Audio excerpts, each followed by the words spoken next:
南齐、北境、镇关城，血腥气混杂着焦糊味，钻进鼻腔，让人几欲作呕。城墙之上，值守都督李正一脚踹开脚边一具残缺的蛮族尸体，大声喊道：“兄弟们，蛮族已经退兵，我们守住了。按照将军所言，今日立功者都有赏，女人、银子，你们选。”这话一出，死气沉沉的民兵队伍里，总算有了一些活人的气息。一双双浑浊的眼睛看向了那些高鼻深目、身材高大的蛮族女人，快要被灭城的恐惧被更原始的欲望压了下去。20军功便能领一个回去，好好蹂躏一番；1000军功就能选一个当媳妇娶回家。想不想要？底下依旧是沉默。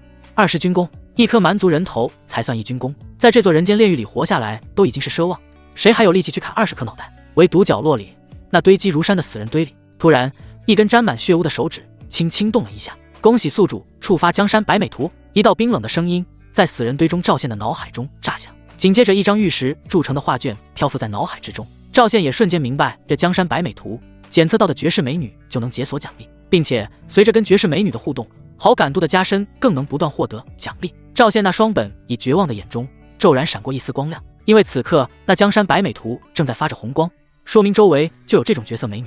而在这城墙之上，显然是在那群俘虏中。我要。声音沙哑微弱，像是从喉咙里硬挤出来的。城墙上的众人一愣，面面相觑，根本找不到声音的来源。李正皱了皱眉，以为自己听错了。赵宪感觉到身体的力量在恢复，他用尽全力再次嘶吼出声：“我有军功，我要女人！”这一次声音清晰无比。终于有人顺着声音的方向惊恐地指向了那个角落。赵宪猛地从尸山血海中坐了起来。啊，诈尸了！光天化日，嚷什么诈尸？李正大步流星地走了过来，脸上带着煞气，尤其是在看到赵宪身上那件破烂不堪却又独一无二的炮灰银布甲时，李正的眼神闪过一丝惊喜。没想到炮灰银还有一个人活了下来，那正好当个典型。他一把抓住赵宪的胳膊，将他从尸体堆里拽了出来，拉到所有民兵面前。好，你叫什么名字？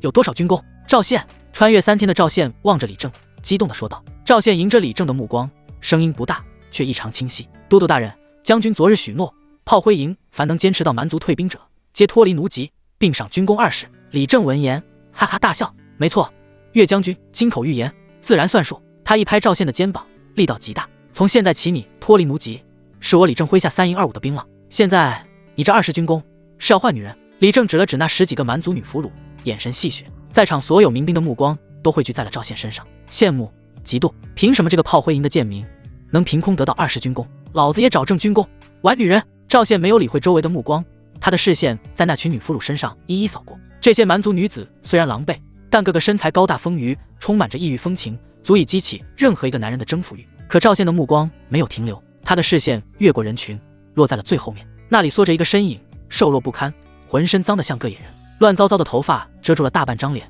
与其他女人形成了鲜明的对比。也就在这时，江山百美图发出耀眼的红光，赵宪的眼睛瞬间亮了，就是他！在所有人错愕的注视下，赵宪走到了那个野人，刚触碰到那人，脑海中的江山百美图瞬间浮现出一幅绝世的美女画像。那女子高鼻梁蓝眼睛，一副异域风情，而在画像的右下角还有几行小字：鼓励角色89，处子加10，技艺骑射刀法，初始好感度50，当前解锁可获得奖励体质加1，进行互动或提升好感度可解锁下一步奖励。当一股充盈的力量布满全身，刚才的伤势瞬间恢复。赵宪浑身激动，提心吊胆了3天，终于来经手指了。我选他！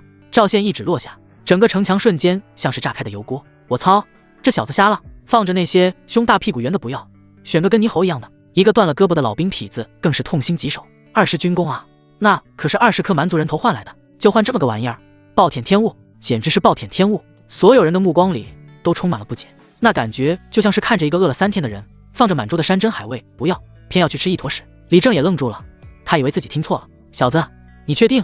赵宪没理会任何人的嘲讽，斩钉截铁的又说了一遍：我就要他！赵宪的手指落下的瞬间，整个民兵炸开的油锅。疯了吧？那小子眼睛瞎了？放着那么多肥美玻璃球的婆娘不要，选个干瘪的猴子？20军功啊，那可是20颗人头，就换这么个玩意儿？羡慕、嫉妒、惋惜，各种声音。可赵宪连眼皮都未曾抬一下，在众人不可思议的注视下，他一把抓住他瘦骨嶙峋的手腕。女人的身体猛地一颤，却没反抗，只是麻木地垂着头。赵宪拉着他转身就要走。等等，小子，有件事得先跟你说明白。李正咧嘴一笑，露出满口黄牙：20军功只是一个晚上，明天卯时你得把他原封不动地送回来，别给老子弄坏了，还有好多兄弟都等着玩呢。听到这话，那女人更是不住的颤抖，眼神中满是绝望。而赵宪显然发现了女人的情况，尤其是在白美图看到她还是个处子，自己断然不能让别人碰了。轻轻拍打着女人肩膀，赵宪霸气地看向李正：“大人，放心，这女人我是不会还给大人了。从明天起，我每天20军功上交大人。”此话一出，怀中的女人僵住。鼓励好感度加10，当前好感度40，奖励力量加1，干粮1袋。镇关城的夜晚死气沉沉。大战过后，城里10室9空，许多民宅的主人不是死在了城头，就是趁乱逃出去被蛮夷砍了。赵宪因为加了一点力量，扛着鼓励走了3条街，找到了个空人家，一脚踹开一扇虚掩的木门。屋里弥漫着一股尘土和霉味，他松开手，将女人往里一推，然后伸手指了指院子角落里那口半满的水缸：“去烧水，把自己洗干净。”他的语气没有半点温度，像是在下达一个命令。那蛮夷女子抬起头，浑浊的眼珠在黑暗中看了他一眼，竟也没反驳，顺从地走向了水缸。很快院子里就响起了生火和舀水的声音。趁着这个空档，赵宪将刚得到的干粮拿了出来，大口的吃着。穿越过来已经好几天了，身为炮灰营的他，每日吃不饱穿不暖，还有干最凶险的活。如今好不容易有口喘息的机会，他猛猛地咬下一块肉干，直到吃饱喝足。这时吱呀一声，房门被推开，一个身影裹着宽大旧袍子，披散着湿漉漉的长发，从门外走了进来。借着窗外透进的微弱月光，赵宪看清了他的脸。那一瞬间，他呼吸都停滞了。高挺的鼻梁，深邃的眼窝，长长的睫毛上还挂着水珠，皮肤在月色下白得发光。这是一种极具侵略性的美，比他白美图中的画像还要美上10倍、100倍。赵宪的喉结滚动了一下，这次真是捡到宝了。他站起身指了指桌子上的吃食：“我不管你以前是什么身份，有什么遭遇，现在吃了这东西，好好伺候我，那就是我的女人。成了我的女人，在成媒婆之前，我护你周全。”女人沉默地站在那里，看到那肉干和白饼，忍不住咽了一口唾沫。他又想起脑海中那个娇小的身影，浑身一颤。自己现在还不能死，我要吃饱活下去。当即便拿起肉饼狼吞虎咽地吃了下去。而看到这一幕的赵宪满意的点了点头，这才对吗？当即不再废话，来到女人身后，慢慢退下。鼓励好感度10，力量1，鼓励互动提升，奖励狂风刀法。鼓励好感度10，力量1，鼓励互动提升，奖励军用大刀1柄。鼓励好感度10，力量1，鼓励互动提升，奖励军用软甲1副。直到过了半个时辰，突然一声，鼓励好感度加20，力量加2。赵宪有些懵了，抱着鼓励来到了床上。鼓励好感度加20，力量加2，鼓励好感度加20，力量加2，鼓励好感度加20，力量加2。整整3个时辰，好感度不仅没降，反而到了提升了60点。现在的好感度已经变成正的了，不仅力量还多了2点，就连互动奖励都拿了不少。赵宪欣喜将手掌下意识地在床板上一撑，却摸到了一片。赵宪当然知道那是什么，他下意识地看了一眼床上那个蜷缩成一团的瘦弱身影。月光下，他单薄的肩膀微微颤抖，一股说不清道不明的情绪涌上心头，不是愧疚，更像是一种发现了绝世珍宝后怕被人抢走的烦躁。这他娘的可是个雏儿，而且还是个能给自己刷属性的极品雏儿，就这么送回去，明天不知道要便宜哪个王八蛋。他深吸一口气，压下心头的乱麻，尽量让自己的声音听起来柔和一些。你叫什么名字？床上的人动了动，过了半晌，一个清脆的声音响起：古丽，你是哪个部落的？怎么会被抓到这里？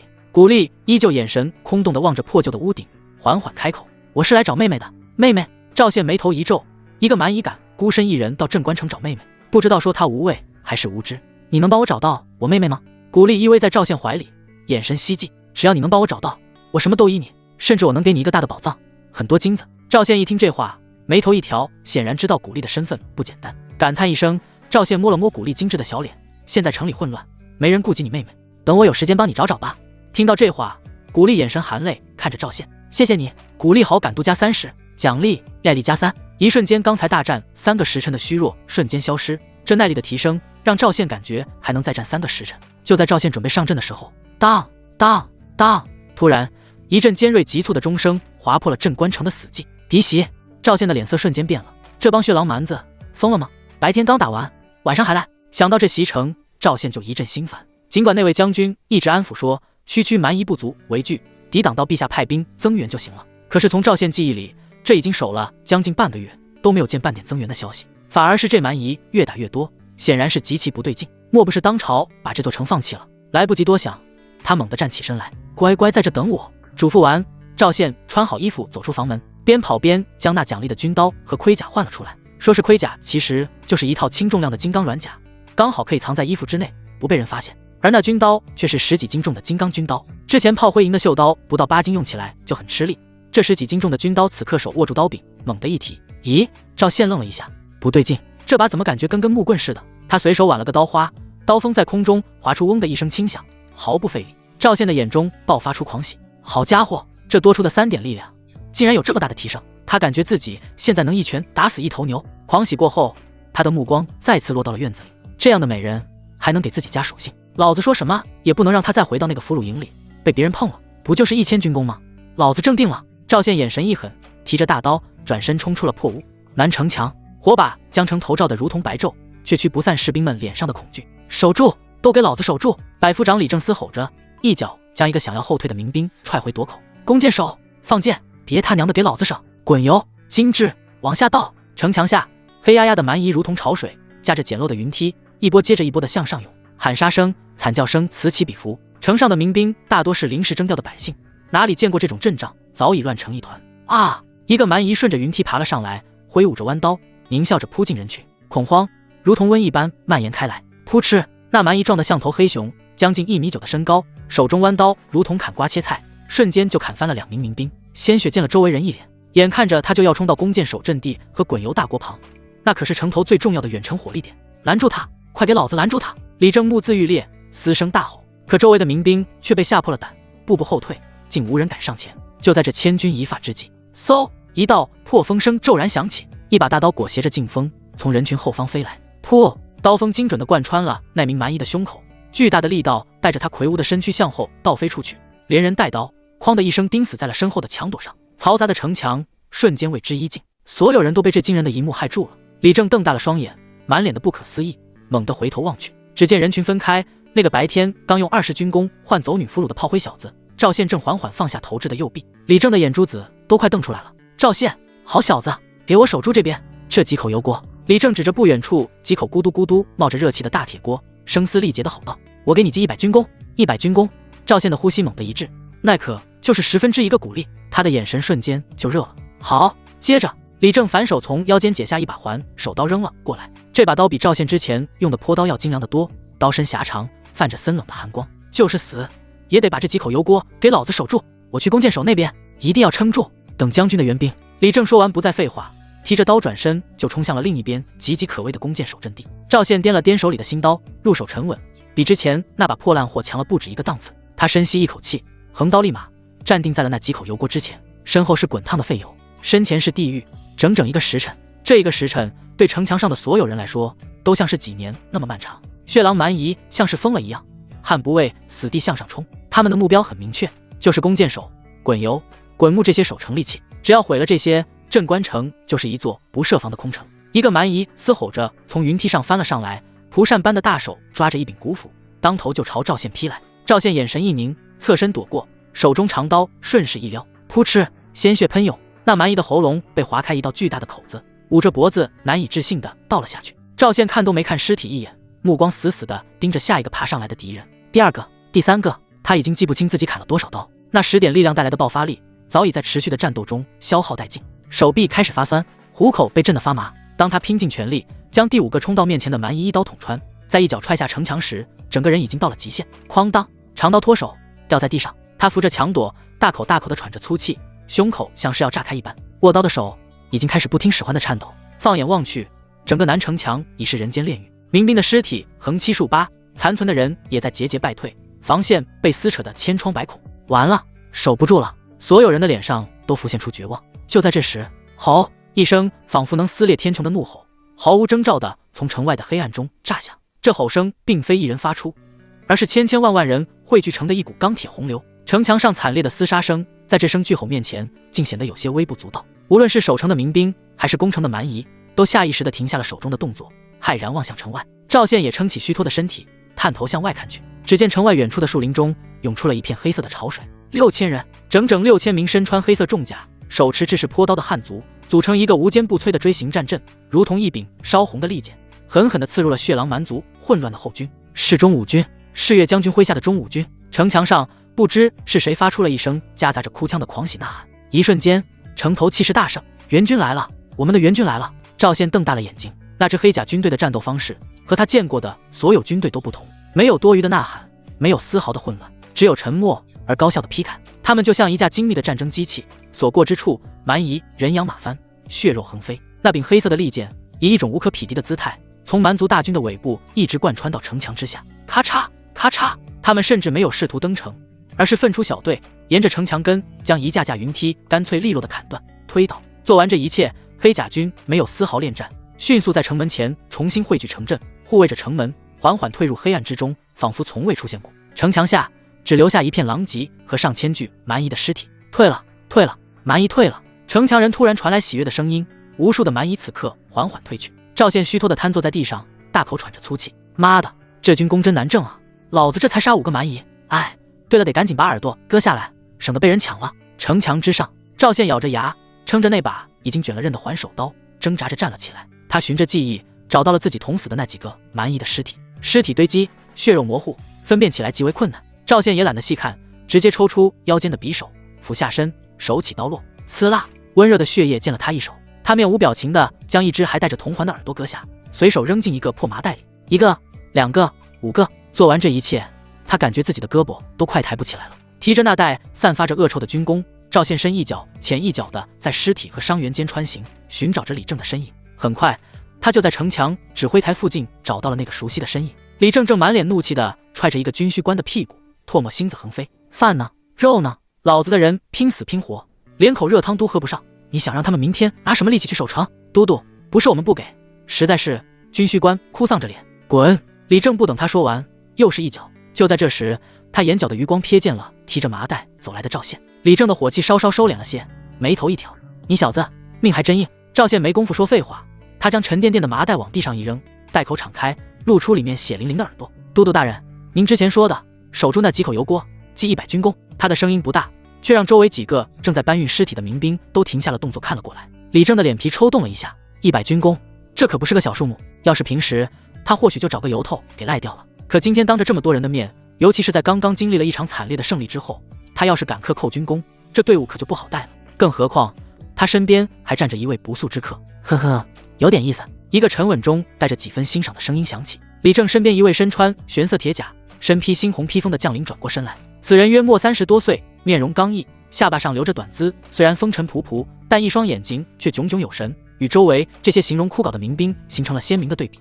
他的盔甲制式明显比李正的要精良一个档次，正是那支神兵天降的中武军的将领。将领的视线落在赵宪身上，上下打量了一番。李正，这就是你说的那个一个人守住油锅的炮灰营小子？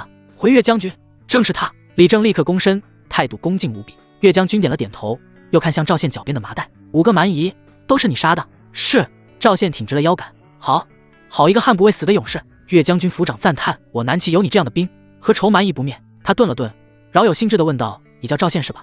你要这100军功，是想换钱，还是想换个一官半职？”这话一出，周围的民兵们都竖起了耳朵，眼神里充满了羡慕。被援军的大将军当众夸奖，这小子怕是要一步登天了。赵宪没想那么多，他现在满脑子都是鼓励那张在月光下美得惊心动魄的脸。他舔了舔干裂的嘴唇，几乎是脱口而出：“回将军，我想换个女人。”噗！旁边一个正在喝水的民兵一口水全喷了出来，周围瞬间陷入了一片诡异的寂静，随即爆发出哄堂大笑。哈哈哈！好小子，有种！他娘的，老子还以为他要当官呢，搞了半天还是为了裤裆里那点事，真人性也。李正一张老脸长成了猪肝色，恨不得找个地缝钻进去。他娘的，老子还指望你给老子长长脸，你倒好，当着岳将军的面说要换女人。然而预想中岳将军的怒火并未出现，他先是一愣，随即也跟着哈哈大笑起来，笑声爽朗无比。好，说得好！岳将军一拍大腿，男人大丈夫，拼死杀敌，不为风妻印子，难道还为了那几句虚名不成？他大手一挥，豪气干云地指着赵宪：“不用换了，你看上哪个女人，本将就赏给你了，也算是对你这一战勇武的嘉奖。”嗡！赵宪的脑子瞬间一片空白，赏给我了，这意味着鼓励彻底属于他了。那个能给自己刷属性的绝世宝藏，以后就是自己的私有物品了。狂喜如同山洪海啸，瞬间淹没了他的理智。还愣着干什么？李正在旁边急得直跺脚，狠狠给了赵宪的后腰一下，还不快谢谢岳将军？赵宪一个机灵，这才如梦初醒，连忙跪倒在地：“多谢将军，多谢将军，属下给将军磕头了。”他是真的激动，这可比给他100军功、1000军功还要来得实在。他心里清楚得很，这岳将军不过是拿他当个典型，千金买马骨，演给这满城的士兵看。可那又如何？自己实实在在的得到了天大的好处。果然，岳将军扶起赵宪，拍了拍他的肩膀，随即转身面向城墙上所有残存的士兵，声如洪钟：“兄弟们，都看到了吗？这就是我们南齐的勇士，有功必赏，只要你们像赵县一样奋勇杀敌，本将保证女人、银子、官职应有尽有。各位英勇奋战，只要我们再撑几日，等到援军一到，便是我们反攻之时。届时踏破蛮夷王庭，里面的金银财宝、牛羊美女都是你们的。一番话说的所有人士气大振，原本死气沉沉的脸上重新燃起了希望的火焰。反攻，反攻，杀了那帮狗娘养的！山呼海啸般的呐喊声中，赵宪却敏锐地捕捉到岳将军在说到援军时，眼神深处闪过了一抹不易察觉的黯然和忧虑。赵宪的心头微微一沉，看来这所谓的援军主力多半是句空话，镇关城依然是座孤城。不过那又怎样？天塌下来有个高的顶着，自己现在要做的就是赶紧把属于自己的那个宝藏认领回家，以后天天抱着刷属性，管他洪水滔天，只要自己够强，哪里去不得？想到这里，赵宪的心头一片火热，他不再理会周围的喧嚣，转身挤出人群，径直走向李正。都督大人，干嘛？李正刚被岳将军夸了几句，心情正好。赵宪咧嘴一笑，露出一口白牙。将军既然把人赏给我了，那我现在就去俘虏营把我的女人领回来，省得她在那儿再被哪个不长眼的给惦记上。不过既然这是将军赏我的，之前你答应的军功可不能少，100军功，先记着，你可不能抵赖啊！李正看着赵宪那副猴急又带点无赖的模样，气不打一处来。这小子还真是个滚刀肉，刚得了天大的好处，就惦记上自己那点军功了。你小子！李正指着赵宪笑骂道：“行了行了，老子说话算话，100军功，1分都不会少你的。这块令牌就能抵100军功，拿着赶紧滚！”得嘞！赵宪咧嘴一笑，目的达成，拿着令牌转身就跑。他现在一刻都等不了，只想着马上带着古丽登记造册，以后这个小美人就是属于自己一个人的了。焦急之下，赵宪却没有注意到人群角落里3个民兵交换了一下眼神，悄悄地凑到了一起。妈的，这小子走了什么狗屎运？一个满脸横肉的汉子压低了声音，语气里满是酸味。凭什么他一个人出尽了风头？岳将军还白送他一个女人？就是咱们兄弟几个哪个杀的蛮子不比他少？凭什么好事都让他占了？另一个尖嘴猴腮的民兵附和道，眼睛里全是嫉妒的火苗。走，跟上去看看。横肉汉子咬了咬牙，我倒要瞧瞧那小子挑的到底是个什么货色，能让他这般挂念。对，去看看，要是长得一般，咱们就当看个乐子；要是女人不错，嘿嘿。尖嘴猴腮的民兵发出一阵意味不明的笑声，剩下的一个身材瘦小的民兵缩了缩脖子，显得有些犹豫，但最终还是被2人拉着鬼鬼祟祟地跟了上去。另一边，赵宪已经跑回了那间破屋，他一脚踹开门，屋内的景象让他心头一紧。古丽蜷缩在床角，身上依旧裹着那件宽大的旧袍子，湿漉漉的头发贴在脸上，整个人一动不动。他的眼神空洞地望着屋顶的破洞，对赵宪的闯入毫无反应，又变回了最初那副麻木绝望的样子。赵宪心里咯噔一下，他知道刚才的敌袭和厮杀声一定把他吓坏了。他放缓了脚步，走到床边，居高临下地看着他。起来！古丽的身体颤动了一下，却没有动。赵宪深吸一口气，尽量让自己的声音听起来不那么吓人。岳将军赏识我，答应把你赏赐给我了。他顿了顿，一字一句地说道：“从现在起，你不是俘虏了，你是我赵宪的女人。我保证，以后绝对不会让任何人欺负你。”床上的身影猛地一震，古令缓缓转过头，那双失神的眼眸里终于有了一丝光彩。他难以置信地看着赵宪，嘴唇翕动着，似乎想说什么，却又发不出声音。你说的是真的？过了好半天，他才用沙哑的声音挤出一句话：我骗你做什么？赵宪哼了一声，岳将军当着全城士兵的面说的，谁敢赖着？古丽的眼眶瞬间就红了，大颗大颗的泪珠毫无征兆地滚落下来。他死死地咬着嘴唇，不让自己哭出声，瘦弱的肩膀剧烈地颤抖着。绝望的尽头竟然真的出现了一线生机。他不用再回到那个地狱般的俘虏营，不用再面对那些男人贪婪而恶心的目光，不用再像牲口一样等待着被交易。他自由了。尽管以后还需要面对赵宪这张面孔，但比起其他姐妹被人肆意玩弄，如此结局已经算是老天开眼了。再想起赵宪之前霸道的说法，古丽的心底不免生出几分期待。这个男人说的是真的吗？有他在，真的没人能欺负自己了吗？怎么高兴傻了？赵宪看着他梨花带雨的模样，心里莫名的软了一下。古丽猛地从床上爬起来，一把抓住了赵宪的衣角，那双含着泪的蓝色眼睛里燃起了灼热的希冀。你之前答应我的事还算数吗？什么事？赵宪一时没反应过来。我妹妹。古丽急切地说道，你答应过帮我找我妹妹的，只要你能帮我找到她，我什么都愿意为你做。我把宝藏的秘密告诉你。看着他那充满期盼的眼神，赵宪沉默了。找人？在这座随时可能被攻破的死城里，找一个不知是死是活的蛮族小女孩，这简直是大海捞针。可是看到他那瞬间黯淡下去的眼神，赵宪心头一动。古丽好感度10，当前好感度加10。脑海中冰冷的声音让他一个机灵，不行，这好感度可不能掉。他叹了口气，抬手有些粗暴地擦掉他脸上的泪水。哭什么哭？老子什么时候说不答应了？他迎着古丽的目光沉声道：“等这次蛮子彻底退兵，城里安稳下来，老子就帮你去找。只要你妹妹还活着，就算把这镇关城翻个底朝天，我也把她给你找出来。”真的，古丽的声音都在发颤。我赵宪说话，一口唾沫一个钉。赵宪拍了拍胸脯，不过你最好祈祷我们都能活到那个时候。话音刚落，他清晰地感觉到一股暖流从四肢百骸涌起，瞬间驱散了鏖战许久的疲惫。鼓励好，感度加20，奖励力量加2，当前好感度加30。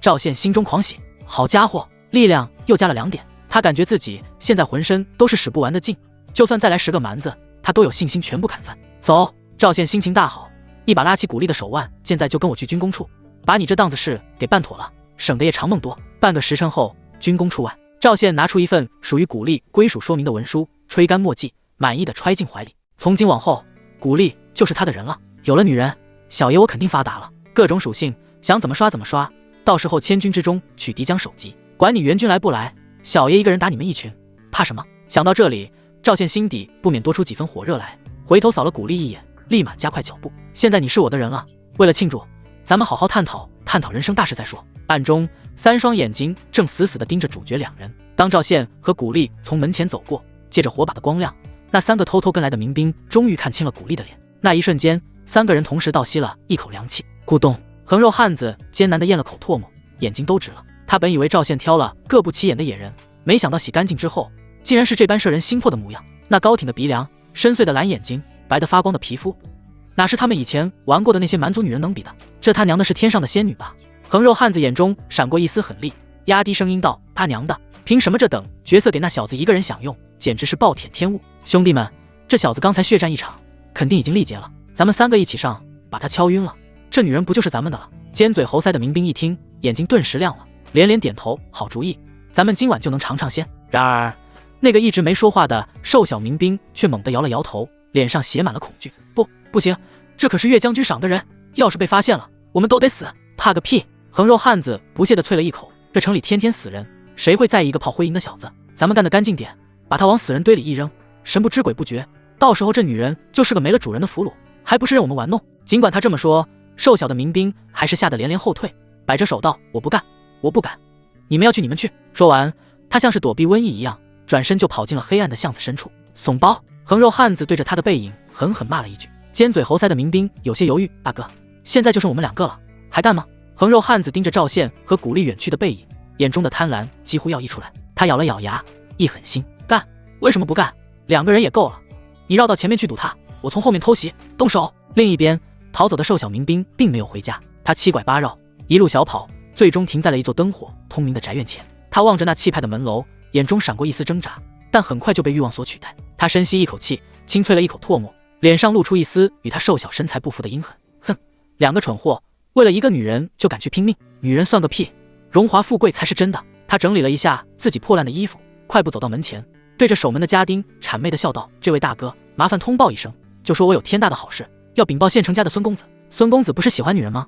我知道一个，长得美若天仙，包孙公子满意。”赵宪拉着古丽，脚步飞快地穿行在残破的巷道中。刚才系统奖励的2点力量，让他现在感觉浑身都是用不完的劲，只想快点回到那个破屋，好好跟属于自己的女人温存温存。回到那间踹开门的破屋，赵宪反手将门栓插上，转过身，借着月光，目光灼灼地看着面前的女人。古丽被他看得有些不自在，下意识地低下了头，脸颊泛起红晕。“现在，你是我的人了。”赵宪的声音带着一丝沙哑，他伸手抬起古丽的下巴，强迫她与自己对视。那双蓝色的眸子里，不再是之前的麻木与绝望，而是羞涩、紧张，还夹杂着一丝水光潋滟的期待。没有了俘虏营的阴影，没有了随时可能被交易的恐惧，古丽的心结在拿到那份文书的瞬间便彻底解开了。他成了他的私有物，这也是他在这乱世中唯一能抓住的浮木。赵宪一把将他横抱起来，大步走向床边。这一次，古丽没有再像之前那样僵硬，而是顺从地圈住了他的脖子，将脸埋在他的胸口。衣衫褪尽，月光如水。这一次不再是单方面的索取和征服，古丽彻底放开了自己，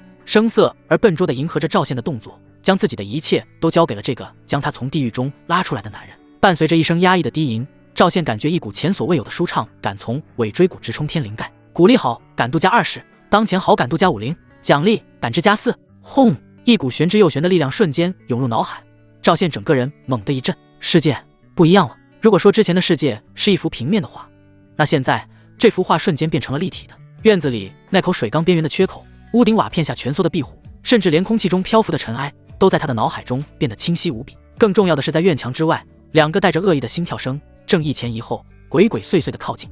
赵宪的动作猛地一停，怎么了？古丽察觉到他的异样，有些不安地睁开了眼睛。赵宪没有回答，而是迅速扯过一旁的旧袍子，将古丽玲珑有致的身躯盖住，顺势将她揽到自己身后。只是瞬间，赵宪就将轻甲套在身上，他的动作一气呵成，眼神却变得锐利如刀，死死地盯住房门的方向。下一秒，砰一声巨响，本就破败的木门被人从外面一脚踹开，两个身影堵在门口，狞笑着看着屋内的场景。正是之前在城墙下心生歹意的横肉汉子和尖嘴猴腮。嘿嘿，大哥，我说什么来着？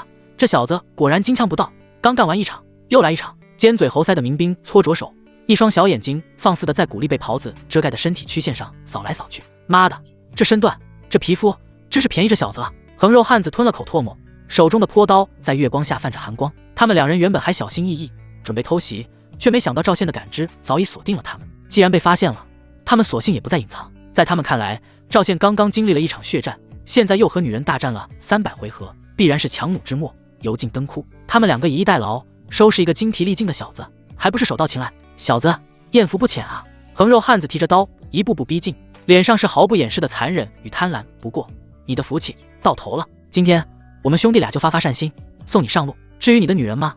他舔了舔嘴唇，发出一阵令人作呕的笑声。我们兄弟会替你好好照顾的。古丽吓得浑身发抖，紧紧抓着赵宪的胳膊，脸上血色尽失。他没想到自己才刚刚逃离一个火坑，就立刻要掉进另一个更深的地狱。然而预想中赵宪的惊慌失措并未出现，他只是静静地站在那里，用一种看死人的眼光看着门口的两人，那目光平静的可怕，仿佛在看两只不知死活的臭虫。既然你们这么急着找死，赵宪缓缓开口，声音里听不出任何情绪波动，那我就成全你们。话音落下的瞬间，他动了。横肉汉子和尖嘴猴腮只觉得眼前一花，赵宪的身影就从原地消失了。小心！横肉汉子心中警铃大作，下意识地将坡刀横在胸前，可已经晚了。赵宪的速度快得超出了他们的想象，他甚至没有去拿墙角的军刀，只是一个跨步就欺进了尖嘴猴腮的民兵身前。你！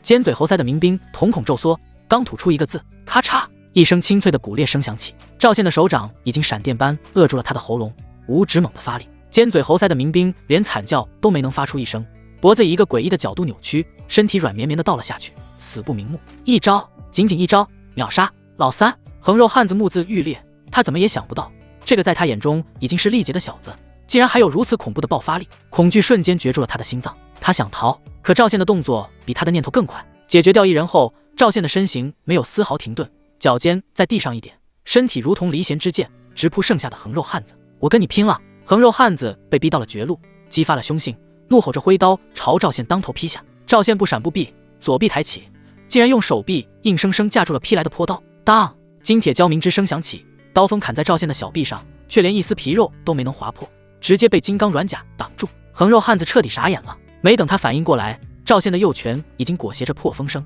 狠狠地轰在了他的面门上。砰！这一拳凝聚了赵宪所有的力量，是大力沉。横肉汉子的鼻梁瞬间塌陷，整张脸仿佛被砸烂的西红柿，鲜血混合着脑浆飞溅而出，魁梧的身体如同断了线的风筝，向后倒飞出去，重重地撞在院墙上，没了声息。整个过程不过几个呼吸之间，屋里屋外恢复了死一般的安静。赵宪看着地上的两具尸体，脸上没有任何表情。两只不知死活的蝼蚁也感动他的女人。他转过身，看到古丽正蜷缩在床角，用袍子蒙着头，浑身抖得像筛糠一样。赵宪走过去，一把扯掉他头上的袍子。啊！古丽发出一声惊恐的尖叫。当他看清是赵宪时，泪水瞬间决堤，一把扑进了他的怀里，死死地抱着他，仿佛要将自己揉进他的身体里。别怕，没事了。赵宪轻轻拍着他的后背，感受着怀中温软的身体。从今往后，没人能动你。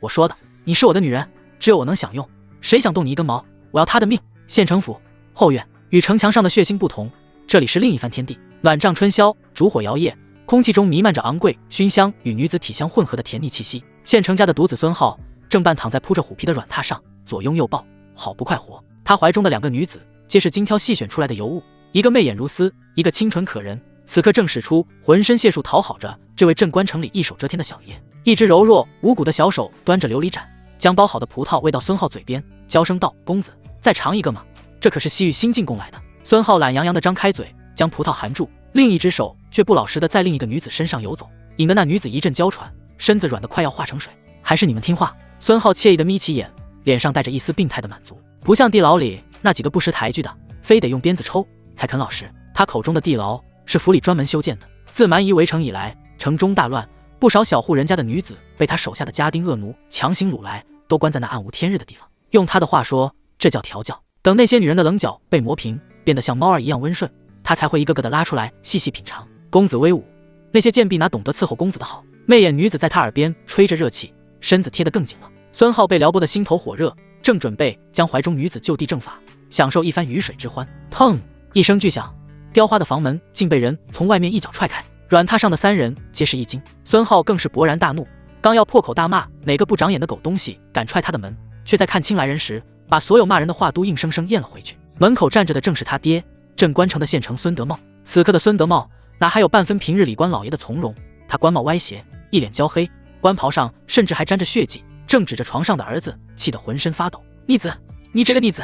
孙德茂的声音都在颤抖，他3步并作2步冲进来，指着孙浩的鼻子破口大骂，城墙都快被打破了，老子在城头跟人拼命，你倒好，躲在这里玩女人，你想死在女人肚皮上吗？孙浩被这阵仗吓得一个机灵，连忙从2个女人身上爬起来，慌乱地抓过一件外袍披上。爹，您怎么来了？他结结巴巴地问，不是说岳将军的援军到了吗？蛮子应该退了呀。援军？屁的援军！孙德茂一听这话，更是气不打一处来，恨铁不成钢的一巴掌拍在旁边的桌子上。你懂个屁！今天能退敌，靠的是岳山最后压箱底的岳家军，哪里是什么援军？孙德茂喘着粗气，脸上的神情从愤怒转为一种深深的绝望和焦躁。而且，你当朝中是铁板一块吗？如今在北境真正手握兵权的是谁？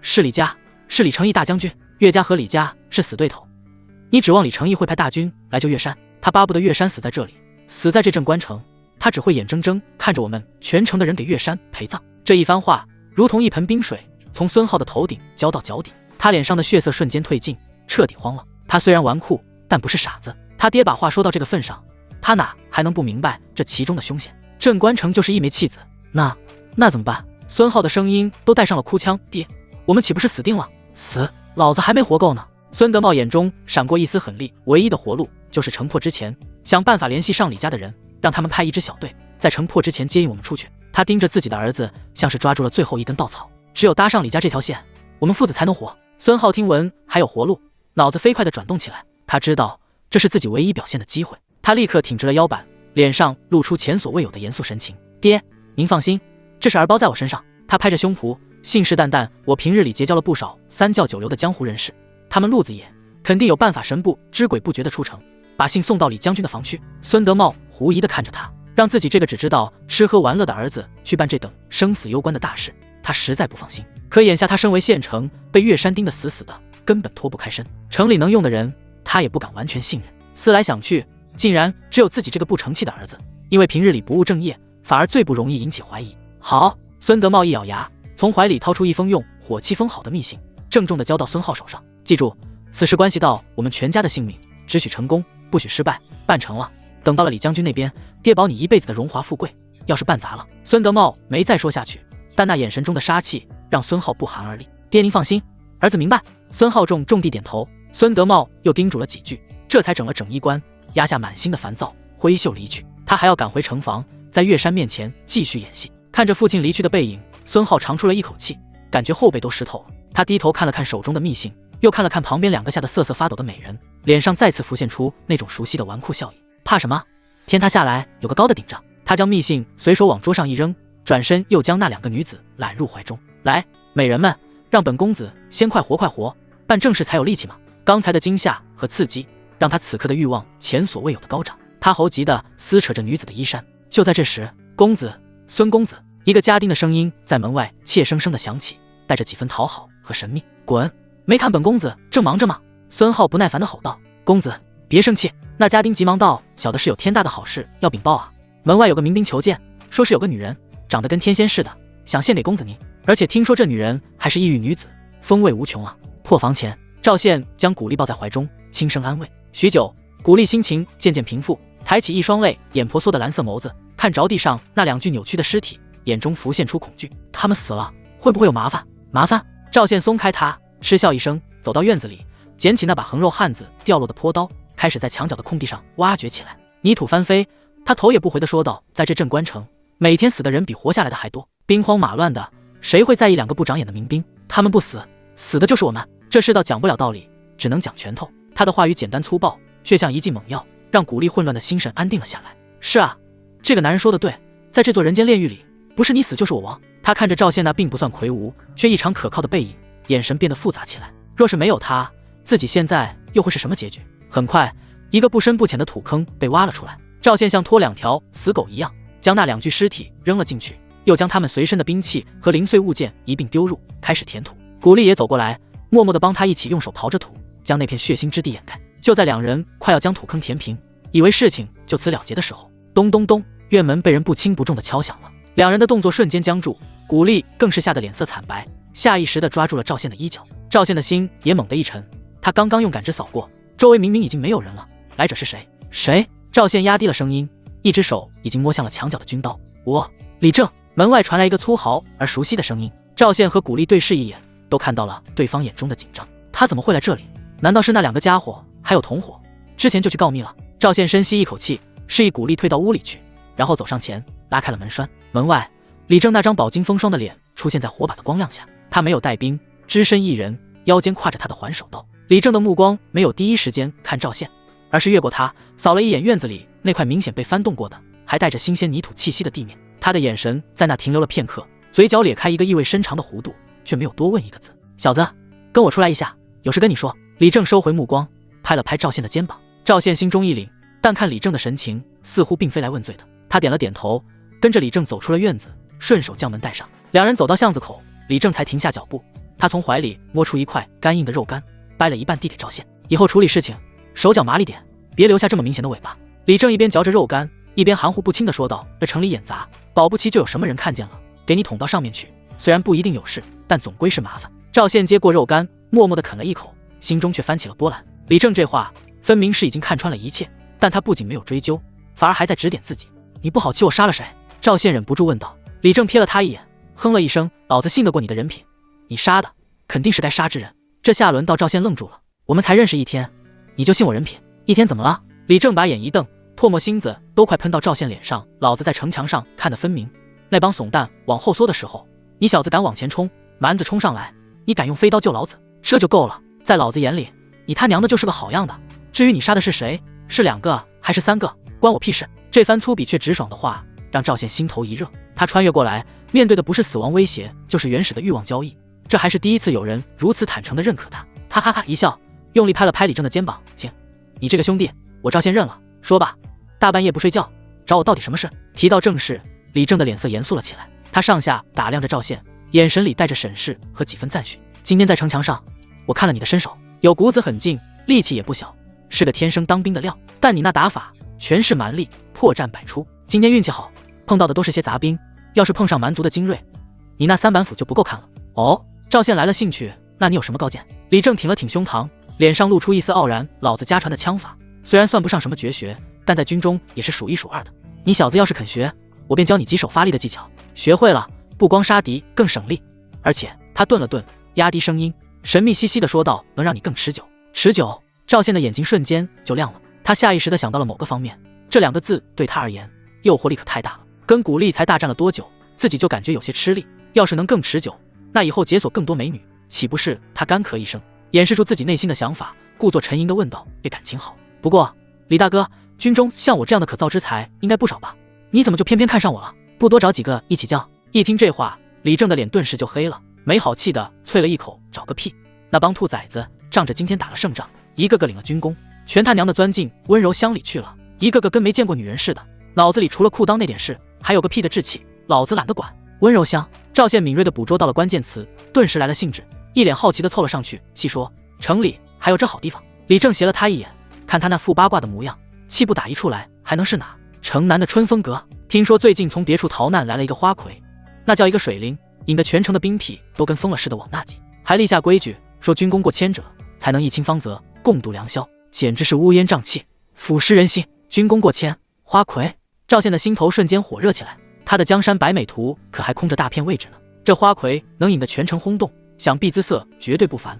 万一要是能触发系统，他看向李正，眼神变得热切起来，嘿嘿一笑：老李说的这么义愤填膺，你去过了没？李正被他问得一愣，老脸一红，梗着脖子道：我去做什么？那种污秽之地，老子这辈子都不会踏足。谁告诉你我是正经人了？赵宪一把搂住李正的肩膀，哥俩好的说道：“学枪的事不急，大丈夫当劳逸结合。走，老弟，我带你去见识见识，批判一番，看看那花魁到底是怎么腐蚀人心的。”我不去。李正义正言辞的就要挣脱，赵宪哪里肯放，他大手一挥，豪气干云的说道：“看你老李这么顺眼，今天春风阁所有的花销，小爷我包了。”听到这话，李正挣扎的动作明显一顿，脸色几番变化，最后干咳一声，整理了一下自己的衣甲，一脸严肃的说道：“既然你小子如此诚心，那我就舍命陪君子，跟你去看看，我倒要瞧瞧这等污秽之地到底是如何动摇我军中将士的铁血军心。此行只为考察，绝无他意。”看着李正那副得了便宜还卖乖的模样，赵宪在心里笑翻了天。男人嘛，都一个德行。镇关城的夜晚，大部分地区都陷入了一片死寂，唯独城南一角灯火通明，人声鼎沸，与周围的残垣断壁形成了鲜明的对比。这里便是春风阁，镇关城内唯一还在营业的青楼。大战之后，这里成了士兵们宣泄恐惧、挥霍军功的销金窟。平日里高高在上的军功，在这里被换算成了最直白的价码：一杯酒，1点军功；一个姑娘陪坐，3点军功。想要共度春宵，那得看姑娘的姿色和你的钱包，也就是军功袋子鼓不鼓。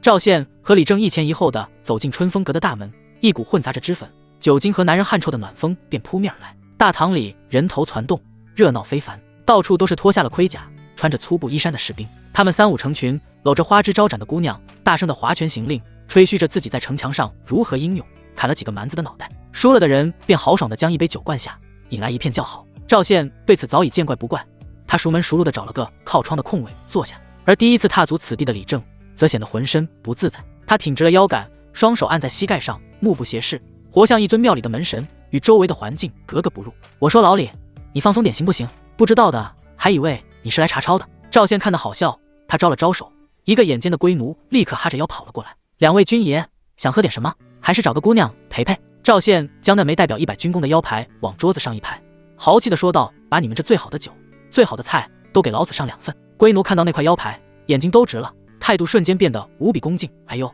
原来是建功立业的大爷，您稍等，酒菜马上就来。100军功在这春风阁里已经算得上是顶级豪客了。很快，香气四溢的烤羊腿和几壶温好的美酒被端了上来。李正看着满桌的酒肉，喉结滚动了一下，但还是端着架子正襟危坐。赵宪拿起酒壶，给他满满斟上一杯，又撕下一大块流油的羊腿递过去。来，老李，吃喝，打了胜仗就该庆贺，别绷着个脸跟谁欠你钱似的。李正犹豫了一下，终究还是没抵挡住酒肉的诱惑，接了过去，闷头吃喝起来。但他依旧不和周围的姑娘有任何眼神交流，一副我只是来吃饭的模样。赵宪看得直摇头，这家伙真是个闷骚。他眼珠一转，对着不远处一个正抱着琵琶、眉目含春的姑娘招了招手。那姑娘见赵宪出手阔绰，立刻扭着水蛇腰走了过来。军爷，叫奴家有何吩咐？赵宪指了指身边的李正，压低声音道：“看到没？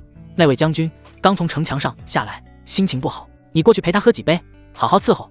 要是能把他请到楼上房里去说说话，这个就是你的了。”说着，赵宪就从李正的腰包里摸出一张20点军功的令牌来，得意地冲着女人晃了晃。姑娘的眼睛顿时亮了，20军功够他1个月的开销了。他立刻心领神会，对着赵宪抛了个媚眼，端起酒杯，莲步轻移坐到了李正身边。将军，一个人喝酒多没意思，奴家陪您喝一杯吧。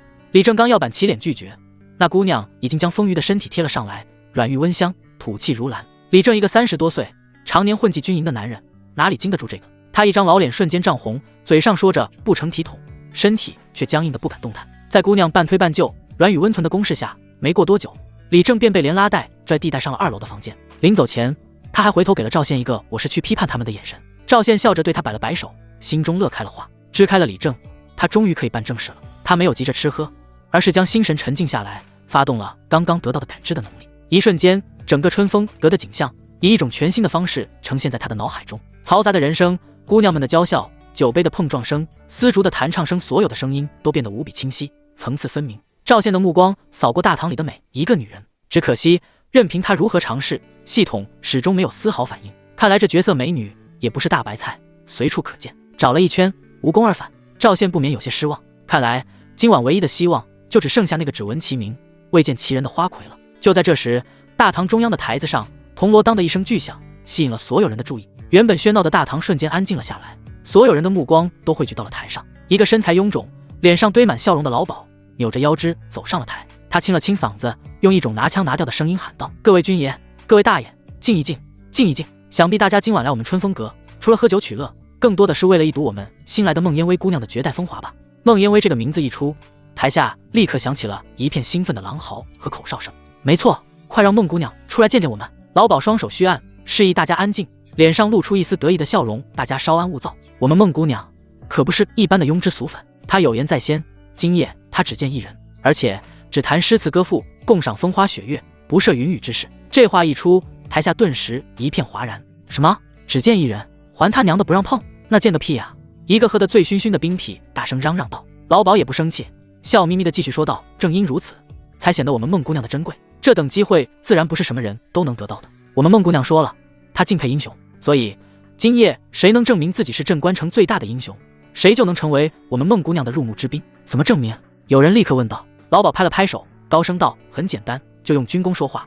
今日在城墙之上斩获军功最高者，便可获得此等殊荣，与我们孟姑娘共度良宵，彻夜长谈。此言一出，整个大堂的气氛瞬间被点燃了。军功是士兵的荣耀，更是他们用命换来的资本。用军功来竞争一个女人的青睐，这极大的满足了这些刀口舔血的男人们的虚荣心和征服欲。我杀了3个蛮子，3点军功。一个独眼龙第一个跳了出来，将一个装着耳朵的袋子扔在桌上。3点军功算个屁，老子4点军功！另一个人不甘示弱地吼道。一时间，大堂里此起彼伏，人们纷纷报出自己的战绩，仿佛一个竞拍会场，气氛被推向了高潮。春风阁的大堂彻底变成了一个用鲜血和人头堆砌起来的攀比场。我35军功，40，老子有40军功，都他娘的别争了，我只有42军功，谁比我高？一个个士兵红着眼睛，将自己用命换来的军功凭证拍在桌子上，仿佛那背后代表的不是血淋淋的耳朵，而是能迎娶美人归的筹码。姑娘们的惊呼和旁人的吹捧，更是让这种狂热的气氛愈演愈烈。就在这时，一个粗犷的声音压过了全场：都给老子闭嘴！人群分开，一个身材魁梧、满脸横肉的汉子走了出来。他穿着一身10幅长的皮甲，脸上带着一道狰狞的刀疤，眼神倨傲地扫视全场。王头儿来了！王石府长可是勇猛过人，今天下午带着兄弟们在西段城墙顶住了一波最猛的攻势。人群中立刻响起了奉承之声。那王石府长显然很享受这种万众瞩目的感觉，他走到大堂中央，从怀里掏出一个沉甸甸的麻袋，砰的一声砸在桌子上，袋口敞开，露出里面至少几十只被割下的蛮族耳朵。50军功！王石府长环视四周，声音如同洪钟，还有谁比老子更高？50军功！整个大堂瞬间陷入了一片死寂，所有人都倒吸了一口凉气。50军功，那可是50个蛮族的人头，在今天下午那场惨烈的守城战中，能活下来已是侥幸，能斩获如此多的军功，绝对是勇武过人的表现。之前那些叫嚣着30-40军功的人，此刻都像被掐住了脖子的鸭子，一个个偃旗息鼓，看向王石府长的眼神充满了敬畏和羡慕。王头儿威武，50军功，这下没人能比了吧？看来今晚孟姑娘非王头儿莫属了。吹捧之声四起，王石府长脸上的得意之色更浓了。他甚至已经开始想象，待会儿在那位仙子般的花魁面前，自己该如何展现男子气概，让他对自己倾心不已。他得意洋洋地转向台上的老鸨，昂着头问道：妈妈，现在是不是该请孟姑娘出来了？这春风阁里应该没人比我军功更高了吧？老鸨脸上的笑容都快开出花来了，正要点头应承，就在这万众瞩目、胜负已定的时刻，一个略带几分懒散却异常清晰的声音从靠窗的角落里悠悠地传了过来：如果50军功就算顶尖了，那我这100军功又该怎么说？这声音不大，却像一块巨石投入平静的湖面，瞬间激起了千层浪。所有人的目光唰的一下全都集中到了那个角落。只见一个穿着破旧布甲的年轻人正端着酒杯，慢悠悠地品着酒，仿佛刚才那句石破天惊的话不是他说的，正是赵宪。短暂的寂静之后，大堂里爆发出哄堂大笑。我没听错吧？100军功，这小子谁啊？喝多了说胡话呢？看他那身衣服，怕不是炮灰营的贱民吧？炮灰营能活下来就不错了，还100军功？他砍了100只鸡吗？王石府长的脸色瞬间变得铁青，他感觉自己受到了莫大的羞辱。他死死地盯着赵宪，眼神凶狠的像是要吃人。小子，你他妈的说什么？你再说一遍！100军功！王石府长怒极反笑，他指着赵宪，对周围的人大声说道：兄弟们，你们听听，这个不知道从哪个犄角旮旯里冒出来的炮灰，居然敢说他有100军功！他知道100军功是什么概念吗？那他娘的能直接换个百夫长当当了，他配吗？周围的人也跟着起哄，就是吹牛也不打草稿。小子，你要是真有100军功，老子把这桌子吃了，赶紧滚蛋吧，别在这儿丢人现眼了。辱骂声和嘲笑声如同潮水般向赵宪涌来，他却连眼皮都未曾抬一下，只是将杯中最后一口酒饮尽，然后缓缓站起身来。他没有理会叫嚣的众人，而是径直走向台上的老鸨。老鸨看着这个年轻人，脸上也带着几分怀疑和不悦。在他看来，这小子8成是来捣乱的。这位军爷，我们春风阁是小本生意，可开不起这种玩笑。老鸨的语气已经带上了几分警告的意味。赵宪没有说话，只是从怀里掏出那块被岳将军亲手嘉奖，又在军功处登记过的腰牌，轻轻地放在了老鸨面前的桌子上。那腰牌是特制的，上面不仅刻着李正的印信，还有一个鲜红的月字烙印，以及一个清晰无比的100字样。老鸨的眼皮猛地一跳，他拿起腰牌，翻来覆去的看了好几遍，脸上的表情从怀疑到惊讶，再到最后的骇然。作为春风阁的掌柜，他迎来送往，见过不少军中的大人物，自然认得出岳家军的将印代表着什么。这腰牌是真的。大堂里的笑声和叫骂声渐渐小了下去，所有人都注意到了老鸨脸色的变化，一种不祥的预感在王石府长和他的拥趸心头升起。妈妈，你倒是说话啊，那牌子是假的吧？王石府长有些沉不住气了。老鸨深吸一口气，缓缓抬起头，看向赵宪的眼神已经彻底变了，充满了敬畏和谄媚。他对着全场用一种近乎颤抖的声音一字一顿地宣布道：这位军爷的军功是100点，经岳将军亲授，军功处核验无误。嗡！整个春风阁仿佛被施了定身法，瞬间陷入了死一般的寂静，真落可闻。所有人的表情都凝固在了脸上，嘲笑、讥讽、不屑，全都变成了呆滞、错愕和难以置信。100军功，这个数字像一记响亮无比的耳光，狠狠地抽在了刚才所有嘲笑过赵宪的人的脸上，尤其是王石府长。他死死地盯着那块腰牌，嘴巴张得能塞下一个鸡蛋，却一个字也说不出来。50军功已经让他足以在此地称王称霸，而100军功，这是一个他想都不敢想的天文数字。那个刚才叫嚣着要吃桌子的人，此刻恨不得找个地缝钻进去。全场的目光再次聚焦在赵宪身上，但这一次眼神里不再是鄙夷和嘲笑，而是敬畏、恐惧和一丝丝的狂热。能在一场战斗中斩获100军功的人，那已经不是勇士了，那是杀神。赵宪依旧面无表情，他收回自己的腰牌，看都没看面如死灰的王石夫长一眼，只是淡淡的对老鸨说道：现在可以请孟姑娘出来了吗？一个脸上带着刀疤的独臂老兵挤了出来，他指着赵宪，声音因为激动而有些颤抖：我认得他，下午在南城墙，就是他一个人守着那几口滚油大锅，硬是没让一个蛮子冲过去。此言一出，人群中立刻有几个同样在南城墙守过的民兵附和起来：对，我也记得，当时李正都督都快急疯了，就是这小兄弟一把飞刀钉死了一个蛮子头目，然后一个人顶了上去。后来岳将军来了，还当着所有人的面夸奖他，说他勇武过人，赏了他一个女人呢。没错，将军金口玉言，说要拿他当全军的表率，一声声的证实，如同连续不断的重锤，狠狠砸在王石夫长的心口上。原来这不是吹牛，原来这100军功是实打实的战功，是得到了将军亲口认可的荣耀。整个大堂的空气仿佛都凝固了。如果说刚才众人对赵宪是嘲笑和不屑，那么现在他们的眼神里只剩下纯粹的敬畏。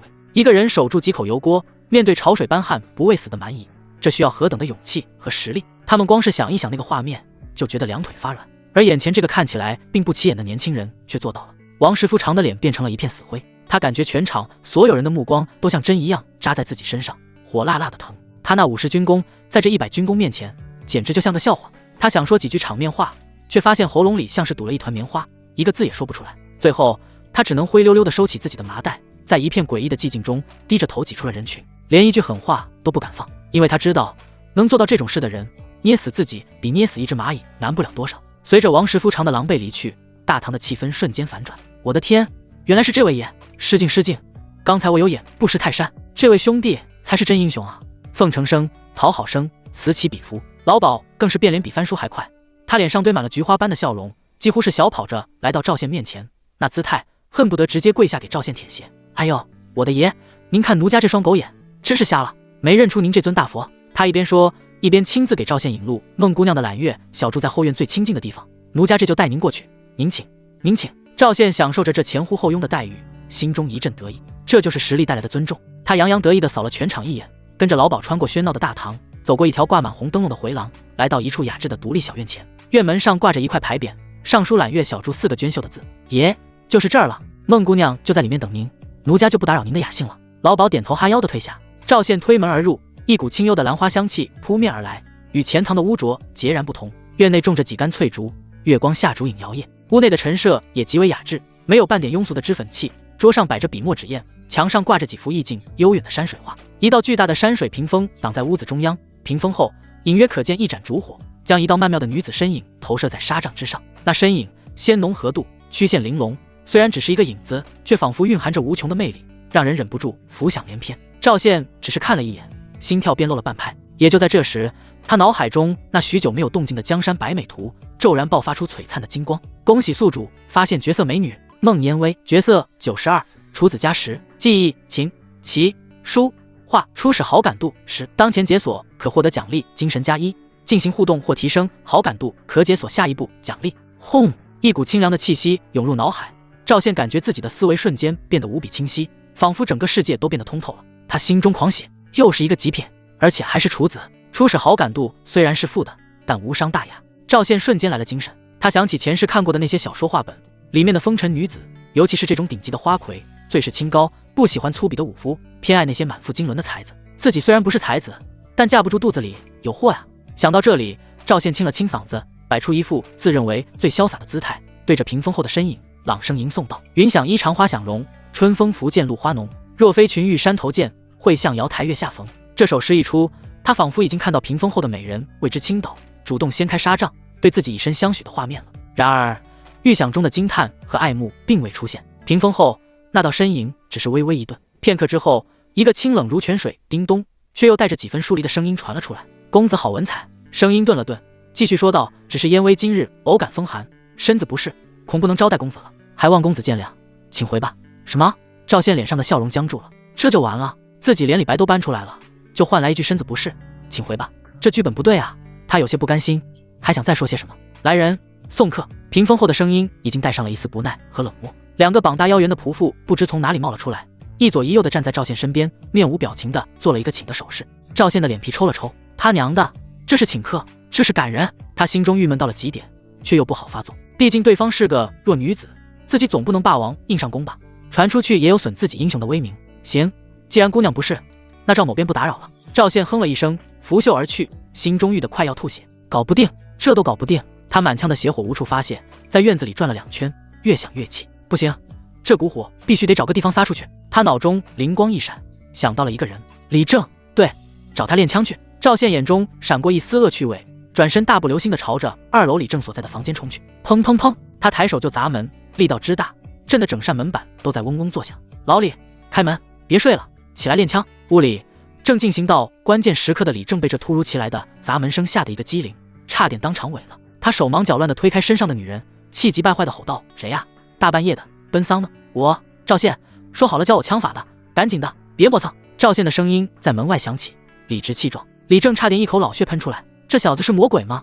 早不来晚不来，偏偏这个时候来。他看着床上媚眼如丝的姑娘，在听着门外催命般的砸门声，一张脸憋成了猪肝色。最终理智战胜了欲望，他可不想丢了赵宪这么一个好苗子。你他娘的给老子等着！李正咬牙切齿地嘟囔了一句，只能万分不舍地穿好衣服，顶着一肚子的怨气拉开了房门。揽月小筑内。随着赵宪的离去，屋子里恢复了寂静。屏风后，孟烟微缓缓坐直了身体，那张足以令满城将士疯狂的绝色容颜上，此刻却布满了冰霜。他走到窗边，看着赵宪消失在夜色中的背影，清冷的眸子里闪过一丝鄙夷和失望。沽名钓誉之辈，他朱唇轻启，声音冷得像冰。100军功，何等骇人听闻！若真是凭一己之力在万军之中斩获，那必是惊天动地的盖世英雄。可此人一开口，便是抄袭前人诗句，以此卖弄文采，企图博取青睐。这等行径与那些附庸风雅的纨绔子弟有何区别？在他看来，赵宪那100军功多半也是用了什么见不得光的手段欺上瞒下得来的。真正的英雄当有傲骨，岂会如此轻浮？他越想越觉得失望。原本听闻有100军功的英雄登门，他心中还燃起了一丝希望，以为找到了可以依仗之人。现在看来，终究是空欢喜一场。孟烟微缓缓转过身，走到房间最里侧的一张供桌前，桌上没有供奉神佛，只摆着2块素雅的灵位，先父李文渊之位，先母赵氏舒婉之位。他点燃3炷清香，恭恭敬敬地拜了3拜，再次抬起头时，眼中只剩下化不开的仇恨和决绝。爹娘，女儿不孝。女儿原以为寻到了可托之人，却不想又是一个欺世盗名之徒。你们放心，无论多难，女儿一定会亲手认仇人，为您2老报仇雪恨。城墙根下僻静的空地上，李正一张脸黑得能滴出墨来。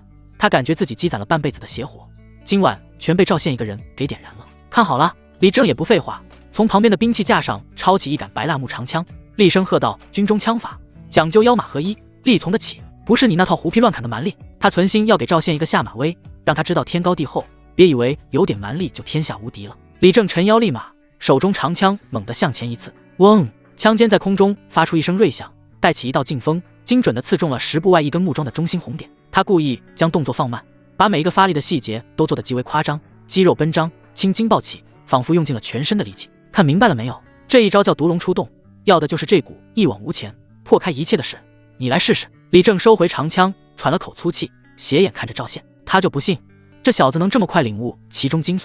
赵宪点了点头，学着李正的样子，拿起一杆长枪。他闭上眼睛，回想了一下刚才李正的动作以及他讲解的发力技巧。下一秒，他猛地睁开眼，动了。同样的一招毒龙出洞，可从赵宪手里使出来，却完全是另一番景象。没有李正那般夸张的声势，动作干净利落，仿佛羚羊挂角，无迹可寻。噗！一声轻响，那根木桩的正中心被长枪贯穿出一个前后通透的窟窿，整个过程行云流水，毫不拖泥带水。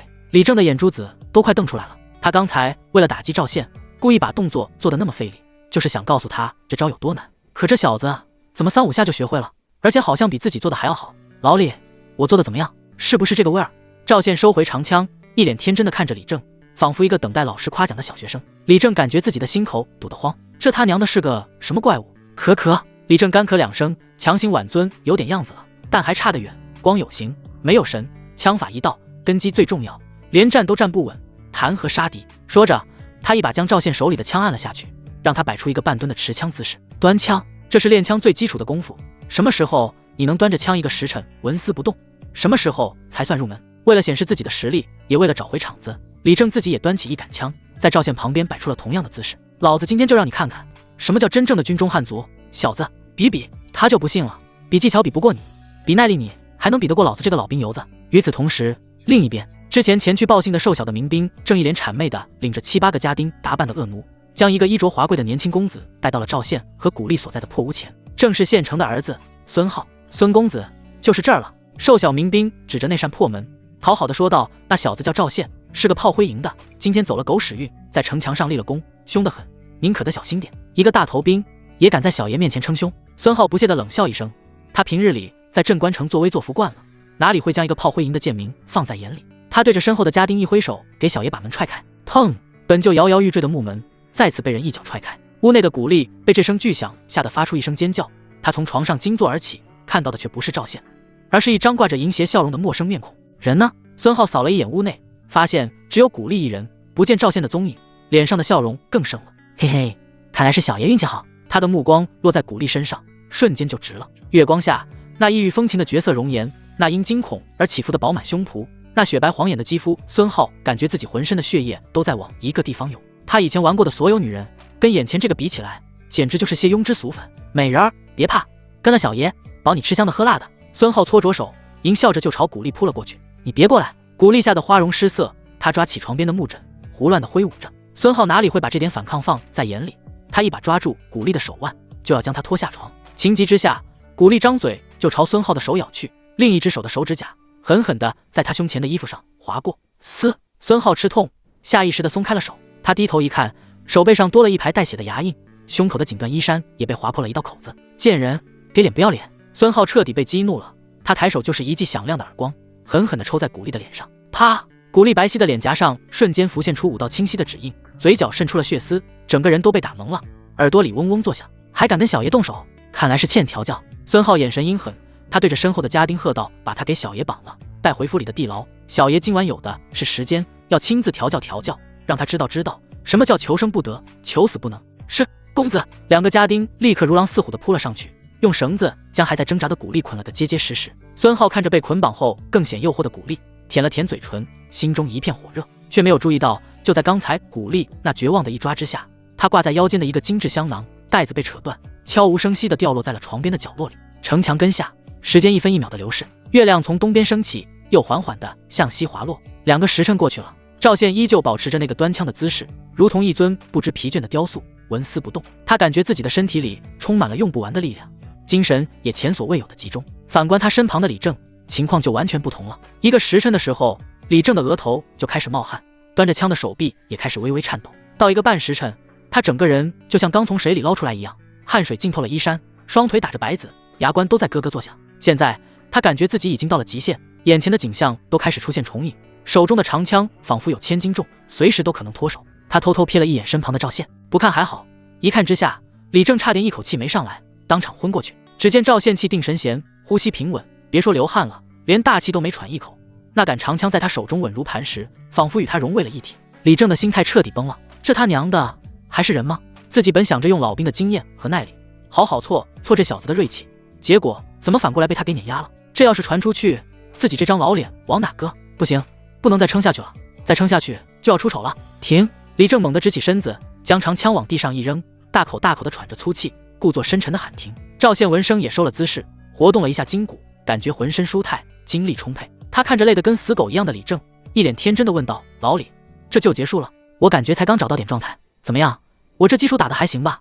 李正的嘴角狠狠抽搐了一下，还行？你管这叫还行？他强忍着骂娘的冲动，为了维护自己最后的尊严，开始一本正经的胡说八道。行个屁！李正瞪着眼睛，摆出一副高深莫测的模样，以这叫死力气，根本没领悟到端枪的精髓。赵宪愣住了，虚心求教：“啊，什么是精髓？看到我这身汗了吗？”李正指着自己湿透的衣服，理直气壮地说道：“那才是精髓。真正的端枪是要将全身的精气神都凝聚在枪尖上，与长枪合二为一。这个过程会极大的消耗体力，所以才会汗流浃背，精疲力尽。你看看你身上连点汗珠子都没有，说明你根本就没把劲儿使到地方，空有其表，华而不实。”一番话说的是慷慨激昂，掷地有声。赵宪听得一愣一愣的，原来是这样，原来如此，多谢李大哥指点。赵宪恍然大悟，看李正的眼神里充满了崇拜。那我们再来，这次我一定好好体会您说的精髓。还来？李正吓得差点跳起来，他现在两条腿都还在发软，再来一次非得当场猝死不可。可是自己总不能明说坚持不住了吧？慌乱之下，李正眼珠一转，立刻找到了一个绝佳的借口：练功要循序渐进，过犹不及，今天就到这。李正拍了拍赵宪的肩膀，语重心长地说道：“再说，你小子就不惦记你那个小美人了？把她一个人扔在屋里，这大半夜的，城里乱得很，你就不怕被哪个不长眼的给惦记上，摸进屋里去了？”这话如同当头一棒，瞬间敲醒了赵宪。对啊，鼓励自己光顾着出来撒气了，怎么把他给忘了？那可是自己的宝贝疙瘩，是能给自己刷属性的极品美人，万一真出了什么事，自己哭都没地方哭去。靠，我怎么把这茬给忘了？赵宪一拍大腿，也顾不上练枪了。老李，多谢提醒，我先回去了，明晚我再来找你学枪。说完，他提着枪一阵风似的就跑了。看着赵宪远去的背影，李正长长的松了一口气，一屁股瘫坐在地上，他抹了一把额头的冷汗，心中一阵后怕。明晚还来？想到赵宪临别前的说法，李正的脸瞬间又垮了下去。他感觉自己给自己挖了个天大的坑，不行，老子得赶紧回去把那本祖传的枪法秘籍再好好研究研究，多学几招压箱底的绝活，不然明天非得在这小子面前露馅不可。李正嘟嘟囔囔的从地上爬起来，拖着疲惫的身体，一瘸一拐的往回走。另一边，赵宪归心似箭，他飞快地穿过空无一人的街道，很快就回到了那间破屋前。然而，眼前的景象却让他心头猛地一沉。院门大开，那扇本就被踹坏的房门，此刻更是碎成了好几块，凄惨地躺在地上。一股不祥的预感瞬间笼罩了他的全身。古力！他怒吼一声，疯了似的冲进屋内。屋子里一片狼藉，床铺凌乱不堪，被褥被撕扯得不成样子，地上还有几滴尚未干涸的血迹。古力不见了！赵宪的眼睛瞬间就红了，一股滔天的怒火从脚底板至冲天灵盖。出事了！古力真的出事了！他像一头暴怒的狮子，在狭小的房间里来回踱步，胸中的杀意几乎要凝成实质。是谁？到底是谁干的？他强迫自己冷静下来，开始仔细地搜寻房间里的每一个角落，不放过任何一丝线索。很快，他在床边的角落里发现了一个不属于这里的东西，那是一个做工极为精致的香囊。香囊由上好的锦缎制成，上面用金线绣着一朵盛开的牡丹，里面填充的香料散发着一股浓郁而独特的香气。这种东西绝不是普通士兵或者民兵能用得起的。赵宪将香囊攥在手心，那布料的触感和独特的香气让他立刻确定了香囊主人的身份必然是某个非富即贵的家伙。很好，赵宪低声轻语，牙齿咬得咯咯作响。不管你是谁，敢动我的女人，我赵宪定要将你碎尸万段，让你付出千百倍的代价。他将那枚香囊死死地攥在拳心，转身夺门而出，如同一道黑色的闪电，消失在沉沉的夜色之中。夜色更深，春风阁门前的红灯笼在寒风中摇曳，大堂里的喧嚣已经散去，只剩下几个喝得烂醉的兵痞被龟奴们半拖半拽地架了出去。老鸨正捏着一沓军功凭证，嘴里哼着小曲，脸上的褶子笑成了一朵烂菊花，准备让伙计上门板打烊。就在这时，一阵狂风卷着杀气从门口灌了进来。赵宪去而复返，一张脸阴沉得能滴出水。哎呦，我的爷，您怎么又回来了？老鸨看到他，脸上的笑容一僵，但还是连忙迎了上去。可是我们孟姑娘招待不周，惹您生气了。赵宪没理会他的聒噪，径直走到一张桌子前，将那个从屋里捡到的精致香囊啪的一声拍在桌上。这东西谁的？他的声音发冷，不带一丝温度。老鸨的眼皮猛地一跳，他凑上前只看了一眼，脸色就变了。这香囊的样式和料子他再熟悉不过。这是？老鸨支支吾吾，眼神躲闪。说。赵宪猛地一拍桌子，那张结实的八仙桌竟被他拍得发出一声哀鸣，桌面裂开一道缝。老鸨吓得浑身一哆嗦，手里的算盘珠子都拨错了，他哪还敢隐瞒，竹筒倒豆子般全说了出来。爷，这是县城家的孙公子独有的香囊，他府里专门请了苏杭的绣娘，用的也是宫里流出来的秘制香料，整个镇关城独此一份，绝不会有错。孙浩，赵宪的眼睛眯了起来，一股骇人的杀气从他身上弥漫开来，是那个在城里横行霸道、无恶不作的县城独子。他今天来过，来过。老鸨的声音都在发颤。傍晚的时候来过，说是要见孟姑娘，被奴家给挡回去了。可他走的时候，身边还跟着个尖嘴猴腮的民兵，两人嘀嘀咕咕的，不知在说些什么。尖嘴猴腮的民兵，想到下午杀的两人，赵宪瞬间明白了，看来盯上自己的远不止杀掉的2个，竟然还有一个家伙告密，引来了孙浩这条恶狼。很好，赵宪的拳头捏得咯咯作响，他抓起桌上的香囊，转身就要走。爷，您要去哪？老鸨看他那副要吃人的模样，吓得魂飞魄散，连忙一把抱住他的腿。您可千万别冲动啊！可是县城的儿子，是这镇关城里的土皇帝，岳将军都得给他爹3分薄面。您惹不起啊！我惹不起。赵宪停下脚步，低头看着他，眼神里是化不开的戾气。他动了我的人，我就要他的命，天王老子来了也一样。爷，您听我一句劝。老鸨快要哭出来了。我知道您勇武过人，有100军功在身，可强龙不压地头蛇，您跟他硬碰硬，是拿鸡蛋碰石头啊！不管你是为了什么，都不值当啊！赵宪的心猛地一沉。老鸨的话虽然难听，却是事实。自己现在不过是一个有点军功的大头兵，无权无势，而孙德茂是镇关城的县城，根深蒂固，手底下养着一帮家丁恶奴，自己单枪匹马杀过去，就算能宰了孙浩，也绝对不可能全身而退。到时候孙德茂随便安个罪名，自己就得人头落地。难道就这么算了？一想到古丽可能遭受的折磨，赵宪胸中的怒火就无法抑制的熊熊燃烧。不行，绝不能就这么算了。老鸨还在旁边苦苦哀求，您就听我一句劝，避其锋芒，留得青山在，不怕没柴烧啊！我避他锋芒，我可是穿越者，作用系统，动不动避其锋芒，活得这么窝囊，老子不是白穿越了？意气风发间，赵宪却也没失了理智，沉默片刻，脑中突然灵光一闪。对啊，我惹不起县城，可这城里有人惹得起啊，或者说有人不怕把事情闹大呀。一个绝妙的主意在他心头浮现。赵宪的脸上露出一抹森然的冷笑，他缓缓蹲下身，拍了拍老鸨的脸。你说的对，我确实惹不起县城。老鸨闻言一喜，以为他听劝了。但是赵宪话锋一转，声音里充满了威胁的意味。今晚我没来过这里，你也没见过我，更没见过这个香囊，懂吗？要是明天让我听到半点关于我的风声。赵宪的手指在他脖子上轻轻划过。我不介意让春风阁换个新老板。老鸨吓得面无人色，点头如捣蒜。赵宪这才满意的站起身，整理了一下衣甲，大步流星地走出了春风阁，身影很快融入了浓重的夜色之中，只留下一身冰冷的杀气。看着他离去的背影，老鸨双腿一软，瘫坐在地上，半天没缓过神来。就在这时，一道清冷的身影从后院的月亮门后走了出来，正是孟烟薇。她换了一身素白的衣裙，脸上未施粉黛，却更显得清丽脱俗。妈妈，何事如此惊慌？老鸨像是看到了救星，连滚带爬的过去，将刚才发生的事情原原本本说了一遍。孟烟薇听完，只是淡淡的蹙了蹙眉，不过是个有点蛮力的粗鄙武夫，色厉内荏罢了。他清冷的眸子里闪过一丝不屑。100军功或许是真的，但匹夫之勇终究上不了台面，他也就敢在您这儿放几句狠话。真让他去县城府，借他10个胆子也不敢。在他看来，赵宪这种人不过是仗着几分战功便不知天高地厚的莽夫，终究成不了气候。老鸨听他这么一说，也觉得有几分道理，悬着的心稍稍放了下来。毕竟县城府那是什么地方，岂是一个大头兵说闯就闯的？县城府地牢，这里与府中的富丽堂皇截然不同，阴暗潮湿，空气中弥漫着一股血腥与霉味混合的恶臭。孙浩提着一盏灯笼，慢悠悠地走下石阶，墙壁两侧的铁笼里关押着10几个衣衫不整的年轻女子，她们大多面黄肌瘦，眼神麻木，看到孙浩进来，一个个都吓得蜷缩到角落里，瑟瑟发抖，如同受惊的鹌鹑。孙浩很享受这种感觉，他喜欢看这些女人恐惧的眼神，这让他有一种主宰一切的快感。把人带进来，他对着身后的家丁挥了挥手，2个家丁狞笑着将五花大绑的古丽推了进来，粗暴地扔在地上。嘿嘿，美人儿，我们又见面了。孙浩蹲下身，用灯笼照着古丽那张带着指印和血丝的俏脸，脸上的笑容越发阴邪。他以为会看到古丽惊恐求饶的模样，却没想到古丽的目光死死地盯着他身后一个最阴暗的角落，整个人如同被雷劈中一般，彻底僵住了。那个角落的铁笼里也关着一个女孩，女孩看起来不过18岁的年纪，同样是高鼻梁蓝眼睛，五官精致的像个洋娃娃，只是身上脏兮兮的，瘦的只剩下一把骨头。他也看到了古丽那双本已暗淡无光的蓝色大眼睛里瞬间爆发出难以置信的光芒，嘴唇翕动着，泪水决堤而下。妹妹！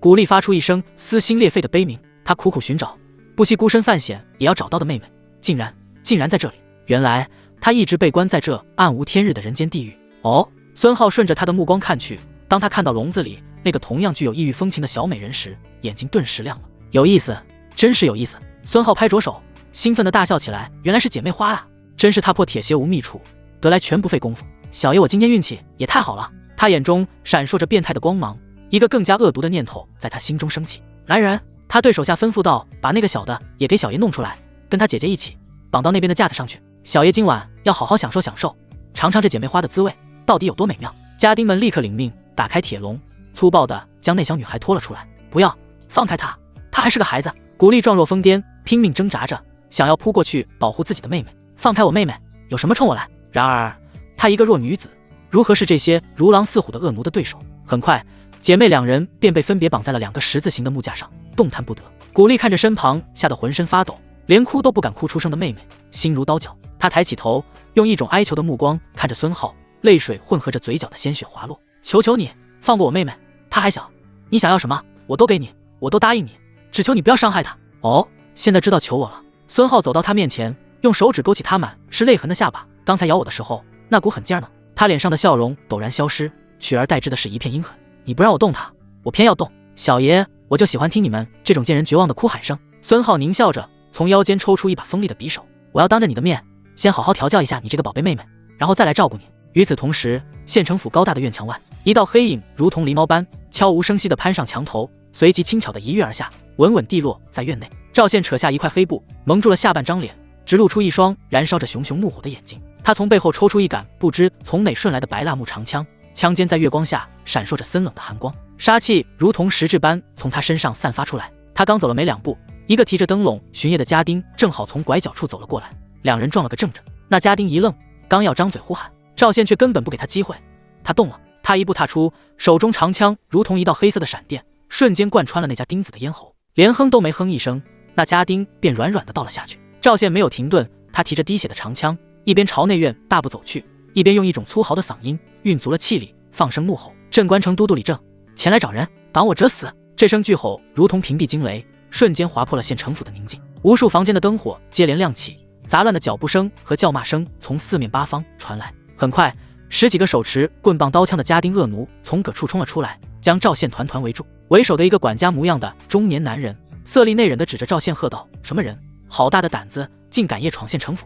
赵宪懒得跟他废话，用行动做出了回应。他脚尖在地面一点，整个人如同炮弹般冲入人群，手中长枪化作一条夺命的毒龙，上下翻飞。仗着那远超常人的力量和刚学会的枪法技巧，赵宪在人群中如入无人之境。那些家丁的攻击落在他身上，连他藏在衣服下的软甲都破不开。而他的长枪每一次刺出，每一次横扫，都必然会带起一声惨叫和一片血花。那管家还想说些什么，赵宪已经杀到了他面前，长枪一抖，直接将他整个人都挑飞了出去，重重地砸在墙上，没了声息。不过片刻功夫，地上已经躺倒了一片，剩下的几个家丁吓得屁滚尿流，哪里还敢上前？赵宪一脚踩在一个活口的胸口上，枪尖抵着他的喉咙，声音冰冷如铁：孙浩在哪？在地牢，公子爷在地牢。那家丁吓得裤子都尿了，颤抖着手指着后院的方向。地牢！赵宪眼神一寒，不再理会这些杂鱼，提着枪径直朝着后院的地牢冲去。地牢里，孙浩正享受着猎物最后的挣扎，他用匕首的尖端轻轻划过古丽妹妹单薄的衣衫，呲啦，布帛撕裂的声音在这死寂的地牢里显得格外刺耳。女孩的肩膀露了出来，皮肤在昏暗的灯光下白得刺眼，她吓得紧紧闭着眼睛，瘦小的身体抖得像秋风中的落叶。不要！古丽的嗓子已经喊哑了，泪水模糊了她的视线，她只能眼睁睁地看着自己的妹妹即将被这个恶魔玷污。哈哈哈，哭吧，叫吧，你叫得越大声，小爷我越兴奋。孙浩的脸上满是病态的狂热，他最喜欢这种将美好事物亲手撕碎的感觉。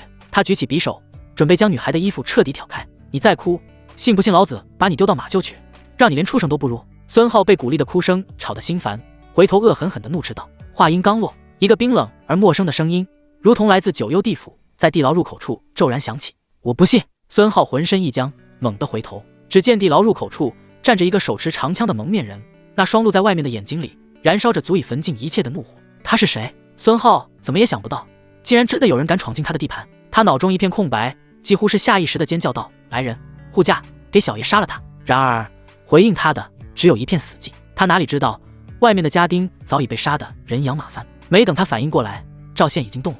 黑色的身影仿佛瞬移一般，只一闪就出现在了孙浩面前。孙浩只觉得一股恶风扑面而来，他甚至没看清对方的动作。砰！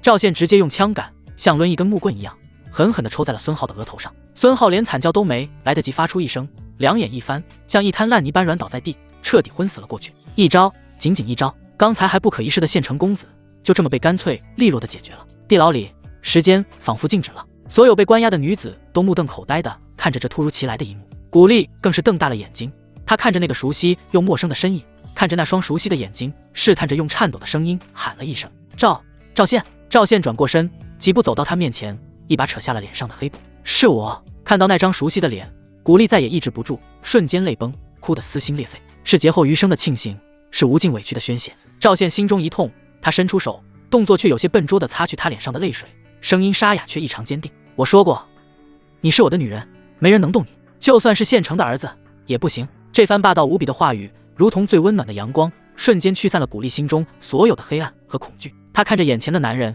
这个将他从一个又一个地狱中拯救出来的男人，心中涌起一股前所未有的情愫。古丽好感度加20，当前好感度加70，奖励力量加4。轰！一股比之前任何一次都要磅礴的力量瞬间涌入四肢百骸。赵宪感觉自己的骨骼都在发出兴奋的嗡鸣，浑身上下充满了爆炸性的力量。他不及细细体会，立刻动手，用匕首割断了绑在古丽和他妹妹身上的绳子。我们走。赵宪拉起古丽的手，转身就要离开。等等！古丽却拉住了他，他指着那些铁笼里满眼希冀的女子，哀求道：“赵宪，救救他们吧！”赵宪的目光扫过那些形容枯槁、眼神麻木的女子，胸中的怒火再次被点燃。他二话不说，走上前去，用长枪的枪头一枪一个，干净利落地将那些铁笼的锁头全部挑断。牢门开了，你们自由了。赵宪的声音不大，却清晰地传到每一个人的耳中。他将古丽的妹妹交给他，沉声道：“你带着她，还有这些女人，先到外面等我。”那你呢？古丽紧张地问。赵宪回头看了一眼地上昏死过去的孙浩，嘴角勾起一抹残忍的弧度。我得给孙公子留个一辈子都忘不掉的念想。1刻钟后，县城府的后院火光冲天，赵宪带着一大群女人从一片混乱中冲了出来。看着身后那熊熊燃烧的大火，那些被囚禁许久的女子脸上露出了畅快淋漓的笑容，有人甚至拍手叫好。好了，从今天起，你们都自由了，趁乱赶紧回家去吧。赵宪对着众人挥了挥手，一个胆子大些的女子走上前来，对着赵宪盈盈一拜，多谢恩公救命之恩，敢问恩公高姓大名？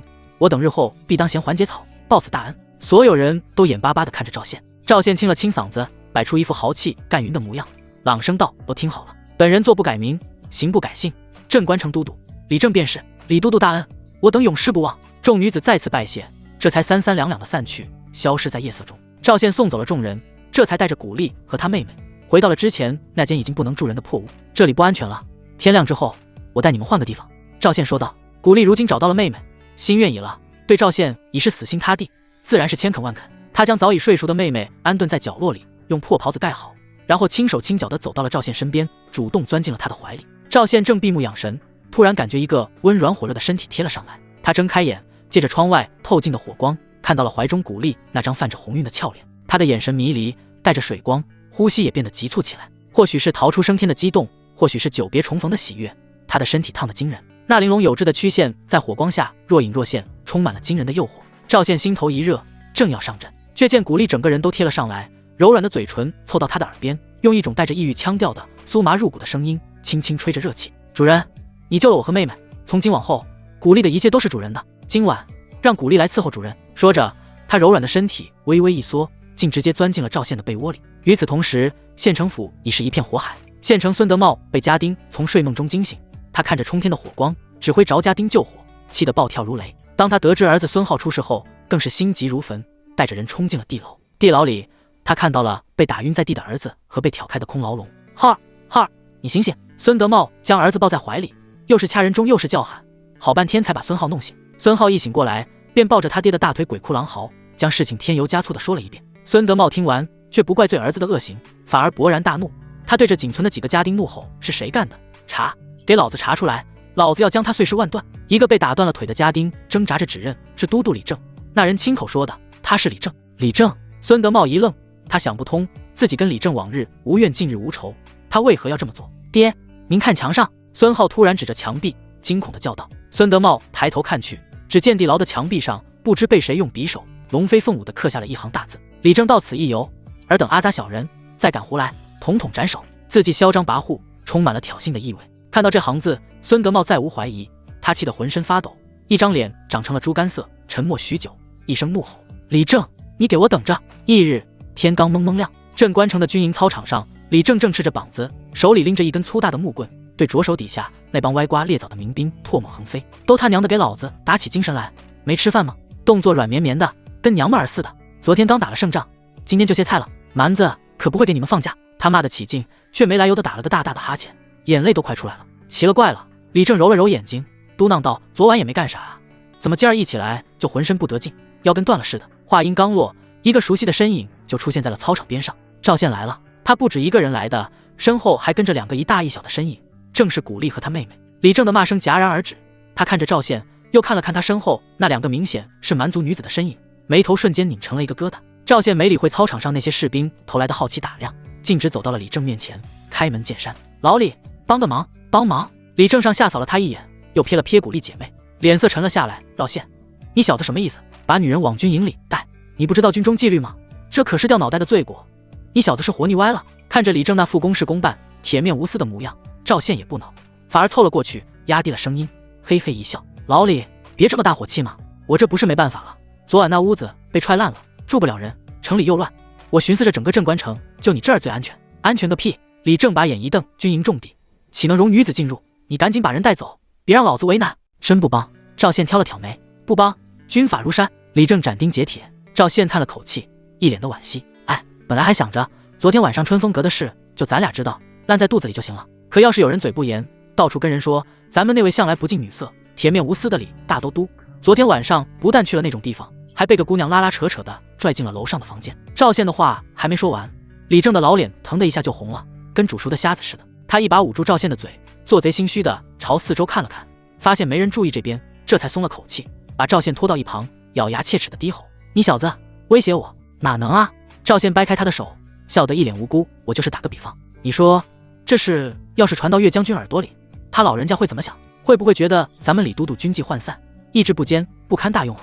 李正的脸皮狠狠地抽搐着，他感觉自己的后槽牙都快咬碎了。这他娘的哪里是打比方，这分明就是赤裸裸的威胁，偏偏自己还就吃这一套。他李正在军中混了半辈子，靠的就是一个勇字和一个正字，要是真被人传出去流连青楼，他这张老脸往哪搁？李正的脸色变了又变，最后所有的愤怒和不甘都化作了一声憋屈的长叹：“算你小子狠！”他瞪了赵宪一眼，不情不愿地改了口风：“那个，你既然拜我为师，也算是我半个兄弟。兄弟有难，我这个当大哥的自然不能袖手旁观。不过话说在前头，军营里留两个女人，终究不是长久之计，我只能帮你暂时想想办法。”“够了够了！”赵宪大喜，用力拍了拍李正的肩膀：“我就知道老李你最是义薄云天。”李正感觉自己快要内伤了，他没好气地甩开赵宪的手，转身对着操场上的民兵吼道：“都他娘的看什么看？继续练！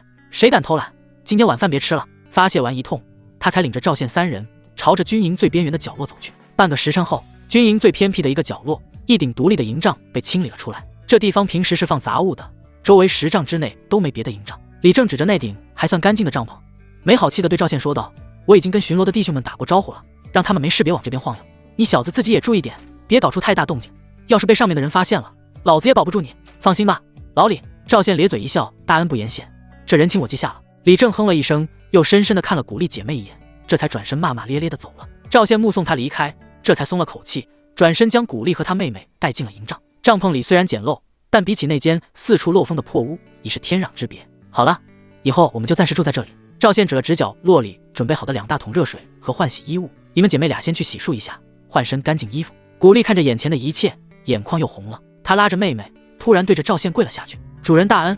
古丽和古月无以为报。姐姐，她身旁的妹妹，那个叫古月的女孩，也怯生生地跟着跪下，小声地喊了一声：“行了行了，起来吧，别动不动就跪。”赵宪摆了摆手，将他们扶了起来：“赶紧去洗洗，瞧你们俩跟泥猴子似的。”姐妹俩这才起身，走到了屏风后面。很快，里面便传来了哗啦啦的水声。赵宪坐在床边，闭目养神，心里却盘算着接下来的路。这镇关城是守不住了，自己必须尽快提升实力，带着古丽姐妹俩在城破之前杀出去。正想着，一阵香风从屏风后传来，赵宪睁开眼，瞬间就愣住了。只见洗漱完毕的古丽姐妹俩换上了一身干净的布裙，俏生生地站在他面前，洗去了满身的污垢，两人的容貌彻底展露了出来。古丽自不必说，那张充满异域风情的绝色容颜，此刻更添了几分柔媚，一双蓝色的眸子水汪汪的，仿佛会说话。而她身边的妹妹古月，更是让赵宪眼前一亮。小姑娘约莫18岁的年纪，五官还没完全长开，但已经能看出是个惊人的美人胚子。高挺的鼻梁，深邃的眼窝，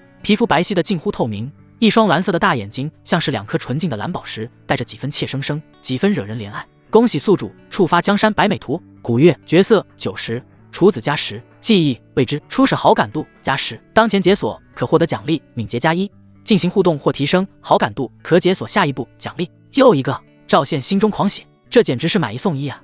他的目光不由得在古月那尚未发育、完全却已初具规模的身体曲线上多停留了几秒，心里盘算着，这敏捷属性可是好东西，能让自己的速度和反应更快，在战场上活命的几率就更大了。就在赵宪心思活络的时候，他突然感觉腰间一软，一只柔弱无骨的小手环了上来。古丽不知什么时候已经坐到了他的怀里，他看出了赵宪的心思，将温润的嘴唇凑到他耳边，吐气如兰：“主人，妹妹她还小呢。”他的声音带着一丝不易察觉的娇嗔和讨好。我知道，主人救了我们姐妹的命，我们的一切都是主人的，只要能活下去，主人想怎么样都行。只是能不能再等他2年，在这之前就让古丽一个人好好伺候主人，好不好？这番话说的是百转千回，既表明了忠心，又巧妙地维护了妹妹，还带着几分撒娇的意味。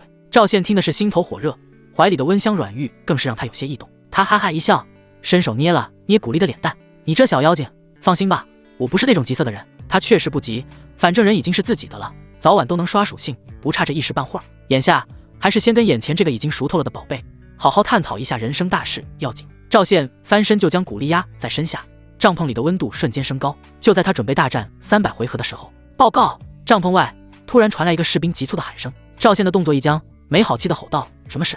赵宪兄弟，李都督有请，让您立刻去他营帐一趟。那士兵的声音里带着几分焦急。赵宪心里咯噔一下，一股不好的预感涌上心头。李正找我，这么急，难道是自己冒充他夜闯县城府的事情败露了？赵宪不敢耽搁，胡乱的套上衣服，也顾不上跟古丽温存，叮嘱他和他妹妹千万别出帐篷，便掀开帘子，快步朝着李正的营帐走去。一路上，赵宪的心都提到了嗓子眼，他脑子里飞快地复盘着昨晚的每一个细节。等他忐忑不安地走到李正那顶最大的主帐前时，眼前的景象却让他直接愣住了。预想中剑拔弩张、兴师问罪的场面根本没有出现。只见帐篷前的空地上，李正正背着手，围着一口半人高的大铜钟，一圈一圈地转悠，眉头拧成个川字，满脸都是费解。旁边还站着几个亲兵，也是对着那口钟指点点，议论纷纷。老李，你这是？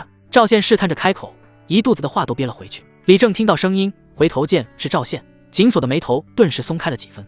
他像是看到了救星，连忙招手：“你小子来的正好，快过来给老子瞧瞧。”李正指着那口崭新的铜钟，一脸的困惑。一大早，县城府的人就敲锣打鼓的把这玩意儿送来了，说是县城大人感念我昨日守城有功，特意送来的贺礼。可老子琢磨了半天，也没想明白，送礼送什么不好，偏偏送一口钟，这是什么说道？赵宪的目光落在铜钟上，再听到县城府3个字，脑子嗡的一下，差点没站稳。送钟，送钟，好你个孙德茂，这是在咒李正早点死啊！李正看他脸色不对，还以为他知道些什么，连忙追问：“怎么了？你小子是不是知道这其中的门道？快跟老哥说说。”赵宪深吸一口气，看李正那一脸纯粹的求知欲，瞬间就明白了，这位铁憨憨压根就没往那方面想。也是，就李正这样的大头兵，字都不认识，哪能想到谐音梗？孙德茂这阴招算是媚眼抛给了瞎子看。不过赵宪立刻意识到，这孙德茂肯定还不知道昨晚闯府的是自己，否则送来的就不是一口钟，而是300刀斧手了。想到这里，赵宪的脑子飞快转动起来，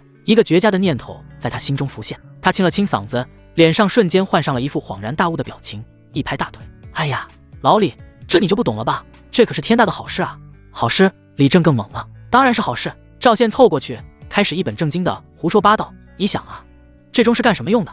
洪亮、厚重，声音能传出老远。县城大人这是在夸你呢。”“夸我？”“对啊。”赵宪说得自己都快信了。一想，钟声一响，是不是正气凛然？县城大人这是在称赞你为人正直、刚正不阿，声名远扬，如同这洪钟大吕一般，响彻云霄。这李正听得一愣一愣的，半信半疑。你想想，岳将军为什么提拔你？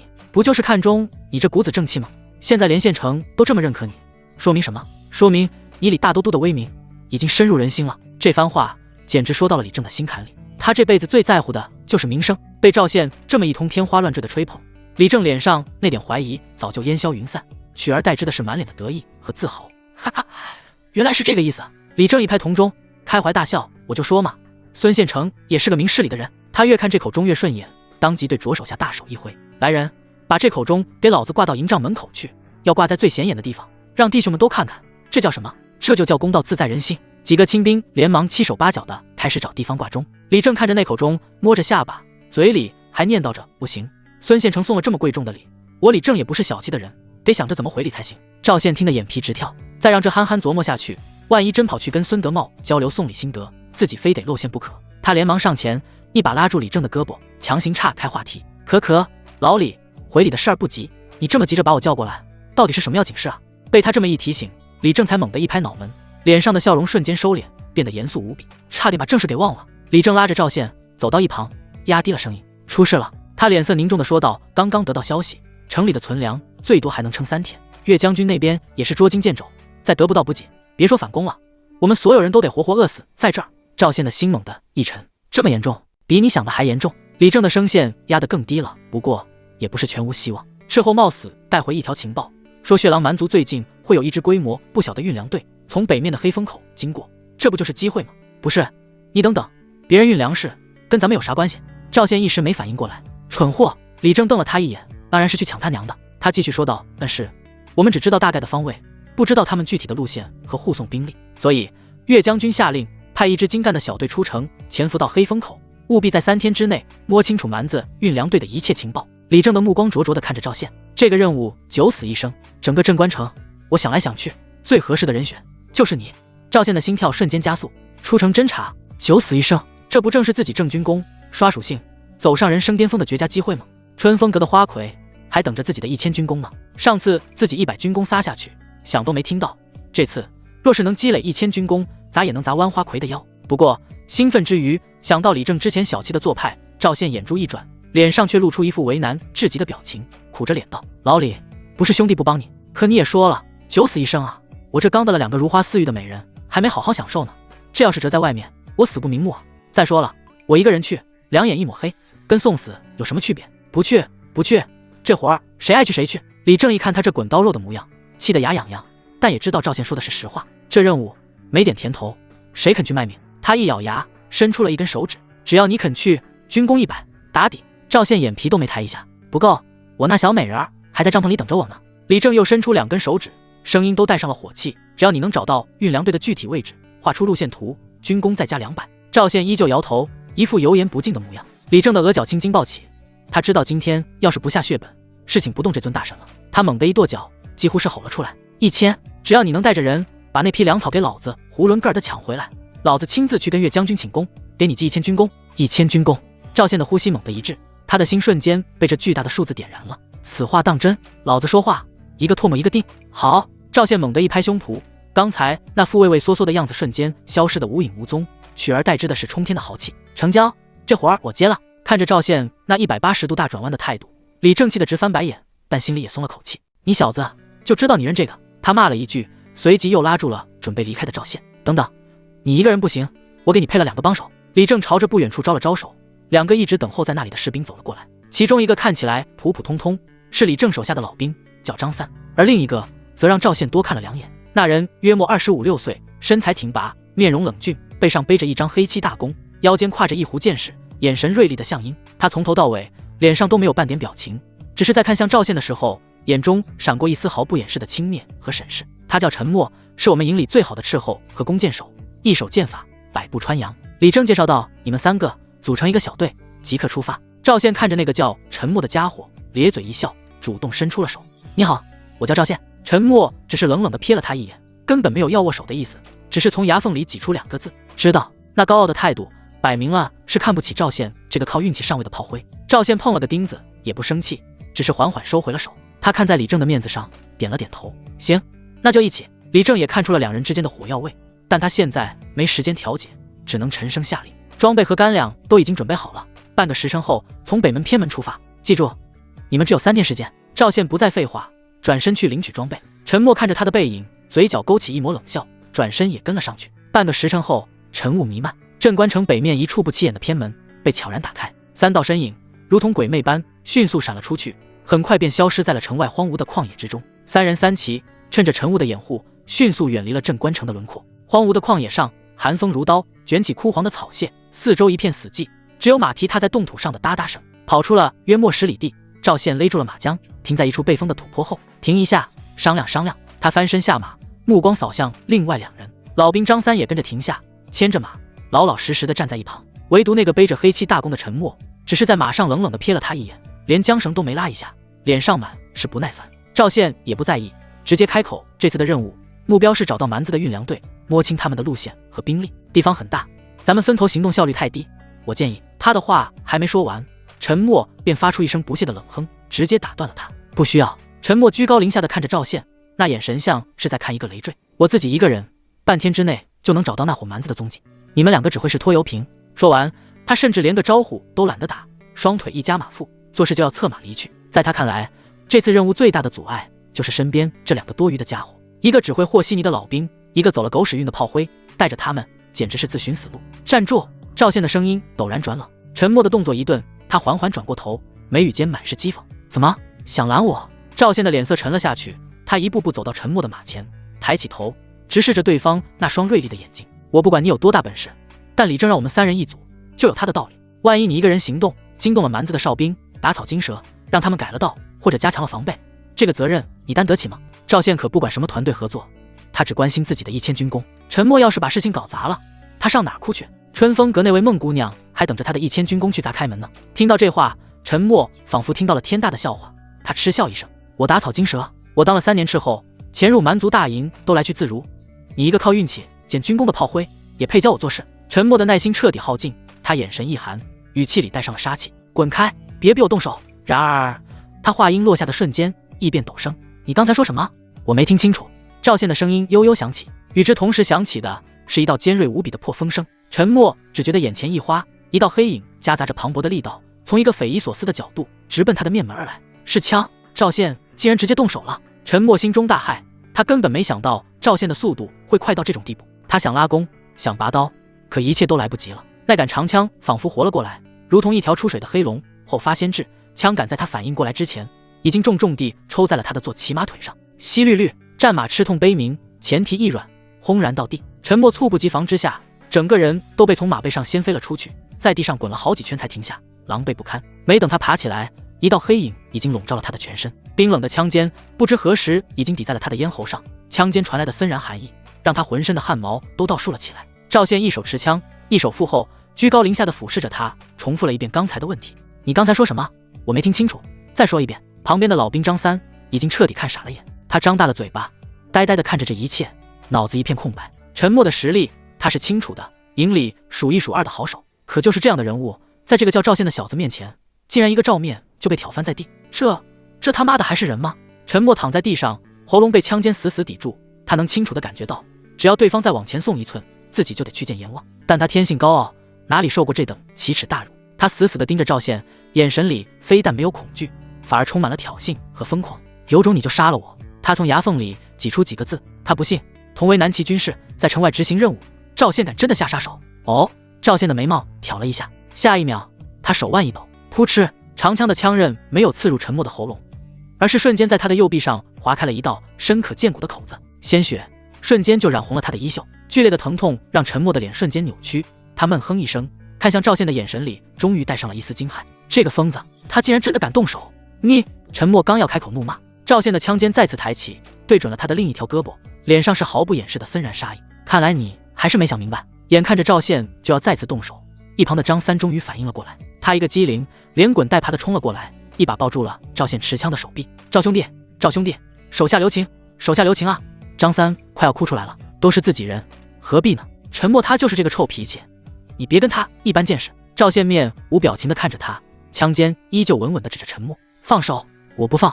张三死死的抱着他的胳膊，急得满头大汗。赵兄弟，你听我说，我保证，我拿我项上人头保证，接下来我一定看好他，绝不让他再乱来。他要是再敢不听指挥，不用你动手，我亲手绑了他。赵宪盯着张三看了半晌，又看了一眼的上脸色惨白，但眼神依旧倔强的陈默，这才缓缓收回了长枪。杀陈默对他而言没什么好处，还会惹一身麻烦。刚才那一下只是为了立威，现在看来效果不错。既然张大哥你都这么说了，这个面子我给你。赵宪收枪而立，目光冷冷地扫过地上的陈默和一旁的张三，他声音不大，却让两人都听得清清楚楚。我不管你们以前多厉害，现在这个小队我说了算，你们要是害怕，可以在这里等着，我一个人去找那伙蛮子的踪迹。等我回来了，军功少不了你们的。但是赵宪话锋一转，语气陡然变得很厉，谁要是敢在背后搞小动作，影响老子正军功。他用枪尖指了指沉默还在流血的胳膊，别怪我出手比这还狠。寒风卷着血腥气刮过荒芜的旷野，沉默捂着流血的右臂，挣扎着从地上爬了起来。他用布条草草地包扎了一下伤口，眼神阴沉的可怕，死死地盯着赵宪，一言不发。那目光里屈辱、愤怒、不甘，种种情绪交织，唯独没有服软。赵宪将长枪往地上一插，环抱双臂，看都懒得再看他一眼。他知道对付这种刺头，光靠嘴皮子没用，得用拳头让他知道谁才是老大。眼看气氛僵持到了冰点，老兵张三赶紧打着哈哈凑到了赵宪跟前，脸上堆满了讨好的笑，试图缓和气氛。赵兄弟，消消气，消消气。沉默这小子就是茅坑里的石头，又臭又硬。您大人有大量，别跟他一般见识。他一边说，一边给沉默使眼色，示意他赶紧服个软，这事儿就算过去了。可沉默压根不领情，只是冷哼一声，扭过了头。张三见状，心里暗骂一声，只能继续对着赵宪陪笑。那个赵兄弟，你看现在咱们也算是一条绳上的蚂蚱了，这接下来你有没有什么章程？这黑风口方圆百里都是些戈壁荒滩，咱们就这么没头苍蝇似的乱撞，别说3天了，30天也未必能找到那伙蛮子的影子啊。张三这话倒是说到了点子上，这片区域他们吃后营之前也摸排过，地形复杂，沟壑纵横，极易葬人。蛮子的运粮队若是有心躲藏，想找出来无异于大海捞针。赵宪转头打量了一下四周的环境，张大哥，你对这附近熟不熟？跟我说说这黑风口周边的情况，越详细越好。比如哪里有水源，哪里有能过大批车马的平坦路段，或者哪里有适合宿营的背风山谷。张三一听，顿时来了精神，这可算是问到他老本行了。他清了清嗓子，指着远处的几个方向，如数家珍地介绍起来。赵兄弟，你问这个可就问对人了。要说这黑风口最大的特点就是缺水，方圆百里能找到的稳定水源地，满打满算就3处。东边30里有个叫月牙泉的地方，水质最好，不过那地方离咱们镇关城太近，蛮子应该不敢去。西边50里有一条地下暗河，有几个泉眼冒出地面，水流量不大，勉强够用。还有就是正北方向，大概40里开外有一片小绿洲，叫野狼湖，那地方最大，水源最充足，以前是血狼部落的一个小据点，后来被岳将军带兵给端了，现在荒废了。不过那里地形开阔，易攻难守，按理说蛮子的运粮队为了安全，应该不会选那儿当落脚点。张三顿了顿，又补充道，咱们之前分析都觉得蛮子应该是自带了足够的水囊，直接走那些隐蔽的干河河道，避开水源地，防止被咱们的斥候发现。赵宪听完，脑中飞快地将这些信息整合起来，他摸了摸下巴，嘴角却勾起一抹意味深长的笑意。不，你错了，我错了。张三一愣，你们光想着人了，却忘了运粮队里最多的是什么？赵宪反问道。是粮食啊。张三下意识地回答。用什么运粮食？车马、牲口啊！啊！张三猛地一拍大腿，眼睛瞬间瞪得溜圆，脸上写满了恍然大悟。我明白了，我他娘的真是个蠢货。他激动的声音都变了调，人或许可以靠水囊撑个几天，可运粮队那成百上千的骡马牲口绝对不行，他们每天的饮水量大得惊人，光靠携带的水根本撑不了多久，所以他们不管怎么绕，最终都必须要靠近水源地进行补给。赵宪赞许地点了点头，没错，月牙泉太近，他们不敢去，西边的泉眼水流太小，不够那么多牲口饮用，所以他们唯一的选择就是正北方向的野狼湖。他娘的，灯下黑呀！张三懊恼地捶了捶自己的脑袋，我们之前光想着怎么隐蔽，怎么安全，把最基本的常识给忘了，总以为蛮子都跟咱们一样，带着水袋就万事大吉了，却忘了他们还有那么多牲口，这个最大的累赘。一旁原本冷着脸的沉默听到这里，眼神也微微一动，他虽然不服气，但心里却不得不承认，赵宪这个分析简单粗暴，却直指要害，比他们之前那些复杂的推演要高明得多。这小子好像不完全是靠运气。张大哥，带路去野狼湖。赵宪当机立断。好嘞。张三现在对赵宪是佩服的五体投地，二话不说翻身上马，兴奋的一挥手，赵兄弟跟我来。沉默犹豫了一下，看了一眼自己那匹被打瘸了腿的马，又看了看赵宪和张三绝尘而去的背影，最终还是咬了咬牙，一瘸一拐地跟了上去。张三见状策马回来，让他上了自己的马，两人共乘一骑。一路上沉默一言不发，只是那双鹰隼般的眸子不时地扫过前面赵宪的背影，眼神复杂。三人一路向北，越是靠近野狼湖，地上的痕迹就越多，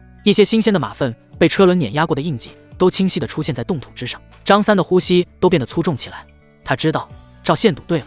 终于在临近中午的时候，一片不大的绿洲出现在了地平线上，三人悄悄地摸上一处高坡，匍匐在灌木丛后，朝着下方的绿洲望去。只见绿洲中心的湖泊旁密密麻麻地扎着上白顶帐篷，无数身穿皮袄的血狼蛮夷正在其中穿行。而在营地的外围，停放着一长列望不到头的乐乐车，车上盖着厚厚的油布，显然装满了物资。数不清的骡马正在湖边低头饮水，嘶鸣声、人语声，隔着老远都能隐约听见。营地四周还有骑着战马的蛮族哨兵来回巡逻，戒备虽然算不上森严，但也绝不松懈。我的乖乖，找到了！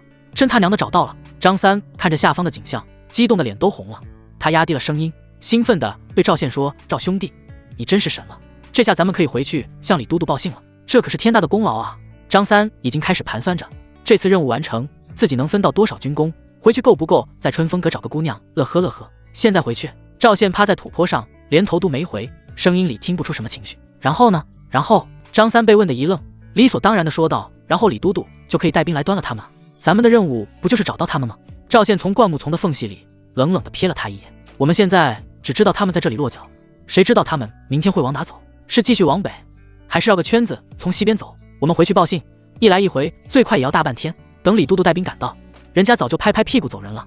到时候大军扑个空，你来负责。”这番话如同一盆冷水，瞬间浇灭了张三心头的火热。他脸上的笑容僵住了，额头渗出了一层冷汗。对啊，自己怎么把这茬给忘了？李都督要的不仅仅是找到这支运粮队，最关键的是要劫掠，是要把这批粮草弄到手。这就要求必须掌握对方的动向，提前设伏，打一个出其不意。如果只是知道对方现在的位置，根本没有意义。人家是移动的，又不是傻站在那里等你去打，那怎么办？张三急得直跺脚，压低了声音抱怨道：“总不能咱们直接跑下去问他们吧？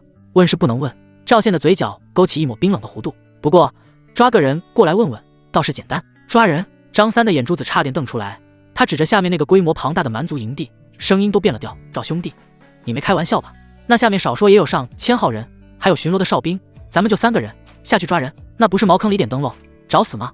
而且就算抓到了，怎么带回来？咱们这离镇关城还有几十里地呢。”张三的头摇得像拨浪鼓一样，他觉得赵宪这个想法实在是太疯狂了。然而他话音刚落，一旁一直沉默不语的陈默却突然开口了：“我跟你去。”陈默的眼神里没有了之前的轻蔑，取而代之的是一种棋逢对手的兴奋和好战。他看着赵宪，声音沙哑却异常坚定：“我负责用弓箭清除外围的哨兵，给你创造机会；你负责动手抓人，得手之后我掩护你撤退。”他虽然被赵宪一招制服，但心里并不服气，他认为那只是自己大意了。他想亲眼看看这个能一招放倒自己的家伙到底有多少真本事。这种深入敌营的刺激任务瞬间点燃了他骨子里的冒险精神。张三目瞪口呆地看着陈默，心想这小子是不是也疯了？然而更让他没想到的是赵宪的回答：“不需要。”赵宪干脆利落地拒绝了陈默的提议。为什么？陈默的眉头瞬间拧了起来，他觉得赵宪是在小看他。赵宪从地上站了起来，拍了拍身上的尘土，用一种不容置疑的语气说道：“因为你们2个跟着，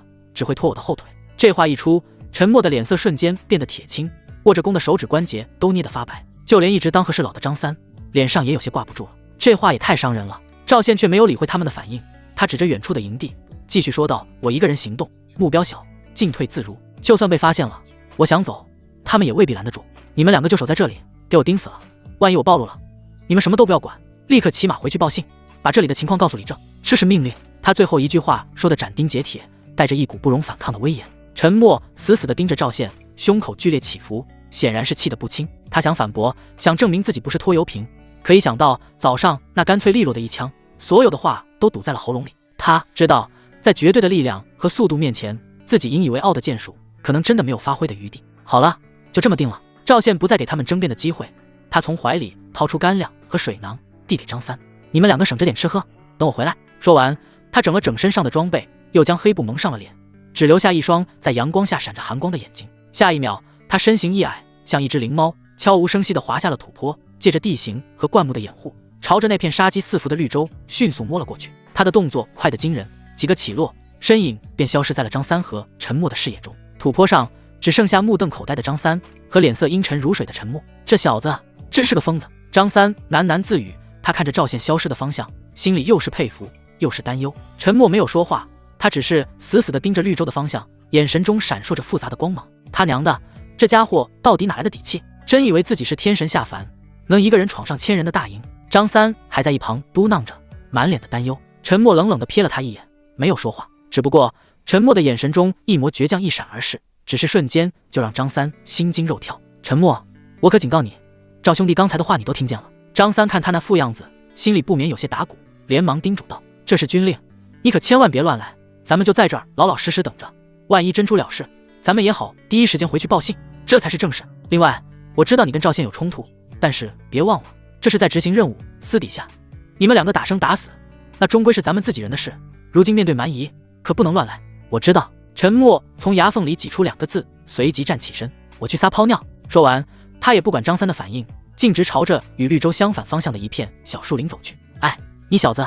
张三张了张嘴，想说些什么，但最后还是没说出口。他心想，人有3急，总不能不让人小解。再说，他去的方向是反方向，应该也闹不出什么幺蛾子。于是他便没再多想，重新趴回了原位，聚精会神地盯着绿洲的方向。他哪里知道，陈默进了那片小树林后，根本没有停留，而是兜了一个大圈子，借着地形的掩护，竟然悄无声息地绕到了另一侧，也朝着绿洲的方向潜了过去。另一边，绿洲边缘，赵县已经成功潜入，那4点的感知属性在这一刻发挥到了极致。方圆100米内，风吹草动，虫鸣鸟叫，巡逻哨兵的脚步声、呼吸声，甚至是他们不经意的咳嗽声，都清晰地反馈在他的脑海里，形成了一幅立体的动态地图。他就像一个幽灵，总能在巡逻队的空隙中找到最安全的路线。那些蛮族哨兵根本没有发现，一个死神已经悄然降临到了他们的腹地。赵县的目标很明确，不是那些聚在一起喝酒吹牛的普通士兵，也不是那些待在帐篷里的大人物，他要找的是一个落单的，看起来有些地位，但又不是太重要，失踪了不会立刻引起警觉的目标。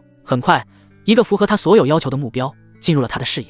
在营地边缘的一个小帐篷外，一个穿着皮甲、腰间挎着弯刀的蛮族百夫长正骂骂咧咧地走了出来。他看起来喝了不少酒，走路都有些摇晃，一边走还一边解着裤腰带，显然也是要去方便。就是他了！赵县眼中寒光一闪，身形如同鬼魅般悄悄地跟了上去。那百夫长晃晃悠悠地走进了一片半人高的草丛深处，背对着营地，正准备畅快淋漓地解决生理问题。他刚吹着口哨，还没等放出水来，突然感觉脖梗处一凉，一只冰冷的手掌如同铁钳一般，死死地扼住了他的喉咙。他浑身的酒意瞬间被吓醒，刚要张嘴呼救，那只手猛地发力，让他一个音节都发不出来，只能发出咯咯的声响，一张脸憋成了猪肝色。别出声，不然我扭断你的脖子！一个冰冷的声音在他耳后响起，同时一柄锋利的匕首已经抵在了他的后腰上。那百夫长立刻就怂了，他疯狂地点着头，表示自己绝对配合。小命都攥在人家手里，他可不敢有半点侥幸。很好，赵县很满意他的识时务，他用匕首顶着那百夫长的后腰，挟持着他，缓缓地朝草丛更深处退去。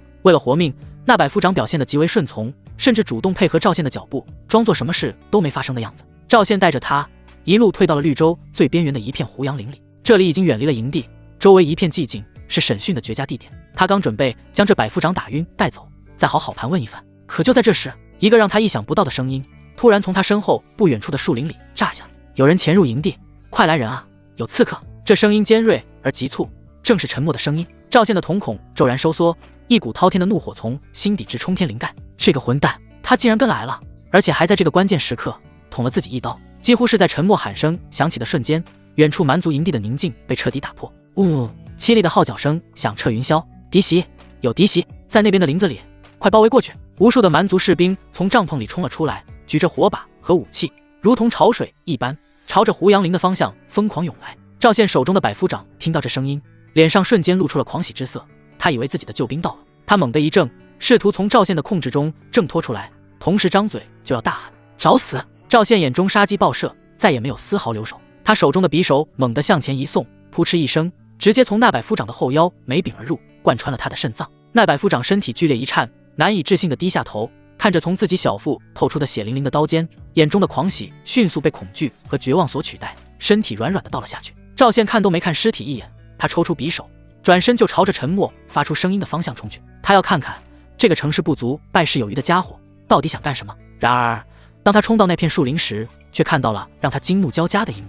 陈默根本不在那里，只看到几根被点燃的精油布条插在树枝上，正噼里啪啦地燃烧着，火光引人注目。留意到这般场面，赵县顿时心惊，若是放任大火，自己的位置必定暴露。想也没想，立马就要上前将火焰熄灭。可赵县却根本没有注意到，真正的陈默此刻正站在远处的一棵大树的树梢上，张弓搭箭，箭头直指赵县额头。赵县，你没想到吧？陈默的声音顺着风传来，带着一种病态的快意。你不是很能耐吗？不是很狂吗？你有没有想过，有一天会因为我命丧黄泉？他就是要看赵县狼狈不堪，要看他被蛮兵追杀得上天无路，入地无门。他要用这种方式洗刷自己之前所受的屈辱。今天你注定要死在这里，要死在我的剑下。我倒是要看看你究竟哪一点比我强？陈默疯狂地大笑着，他松开了弓弦，嗖，一支羽箭带着尖笑，却不是射向赵宪，而是射向了赵宪身边不远处的一处空地。箭矢深深地插入泥土，箭尾的羽毛还在嗡嗡作响，这是一个警告，也是一个信号。与此同时，得到示警的蛮兵立刻发现了这边的动静，呐喊着，挥舞着刀枪，如同疯狗一般围了上来。赵宪，享受我为你准备的盛宴吧。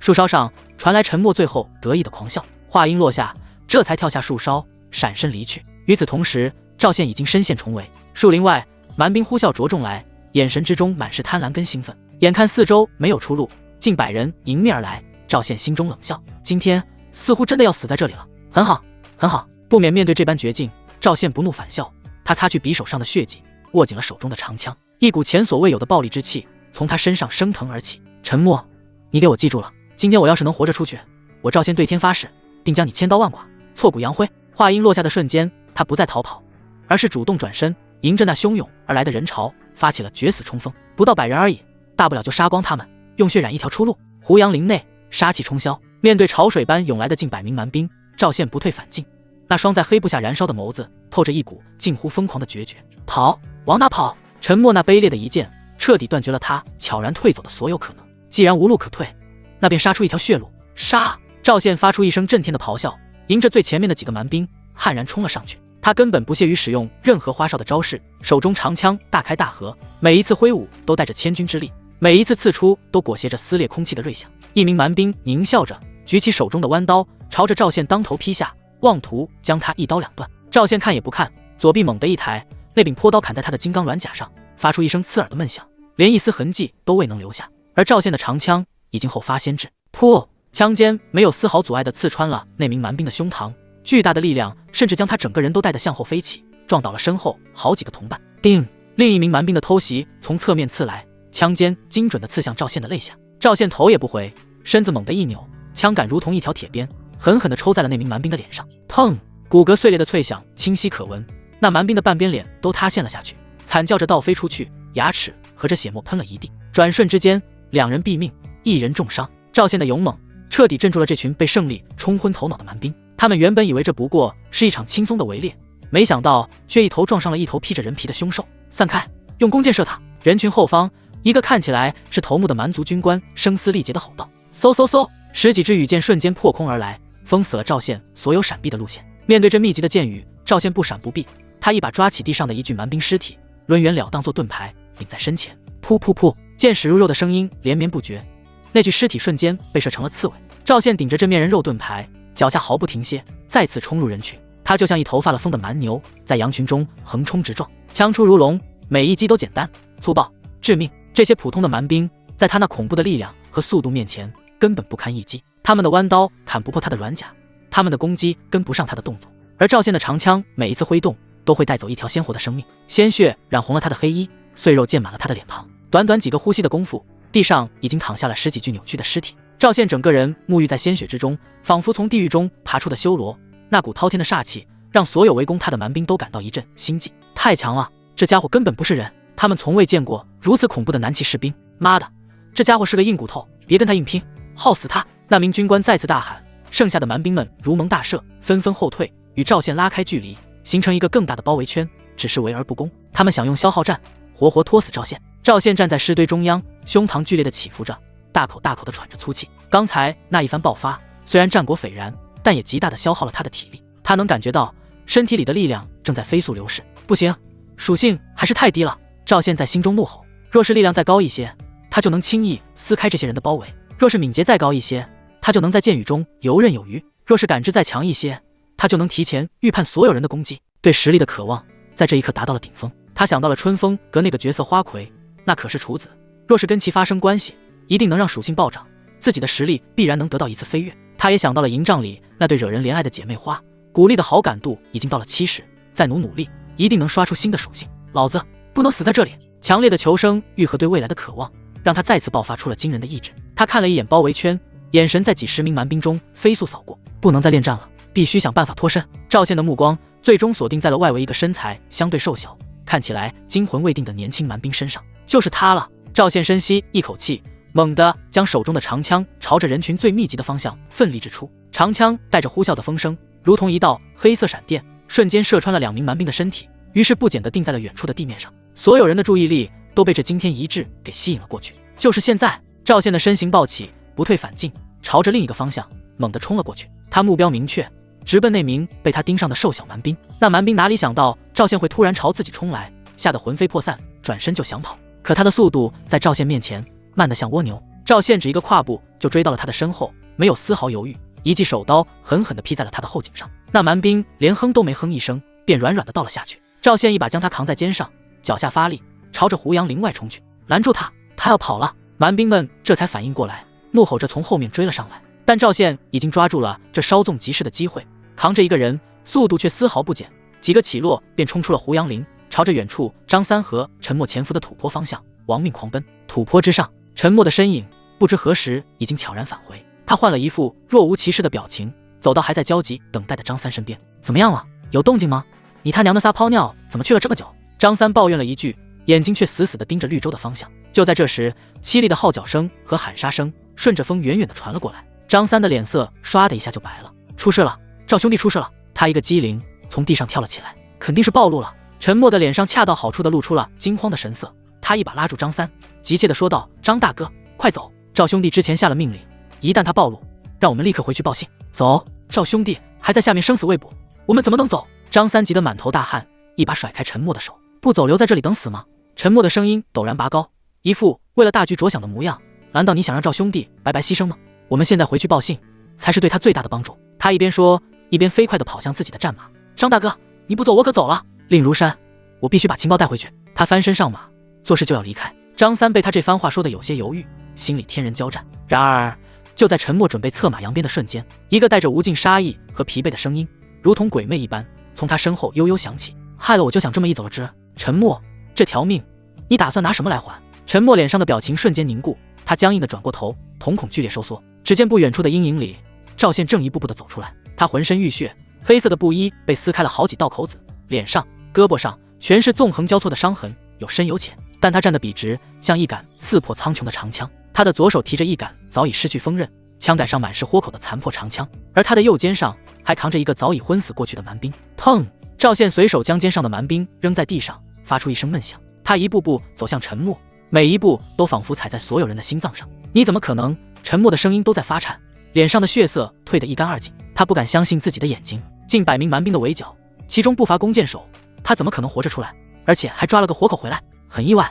赵宪走到他面前，那双在黑布下燃烧的眸子死死地锁定着他。意外？我没死在那。张三已经彻底傻了，他看看浑身是血的赵宪，又看看脸色惨白的陈默，脑子里乱成了一锅粥。赵兄弟，这是怎么回事？你问他。赵宪抬手用那杆破烂的长枪指着陈默，声音里压抑着火山爆发般的怒火。你问问他，刚才为什么要暴露我的行踪，甚至放火引来蛮兵？你再问问他，那只射向我脚边的箭是什么意思？此言一出，张三如遭雷击，他猛地扭头看向陈默，眼神里充满了难以置信。陈默，赵兄弟说的是真的？我不知道你在说什么。陈默色厉内荏的吼道，下意识地后退了一步。我只是去小检，听到喊杀声就立刻赶回来了，是吗？赵宪发出一声冷笑，他不再废话，猛地一脚将地上那个昏迷的蛮兵踢到了陈默的脚下。那你告诉我，在我被上百人围攻的时候，你在哪里？在我拼死杀出一条血路的时候，你又在哪里？你别血口喷人！陈默还在嘴硬，他指着赵宪，试图颠倒黑白。我看分明是你自己不小心暴露了行踪，现在想把责任推到我身上。够了！一声暴喝打断了陈默的狡辩。是张三。老兵的脸长得通红，不是因为激动，而是因为愤怒。他不是傻子。赵宪浑身的伤，还有那股死人堆里爬出来的煞气都做不了架。再联想到刚才陈默那反常的举动和那些恰到好处的言语，张三还有什么不明白的？同袍相残，这在军中是比通敌叛国还要令人不齿的罪行。陈默，你他娘的还是不是人？张三气得浑身发抖，他指着陈默的鼻子破口大骂。大家都是在刀口上舔血，把脑袋别在裤腰带上给南齐卖命。赵兄弟哪里得罪你了？你要这么害他？陈默被骂得哑口无言，他看着暴怒的张三，又看了看杀气腾腾的赵宪，知道今天这事已经无法善了。一股疯狂从他眼底涌起，既然被识破了，那就鱼死网破。他猛地从背后抽出黑漆大弓，动作快如闪电，搭箭上弦，直指赵宪，去死吧！然而他快，赵宪比他更快。就在陈默搭箭的瞬间，赵宪动了，他脚下的地面猛地一陷，整个人化作一道残影。那杆破烂的长枪被他当作棍棒，携着撕裂空气的尖鞘，朝着陈默的头颅当头砸下。陈默只觉得眼前一黑，一股无可匹敌的巨力迎面而来，他甚至来不及松开弓弦，砰一声沉闷到极致的巨响，那杆饱经战火的白蜡木长枪应声而断，而陈默的胸口直接被枪杆捅了个洞穿，鲜血直流，一击毙命。整个过程干净利落，没有半点拖泥带水，浓重的血腥味弥漫开来。张三呆呆地站在原地，温热的液体顺着他的脸颊滑落，他伸手一摸，黏糊糊的，全是血。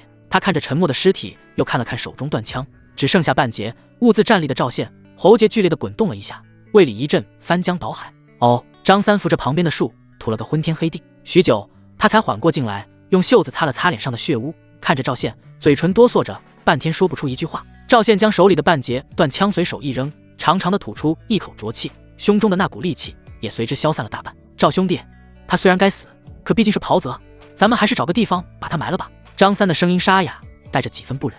埋了？赵宪瞥了他一眼，走到沉默的尸体旁，蹲了下来。张大哥，你觉得咱们现在安全了吗？张三一愣，刚才我闹出那么大动静，还抓了个活口回来，你当那些蛮子是傻子吗？他们肯定知道营地暴露了。赵宪一边说，一边在沉默的尸体上摸索着，很快就找到了那把之前伤过自己的匕首。他们现在一定像疯狗一样在周围搜索，我们带着一个俘虏，根本跑不快，被追上是迟早的事。张三的脸色又白了几分。那怎么办？所以我们要让他们以为那个闯进营地的人已经死了。赵宪举起手中的匕首，在张三惊恐的注视下，开始在沉默那张已经无法辨认的脸上又补了几刀。一个死掉的敌人总比一个下落不明的敌人要让人放心的多，只要他们放松警惕，我们才有机会带着这个活口安全回到镇关城。赵宪的动作很稳，声音更稳，仿佛他正在做的不是一件令人发指的事情，而是在处理一件微不足道的工具。张三看着这一幕，只觉得一股寒气从脚底板直冲天灵盖。他终于明白，眼前这个年轻人根本不能用常理来揣度，他的勇猛，他的智慧，还有他那份深入骨髓的冷酷与决绝，都远远超出了自己的想象。很快，赵宪处理完了尸体，他将那具被划得面目全非，身上又多了几道深可见骨伤口的尸体拖到了胡杨林边缘一处显眼的位置，又在周围伪造了一些打斗的痕迹。做完这一切，他才拍了拍手，走回张三身边。走吧，该回去了。半日之后，镇关城外，归途死一般沉寂。张三骑在马上，时不时地偷瞥一眼走在最前面的那个身影，心中五味杂陈。赵宪的背影并不算魁梧，甚至因为失血和疲惫显得有些单薄。可就是如此不起眼的一个人，在几个时辰前，于近百名蛮兵的围剿中，硬生生杀出了一条血路。张三现在闭上眼睛，都能回想起赵宪浴血归来的模样，那满身的伤口，那断裂的长枪，还有那股仿佛从尸山血海里浸泡过的骇人煞气，让他至今都两腿发软。回想起沉默那死相凄惨的尸体嘛，张三只觉得喉咙发干。狠，太他娘的狠了！不光对敌人狠，对自己狠，对所谓的自己人更狠。张三在军中混了半辈子，自认见过不少悍勇之辈，可跟眼前这个年轻人比起来，那些人简直就像是没断奶的娃娃。他现在对赵宪已经不是佩服了，而是发自骨子里的敬畏。到了，赵宪的声音将张三从胡思乱想中拉了回来。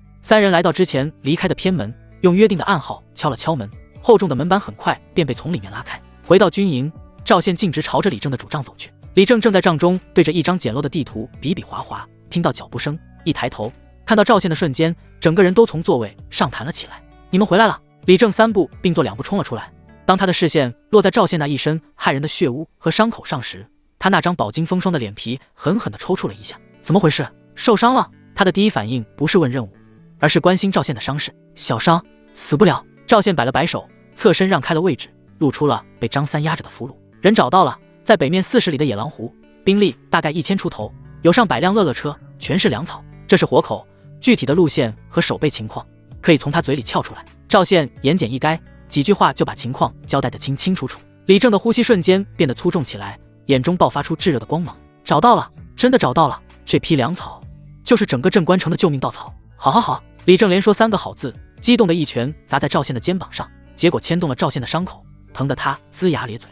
李正这才注意到，回来的只有2个人，沉默呢？他眉头一皱。张三的脸色瞬间变得有些不自然，下意识地看向赵宪。赵宪的表情没有任何变化，他只是平静地陈述着一个事实：他想害我，被我杀了。营帐前的空气仿佛在这一刻凝固了，李正脸上的激动和喜悦瞬间褪去，取而代之的是一种难以言喻的凝重。他盯着赵宪，似乎想从他脸上看出些什么。赵兄弟说的都是真的。张三在一旁声音发颤地将事情的经过原本地说了一遍，从沉默故意挑衅到赵宪立威，再到最后沉默如何丧心病狂地出卖同袍，他都说得清清楚楚。李正听完沉默了，他没有暴怒，也没有质问，只是那双虎目中闪过一丝复杂难明的情绪。他缓缓走到赵宪面前，抬手掀开赵宪破烂的衣袖，看着他胳膊上那道深可见骨的伤口，又看了看他身上其他大大小小的伤痕。许久，他才沉沉地吐出一口气：“我知道了。”李正拍了拍赵宪的肩膀，力道很轻：“这件事到此为止，我会处理好首尾，你先回去，好好养伤。”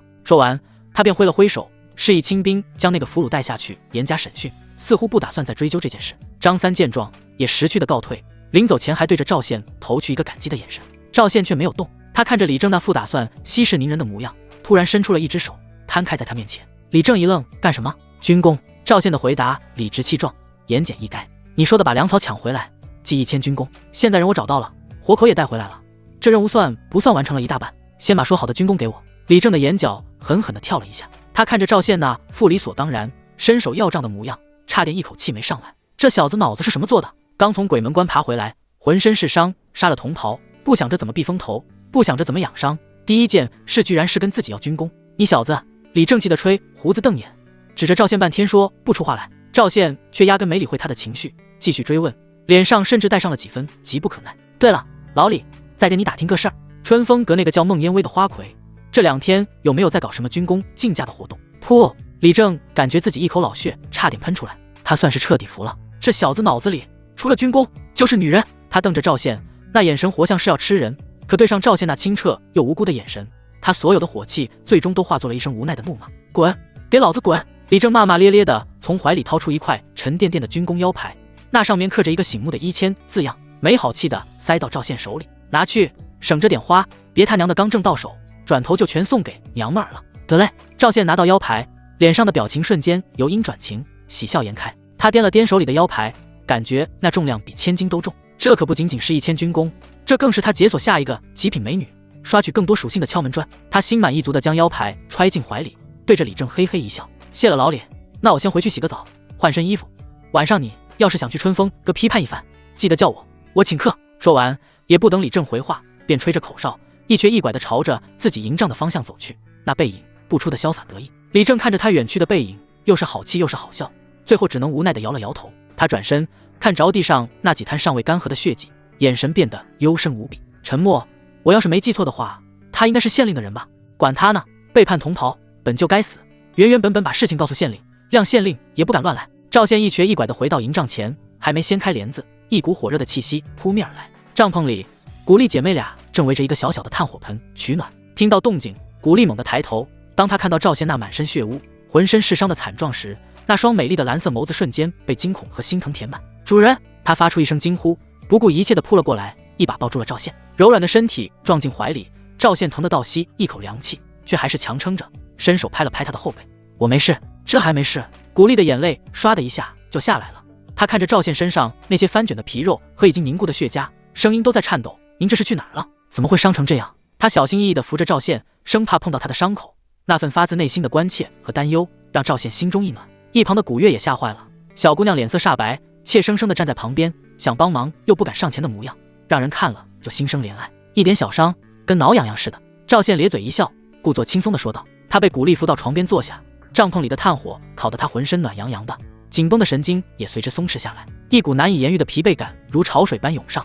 他这才感觉到自己几乎已经到了油尽灯枯的边缘。主人，您等一下，我去给您打水擦洗。古丽擦了擦眼泪，转身就要出去。片刻后，古丽端来热水，咬了咬嘴唇，一言不发地拿起干净的布巾浸湿了热水，跪在赵宪面前，开始小心翼翼地为他擦拭身上的血污。他的动作很轻很柔，仿佛在对待一件稀世珍宝。当布巾擦过那些狰狞的伤口时，赵宪的身体会不自觉地绷紧，而古丽的眼泪便会再次无声地滑落。他知道这个男人所经历的绝不像他口中说的那般云淡风轻。帐篷里一时间陷入了沉默，只剩下水声和古丽压抑的抽泣声。擦洗完伤口，古丽又笨拙地打开李正送来的金疮药，用手指一点一点仔细地涂抹在赵宪的伤处。清凉的药膏触碰到皮肉，带来一阵舒爽的刺痛感。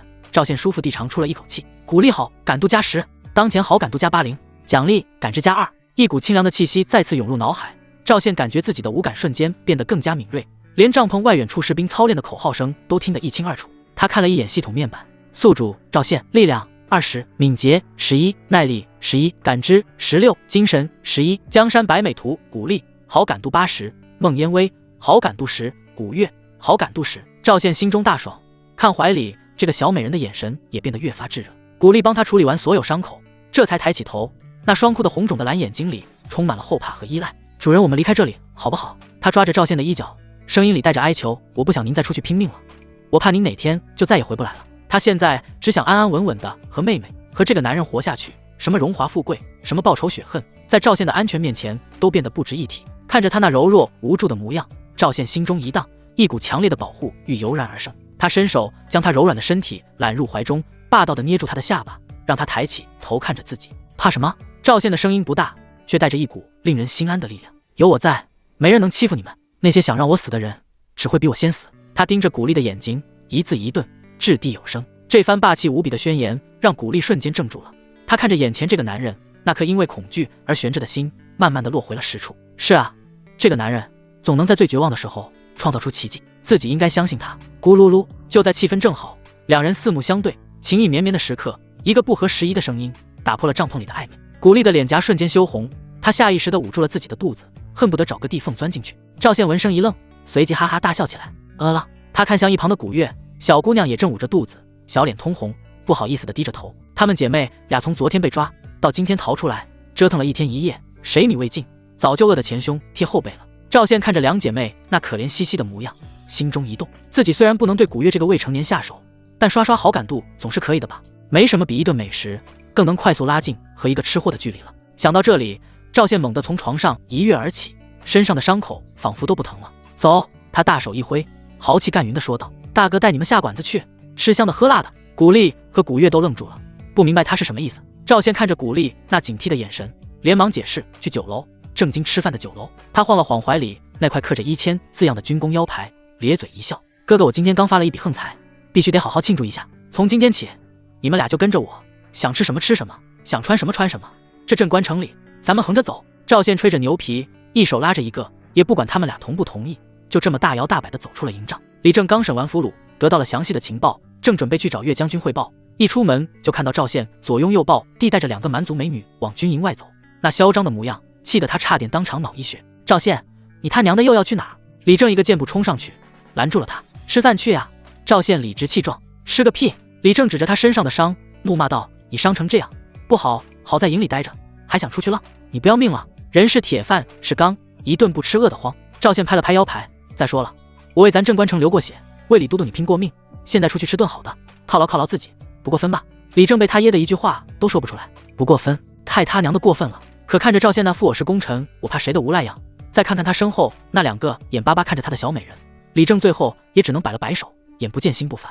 滚滚滚，赶紧滚，别在我面前碍眼。得嘞！赵宪冲他挤了挤眼，拉着古丽姐妹大摇大摆地走出了军营，只留下李正在原地吹胡子瞪眼。镇关城里最气派的酒楼名叫迎宾楼，平日里这里是军官和富商们一掷千金的地方，寻常大头兵连从门口经过都得缩着脖子。可今天迎宾楼的伙计们却见到了奇景，一个穿着破烂民兵软甲，浑身还散发着淡淡血腥气的年轻人，左手牵着一个风情万种的异域美人，右手拉着一个洋娃娃般精致的蓝眼小姑娘，就这么大摇大摆地走了进来。这组合怎么看怎么诡异。客官，里边请。店小二脸上挂着职业性的笑容迎了上来，可那眼神里的一抹轻视却怎么也藏不住。他在这迎来送往，眼光毒辣，一眼就看出赵宪这一身行头，连带他身后那2个姑娘，全身上下加起来都凑不出几个字，8成是哪个走了狗屎运的炮灰，得了点赏钱就想到这儿来显摆。冲大爷，把你们这儿最好的招牌菜都给小爷上一遍。赵宪看都没看他，拉开一张上好的8仙桌旁的椅子，大大咧咧地坐下，顺手将古丽姐妹按在身边，那架势仿佛他不是来吃饭的，是来收租的。古丽有些局促不安，他扯了扯赵宪的衣角，小声说：“主人，我们随便吃点什么填饱肚子就行了，这里太贵了。”贵？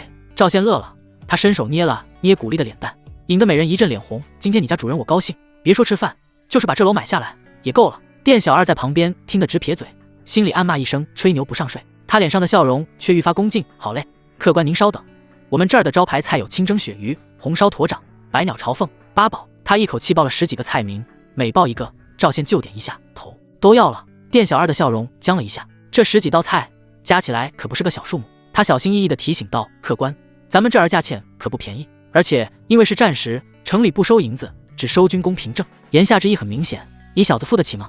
别到时候吃了霸王餐，被我们打断腿扔出去。废什么话！”赵宪不耐烦地一摆手：“让你上就上，还怕小爷我赖你账不成？不敢不敢。店小二连忙点头，哈腰的退下，转身就去找了掌柜，嘀咕着说来了个打肿脸充胖子的。掌柜的远远瞥了赵宪一眼，只是冷笑一声，吩咐道：“让他点，先做2道最便宜的上，我看他拿什么付账。”很快，2碟小菜端了上来。古月早就饿坏了，看着盘子里的吃食，眼睛都直了，口水都快流出来了。吃，想吃多少吃多少，不够再点。赵宪把筷子塞到他手里，小姑娘怯生生地看了姐姐一眼，见古丽点了点头，这才拿起筷子，狼吞虎咽地吃了起来，小嘴塞得鼓鼓囊囊，像只小仓鼠。赵宪看着他那可爱的模样，心情大好，也跟着动起了筷子。可等了半天，除了那2碟小菜，后面点的硬菜一个都没上。赵宪的眉头皱了起来，他叫来店小二，把筷子往桌上重重一拍：“怎么回事？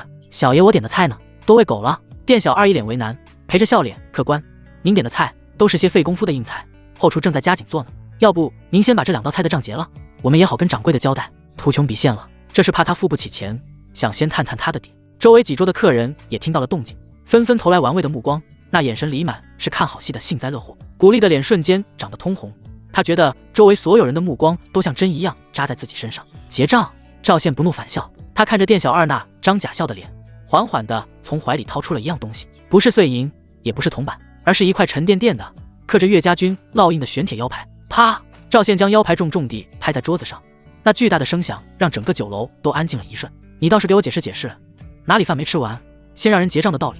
今天你要是不能给我一个合适的理由，呵呵，我看你这酒楼是不想开了。店小二被吓了一跳，他不解地看向那块腰牌，当他的目光触及到腰牌上那个龙飞凤舞、鲜红刺眼的1000字样时，他的瞳孔骤然缩成了针尖大小。1000！店小二的声音抖得像是秋风里的落叶，他使劲揉了揉自己的眼睛，以为自己看花了。没错，就是1000点军功。这个数字像一道9天惊雷，狠狠劈在了店小二的天灵盖上，把他整个人都劈傻了。他在这迎宾楼干了几年，见过最大的军功凭证，也不过是王石夫长那种几10点的。100军功的都督来吃饭都得掌柜的亲自作陪，1000军功这是什么概念？这他娘的可以直接在镇关城里横着走了。现在够不够结账？赵宪端起茶杯，慢悠悠地吹了吹热气，看都没看他一眼。够！店小二的舌头都捋不直了，他扑通一声就跪在了地上，脑袋磕得跟捣蒜一样，声音里带着哭腔：“爷，我的爷，是小的有眼不识泰山，是小的狗眼看人低。您大人有大量，就把小的当个屁给放了吧。”这边的动静早就惊动了后堂的掌柜，那掌柜的本来还抱着胳膊看好戏，一听见1000军功4个字，腿肚子一软，差点没从楼梯上滚下来。他连滚带爬的冲了过来，一把推开还在磕头的店小二。当他亲眼看到桌上那块货真价实的1000点军功牌时，一张胖脸瞬间变得比纸还白。他二话不说，抬手就给了自己2个响亮的耳光。啪啪！这位军爷，是小的管教不严，冲撞了您千万别往心里去。掌柜的点头哈腰，那姿态比他孙子还孙子。这顿饭算小的给您赔罪了，今天您想吃什么，想喝什么，全算我的。以后您来迎宾楼，永远给您留着最好的位置。赵宪这才抬起眼皮瞥了他一眼。现在可以上菜了，上，马上上，我亲自去后厨盯着，谁敢怠慢了军爷，我扒了他的皮。掌柜的吼了一嗓子，转身就往后厨跑，那速度比兔子还快。整个酒楼鸦雀无声，之前那些看热闹的客人此刻全都低下了头，恨不得把脸埋进碗里，生怕被这位杀神注意到。古丽姐妹俩已经看呆了，她们怎么也想不到，一块小小的牌子竟然有这么大的威力，能让刚才还趾高气扬的掌柜和伙计瞬间跪地求饶。古丽看着赵宪那云淡风轻的侧脸，一颗心砰砰直跳，那双蓝色的眸子里崇拜和爱慕几乎要溢了出来。与此同时，县令府与县城孙德茂那暴发户式的府邸不同，县令张敬之的府邸显得清雅许多。书房内，张敬之正皱着眉头看着眼前从李正军营里派来的信使。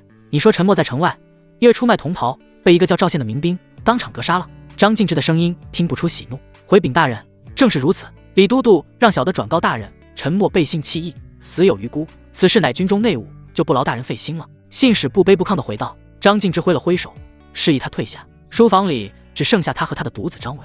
赵宪。张敬之手指轻轻敲击着桌面，口中念叨着这个名字。陈默是他安插在李正身边的一颗棋子，虽然算不上多重要，但就这么不明不白的死了，还是被一个名不见经传的炮灰给杀的，这无异于在他脸上扇了一巴掌。爹，这还有什么好想的？一旁的张伟早已按捺不住，他生得一副好皮囊，此刻却满脸戾气。一个泥腿子也敢杀我们张家的人，我这就带人去军营把他抓来，千刀万剐，给陈默报仇。胡闹！张敬之冷喝一声，打断了他。李正派人来，名为通报，实为警告。他这是在告诉我，那个叫赵宪的是他李正保的人，你现在去找他麻烦，就是直接打李正的脸。张敬之的眼神变得深邃。如今蛮夷大军围城，岳家军才是这镇关城的天，为了一个死人去的最手握兵权的李正不值当，那难道就这么算了？张伟一脸不甘，我张家的人就白死了？当然不能就这么算了。张敬之冷笑一声，不过不是现在，等打退了蛮子，有的是机会炮制他。张伟听出了父亲的言外之意，脸上的怒气稍稍平复，他哼了一声，坐回了椅子上，端起茶杯。行，既然爹您不让我主动去找他，那我就当没这回事。不过话可说在前头，我若是在城里碰见了他，那可就别怪我没给李正面子了，到时候是死是活就看他自己的造化了。酒楼内，掌柜的亲自端着一盘热气腾腾的红烧驼掌，满脸堆笑的放到桌上，额角的冷汗都来不及擦。军爷您慢用，这道菜是小店的绝活，用了18种香料，文火慢炖了3个时辰，保准您满意。赵县连眼皮都懒得抬一下，只是夹了一块放到古月碗里。小姑娘的眼睛瞬间亮得吓人，也顾不上烫，吹了2下就塞进嘴里，幸福地眯起了眼睛，2只小脚在桌子底下晃来晃去。古丽看着妹妹那副没出息的样子，有些不好意思，但更多的是安心。她拿起酒壶为赵县斟满一杯，柔声说：“主人，您身上有伤，少喝点。”没事。赵县端起酒杯一饮而尽，辛辣的酒液入喉，让他因失血而有些发冷的身体瞬间暖和了起来。接下来，一道道珍馐美味流水般被端了上来，很快就摆满了整张桌子。迎宾楼的后厨今天算是使出了浑身解数。古丽姐妹俩哪里见过这等阵仗，一开始还显得有些拘谨，但在赵县的鼓励下，也渐渐放开了。尤其是古月，小丫头的胃就像个无底洞，吃的小嘴油汪汪的，腮帮子鼓的老高，还不忘含糊不清的对赵县说：“大哥，这个好吃。”看着姐妹俩满足的模样，赵县心中升起一股奇异的成就感，这种感觉甚至比在战场上砍下敌人的脑袋还要来得痛快。鼓励好感度加5，当前好感度加85，古月好感度加15，当前好感度加25，奖励力量加2，敏捷加2。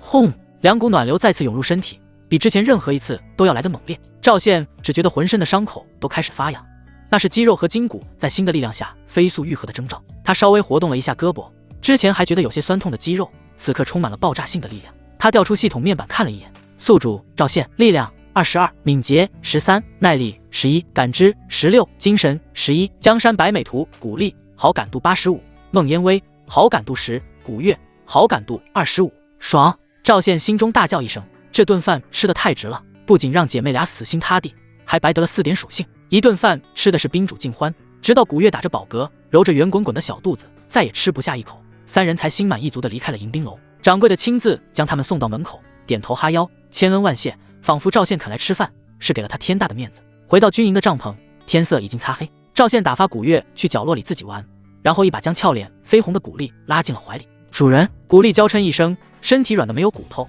任由赵县那双不老实的大手游走。帐篷里的炭火烧得正旺，映着他那张充满异域风情的脸蛋，更是平添了几分媚色。奔波了一天，又刚刚饱餐一顿，赵县只觉得浑身的血液都在往下半身涌。他现在力量充沛，精神饱满，正是大战300回合的好时候。他呼吸变得粗重，一把将古丽横抱起来，朝着床铺走去。就在他准备好好享受这胜利果实的时候，怀里的古丽却扭捏了一下，柔软的身体微微僵硬。他将脸埋在赵县的胸口，声音细若文瑞，带着无尽的羞赧和歉意：“主人，对不起，我那个来了。”赵县的动作停住了，他低头看着怀里恨不得把脑袋缩进脖子里的美人，脑子一时没转过弯来。就是女子每个月都会有的那个，不方便伺候你。古丽的声音更小了，脸颊烫得能煎鸡蛋。赵县愣了3秒，终于反应了过来，他娘的，早不来晚不来，偏偏这个时候来。他满腔的火热仿佛被一盆冰水从头浇到脚，瞬间熄了一大半。看着古丽那副快要哭出来的委屈模样，赵县心里的那点郁闷也烟消云散了。他总不能因为这个就发火，传出去还以为他赵县是个只知道用下半身思考的禽兽。行了，多大点事。赵县故作大方的将他放到床上，还顺手帮他盖好了被子，安慰道：“这几天你好好休息，别着凉了。”嘴上虽然这么说，可他心里那股邪火却是越烧越旺，这感觉比在战场上被人砍了一刀还难受。不行，这火必须得找地方撒出去。赵县在帐篷里烦躁地踱了2圈，脑中灵光一闪，古丽不行，不是还有别人吗？春风阁、孟烟薇，对啊，自己怀里可还揣着1000军功的腰牌呢。上次100军功，那娘们儿给自己吃了闭门羹，这次老子直接用1000军功砸开他的门，看他还怎么清高。想到这里，赵县瞬间又来了精神。他走到床边，叮嘱了古丽姐妹俩几句，让他们锁好帐篷，千万别出去。然后便整理了一下衣甲，兴冲冲地掀开帘子，直奔春风阁而去。夜色下的春风阁依旧是红灯高挂，弥勒阵阵。赵县熟门熟路地走进大堂，里面的喧嚣比上次有过之而无不及。他刚一现身，眼尖的老鸨就像是闻到了腥味的猫，脸上堆着菊花般的笑容，扭着腰就迎了上来。哎呦，我的爷，您可算来了！奴家这几天可是天天盼，夜夜盼，都快把门槛给盼穿了。老鸨的热情让赵宪有些意外，怎么回事？今天这么热闹？赵宪随口问道。老鸨一边给他引路，一边压低了声音，神秘兮兮地说道：“爷，您是不知道，今儿个我们孟姑娘心情好，说是要再开一次军功夺魁，嫁高者就能成为我们孟姑娘的入幕之宾。”哦，赵宪的眉毛挑了一下，还有这种好事？自己这1000军功，岂不是正好派上用场？他心里一阵得意，嘴上却故作平淡。那现在有人出嫁了吗？还没呢，这不都在等着吗？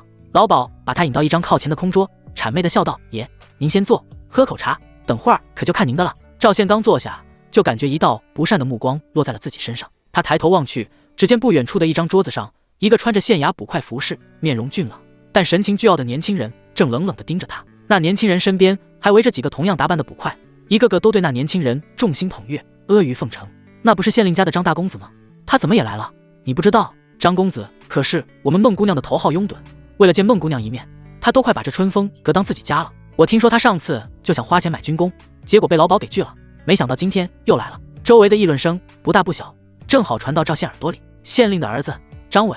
赵宪的眼睛眯了起来。就在赵宪打量张伟的时候，他没有注意到2楼一处雅间的窗边，一双清冷的眸子也正静静地注视着他。小姐，他来了，就是那个有100军功的军爷。丫鬟小翠指着楼下的赵宪，一脸兴奋地对身旁的孟烟微说道。孟烟微顺着他指的方向看去，当他看到那个熟悉的身影时，握着茶杯的手不易察觉地紧了一下。小姐，您不是说今晚身体不适，不见客吗？怎么又突然让妈妈去宣布搞什么军功夺魁了？小翠不解地问道。上次就是这个男人被小姐一句身子不是给赶了出去，怎么今天小姐却因为他的出现主动改变了主意？孟烟微没有立刻回答，她的目光穿过喧闹的人群，牢牢地锁定在赵宪身上。那双古井无波的眸子里闪烁着复杂难明的光。那天这个男人曾向老鸨打听过县城公子孙浩的香囊，结果当天夜里县城府就莫名起火，地牢被毁，孙浩更是被打断了腿，至今还躺在床上鬼哭狼嚎。而第2天这个男人就带着一身的伤出现在了军营。这一切真的只是巧合吗？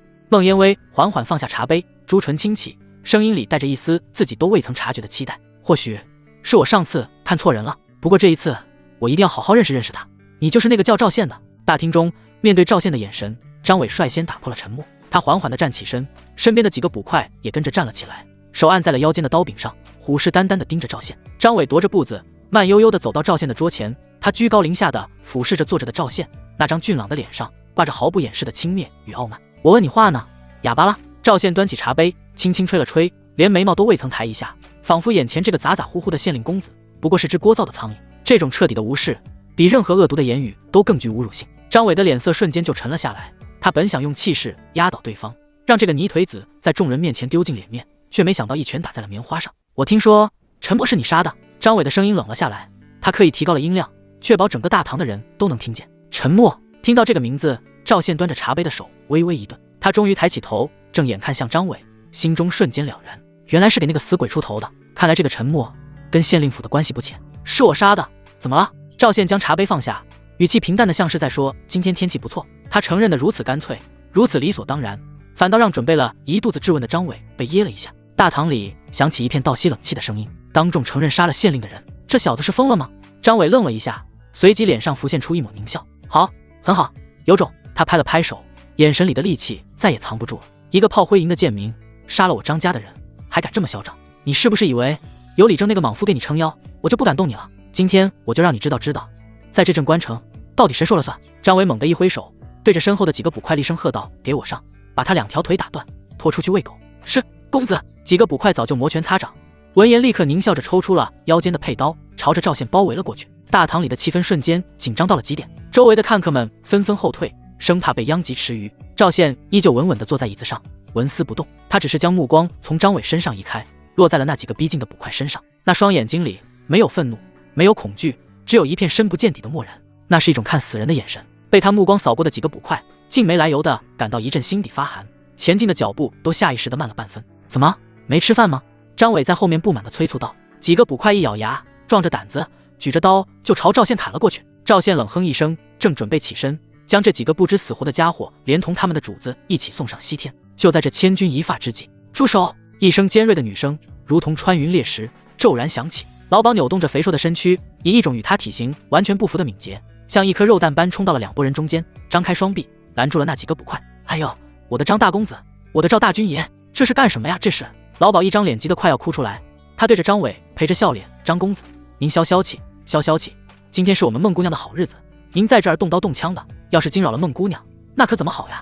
他又转身对着赵宪挤出一个比哭还难看的笑容：“赵爷，您也高抬贵手，给奴家一个面子，给孟姑娘一个面子。”张伟眉头一皱，冷哼道：“滚开，这里没你的事。”张公子，老鸨的声音陡然拔高了几分，腰板也挺直了些：“奴家这可不是为了自己，是为了我们孟姑娘。孟姑娘说了，今晚谁要是敢在春风阁里闹事，就是跟他过不去，以后春风阁的大门永远不会再为他敞开。”这话一出，张伟的脸色变了。他今天来这里的目的，就是为了见孟烟薇一面。如果因为这事被孟烟薇彻底厌弃，那可就得不偿失了。赵宪也收起了身上的杀气，重新坐了回去。他的目的同样是孟烟薇，自然也不想因为打杀了县令的儿子而把事情搞砸。毕竟1000军功都掏出来了，要是连花魁的面都见不上，那他这张脸往哪搁？眼看两人都有了退意，老鸨心里松了口气，连忙趁热打铁。两位爷都是人中龙凤，英雄豪杰，为这点小事伤了和气，多不值当啊！依奴家看，不如这样。老鸨眼珠一转，想出了一个主意：今晚的军功夺魁，不就是为了博我们孟姑娘一笑吗？两位爷都是为了孟姑娘而来，不如就在这上面一决高下。谁要是能得到孟姑娘的青睐，成为今晚的入幕之宾，那自然就是胜者。输的那一方就当着大家的面给赢家赔礼道歉，如何？这番话说的是滴水不漏，既给了两人台阶下，又把冲突转移到了另一个层面上。张伟闻言眼神一亮，比军功他自然是没有的，但他有钱，他就不信这世上还有钱买不到的东西。他今天来就是准备用重金收购军功，势在必得。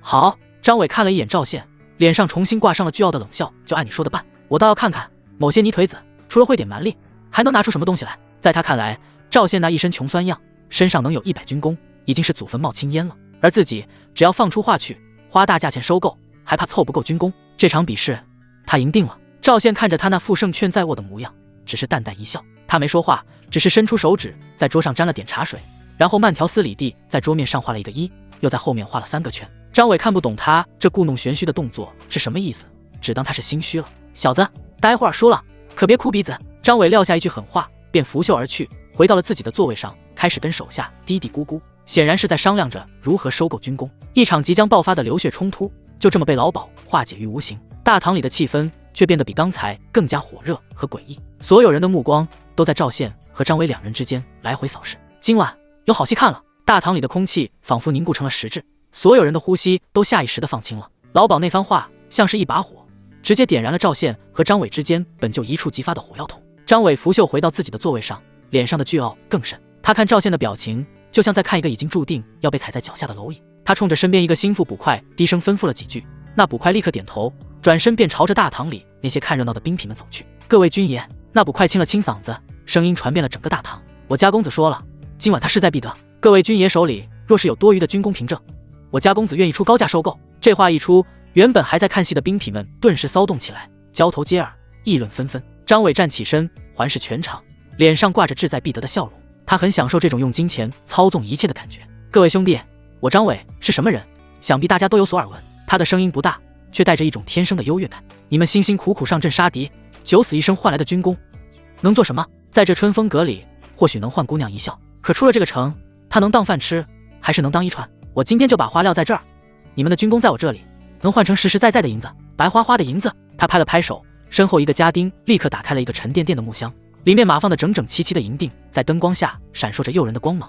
有了银子，你们可以回家盖房置地，可以娶妻生子，可以吃香喝辣，这不比那块破铁牌子实在？张伟的话像一把锤子，重重地敲在了每个士兵的心坎上。是啊，军功有什么用？他们这些大头兵拼死拼活，能攒下几10点军功都算不错了，想凭这个升官发财，简直是痴人做梦。大部分人最终的结局不过是战死沙场，或者解甲归田。相比之下，这触手可及的银子显然更具吸引力。大堂里的气氛变得越发火热，许多人的眼睛都红了，死死地盯着那箱银子，呼吸都变得粗重起来。可一时间却没人敢第一个站出来。就在这时，一个角落里，一个看起来有几分精明的老兵犹豫了半晌，终于壮着胆子站了起来。张公子，您这话当真？当然当真。张伟大手一挥，我张伟说话，一个唾沫一个钉。那老兵咽了口唾沫，伸出了一根手指。啊，价格怎么算？所有人的耳朵都竖了起来。1军功1两银子。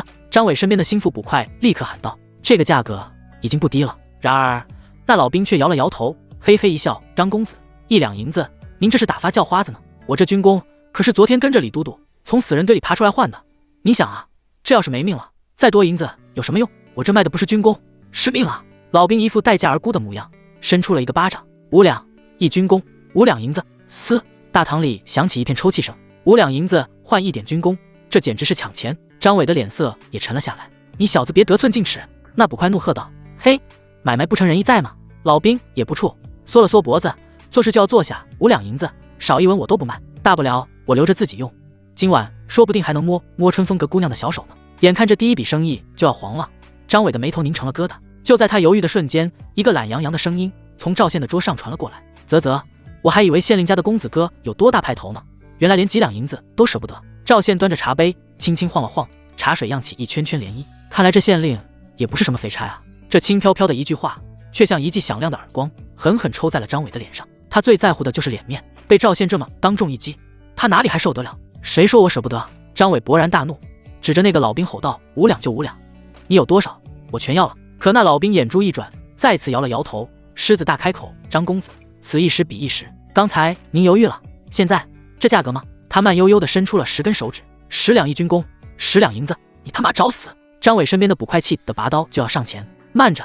张伟拦住了他，他死死地盯着赵县，从牙缝里挤出几个字：“好，10两就10两。”他不能在赵县面前丢了这个脸，今天就算是倾家荡产，他也必须赢。哗！整个大堂彻底炸了锅。10两银子1点军功，这已经不是高价了，这是天价。那老兵顿时喜出望外，连忙从怀里掏出自己的军功牌：“公子，我这有30点军功，全都卖给您，给他300两。”张伟看也不看，直接吩咐手下：“有了第一个吃螃蟹的人，剩下的兵痞们哪里还坐得住？我卖，我这有20点，我的也卖，我有50点。张公子，我这儿还有。”一时间，整个春风阁的大堂变成了一个疯狂的菜市场，无数兵痞挥舞着自己的军功牌，争先恐后的涌向张伟的桌子，生怕晚了一步，这天大的便宜就没了。张伟手下的家丁和捕快们忙得不可开交，1箱银子很快就见了底，又有人匆匆忙忙的从外面抬进来好几箱。赵县只是安静的坐在那里，偶尔给身边的古丽加一块点心，仿佛眼前这疯狂的一幕与他毫无关系，只是他那微微扬起的唇角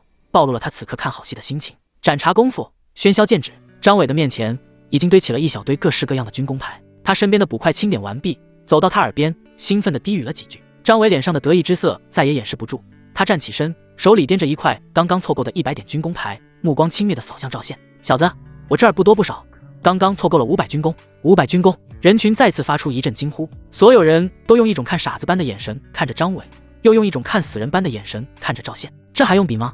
众人知道赵县是有本事，可是这家伙之前已经拿出100军功来，这才短短几天功夫，还去哪里凑更多的军功？这可是用命换来的功劳。那些老兵数次徘徊生死边缘，每个人身上30-50点，已经算是了不得了。赵县之前能攒下100军功，已经算是厉害了。可短短2天功夫，要说他能得到比500更多的军功，这件事谁都不信，根本就是不可能发生的。结果已经毫无悬念。怎么样？张伟将那块军功牌在手里抛了抛，走到赵县面前，俯下身，用只有2人能听到的声音说道：“跟我斗，你配吗？今晚孟姑娘是我的，而你只能像条狗一样滚出这里。”说完，他只起身放声大笑，转身对着老鸨一挥手，意气风发：“妈妈，还等什么？带路吧！”老鸨脸上堆满了笑，正要上前引路，周围所有人都以为大局已定，赵县输得体无完肤。可就在这时，一声轻响，是椅子被推开的声音。赵县缓缓地站了起来，他整理了一下自己那身破烂的衣甲，动作不急不缓，然后抬起头迎上了张伟那得意的目光。“我还没说话，你怎么就觉得花魁是你的了？我看上的人谁也抢不走。”面对如此挑衅，张伟的笑声戛然而止。他眯起眼睛，上下打量着赵县，那副表情仿佛在看一个不知天高地厚的跳梁小丑。大堂里先是一片死寂，紧接着爆发出了一阵压抑不住的哄笑声。哈哈哈，这小子疯了吧？他拿什么跟张公子抢？用他那身破烂衣服吗？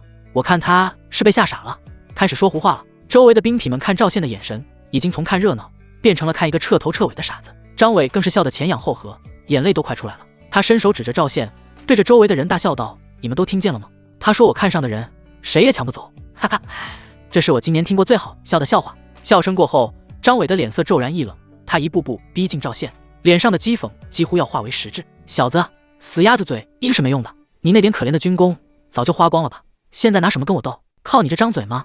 这样吧，张伟故作大方地拍了拍赵宪的肩膀，力道却重得像是要将他拍进地里。看在你这么努力逗我笑的份上，我给你个机会。他缓缓地弯下腰，用只有2人能听到的声音，阴狠地说道：你现在跪下，学3声狗叫，再磕3个响头，我可以大发慈悲，赏你100军功，让你下半辈子吃喝不愁。怎么样？我对你够仁慈了吧？说完，他只起身，脸上重新挂上了那副伪善的笑容，声音再次传遍大堂。各位都听着，别说我张伟仗势欺人，今天我就把话撂在这儿，不管这小子能拿出多少军功，我都能收到比他更多的。在这镇关城，还没有我张伟用钱办不到的事。总之，你今天输定了。豪言壮语，掷地有声，所有人都被张伟这股豪气所震慑，看向赵宪的眼神更加同情。完了，这小子今天不仅要输掉面子，恐怕连里子都要被扒光了。面对张伟的羞辱和挑衅，赵宪却只是静静地看着他，那平静的眼神看得张伟心里莫名有些发毛。终于，赵宪笑了，那笑容里带着几分怜悯，几分嘲弄。他缓缓地从怀里掏出了一样东西，那是一块玄铁腰牌。当他将那块腰牌不轻不重地放到桌上时，所有人的目光都被吸引了过去。故弄玄虚，张伟不屑地撇了撇嘴，他以为赵宪最多也就拿出个几10点的军功牌来做最后的挣扎。然而，当众人看清那腰牌上的字样时，整个迎宾楼大堂所有的声音，所有的动作都在这一瞬间被按下了暂停键。时间仿佛凝固了，腰牌上那个用朱砂镌刻的数字，在摇曳的灯火下是那样的鲜红，那样的刺眼，那样的触目惊心。1000，整整1000点军功，我眼花了吗？那上面写的是1000。一个兵痞使劲揉着自己的眼睛，声音抖得不成样子。没错，就是1000，我看得清清楚楚。天哪，1000军功，他从哪儿弄来的这么多军功？抢了岳将军的宝库吗？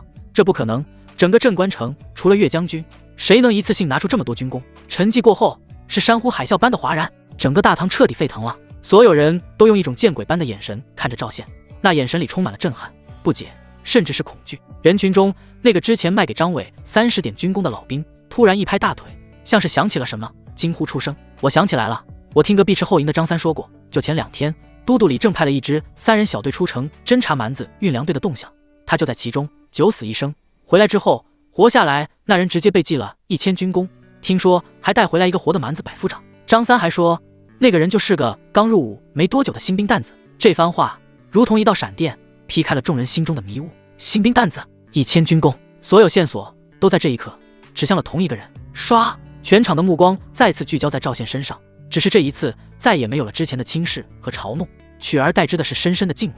原来是他，那个单枪匹马闯入蛮族大营，还抓了个活口回来的猛人。难怪他敢跟县令公子叫板，难怪他面对上100点军功都不屑一顾。人家手里攥着的是足以让整个镇关城都为之震动的滔天巨功。张伟脸上的笑容早已僵住，他死死地盯着那块腰牌，那鲜红的1000二字像1000根烧红的钢针，狠狠扎进了他的眼睛里，扎进了他的心里。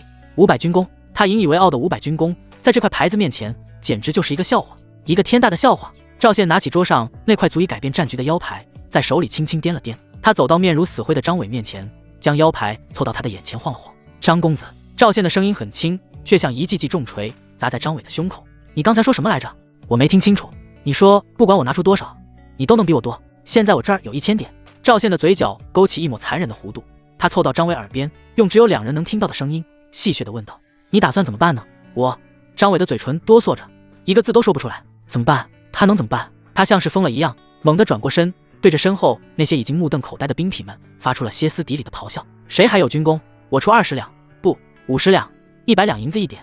谁还有军功没卖的？给我拿出来！他像一条输红了眼的赌狗，做着最后的挣扎。然而这一次回应他的只有一片死寂，整个大堂鸦雀无声，所有人都用一种看白痴的眼神看着他。还买？拿什么买？整个春风阁里，所有大头兵手里的军功早就被他刚才那波天价收购给搜刮得一干二净了。张伟已经把自己的路亲手堵死了，这会谁还有军功卖给他？更关键的是，赵宪可是能拿出1000军功的狠人，尽管是个大头兵，但是谁还怀疑他的能力？这个时候拆台，万一被赵宪惦记上了战场，可是会没命的。谁知道这小子会不会在暗地里下黑手？一边是钱，一边是命，这买卖谁都能算出来，钱再多也要有命花。谁还敢得罪赵宪这个活阎王？张伟的咆哮在喧闹的大堂里回荡，显得那般无力，那般可笑。他像一头被逼到绝境的野兽，赤红着双眼，疯狂地扫视着周围的人群，试图用金钱砸开一条生路。100两银子1点军功，这个价格足以让任何一个在刀口上舔血的士兵疯狂。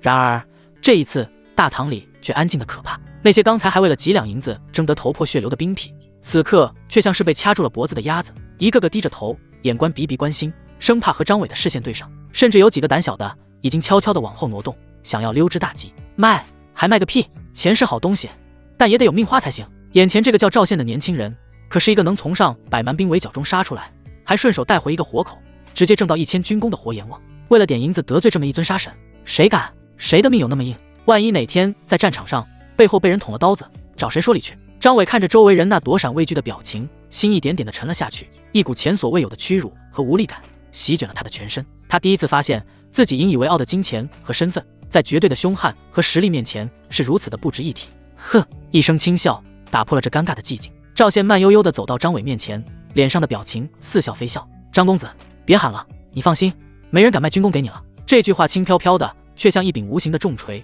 狠狠地砸在了张伟的心上，将他最后一点尊严和希望砸得粉碎。张伟浑身一震，脸色瞬间惨白如纸。他终于明白了，赵宪不是在跟他比谁的军功多。从赵宪拿出那块1000点军功牌的瞬间，这场比试就已经结束了。赵宪是在用这种方式告诉他，告诉所有人，在这镇关城，在这春风阁，他赵宪才是规矩。就在张伟失魂落魄之际，人群中一阵骚动。之前那个第一个站出来以30点军功换了300两银子的老兵，突然挤出人群，快步走到了赵宪面前。他没有丝毫犹豫，怀里掏出那袋沉甸甸的银子，高高举过头顶。赵爷，是小的有眼不识泰山，被猪油蒙了心，不知道那是您的对头。这银子小的万万不敢要，还请赵爷您大人有大量，饶了小的一次。有了他带头，其他那些刚刚发了一笔横财的士兵们也纷纷反应过来，争先恐后的冲上前来，一个个跪倒在地，将换来的银子全都交了出来。赵爷，我们错了，我们要是早知道是您，给我们1万的胆子，我们也不敢把军功卖给他啊！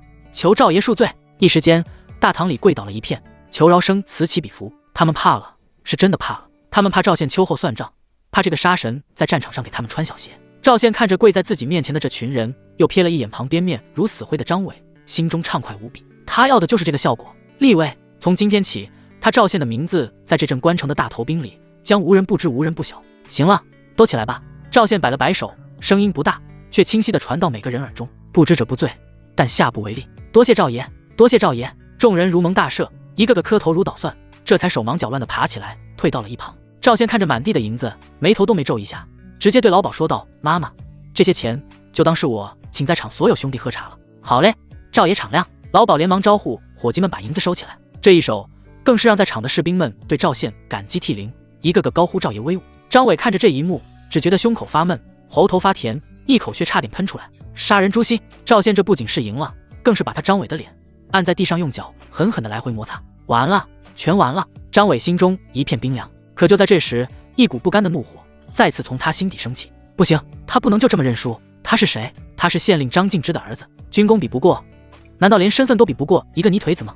赵宪！张伟猛地抬起头，死死地盯着赵宪，那眼神像是要吃人。你别得意得太早。他猛地转过身，不再理会赵宪，而是直接冲着老鸨吼道：“去，告诉孟姑娘，我张伟乃是县令张敬之的独子，今天就在这儿等着他。我不管什么狗屁军功，我今天用钱买他一夜。”他指着赵宪，面目狰狞的咆哮：“我倒要看看，是他一个婊子头牌的面子大，还是我爹县令大人的面子大？让他给我滚出来！”张伟彻底疯了，他撕下了所有伪装，露出了最蛮横无理的一面。他就不信了，在这镇关城，还有人敢不给他爹面子？老鸨被他这副模样吓得花容失色，一脸为难：“张公子，这不合规矩啊！孟姑娘她没有规矩。”张伟一把推开他，从怀里掏出一大叠银票，狠狠地摔在桌子上：“这里是5000两，足够买下你们这破楼了，让他立刻下来见我，否则我明天就带人封了你这春风阁。”面对赤裸裸的威胁，老鸨的脸都白了。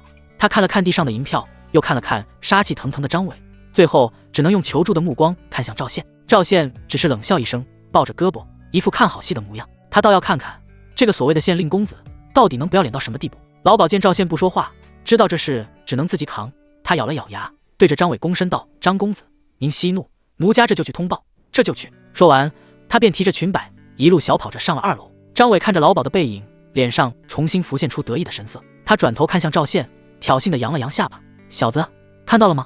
在这世上，钱和权才是最有用的东西。你那1000军功听起来吓人，可说到底，你还是个任人拿捏的大头兵，而我生来就是人上人。”他以为自己搬出了县令老爹，就找回了场子，胜券在握。赵宪看着他那副小人得志的嘴脸，连话都懒得说，只是觉得可笑。就在张伟得意洋洋，以为自己即将反败为胜的时候，楼梯处传来了脚步声。老鸨回来了，只是他的脸色比刚才上去的时候还要难看。张伟心中一喜，以为是孟烟薇被自己的身份吓住，准备服软了。他立刻迎了上去。怎么样？他是不是想通了，准备下来了？老鸨走到他面前，停下脚步，嘴唇翕动了几下，却没发出声音，只是用一种极为同情和复杂的表情看着他。快说啊！张伟不耐烦地催促道。老鸨深吸一口气，终于鼓足了勇气，用一种近乎宣判的语气，一字一顿地说道：张公子，我们孟姑娘说了，今晚她只看军功，不看身份。老鸨的声音在大堂里回响，每一个字都像一记重锤，狠狠砸在张伟的心上。孟姑娘还说，赵县赵爷在万军之中取蛮将首级，乃是顶天立地的大英雄，他仰慕已久，所以今晚孟姑娘谁也不见，只等赵爷一人，而且分文不取，除了赵爷谁都不行。老鸨那尖细的声音在大厅回荡，每一个字都像是一记响亮的耳光。张伟明明站在那里，却只觉得脸颊火辣辣的疼，一股屈辱浮现心头。你说什么？张伟的声音嘶哑，他不敢相信自己的耳朵，整个人都在微微颤抖，不是因为害怕，而是因为极致的愤怒和羞辱。他可是县令张敬之的独子，在这镇关城里向来是横着走的存在，今天竟然被一个婊子当众拒绝了，而且还是为了一个他眼中的泥腿子。不可能，这绝不可能！张伟的理智彻底被怒火吞噬，他面目狰狞，像一头被激怒的疯狗，指着老鸨声嘶力竭地咆哮：他一个卖笑的婊子，敢不给我爹面子，他算个什么东西？给我上！他猛地一挥手，对着身后那几个早已吓破了胆的捕快怒吼：把这个不识抬举的婊子给我抓起来，把这个贱民给我废了，今天谁敢拦我，我就弄死谁！那几个捕快面相觑，脸上满是苦涩。上还上？没看到刚才那尊杀神是怎么坐着的吗？可张伟已经疯了，他们要是不动，回头倒霉的还是自己。为首的一个捕快心一横，牙一咬，抽出佩刀，壮着胆子再次朝着赵县冲了过来，口中还大喊着给自己壮胆：反了你了，敢跟张公子作对！他这一动，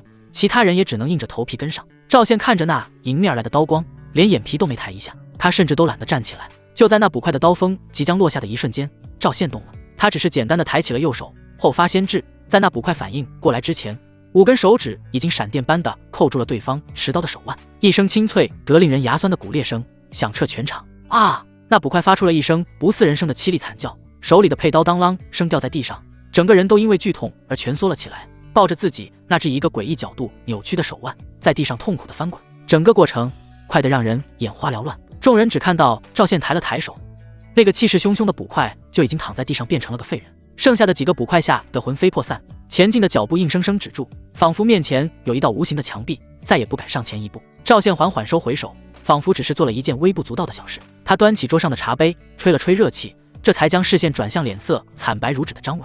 张公子，你的人好像不太经打呀。他的声音很平淡，听不出喜怒，却让张伟从头到脚都冒起了一股寒气。你敢伤我的人！张伟色厉内荏地吼道：伤了又如何？再动一下，断的就不是手腕了。赵县放下茶杯，站起身，一步步走向张伟。他每走一步，张伟就下意识地后退一步，那股从尸山血海里带出来的煞气压得他几乎喘不过气来。你想干什么？我爹是县令。张伟搬出了自己最后的护身符。县令。赵县走到他面前，停下脚步。他比张伟要高出半个头，此刻居高临下的俯视着他，那眼神里的漠然让张伟感觉自己像一只随时可以被碾死的蚂蚁。那又怎么样？你信不信？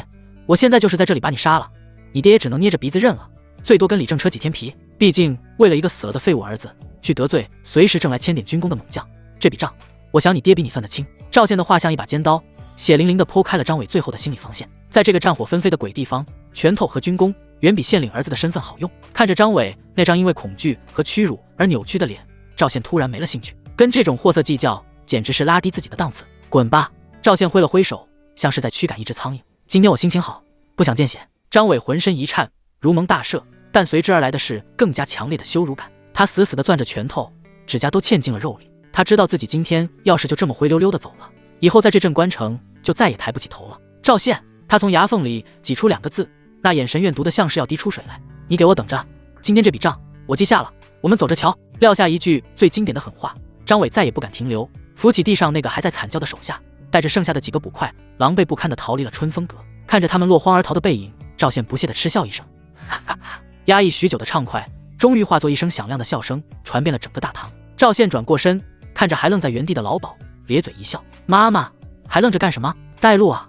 老鸨一个机灵，这才反应过来，脸上立刻堆满了谄媚的笑容，那腰弯的都快折了。哎呦，我的赵爷，您瞧奴家这脑子，这就给您带路，这就带路。赵县点点头，随即又转头对着大堂里那些还处在震惊中的士兵们豪气的一挥手：“兄弟们，今天吃好喝好，都算我的！赵爷威武，赵爷敞亮！”大堂里瞬间爆发出山呼海啸般的欢呼声，所有士兵都用一种崇拜的眼神看着赵宪。在众人的赞叹声中，赵宪跟着老鸨踏上了通往2楼的楼梯。然而，一踏上2楼，远离了楼下喧嚣的人群，赵宪脸上的笑容便瞬间收敛，他的脚步停了下来，原本轻松的神情变得锐利。老鸨察觉到身后的动静，连忙停下，回过头，小心翼翼地问道：“赵爷，怎么了？可是奴家哪里做的不对？”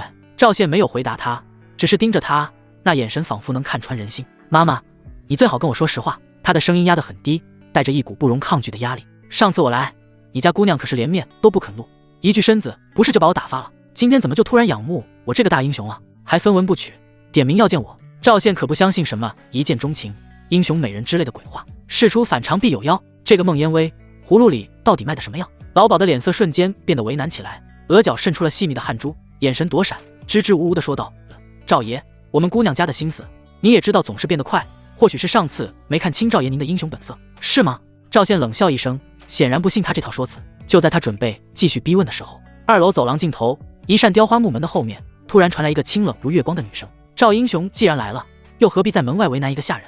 有话不如进屋一叙。”这声音仿佛带着魔力，瞬间就抚平了楼下的喧嚣和楼上的紧张。赵宪察觉到对方的淡定，冲着老鸨摆了摆手，示意他可以退下了。然后他迈开步子，径直朝着那扇门走去。“我倒要看看你葫芦里卖的什么药！”吱呀，雕花木门被缓缓推开，一股沁人心脾的淡雅馨香鲜于人影飘然而至。这香气不似寻常青楼女子身上的庸脂俗粉，也不像富家千金那般刻意熏染，它清冷悠远，仿佛是雪山之巅的一捧初雪，又像是空谷深处的一缕幽兰，瞬间就将门外那片世俗的喧嚣与污浊洗涤得一干二净。赵宪迈步而入，身后的木门被老鸨轻轻合上，隔绝了外界的一切声音。雅间内的布置出乎意料的简洁素雅，没有金碧辉煌的装饰，也没有珠光宝气的摆设，入目所及皆是些质地上乘的梨花木家具。一张古琴横陈窗下，琴旁的小几上一炉瑞脑香正升腾着袅袅青烟，与那满室的幽香融为一体。而窗边一道倩影静静地伫立着，他就那么随意地站在那里，却仿佛夺走了整个房间的光彩。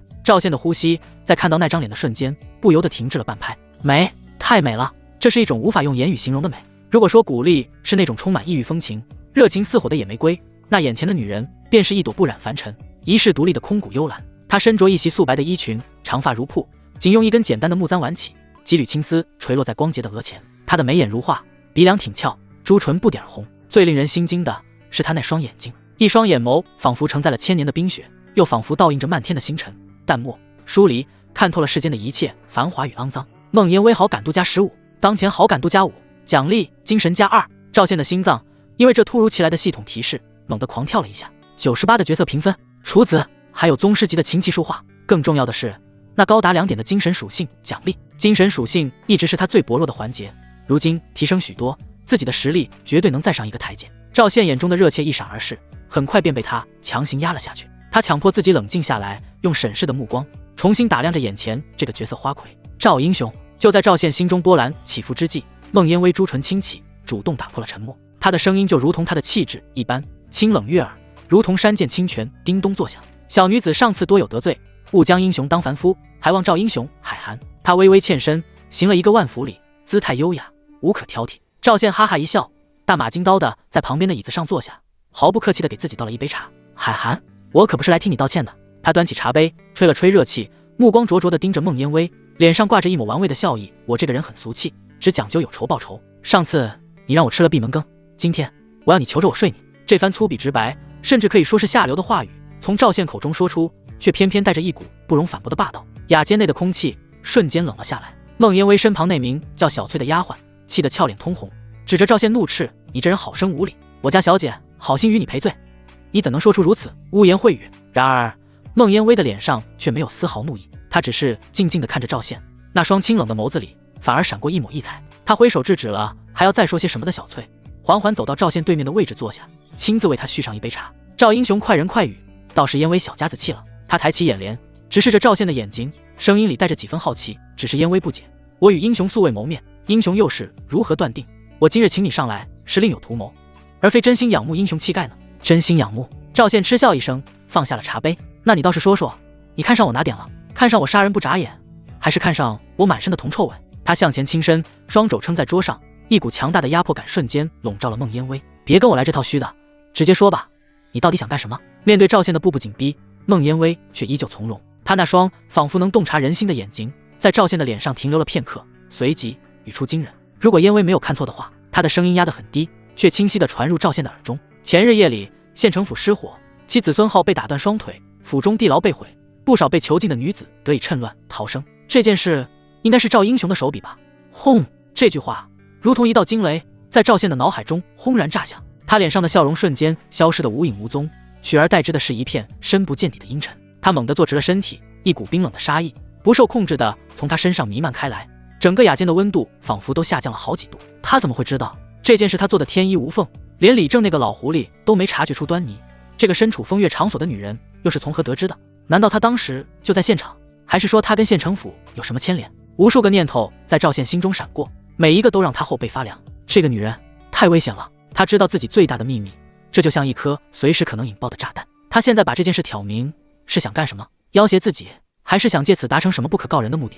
我不知道你在说什么。赵宪的反应极快，他几乎是下意识的就矢口否认。县城府失火，这等大事，我一个大头兵怎么会清楚？赵宪重新靠回椅背，强迫自己放松下来，脸上甚至又挤出了一丝笑容，只是那笑意怎么看都有些僵硬。孟姑娘不会是想用这种空穴来风的事情来炸我吧？孟烟微看着他那副故作镇定的模样，只是淡淡一笑，也不戳破。或许是烟微看错了，他端起茶杯，轻轻抿了一口，似乎准备就此接过这个话题。可赵宪怎么可能让他就这么轻易的把话头岔开？这个女人知道的太多了，不把她的底细和目的弄清楚，他寝食难安。就在孟烟微准备再说些什么的时候，赵宪动了，他猛地起身，一个跨步就绕过了桌子，来到了孟烟微的身前。啊！一旁的丫鬟小翠发出一声惊呼，想要上前阻拦，却被赵宪一个冰冷的眼神吓得僵在原地，动弹不得。没等孟烟微反应过来，一只强而有力的大手已经揽住了她那不盈一握的纤腰，一股浓烈的男子气息夹杂着淡淡的血腥味，瞬间将她笼罩。孟烟微的身体猛地一僵，这是她有生以来第一次与一个男子有如此亲密的接触。她下意识的想要挣扎，可那只揽在她腰间的手却如同铁钳一般，让她动弹不得。你，她那双清冷的眸子里终于出现了一丝慌乱。赵宪低下头，将脸凑到她的面前，两人之间的距离近在咫尺，他甚至能闻到她身上那股独特的幽香，能看到她那微微颤抖的长睫毛。她的嘴角勾起一抹邪魅而危险的弧度。孟姑娘，春宵苦短，良辰美景，我们还是聊点风花雪月的事情，比较应景，不是吗？雅间内的气氛因赵宪那句霸道而粗野的话瞬间凝固。他揽在孟烟微腰间的大手如同铁钳，能清晰地感受到怀中娇躯在那一瞬间的僵硬和惊慌。孟烟微整个人愣在原地，那股夹杂着血腥味的浓烈男子气息霸道地侵占了他所有的感官，让他那颗古井无波的心第一次泛起了剧烈的涟漪。他长这么大，何曾被一个男人如此轻薄对待？赵宪见状，正在犹豫自己这般做法是不是有些太轻薄了，可突然提示音响起，孟烟微好感度加10，当前好感度加15，奖励精神加2。一股清凉的气息涌入脑海，赵宪只觉得自己的思绪瞬间变得无比清晰，五感再次被强化，连窗外风吹动树叶的沙沙声都听得一清二楚。他下意识地扫了一眼系统面板，宿主赵宪，力量22，敏捷13，耐力11，感知16，精神13。江山百美图，古丽，好感度85，孟烟微，好感度15，古月，好感度25。爽！赵宪心中大乐，他看着怀里这个身子僵硬、俏脸泛起一丝红晕的绝色花魁，眼中的热度更盛。嘿，难怪自己上次被赶出门，合着这位花魁不喜欢文绉绉的，就喜欢这种简单粗暴的调调。早说啊！赵宪心中调侃一句，误以为自己找到了攻略这个冰山美人的正确方式，胆子更大了。既然你喜欢，那小爷就再进一步。他不再犹豫，低头便朝着那近在咫尺、娇艳欲滴的红唇吻了下去。眼看就要得手，一旁的丫鬟小翠已经吓得闭上了眼睛，不敢再看。可就在赵宪的嘴唇即将触碰到那片柔软的前一刻，异变陡生，怀中的女人动了，没有挣扎，没有推拒。孟烟微那只原本搭在他胸膛上的柔仪，以一种匪夷所思的速度和角度，轻轻点在了他的肋下软肉处。那动作轻柔的像情人间的抚摸，可赵宪的身体却在被他指尖触碰的刹那猛地一震，一股酥麻的电流仿佛无数根细小的钢针，从那一点瞬间窜遍全身。他浑身的力气在这一刻仿佛被抽空了一般，揽在孟烟微腰间的大手瞬间松开，整个人都僵在了原地，动弹不得。你！赵宪又惊又怒，他想说话，却发现连舌头都麻了。孟烟微轻易地从他怀中脱身，向后退了2步，重新拉开了距离。他整理了一下微乱的衣衫，那张绝美的脸上慌乱早已褪去，取而代之的是一片清冷。他看着赵宪那副僵硬滑稽的模样，红唇轻启，声音里不带一丝感情。赵英雄空有一身蛮力，却不知如何运用，破绽百出。你这点三脚猫的功夫，连给我挠痒痒都不配。他的话像一把刀子，狠狠插进了赵宪的心里。赵宪这才终于反应过来，这哪里是什么秀色可餐的甜美女人，这分明就是一朵带刺的玫瑰。对方的力量或许远远比不上自己，但是技巧上却能轻易将自己碾压。就单凭这般手段，难怪对方敢得罪那位张公子。刚才自己得意忘形，倒是把他小瞧了。一旁的丫鬟小翠终于反应过来，她连忙冲到孟烟微身前，像只护食的小母鸡，指着赵宪怒道：“登徒子，竟敢对我家小姐无礼！小姐，让我砍了他的手！”孟烟微却摆了摆手，她那双清冷的眸子饶有兴致地打量着赵宪，似乎在欣赏一件有趣的玩具。什么时候你能凭真本事打败我？他缓缓走到赵宪面前，伸出纤纤玉指，轻轻在他僵硬的脸颊上划过，带起一阵战栗。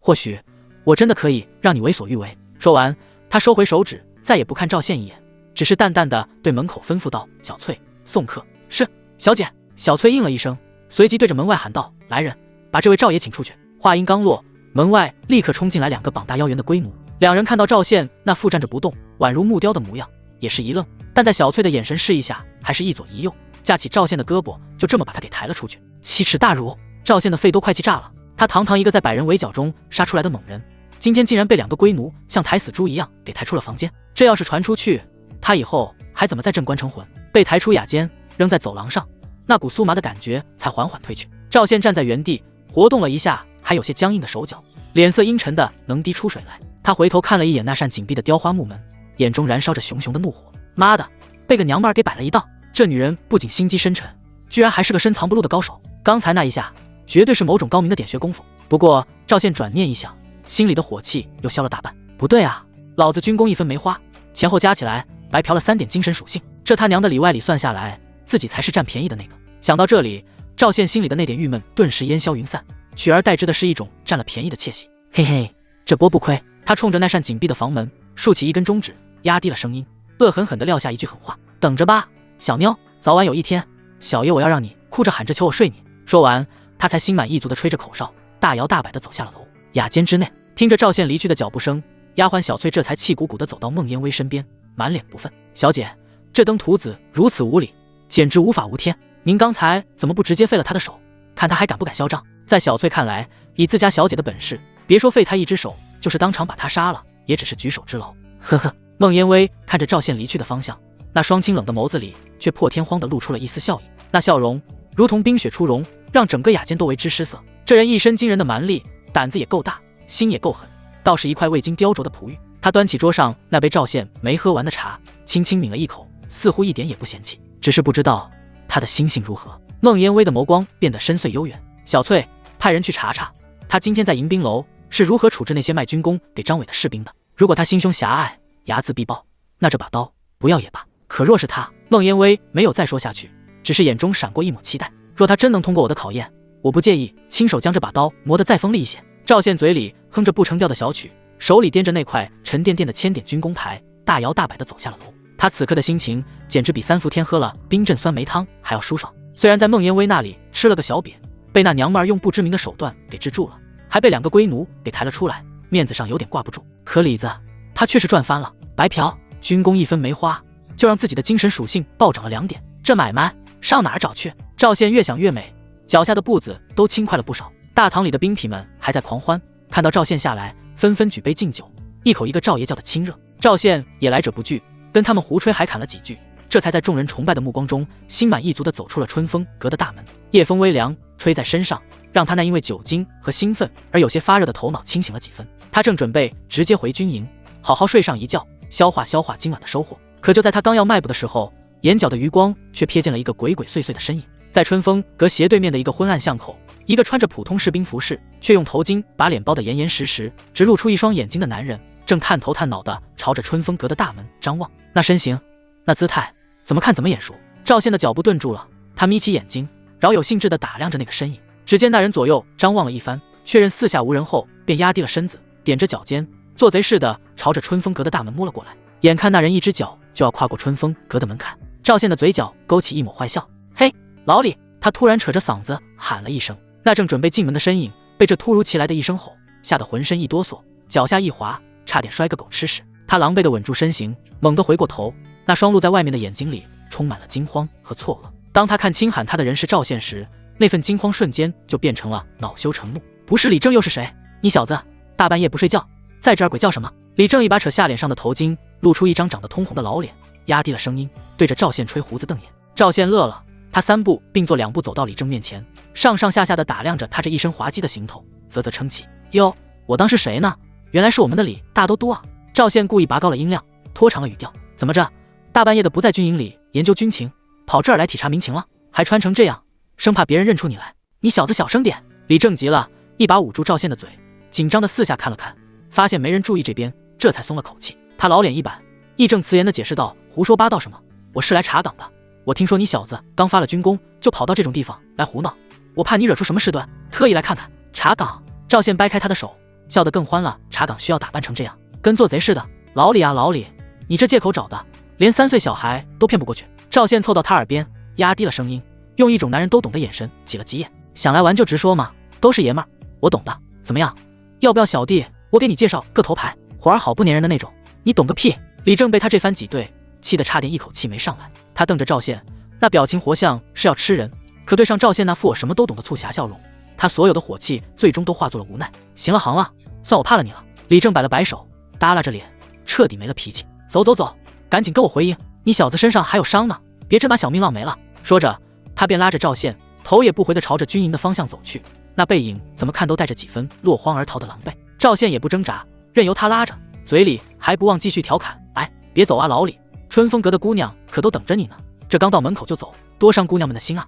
李正的脚步更快了，回到军营，李正把赵宪一路拖到了营地后方的教场上，月光如水洒在空旷的场地上，周围一片寂静。你小子精力这么旺盛，是不是？李正松开手，没好气地瞪着他。还行吧，主要是今天晚上这火没撒出去，憋得慌。赵宪活动了一下手腕，意有所指地说道。李正眼角抽了抽，他从旁边的兵器架上抄起一杆长枪，扔给赵宪。既然精力没处使，那就别浪费了，接着练枪。赵宪一愣，随即眼睛亮了起来。这感情好啊！他正愁自己空有一身蛮力，却使得乱七八糟，跟孟烟威那种高手一比，简直就是个笑话。现在李正这个枪法，大家主动送上门来当陪练，这机会可不能错过了。老李，光练多没意思。赵宪掂了掂手里的长枪，脸上露出了不怀好意的笑容。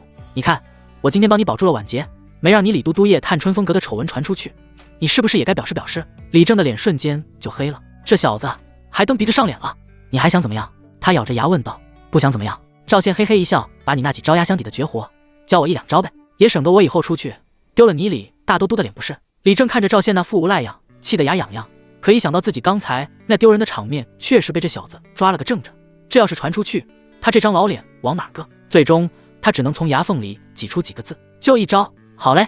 赵宪见好就收，立刻喜笑颜开。李正黑着脸，深吸一口气，沉声喝道：看好了，我这招名为横扫千军，乃是沙场之上以一敌多的不二法门。话音落下，他手中的长枪猛地一震，嗡，枪身发出一阵嗡鸣，一股肉眼可见的气浪以他为中心，猛地向四周扩散开来。李正腰马合一，双臂肌肉奋起，那杆普通的白蜡木长枪在他手中仿佛活了过来，带着一股横扫陆河、席卷八荒的恐怖气势，猛地挥出。呼！尖锐的破风声响起，枪影连成一片，仿佛一道席卷而来的钢铁风暴。赵宪只觉得一股凌厉的劲风扑面而来，刮得他脸颊生疼，下意识地后退了2步，眼中满是震撼。这一枪没有刺，没有挑，只有最纯粹、最霸道的横扫，一力降10会。这就是真正的沙场杀伐之术，要诀在于以腰带臂，以臂带枪，将全身的力量在一瞬间通过枪杆彻底爆发出去。李正收枪而立，气息微微有些急促，显然这一招对他的消耗也不小。赵宪看的是热血沸沸，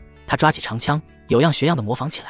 他力量本就远超常人，此刻将全身力气灌注于长枪之上，猛地一扫，呼，风声乍起，声势骇人。只是那枪杆在他手里却有些不听使唤，发出的力道也散乱不堪，远没有李正那般凝聚霸道。不对，你的力气太散了，没有拧成一股绳。李正皱着眉头点评道。赵宪也不气馁，一遍又一遍地尝试着。不得不说，他的悟性极高，再加上那变态的身体素质，仅仅几遍过后，他挥出的长枪便已经带上了几分横扫千军的韵味，卷起的劲风甚至让一旁的李正都感到了压力。李正看着赵宪的进步，眼中闪过一丝讶异和欣赏，这小子简直就是个天生的练武奇才。他正准备再指点几句，可就在这时，当当当，一阵急促而凄厉的钟声毫无征兆地从城墙的方向传来，划破了深夜的宁静。李正的脸色唰的一下就变了，这是镇关城最高级别的警报，蛮夷大军攻城了！凄厉的钟声撕裂了镇关城的夜幕，像一双无形的大手，猛地扼住了所有人的喉咙。教场上，刚刚还沉浸在枪法玄妙中的赵宪和李正，脸上的表情同时一变。李正那张饱经风霜的老脸上，所有的戏谑和无奈瞬间褪去，取而代之的是一种久经沙场的凝重与锐利。他猛地抬头望向城墙的方向，那双虎目中寒光迸射。赵宪的反应却截然相反，他非但没有半点紧张，那双在月光下闪着寒光的眼睛里，反而爆发出了一股炙热无比的光芒。来了，终于来了！在他听来，这急促的钟声根本不是什么警报，而是军功到账的提示音，是白花花的银子，是春风和姑娘们热情的招手。老李，走了！赵宪兴奋地一挥手，扛起长枪，转身就要朝着喊杀声最激烈的北城墙冲去。他浑身的血液都在沸腾，仿佛已经看到了成百上千的军功点正在向自己招手。然而，他刚迈出一步，胳膊就被一只铁钳般的大手给死死拽住了。你小子干什么去？李正黑着一张脸拦在了他的面前。废话，当然是去杀蛮子赚军功啊！赵宪理直气壮，急得直跳脚。你还拦着我干嘛？再晚点，功劳都让别人抢光了。抢个屁！李正没好气地骂了一句，就凭城外那点兵力，连给岳将军塞牙缝都不够，轮得到你小子去逞英雄？他看了一眼城墙方向的火光，声音沉了下来。这次攻城的不过是蛮子的一支偏师佯攻罢了，想试探我们的虚实，守住城墙绰绰有余。那你拉着我干什么？赵宪一脸不解，心里却是一沉。听这意思是没大仗打了，那他的军功怎么办？李正松开手指了指与北城墙截然相反的南边，北边打得热闹，南边却是屁动静没有。可越是这样，越容易出乱子。李正的眼神变得锐利起来。城里头可有不少人巴不得城墙被攻破，好趁乱逃出去，尤其是那些富商，还有一些心怀鬼胎的家伙。他顿了顿，盯着赵宪，一字一顿地说道：现在我交给你一个任务，就是去守住南门，不准任何一个人在戒严期间私自出城。哈！赵宪脸上的兴奋瞬间垮了下来，耷拉着眼皮，整个人都蔫了。搞了半天，不是让他上阵杀敌，而是让他去看大门，这他娘的跟保安有什么区别？不去！赵宪把长枪往地上一扔，耍起了无赖。看大门能有几个军功？老子可是1000点军功的猛人，你让我去干这个，传出去我不要面子的。你小子还跟我要起面子了？李正被他这副德行气得直了。行，算我求你，行了吧？他知道对付赵宪这种滚刀肉，光靠命令没用，必须得来点实际的。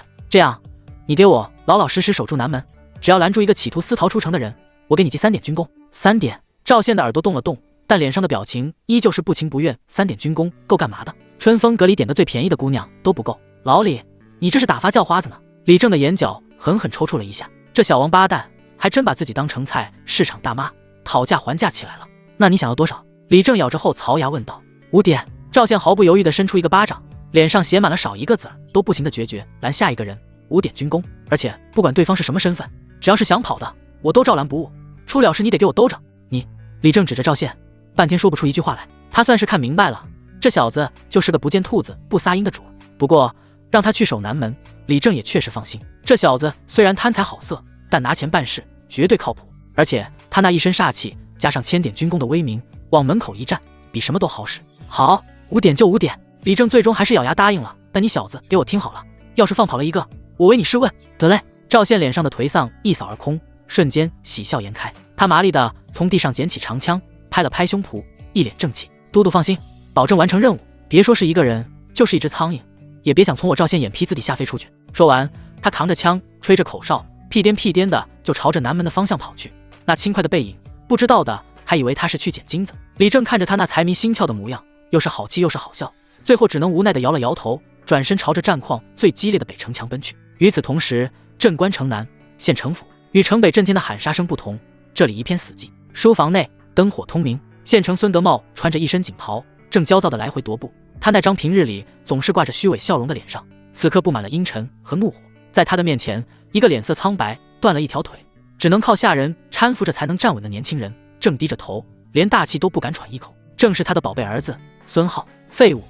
你这个成事不足败事有余的废物！孙德茂猛地停下脚步，转身一个耳光，狠狠地抽在了孙浩的脸上。啪！清脆的响声在寂静的书房里格外刺耳。孙浩被打得一个趔趄，差点摔倒在地，脸上瞬间浮现出5道清晰的指印，嘴角也溢出了一丝鲜血。爹，你打我干什么？孙浩捂着脸，眼神里满是委屈和不解。打你？我恨不得现在就打死你这个畜生！孙德茂气得浑身发抖，他指着孙浩的鼻子破口大骂：我让你派人去联系李成义将军，让你告诉他，城中大乱之时，就是里应外合脱离此地的最佳时机。你呢？你都干了什么？我忘了，孙浩被自己父亲吼得缩了缩脖子，声音小得像蚊子哼哼。自从上次在军营被李正羞辱，又莫名其妙被人打断了腿之后，他满脑子想的都是如何报复，如何发泄。他将所有的怒火都倾泻在了那些被他抓来的女人身上，夜夜笙歌，荒唐无度，早就把父亲交代的这件天大的事情忘得一干二净。忘了。孙德茂听到这2个字，气得眼前一黑，差点当场晕过去。他猛地一脚踹在孙浩的胸口，将他狠狠踹翻在地。你知不知道这个忘了会坏了我的多大的事？孙德茂双眼赤红，像一头暴怒的狮子。现在蛮子已经开始攻城了，这正是我们动手的天赐良机，可你却把我最大的依仗给我弄丢了。没有李成义将军在外面配合，光靠我们府里这点人顺利出城，怎么前往安全地带？孙德茂瘫坐在椅子上，脸上满是绝望。万事俱备，只欠东风，可这最关键的东风却被自己这个蠢货儿子给活生生的弄没了。孙浩躺在地上，看着父亲那副失魂落魄的模样，也终于意识到自己闯下了多大的祸，吓得脸色惨白，浑身发抖。爹，我错了，我真的错了。他连滚带爬地扑到孙德茂脚边，抱着他的腿哭喊道：我们现在派人去还来得及，现在去还来得及啊！来不及了！孙德茂一脚将他再次踢开，眼神中闪过一抹疯狂的决绝。既然没有了外援，那我们就只能靠自己了。他猛地站起身，走到墙边，转动机关，墙壁上缓缓打开一道暗门。去，把我们养的那些死士全都叫出来。孙德茂的声音阴冷得不带一丝感情。今晚就算是鱼死网破，我也要带着张家脱离这是非之地。南城门下，赵宪找了块干净的石阶，大马金刀的坐下，长枪就靠在身旁，嘴里叼着根不知从哪顺来的狗尾巴草，悠哉悠哉地看着远处城北那冲天的火光和隐约传来的喊杀声。那声音在他听来简直比迎宾楼里小曲儿还动听，每一个惨叫都可能代表着一个蛮子倒下，都可能代表着一点军功的产生。可惜啊，自己被发配到这儿看大门了。赵宪吐掉嘴里的草根，心里嘀咕着，也不知道牢里那边战况怎么样了。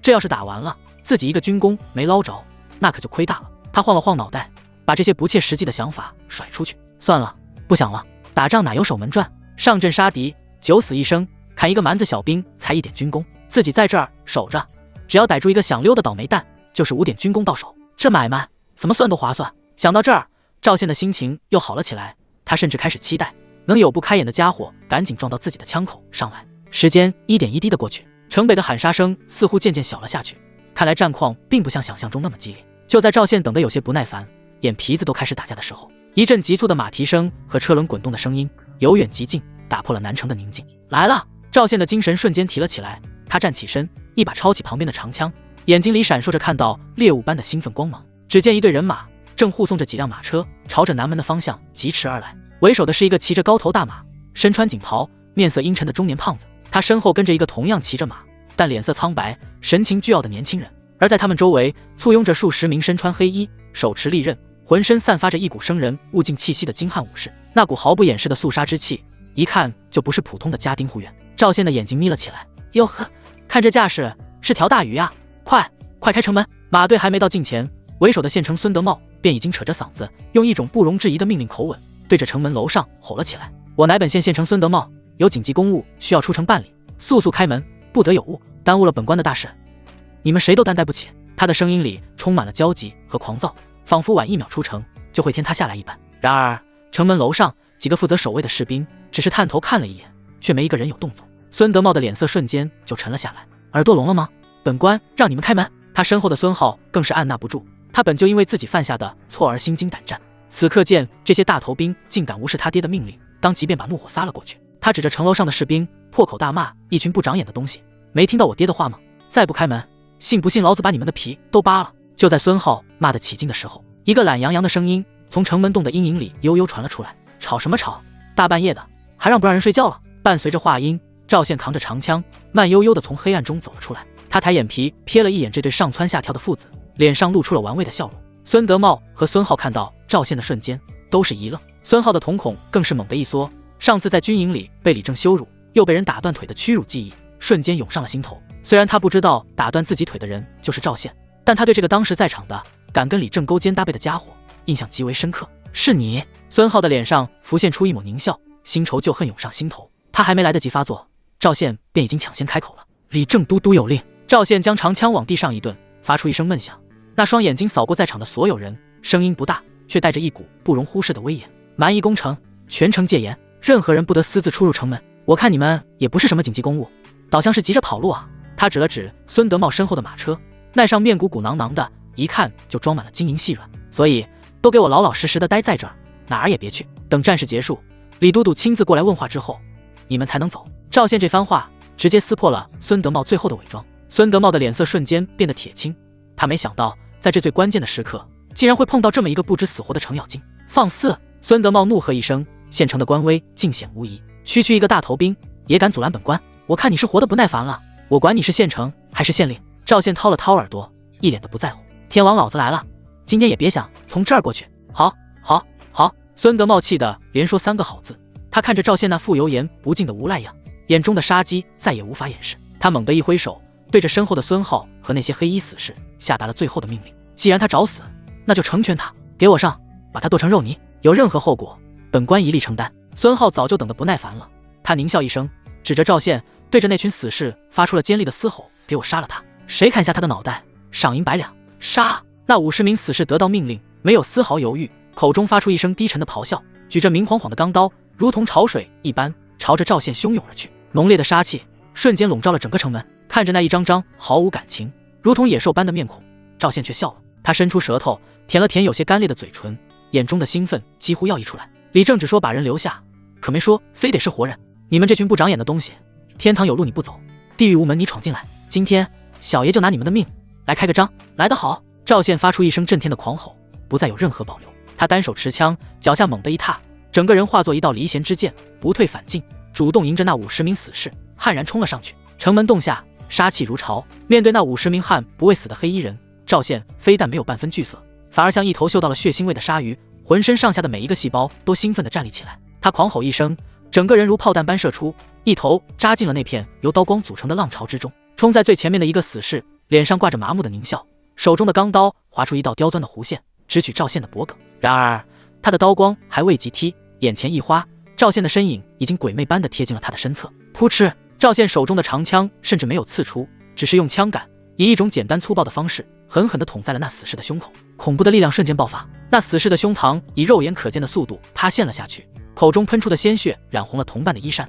整个人像是被踢飞的麻袋，向后倒飞出去，一连撞翻了好几个同伴。一击，仅仅一击，一个训练有素的死士就这么没了。这血腥而霸道的一幕，让那些原本气势汹汹的死士们攻势为之医治。可他们毕竟是经过严苛训练的杀人机器，短暂的惊愕过后，更加凶悍的攻击从四面八方席卷而来，树柄钢刀封死了赵宪所有闪避的路线。来得好！赵宪不闪不避，左臂猛地一抬，硬生生扛住了一记劈砍。当！金刚软甲与刀锋碰撞，发出一声刺耳的闷响，火星四溅。而赵宪的长枪已经化作一道乌光，闪电般刺出。噗噗！枪尖带起2道血花，精准地贯穿了另外2名死士的喉咙。转瞬之间，3人毙命。赵宪的勇猛终于让这群没有感情的杀人机器也感到了发自灵魂的战栗。冲在后面的人脚步齐齐一顿，脸上满是骇然。他们从未见过如此恐怖的杀戮方式，简单直接，没有任何花哨，每一击都奔着要害而去，每一击都蕴含着足以开碑裂石的恐怖力量。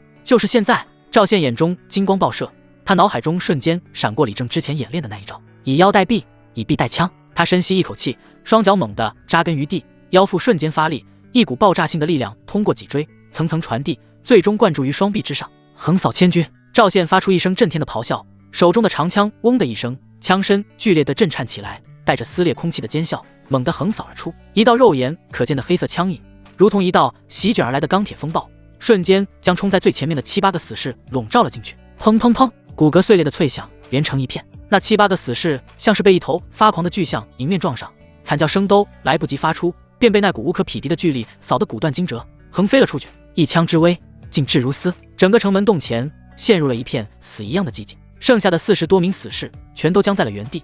他们看着躺在地上生死不知的同伴，再看看那个持枪而立宛如魔神般的男人，握着刀的手开始不受控制的颤抖起来。他们不怕死，但他们怕这种毫无意义的送死。废物，一群废物！眼看自己精心培养的死士竟然被一个人给镇住了，马背上的孙浩恼羞成怒，他指着那些停步不前的死士，歇斯底里的咆哮，都愣着干什么？给我上啊！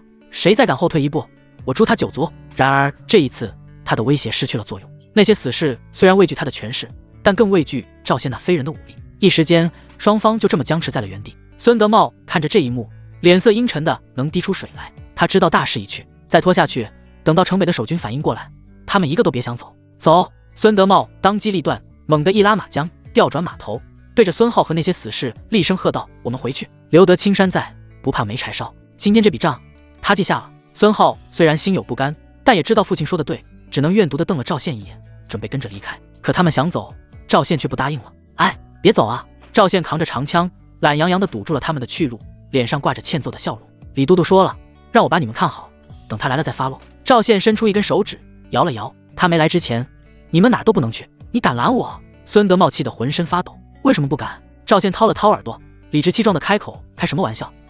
你们一个个的可都是行走的军功，这要是跑了，我找谁要去？”李都督那人抠门得很，见不到人头，他可是会赖账的。这话一出，别说是孙德茂父子，就连周围那些死士都听傻了。搞了半天，这家伙拦住他们，不是为了什么军法、什么职责，纯粹是怕自己的军功飞了。你，孙浩气得嘴唇发紫，他指着赵宪，感觉自己的肺都快炸了。他这辈子就没见过这么无耻、这么贪婪的人。一股邪火直冲天灵盖，孙浩彻底失去了理智。他指着赵宪，发出了最恶毒的威胁：“好，你个不知死活的狗东西，你不是能打吗？你不是不怕死吗？我告诉你，你今天死定了！你信不信？我现在就叫人来，用人堆都能活活把你堆死！”孙浩这话本是气急败坏下的口不择言，然而他话音刚落，却看到对面那个让他恨之入骨的家伙，眼睛唰的一下就亮了，那眼神就像是饿了3天的狼，看到了满山遍野的肥羊。赵宪在心里飞快地盘算着，一个人头5点军功，这儿有50个，就是250点。这要是再来个180人4，发财了！赵宪脸上的笑容瞬间变得无比灿烂和真诚，他看着孙浩，那眼神亲切的像是在看自己的亲爹。他猛地一拍大腿，激动地说道：“哎呀，兄弟，你可真是个好人啊！快叫人，有多少叫多少，我今天就在这儿等着。”赵宪生怕他反悔，指着孙浩的鼻子，一脸严肃地补充道：“今天谁不来，谁就是孙子。”整个南城门下陷入了一种诡异的气氛中。孙浩僵在马背上，脸色完全凝固，双眼之中满是难以置信的神色。他听到了什么？这个杀神，这个煞星，这个把他手下50名精锐死士当成西瓜一样砍的疯子，在听完自己那句色厉内荏的威胁后，非但没有恐惧，反而很兴奋，还他娘的让自己快点去叫人，还说谁不来谁是孙子。这世上怎么会有这种人？这他妈的是什么脑回路？不光是孙浩，就连他身后那些侥幸还活着的黑衣死士，也都一个个瞪大了眼睛，握着刀的手悬在半空，砍也不是，退也不是，整个人都凌乱了。他们见过汉不畏死的，没见过上赶着找死的。城门楼上那几个探头探脑的守城兵更是吓得把脑袋缩了回去，使劲揉着自己的耳朵，严重怀疑自己是刚才被喊杀声震出了幻听。赵宪看着孙浩那复见了鬼的表情，脸上的笑容瞬间就收敛了，取而代之的是浓浓的不满和催促。哎，你倒是快点啊！他用枪杆敲了敲地面，发出梆梆的声响，像个不耐烦的债主。愣着干什么？是不是瞧不起我，觉得我一个人不够你们打？我告诉你，你今天要是叫的人少了，就是不给我面子。我这人最讨厌别人不给我面子。这番理直气壮的催促，像是一记记无形的耳光，抽得孙浩头晕眼花，胸口一阵气血翻涌，差点从马背上栽下来。欺人太甚，这简直是欺人太甚！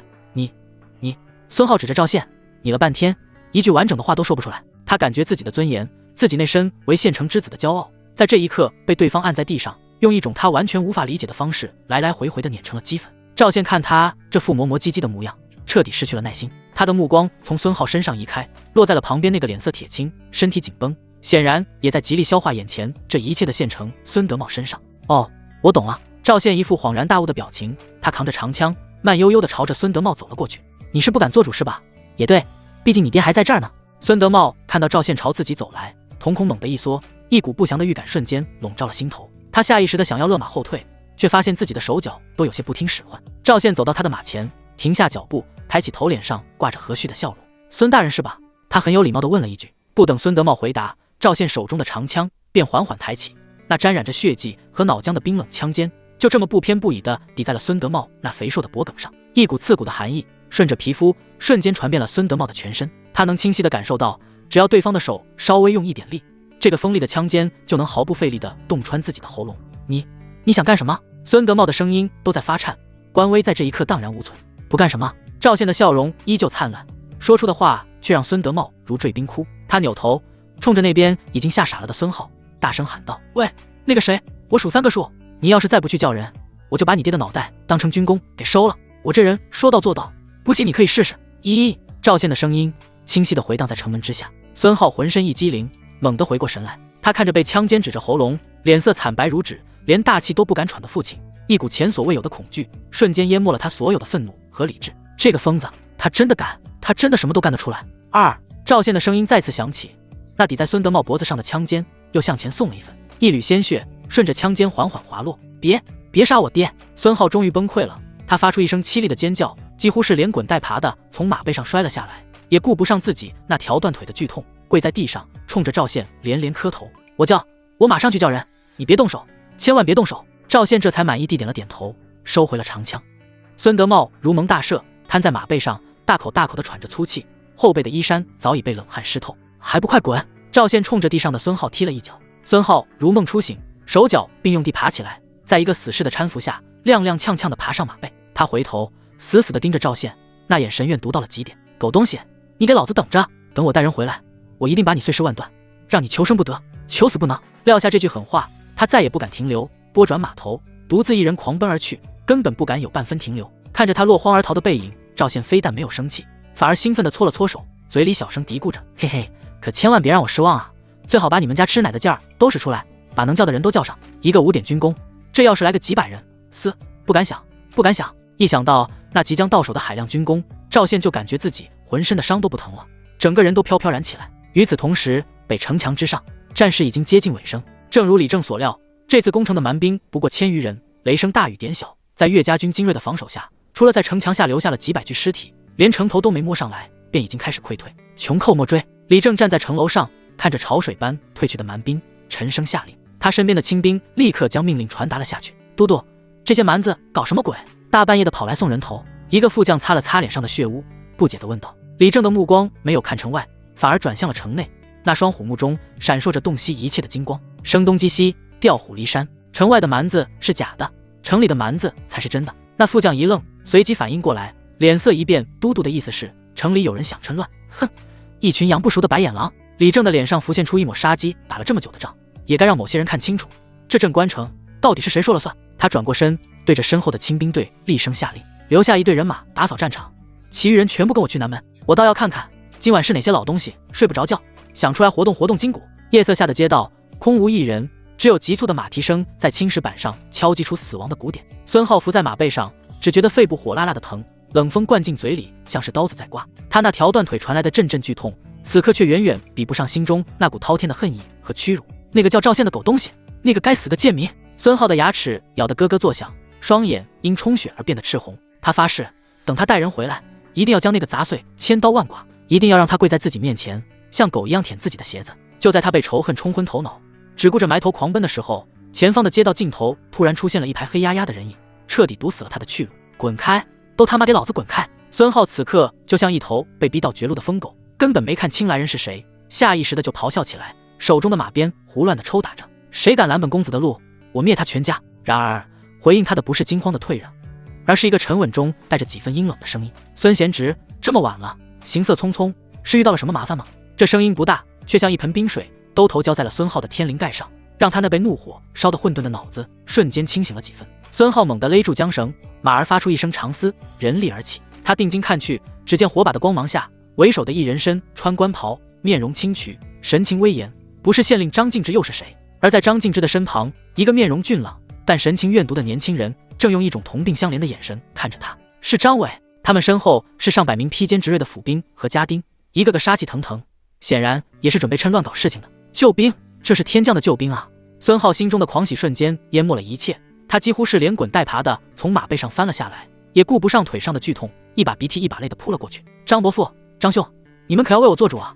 孙浩抱着张敬之的大腿，哭得撕心裂肺。张伟皱了皱眉，上前一步将他扶了起来，沉声问道：孙浩，到底怎么回事？谁把你搞成这副狼狈模样？是赵宪，就是那个叫赵宪的狗东西。一提到这个名字，孙浩的五官都扭曲了起来。我们本来想趁乱从南门出去，结果被他给拦住了，他还杀了我爹手下好几个死士，最可恨的是他现在还把我爹给扣下了，拿我爹的命威胁我，让我出来叫人。孙浩添油加醋的将刚才发生的事情说了一遍，极力渲染赵宪的残暴和嚣张，把自己塑造成了一个无辜的受害者。又是这个赵宪！张伟听完，眼中瞬间爆发出骇人的杀机。他在春风阁受到的屈辱，此刻如同火山般喷发了出来。张敬之的脸色也变得极为难看，他与身旁的张伟对视一眼，心中瞬间了然。他们今晚的计划和孙德茂如出一辙，都是想趁着蛮夷佯攻，城中守备力量被吸引到北城墙时，从南门突围，逃离这座随时可能被攻破的危城。没想到孙德茂竟然先他们一步，还折在了那个叫赵宪的小子手里。张伯父，您可一定要救救我爹啊！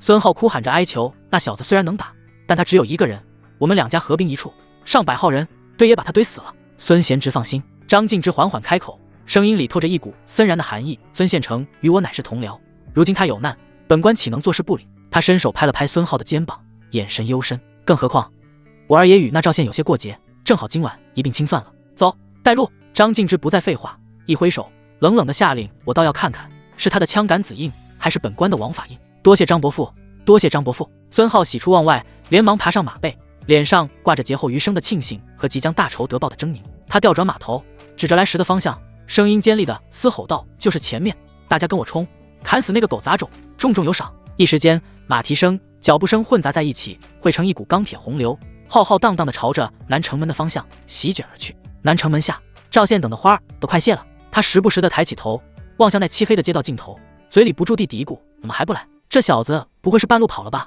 不能啊，他爹还在这儿呢。被数十名黑衣死士围在中间的孙德茂听到他的嘀咕，气得差点又是一口老血喷出来。他这辈子都没见过这么离谱的人，盼着别人来杀自己，这是什么脑子才能想出来的操作？我说孙大人，赵县等的无聊，又开始拿孙德茂寻开心，以这个儿子办事效率不行啊！你说他万一要是跑了，你这颗脑袋我是砍呢还是砍呢？孙德茂一张胖脸憋成了猪肝色，他紧紧闭着嘴，一个字都不敢说，生怕再刺激到这个喜怒无常的疯子。就在这时，一阵密集的如同闷雷滚过大地的声音从街道的尽头传来，地面开始微微震动。来了！赵县的眼睛唰的一下就亮了，他猛地站起身，抄起长枪，整个人的气势都为之一变。孙德茂也听到了动静，他艰难地扭过头，当他看到那片由火把和刀光组成的洪流正以无可阻挡之势席卷而来时，他那颗已经沉到谷底的心瞬间狂跳起来。他看到了县令张敬之的官袍，他看到了张伟那张熟悉的脸，他还看到了自己那个去而复返的蠢儿子。援兵，是县令带着人来了。一股绝处逢生的狂喜瞬间冲垮了孙德茂的理智，他仿佛忘了自己脖子上刚刚还被枪尖指着，忘了自己手下的死士是怎么被屠杀的。他猛地转过头，死死地盯着赵县，那张肥硕的脸上露出了前所未有的狰狞和得意。小子，你完了！孙德茂指着赵县的鼻子，发出了压抑许久的咆哮。看到没有，那是县令大人，张敬之大人亲自带人来了。你不是能打吗？你不是不怕死吗？我告诉你，今天就是天王老子来了，也救不了你。赵县听着他的叫嚣，却连看都懒得看他一眼。他的目光穿过那些惊恐的黑衣死士，落在了那支越来越近的庞大队伍上。他的脸上没有恐惧，反而浮现出一抹无比灿烂的笑容。只见赵县伸出舌头，舔了舔嘴唇，扛着长枪，喃喃自语：县城县令，嘿，这镇关城的父母官今儿个是凑齐了呀，可真是太好了。赵县向前踏出一步，手中的长枪斜指地面，一股远比之前更加恐怖的煞气从他身上冲天而起。本来还愁军功不够花，你们就上赶着来送，既然都来了，那就别走了，为了军功，今天都给老子留下。钢铁洪流席卷而至，张敬之骑在马上，脸色阴沉如水，他冷冷地注视着那个孤身一人却挡住了孙家所有死士的年轻人。当他的目光与赵县那双燃烧着火焰的眼睛对上的瞬间，他便明白今天这是法善了。赵县是吧？张敬之的声音不高，却带着一股久居上位的威压。他居高临下，仿佛是在审视一只不知死活的蝼蚁。本官乃镇关城县令张敬之，现在蛮夷攻城，国难当头，尔等身为军士，不想着保家卫国，却在此地无故滋事，滥杀无辜，阻拦朝廷命官，是想造反吗？一顶造反的大帽子就这么轻飘飘地扣了下来。张伟站在父亲身旁，脸上的怨毒和得意几乎要满溢出来。他指着赵县，对着身后的府兵厉声嘶吼：爹，跟着贱民废话什么？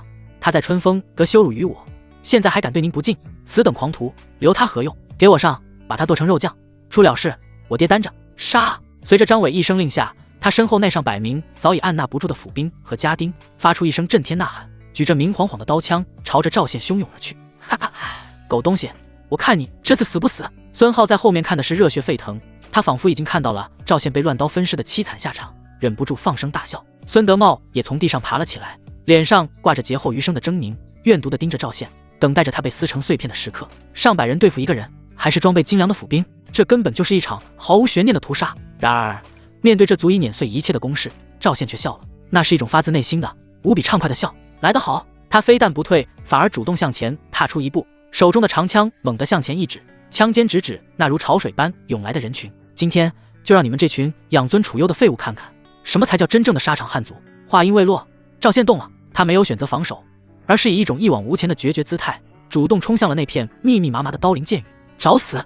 为首的一个府兵头目见状，脸上闪过一抹残忍，手中的大刀当头劈下，带起一阵恶风。赵宪看也不看，只是将手中的长枪猛地向上一撩，当一声巨响，那府兵头目只觉得一股无法抗拒的巨力从刀身传来，虎口瞬间崩裂，手中的大刀脱手而出，高高飞起。没等他反应过来，赵宪已经与他错身而过，那杆长枪如同毒龙出洞，枪出如电，扑哧，枪尖毫无阻碍地穿透了另一名府兵的胸膛。赵宪手腕一抖，那名府兵的身体便被他当成武器一般，狠狠地砸向了侧面的敌人。砰砰，一时间人仰马翻，惨叫连连。赵宪一人一枪，就像一柄烧红的烙铁，硬生生地烫进了冰冷的潮水之中，所过之处掀起一片血色的浪花。他没有使用任何精妙的招式，只是最简单的刺、挑、扫、砸。可在他那恐怖的力量和速度加持下，这些最基础的动作却爆发出了无与伦比的破坏力。一名府兵从侧面偷袭，长矛直刺赵宪肋下。赵宪头也不回，左手闪电般探出，竟一把抓住了刺来的矛杆，然后猛地向后一拽，那府兵一个踉跄，身体不受控制地被拉了过去。赵宪回身一肘，正中其面门，咔嚓，鼻梁断裂的脆响清晰可闻。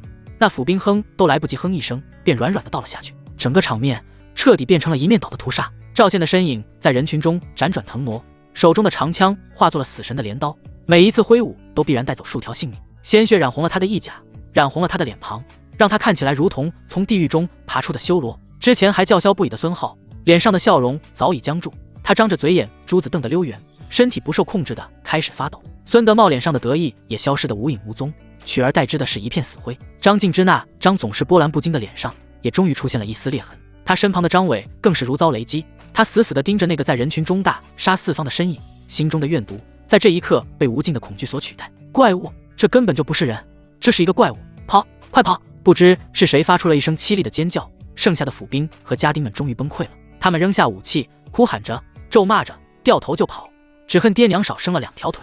他们怕了，是真的被杀怕了。转瞬之间，100多人的队伍土崩瓦解，只剩下满地的尸体和伤员在痛苦呻吟。而赵宪就站在那片尸山血海的中央，胸膛剧烈地起伏着，浑身上下散发着浓郁的血腥气。他缓缓转过身，那双沾染了血色的眼睛落在了不远处的张家父子和孙浩身上。3人被他这目光一扫，齐齐打了个寒战，如坠冰窟。完了！3人心中同时冒出这2个字。赵宪没有说话，只是扛着那杆还在滴血的长枪，一步一步地朝着他们走了过来。他每走一步，那沉重的脚步声都像是踩在3人的心脏上。你别过来！张伟第一个崩溃了，他惊恐地后退着，脚下一软，竟一屁股瘫坐在了地上。赵宪，赵英雄，赵爷！孙德茂的反应最快，他扑通一声就跪了下来，对着赵宪拼命地磕头，声音里带着哭腔。误会，这都是误会啊！是下官有眼不识泰山，冲撞了赵爷，求赵爷大人有大量，饶了下官一条狗命吧。这一刻，什么县城的尊严，什么官老爷的脸面，全都被他扔到了九霄云外，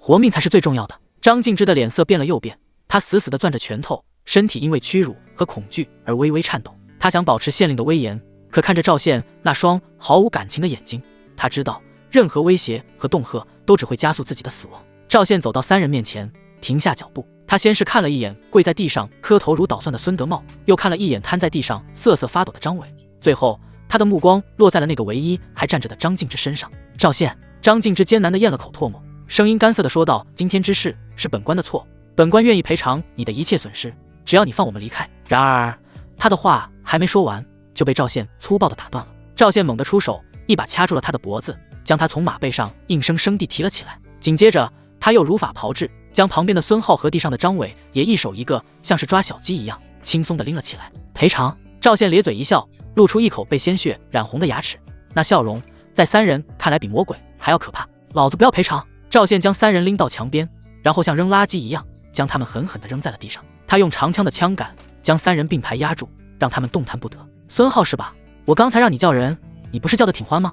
赵宪一脚踩在孙浩的胸口，笑眯眯地问道。孙浩吓得魂飞魄散，连连摇头，不叫了，不叫了，赵爷我错了，我再也不敢了。现在知道错了，晚了。赵宪的脸瞬间冷了下来。从现在开始，你们都给我在这好好待着，另外吩咐手下都别乱动，谁要是迈出一步，我就要了他的命，知道了吗？在赵宪眼中，这些人可都是活生生的军功，他怎么舍得杀？北城墙的战事刚刚平息，空气中还弥漫着浓重的血腥味和焦糊味。李正站在城楼上，心中的不安却愈发强烈。他眺望着南城的方向，那里一片漆黑寂静的可怕，越是寂静越是反常。他太了解城里那些士绅富商的德性了，平日里作威作福，一到紧要关头跑得比谁都快。赵宪那小子虽然是个猛人，可毕竟只有一个人，让他去守南门，本就是一步险棋。都督，您就放心吧。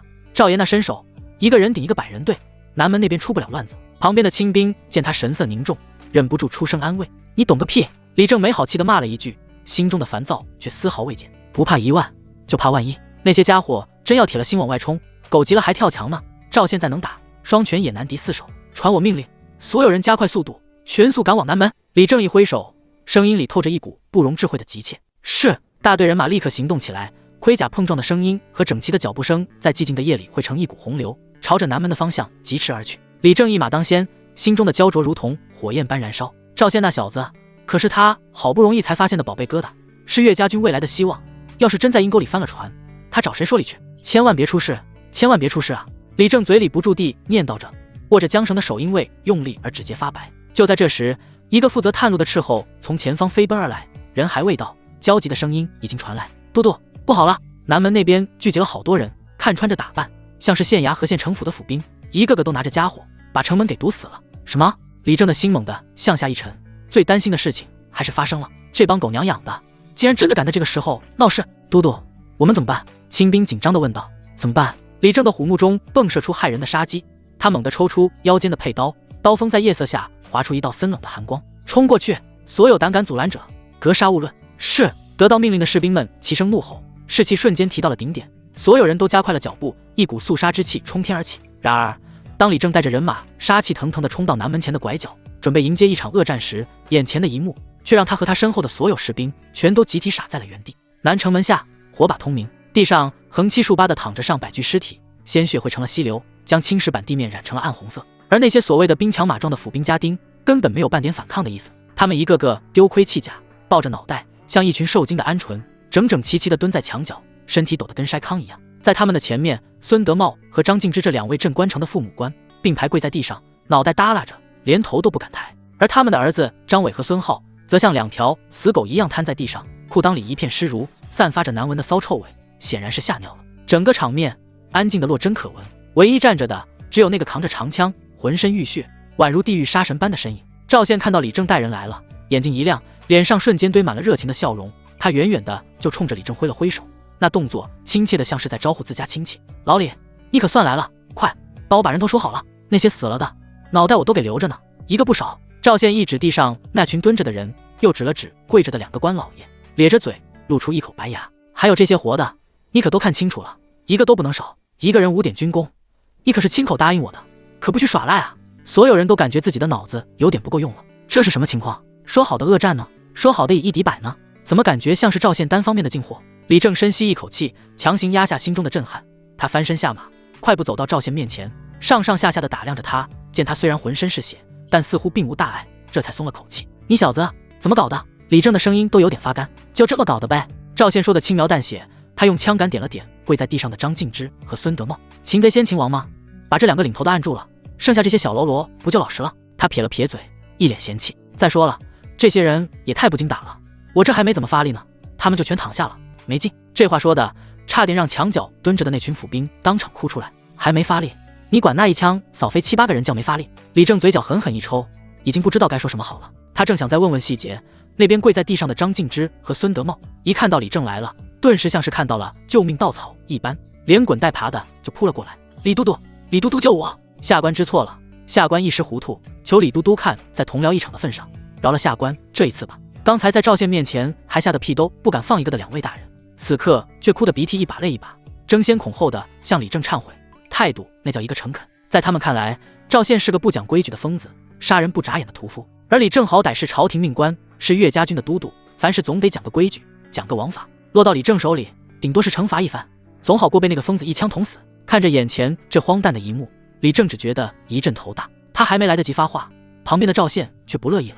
他一脚踹在孙德茂的屁股上，把他踹了个狗吃屎。哎，你们俩什么意思？赵宪用枪杆指着2人，一脸不爽。求他干什么？老子辛辛苦苦抓的人，你们求他，是觉得他能帮你们？他扭头看向李正，理直气壮地问道：老李，你给剧痛快话，这2人算不算我抓的？李正看着眼前这匪夷所思的一幕，只觉得自己的太阳穴突突直跳。他设想过无数种可能，赵宪寡不敌众，血战不退，身受重伤；赵宪杀出重围，狼狈不堪，勉强支撑。他甚至想过最坏的结果，自己来晚一步，只看到一具尸体。可他做梦都没想到，自己看到的会是一个大型的投降现场，而且还是被一个人打到投降的。老李，你给剧痛快话，这俩人算不算我抓的？赵宪那理直气壮的质问声将李正从巨大的震惊中拉了回来。李正的脸皮狠狠地抽动了一下，他看了一眼跪在地上已经彻底没了官威的张敬之和孙德茂，又看了一眼墙角那群抱头蹲防、抖得跟风中落叶似的府兵家丁，最后目光落回到赵宪那张沾着血却写满了快给我钱的脸上。这小子脑子里除了军功和女人，还能不能装点别的东西了？周围的岳家军士兵们也都听傻了，他们看着自家都督，又看看那个浑身是血却还在为军功讨价还价的猛人，一个个表情古怪，想笑又不敢笑，憋得十分辛苦。算？怎么不算？李正深吸一口气，从牙缝里挤出几个字，他能怎么说？说不算。就赵宪这滚刀肉的脾气，怕是敢当着所有人的面抱着自己的大腿不撒手。那人头，赵宪的眼睛更亮了。你自己说。李正没好气的一挥手，打断了他的话，随即压低了声音，用只有2人能听到的音量警告道：你小子给我收敛点，这俩毕竟是朝廷命官，影响不好。说完，他不再理会赵宪，整理了一下自己的衣甲，板起一张脸，迈着四方步，朝着张敬之和孙德茂走了过去。赵宪得了准信，顿时喜笑颜开，也不再去管那2个官老爷的死活。对他来说，这2个家伙的价值，在李正点头的那一刻就已经兑现了。他扛着长枪，兴致勃勃地走到那堆尸体旁，开始1、2、3、4地数起了人头，那认真的模样，像极了一个正在清点自家收成的老农。这边，李正已经走到了张敬之和孙德茂面前，2人一见他过来，哭嚎得更起劲了，争先恐后的想要抱他的大腿。李都督，下官糊涂啊！都督饶命！看在往日的情分上，行了。李正一声低喝，声音不大，却让2人瞬间噤声。他居高临下的看着这2个狼狈不堪的家伙，脸上看不出喜怒。张大人，孙大人，这大半夜的，兴致不错啊。李正缓缓开口，语气平淡的像是在拉家常。带着这么多人来南门，这是张敬之和孙德茂都是人精，一听这话，哪里还不明白李正的意思？这是在给他们台阶下，也是在告诉他们这件事可以不捅到朝廷那里去，但前提是他们得付出足够的代价。张敬之反应最快，他顾不上擦脸上的鼻涕眼泪，猛地抬起头，脸上挤出一个比哭还难看的笑容。误会，都督，这全都是误会啊！他一边说，一边用眼角的余光飞快地瞥了一眼不远处正在竖人头的赵宪，心中一阵抽搐。下官是听闻城北战事吃紧，心忧将士们的粮草问题，这才想着连夜出城，去城外的庄子里筹措些粮草，也好为守城大业尽一份绵薄之力啊！这话说的那叫一个大义凛然，冠冕堂皇。李正心中冷笑，脸上却不动声色，只是淡淡的哦了一声。张大人有心了。张敬之见状，知道光说不练甲把式，他一咬牙，一跺脚，仿佛下了巨大的决心。都督，将士们浴血奋战，我等深受感动。下官决定从我张家名下的粮仓中捐出粮米1000担，以充军用。1000担，这可不是个小数目，足够上千人的军队吃上小半个月了。张敬之在说出这个数字的时候，心都在滴血。李正等的就是这句话，他满意地点了点头，脸上的表情缓和了几分。张大人高义，本督就带全军将士谢过张大人了。说完，他的目光转向了旁边还跪着的孙德茂，那意思很明显。你呢？孙德茂的胖脸纠结成了一团，冷汗顺着额角往下淌。1000担粮食，这简直是在他身上割肉啊！他眼珠一转，突然想起了什么，猛地抬起头，对着李正哭诉道：李都督，您可要为下官做主啊！上次您不是已经去过下官的府上了吗？孙德茂的声音里带着无尽的委屈。您上次的怒火，下官已经承受过了，咱们之间的恩怨是不是可以一笔勾销了？他以为自己提这事能让李正有所顾忌，好歹能少出点血。毕竟上次李正大闹县城府，砸了地牢，还让他儿子断了腿，这事传出去，对李正的名声也不好。然而他话音刚落，就看到李正的眉头紧紧地皱了起来。什么乱七八糟的？本督什么时候去过你的府上？孙德茂，你是不是被打傻了，开始说胡话了？孙德茂彻底懵了，他看着李正那副全然不知情的样子，脑子里嗡的一声，不认账？他竟然不认账？还是说上次那件事真的不是他干的？不等他细想，李正不耐烦的呵斥声已经响起。孙德茂，本督没工夫跟你在这耗着。张大人捐了1000担，你身为县城，总不能一点表示都没有吧？孙德茂浑身一颤，所有的侥幸心理都在这一刻被击得粉碎。他明白了，不管上次那事是谁干的，今天这笔血他是输定了。下官也捐。孙德茂像是被抽走了全身的力气，瘫在地上，声音嘶哑地说道：下官也捐1000担。很好。李正这才露出了满意的神色，他挥了挥手，像是驱赶苍蝇一般。既然是误会，那都散了吧。2位大人也早些回去歇着，以后这大半夜的就别出来乱逛了，不安全。说完，他便转身离去，再也懒得看这2人一眼。张敬之和孙德茂如蒙大赦，手脚并用地从地上爬起来，在各自下人的搀扶下，带着残兵败将，狼狈不堪地逃离了这片让他们永生难忘的修罗场。县令府书房，气氛压抑得让人喘不过气。张静之和孙德茂相对而坐，两人脸上的惊魂未定已经渐渐被阴沉和怨毒所取代。张兄，今晚这事……孙德茂率先打破了沉默，他的声音还有些沙哑。我们被拿捏住了。张静之端起茶杯，手却在微微颤抖。他抿了一口茶，强迫自己冷静下来。李正那个莽夫看似粗鄙，实则心细如发。今天他放我们回来，不过是把刀架在了我们的脖子上。以后我们两家在这镇关城，怕是再无宁日了。孙德茂的胖脸一阵抽搐，他恨声道：都怪那个叫赵宪的小畜生，若不是他，我们今晚早就成功了。现在说这些还有什么用？张静之冷冷地打断了他当务之急是想办法破局。破局怎么破？孙德茂一脸颓然。李正手握兵权，那个赵宪又是个杀神，我们拿什么跟他们斗？硬斗自然是斗不过的。张静之缓缓放下茶杯，那双总是显得很清明的眼睛里，此刻却闪烁着一抹疯狂而危险的光。孙老弟，你我二人都不想在这镇关城里给岳家军陪葬，既然从南门走不通，那我们就只能换一条路了。孙德茂一愣，换一条路？什么路？张静之的身体微微前倾，声音压得极低，仿佛是从地狱里飘出来的魔鬼一语。既然硬的不行，那就只能来软的了。咱们请客，请岳大人，我就不信了，到时候你我一起，晓之以情动之以理，他还有不松手的可能。当然，若是新月的真把人逼急了，到时候也就只能鱼死网破了。城门外，赵宪终于数完了最后一具尸体，满意的拍了拍手上的血污，颠儿颠儿的跑到李正面前，脸上笑开了花。老李，数清楚了，死的加上活的，一共110个，一个不多一个不少。他伸出5根手指，在李正眼前晃了晃。一个人5点军功，说好的呀，一共是550点。赵宪说完，看着李正那张越来越黑的脸，话锋突然一转，猛地一拍胸脯，摆出一副浑不在意的大气模样。算了，看在你我兄弟一场的份上，我这人做事最讲究，那50点零头就不要了。他豪气干云的一挥手，就当是我请兄弟们喝茶了，给我记500点就行。噗！旁边一个憋着笑的清兵实在没忍住，一口气差点没喘上来，当场咳嗽得满脸通红。周围其他的士兵也都一个个肩膀抖动，拼命低着头，不敢去看自家嘟嘟那张已经黑如锅底的脸。不要零头，你他娘的把军功当成菜市场买菜了吗？还抹个零，你个小王八蛋！李正终于忍不住了，一脚就踹在了赵宪的屁股上，只是力道收着，更像是朋友间的打闹。老子这辈子就没见过你这么会算账的兵。骂归骂，李正心里却是乐开了花。500军功换来2000石粮草，还顺便把城里2个最大的刺头给治得服服帖帖，这笔买卖血赚。他没好气的从怀里掏出一块玄铁令牌，跟赵宪那块1000点军功牌样式相仿，只是小了一圈。他在上面划拉了几下，然后一把拍在赵宪的胸口。滚滚滚，500点军功，一分不少都给你了，赶紧给老子滚去洗干净了，看着就晦气。爽！赵宪心里美滋滋的，嘴上却还不饶人。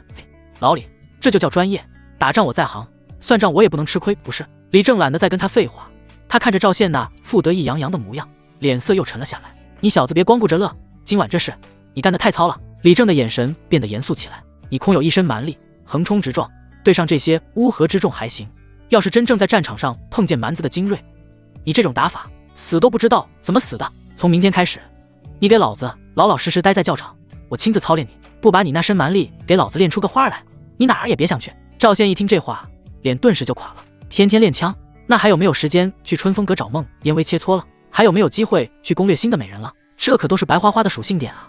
他正想开口耍赖，讨价还价一番，可就在这时，一个负责警戒的士兵神色慌张的从远处跑了过来，人还没到，焦急的声音已经传来：都督，不好了！李正眉头一皱，慌慌张张的成何体统，说：什么事？那士兵跑到近前，喘着粗气，指着军营大门的方向，结结巴巴的汇报道：营外来了一大群女人，得有20-30个，都跪在门口哭，说是要找您。找我？李正一愣，满脸的莫名其妙。他们还说要感谢您的救命之恩。这话一出，李正彻底懵了。救命之恩？他低头看了看自己这一身血污，又回头看了看身后的战场，脑子里一片江湖。我最近一直在发愁怎么对付蛮子，什么时候跑去救了一群女人了？周围的士兵们也都是一脸茫然，随即看向李正的眼神就变得有些古怪和暧昧起来。都督威武啊，打仗救人2不误。就在李正百思不得其解，甚至开始怀疑自己是不是梦游了的时候，他身旁的赵宪脸色却是猛地一变。女人？救命之恩？他娘的，不会是那群从孙浩地牢里跑出来的女人吧？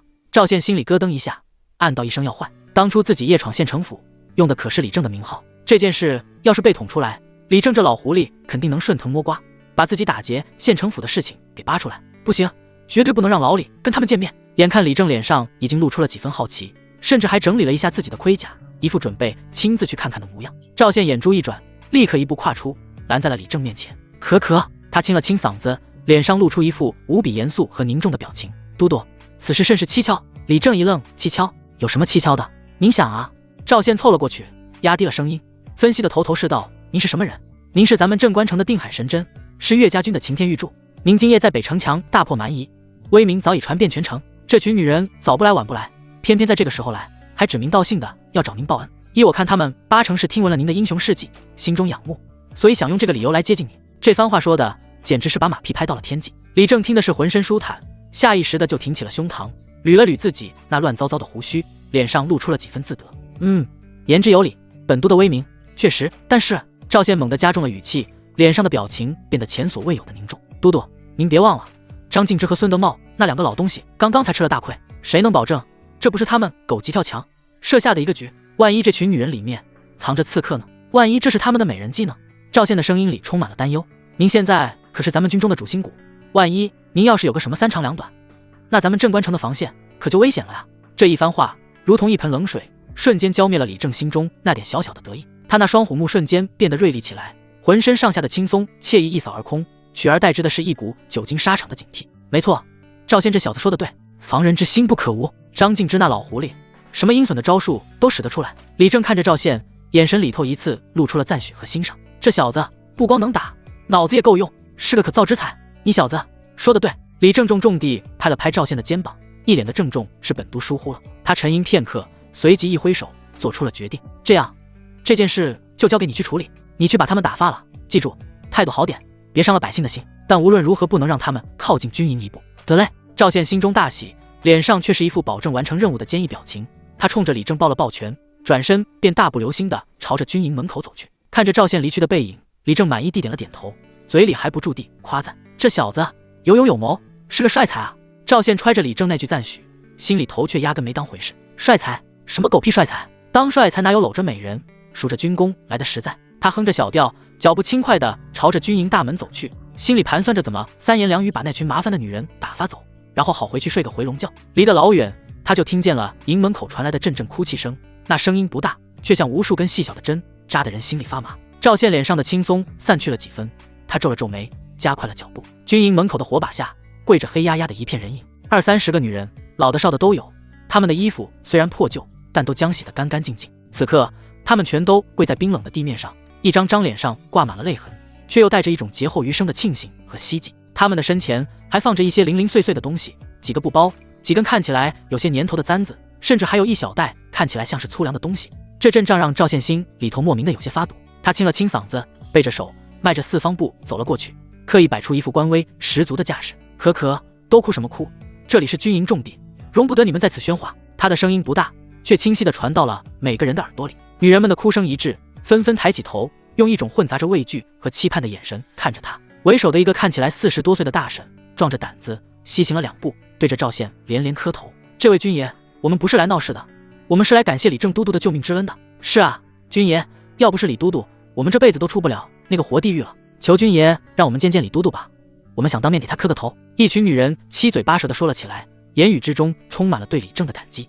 赵宪听得眼皮子直跳，这黑锅算是给老李扣得死死的了。他摆了摆手，打断了他们的话，脸上装出一副高深莫测的表情。行了，你们的心意李都督已经知道了。赵宪昂首挺胸，狐假虎威地说道，我乃李都督的亲兵，都督现在正忙于城防要务，没工夫见你们，他特意派我来，就是想告诉你们，大家既然已经脱离苦海，就都各自回家，好好过日子吧。说完，他便准备转身就走，这差事就算完成了。可那为首的大婶却再次磕了个头，然后将身前一个洗得发白的布包用双手高高举起。军爷，这是我们大家凑的一点心意，东西不值钱，但还请都督务必收下，不然我们这心里实在难安了。随着他带头，其他的女人也纷纷将自己带来的东西举了起来。赵宪的视线扫过那些礼物，心里头那点不耐烦瞬间就变成了哭笑不得。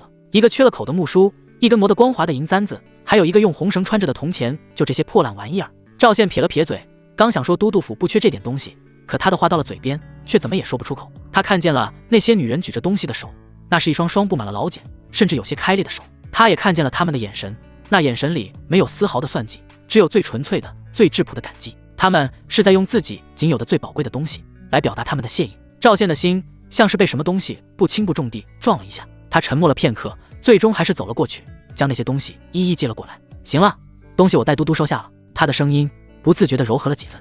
你们的心意都都领了，都起来吧，地上凉，早点回家去。女人们听到他收了东西，一个个脸上都露出了欣慰的笑容，仿佛了却了一桩天大的心事，互相搀扶着，颤颤巍巍地从地上站了起来。赵宪看着他们那一张张饱经风霜的脸，又看了看怀里这堆加起来可能都卖不了1两银子的重礼，心里头突然冒出一个连他自己都觉得荒唐的念头：妈的，就这么让他们走了？拿了这么多东西，怎么觉得心中不得劲呢？你们都先别走，在这儿等我一下。突然，赵宪把怀里的东西往旁边一个亲兵手里一塞，撂下一句话，便头也不回地朝着军营深处跑去。女人们面面相觑，不知道这位军爷又要做什么。军需处负责登记军功和物资的军需官正打着哈欠，准备收拾东西回去睡觉。突然门帘一挑，一个浑身是血的煞神风风火火地闯了进来。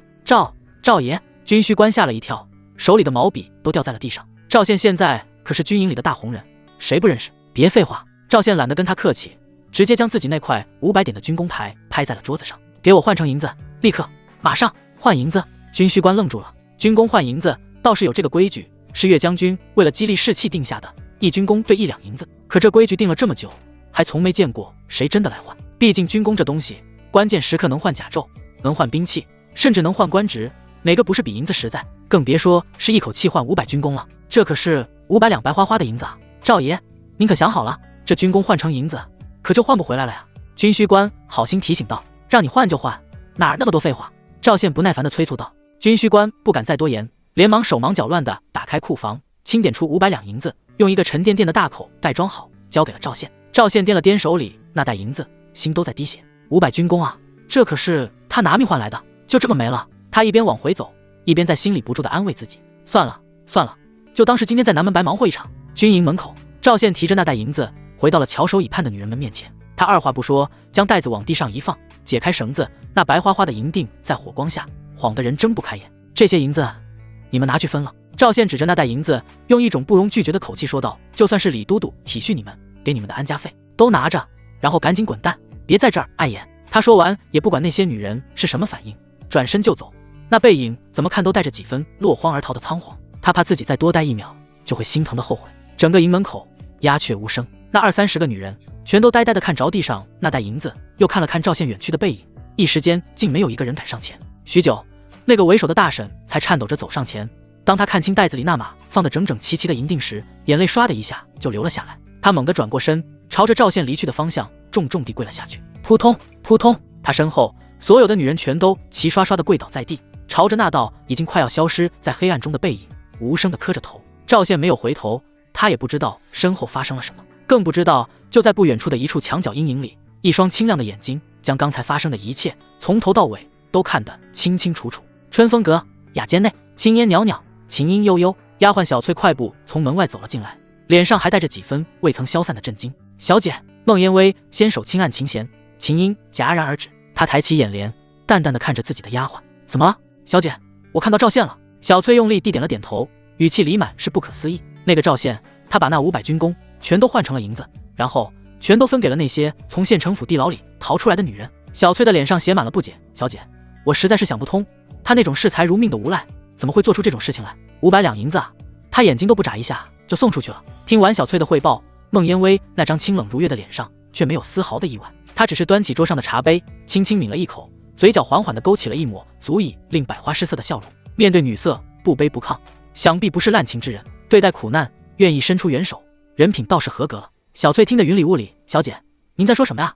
孟烟微没有回答她，只是放下茶杯，缓缓站起身，走到了窗边。她推开窗户，看着窗外那轮皎洁的明月，眸光变得深邃而悠远。既然璞玉已经显露光泽，也是时候为他寻一把合适的刻刀了。洗去一身的血污和硝烟，换上一身干净的短打，赵宪只觉得浑身上下的骨头都快散架了。他回到自己的营帐，一屁股坐下，脑子里却还在嗡嗡作响。500军功，整整500点军功，就这么换成了银子，然后又从自己手里溜走了。那可是500两白花花的银子啊！赵宪越想越心疼，感觉自己的心肝脾肺肾都在抽抽。那可是他拿命换来的，早知道就不冲那个大头了，让那群女人磕2个头，意思意思得了，自己倒贴钱算怎么回事？这买卖血亏。他烦躁地抓了抓头发，一抬头看见了桌上还剩下半只烧鸡和一壶烈酒，是之前从伙房顺来的。他拎起酒和鸡，想了想，还是起身朝着营地另一头走去。古丽和他妹妹的营帐里还亮着微弱的油灯，听到外面的脚步声，姐妹俩都有些紧张，直到看清是赵宪，这才松了口气。赵大哥，你没事吧？古丽迎了上来，他那双漂亮的眼睛里还带着几分对刚才那场战事的后怕。能有什么事？赵宪把手里的东西往桌上一放，大大咧咧的坐下，就成外那点三脚猫，还不够老子塞牙缝的。他撕下一只鸡腿递给古月，又给自己灌了一大口酒。你们俩怎么样？没被吓着吧？我们没事。古月接过鸡腿，小声的说道，就是听着外面的喊杀声，心里害怕。怕个球！赵宪撇了撇嘴，有老子在，天塌不下来。嘴上虽然说的硬气，可他心里那股子憋屈劲儿却怎么也散不去。500两啊，那可是500两，都能在春风阁包个头牌睡上好几个月了。赵宪越想越气，又猛灌了一口酒，酒水辛辣，呛得他直咳嗽。赵大哥，你慢点喝。古丽连忙给他拍着背，眼中满是关切，看着姐妹俩那担忧的眼神，赵宪心里的烦躁莫名的消散了一些。算了，亏了就亏了吧，就当是日行一善，给自己下辈子积点得了。他胡乱的安慰了自己一句，又陪着姐妹俩说了几句闲话。眼看着夜深了，这才起身告辞。回到自己的营帐，赵宪倒在硬板床上，浑身的疲惫如同潮水般涌了上来。他现在什么都不想干，只想好好睡上一觉。明天还得被李正那个老家伙拉去操练，再不养足精神，怕是要被练得脱层皮。他翻了个身，刚准备闭上眼睛，报告帐外，一个士兵的声音突然响起：赵爷，营门口又有人找您。赵宪的眼皮猛地一跳，一股不祥的预感涌上心头。他烦躁地坐起身，扯着嗓子吼道：谁啊？大半夜的还让不让人睡觉了？是个女人。士兵的声音有些犹豫。女人？赵宪的脸瞬间就垮了下来。不是吧？还来？老子刚散了500两，怎么又冒出来一个？真把老子当成开善堂的了？不见不见！赵宪不耐烦的一挥手，告诉他，老子今天手头紧，让他明天再来。可是他说他是春风阁的人。春风阁？赵宪的动作一顿，他掀开帐帘，只见那个士兵一脸畏难地站在门口。他皱了皱眉，心里头那点睡意顿时烟消云散。春风阁的人找自己干什么？难道是孟烟薇那个娘们儿？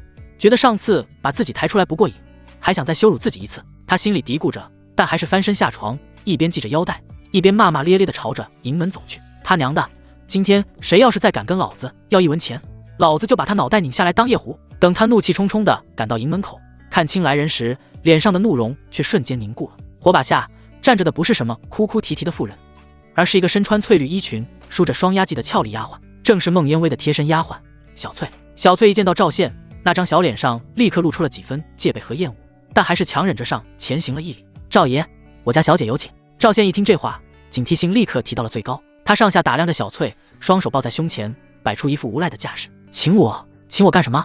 我可先说好了，老子现在都比脸还干净，1文钱都掏不出来，想让我花钱门儿都没有。小翠被他这副模样气得俏脸一板，但想起自家小姐的吩咐，还是耐着性子解释道：赵爷说笑了，我家小姐说了，今晚不为别的，就是想请赵爷过去喝杯清酒压压惊。他顿了顿，又补充了一句，声音里带着几分不易察觉的轻蔑，而且分文不取。分文不取？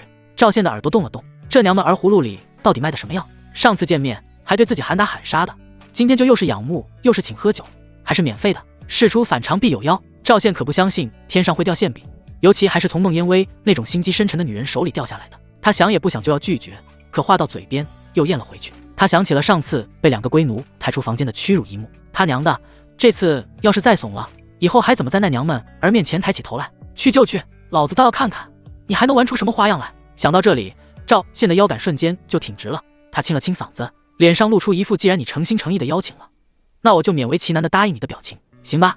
既然你家小姐这么有诚意，那我就给她这个面子，头前带路。春风阁雅间之内，依旧是那间素雅的屋子，依旧是那股清冷的幽香。赵宪大马金刀的坐下，看着对面那个一袭白衣、美得不像凡人的孟烟薇，心中却无半点旖旎。小翠，你先下去吧。孟烟薇淡淡的吩咐道。是，小姐。小翠应了一声，临走前还不忘狠狠地瞪了赵宪一眼。等到房门关上，雅间内只剩下他们2人。孟烟薇提起桌上的白玉酒壶，亲手为赵宪斟满了一杯，清冽的酒香瞬间在空气中弥漫开来。赵宪却连看都没看那杯酒一眼，他现在只想搞清楚这女人的目的。他端起酒杯一饮而尽，然后将杯子重重地往桌上一放。行了，酒也喝了，说吧。赵宪身体前倾，双眼直勾勾地盯着孟烟薇那双清澈的眸子。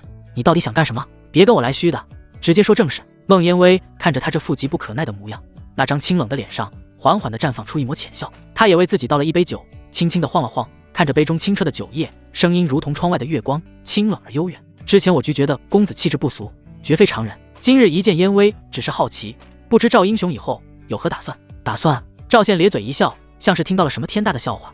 他身体向后一靠，整个人都陷进了椅子里，姿态慵懒的像只吃饱了的猫。打算就是混吃等死，有酒喝有肉吃，有女人睡，怎么？孟姑娘对我的未来有什么高见？他这话半真半假，既是在试探，也是在掩饰。经历了今晚这么多事，他可不信眼前这个女人真的只是单纯好奇。这娘们儿一肚子坏水，每句话都藏着钩子，自己要是一个不留神，怕是又要被他绕进去。赵英雄说笑了，孟烟薇并未因他这番粗俗的言语而有丝毫动容，他只是自顾自地续上一杯酒，那双清亮的眼眸在摇曳的灯火下，仿佛蒙上了一层迷离的水雾。小女子一介风尘之人，哪有什么高见？不过是独守空闺，长夜漫漫，觉得无聊，想找个人聊聊天罢了。他轻轻叹了口气，那一声叹息带着几分幽怨，几分落寞，仿佛将这满室的清冷都化作了化不开的愁绪。那微微垂下的眼帘，那轻蹙的眉头，那复我见犹怜的模样，足以让任何一个男人心生怜惜。赵宪的心神确实恍惚了一下，他看着眼前这张绝美的脸，那股子清冷中透出的脆弱，确实有种别样的诱惑。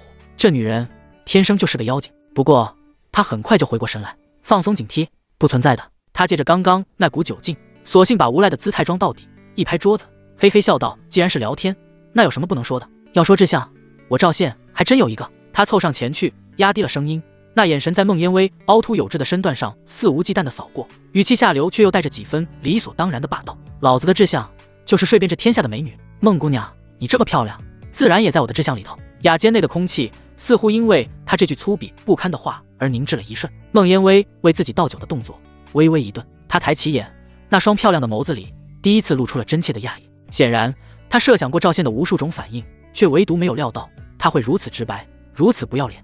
你这么说就不怕烟薇对你印象更差？他看着赵宪，声音里带着几分好奇。怕什么？赵宪嗤笑一声，重新靠回椅背，端起酒杯一饮而尽。有些东西装是装不来的。再说了，好色乃是男人之本，这世上谁不喜欢美的东西？我赵宪就是个俗人，喜欢就是喜欢，藏着掖着那多累。他这番歪理邪说，理直气壮，偏偏又让人找不到反驳的理由。孟烟薇愣了片刻，随即那张清冷的脸上竟突然绽放出了一抹明媚的笑意，哈哈，那笑声如同银铃般清脆悦耳，驱散了满室的清冷，让整个雅间都仿佛明亮了起来。孟烟薇好感度加10，当前好感度加25，奖励精神加2，又是一股清凉的气息涌入脑海。赵宪只觉得今夜的疲惫一扫而空，整个人的精神前所未有的清明，爽，这感觉太爽了。他立刻调出系统面板，宿主赵宪，力量22，敏捷13，耐力11，感知16，精神15。江山百美图，古丽，好感度85，孟烟薇，好感度25，古月，好感度25，精神属性暴涨到了15点。赵宪心中狂喜，表面上却不动声色，只是看着笑得花枝乱颤的孟烟薇，心中暗自嘀咕：这娘们儿口味真重，自己越是流氓，她好感度涨得越快。就在赵宪暗自得意的时候，孟烟薇的笑声却突然一收，她脸上的表情再次变得清冷，话锋一转，眼神也变得锐利起来。志向不错，可若是有人要抢你的女人，你又当如何？赵宪一愣，想也不想的脱口而出：谁敢抢老子的女人，老子就剁了他。这话语中的杀气毫不掩饰。是吗？孟烟薇却只是冷笑一声，那眼神里带着几分不屑。莫说别人，就光是在这镇关城里，想让你低头的人就不少。不说别人，就说岳将军，如果岳将军看上了你的女人，让你交出来，你交还是不交？他敢！赵宪一拍桌子，双眼一瞪，可话刚出口，他的气势就弱了下去。岳将军那可是整个镇关城的天，是手握数万大军的统帅，自己在他面前不过是个稍微强壮一点的蝼蚁。就算自己如今有系统加持，实力远超常人，也绝对不可能是岳将军的对手。看来你也没那么硬气。孟烟薇的语气里带着几分嘲弄，这还只是在镇关城，出了这座城，能左右你命运的人更多。就比如当今的皇帝，他若是看上了你的女人，下旨让你献上，你难道还敢提枪去砍他不成？千军万马护着他，就站在那里让你杀，你杀得了吗？这一连串的质问像是一盆盆冷水，将赵宪心中的那点得意和狂妄浇得一干二净。他脸上的笑容消失了，眉头紧紧地皱了起来。这女人到底想说什么？她说的每一个字都像针一样，精准地扎在了他最不愿去想，却又不得不面对的现实上。在这个世界，个人的武力在绝对的权势面前确实不堪一击。你到底想说什么？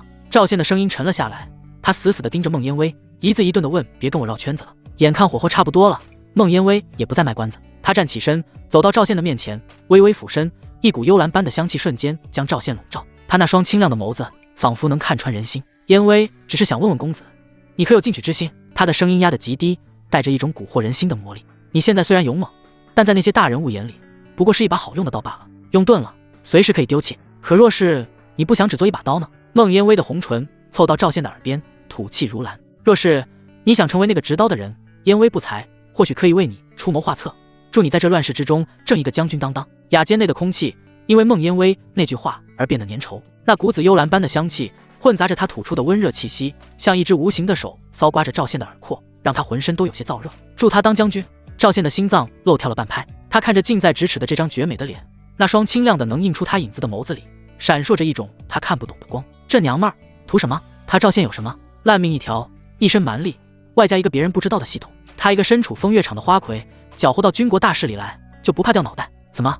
赵英雄不敢？见赵宪沉默不语，孟烟微缓缓直起身子，拉开了一点距离，脸上的表情带着几分恰到好处的激将。赵宪回过神来，他嗤笑一声，端起酒杯，将杯中剩下的酒液一饮而尽。不敢，这世上还没有赵宪不敢干的事。他将酒杯往桌上重重一放，发出当的一声脆响，身体向前倾，那股子从尸山血海里带出来的煞气毫不掩饰地压了过去。我只是好奇，你凭什么帮我？又能怎么帮我？赵宪的双眼眯了起来，像一头准备择人而噬的野狼。天上不会掉馅饼，说吧，你的条件是什么？面对赵宪那几乎要将人吞噬的气势，孟烟微却依旧从容。他纤纤玉指提起酒壶，再次为赵宪斟满一杯，声音不疾不徐，仿佛在讲述一件与自己毫不相干的事情。赵英雄想在这镇关城出人头地，无非两条路，其一是继续像今晚这样在战场上搏命，用蛮子的脑袋去换军功。这条路虽然直接，但太慢，也太危险。你今日能杀100人，明日能杀1000人，可你能保证自己永远不死在战场上吗？一次失手便是万劫不复。赵宪没有作声，他知道这女人说的是实话。孟烟微见他听进去了，便继续说道：其二便是要的贵人赏识。他抬起眼帘，目光灼灼地看着赵宪。而你现在身边最大的贵人便是李正，李都督。李正？赵宪撇了撇嘴，一脸的不以为然。那老家伙就是个滚刀肉，抠门的要死，指望他提携我，还不如指望母猪会上树。你错了。孟烟微摇了摇头，那双仿佛能洞察一切的眼睛里闪烁着智慧的光芒。李都督虽然性格不羁，但他对你却是真心看重，否则他今夜不会让你去看守南门，更不会在你闯下大祸之后还替你扛下所有事情。他看重的是你那一身万夫不当之勇，是你那股子天不怕地不怕的狠劲。他想把你打造成一柄锋利的刀，可你现在这柄刀还不够资格进入真正执刀人的视野。孟烟微顿了顿，终于说出了关键：赵英雄，你可知这镇关城谁才是真正的天？岳将军。赵宪几乎是下意识的就说出了这个名字。没错。孟烟微的脸上露出一抹赞许。岳家军数千将士皆听岳将军一人号令，李都督虽是都督，却也只是岳将军麾下的一员猛将。你想往上爬，就必须进入岳将军的视线，让他看到你的价值。只要你能成为岳将军的亲兵，甚至被他收为义子，那你才算是真正的一飞冲天。到那时，区区一个将军之位，还不是探囊取物？这番话如同一道闪电，劈开了赵宪脑中的迷雾。他之前想的都是怎么赚军功，怎么换银子，怎么睡女人，可这女人却给他画出了一张他从未想象过的宏伟蓝图。成为岳将军的亲兵，成为他的义子。这赵宪的心脏不受控制的剧烈跳动起来，他不得不承认，他心动了。可越是心动，他心底的警惕就越是强烈。他抬起头，死地盯着孟烟微，眼中的慵懒和玩味消失得无影无踪，取而代之的是一片深不见底的阴沉。你对岳将军好像很了解。赵宪的声音压得很低，每一个字都像是从牙缝里挤出来的。你费尽心机，又是帮我，又是给我出谋划策，最终的目的就是想让我接近岳将军。他猛地站起身，一股冰冷的杀意不受控制地从他身上弥漫开来，整个雅间的温度仿佛都下降了好几度。你到底是谁？你接近岳将军又想干什么？面对赵宪那毫不掩饰的杀意，孟烟微的脸上终于出现了一丝慌乱。他下意识地后退了半步，胸口剧烈地起伏着，似乎被赵宪的气势所摄。我没有。他的声音带着几分颤抖。我对岳将军绝无半点歹意。没有。赵宪一步步逼近，那张俊朗的脸上此刻布满了寒霜。你觉得我会信你？眼看赵宪的手就要抓向自己的脖颈，孟烟微突然做出了一个让赵宪意想不到的举动。他猛地举起右手，伸出3根手指，对着灯火，用一种无比郑重和决绝的语气，一字一顿地起誓。我孟烟微在此对天发誓，若我对岳将军有半点加害之心，便叫我天打雷劈，死后坠入阿鼻地狱，永世不得超生。这誓言太毒了，在这个信奉鬼神的时代，没有人会拿这种事情开玩笑。赵宪的脚步停了下来，他看着孟烟微那张写满了真诚和决绝的脸，心中的杀意缓缓褪去，可疑虑却丝毫未减。就在这时，孟烟微脸上的决绝突然褪去，取而代之的是一抹妩媚入骨的嫣红。她向前一步，反而主动贴近了赵宪，那柔软的身体几乎要撞进他的怀里。赵英雄，你可知烟微为何要帮你？他的声音变得又软又糯，带着一股子能把人骨头都酥掉的魔力。他伸出纤纤玉指，轻轻点在赵宪那坚实的胸膛上，缓缓画着圈。因为烟微曾经发过誓，能配得上我的男人，一定要是一位顶天立地、威风八面的大将军。他抬起那双水雾迷蒙的眸子，痴痴地看着赵宪，红唇轻启，吐气如兰。如今燕威对公子你心有好感，自然不希望你这块璞玉就此埋没于沙尘之中，庸庸碌碌了此一生。这番话配上他那妇人君采撷的娇媚模样，简直是天下间最厉害的毒药。赵宪感觉自己的喉咙有些发干，他承认这女人的段位太高了，三言两语就将他的疑虑化作了旖旎的春情。可他赵宪是那种会被美色冲昏头脑的人吗？是，但他更在乎实际的。赵宪的脸上突然露出了一抹邪气的笑容，他一把抓住孟烟薇在自己胸前作乱的柔仪，然后猛地一拉，将她整个人都拽进了自己的怀里。啊！孟烟薇发出一声惊呼，身体瞬间变得僵硬，说的比唱的还好听。赵宪低下头，将脸凑到他的面前，那股子混杂着酒气和男人气息的热浪喷在他的脸上。既然你看得上我，那也别等以后了，择日不如撞日，今天晚上就让老子睡了你。你要是真心的，就别拒绝。怀中的娇躯明显的颤抖了一下，孟烟薇那双清亮的眸子里闪过一抹羞恼，一抹慌乱，但很快这些情绪便被他强行压了下去。只见他非但没有挣扎，反而伸出双臂，缓缓环住了赵宪的脖子，然后他当着赵宪的面伸出丁香小舌，缓缓地舔了舔自己那娇艳的红唇。这个动作充满了极致的诱惑。可以啊，他的声音带着一丝若有若无的喘息，每一个字都像是敲在赵宪的心尖上。只要你赵宪有朝一日能身披铠甲，官拜将军，我孟烟薇就在这春风阁里洗干净了身子等你，到时候我保证绝不拒绝。说完，他便轻轻推开了赵宪，向后退了2步，脸上重新挂上了那副清冷而疏离的表情，仿佛刚才那个妩媚入骨的妖精只是赵宪的幻觉。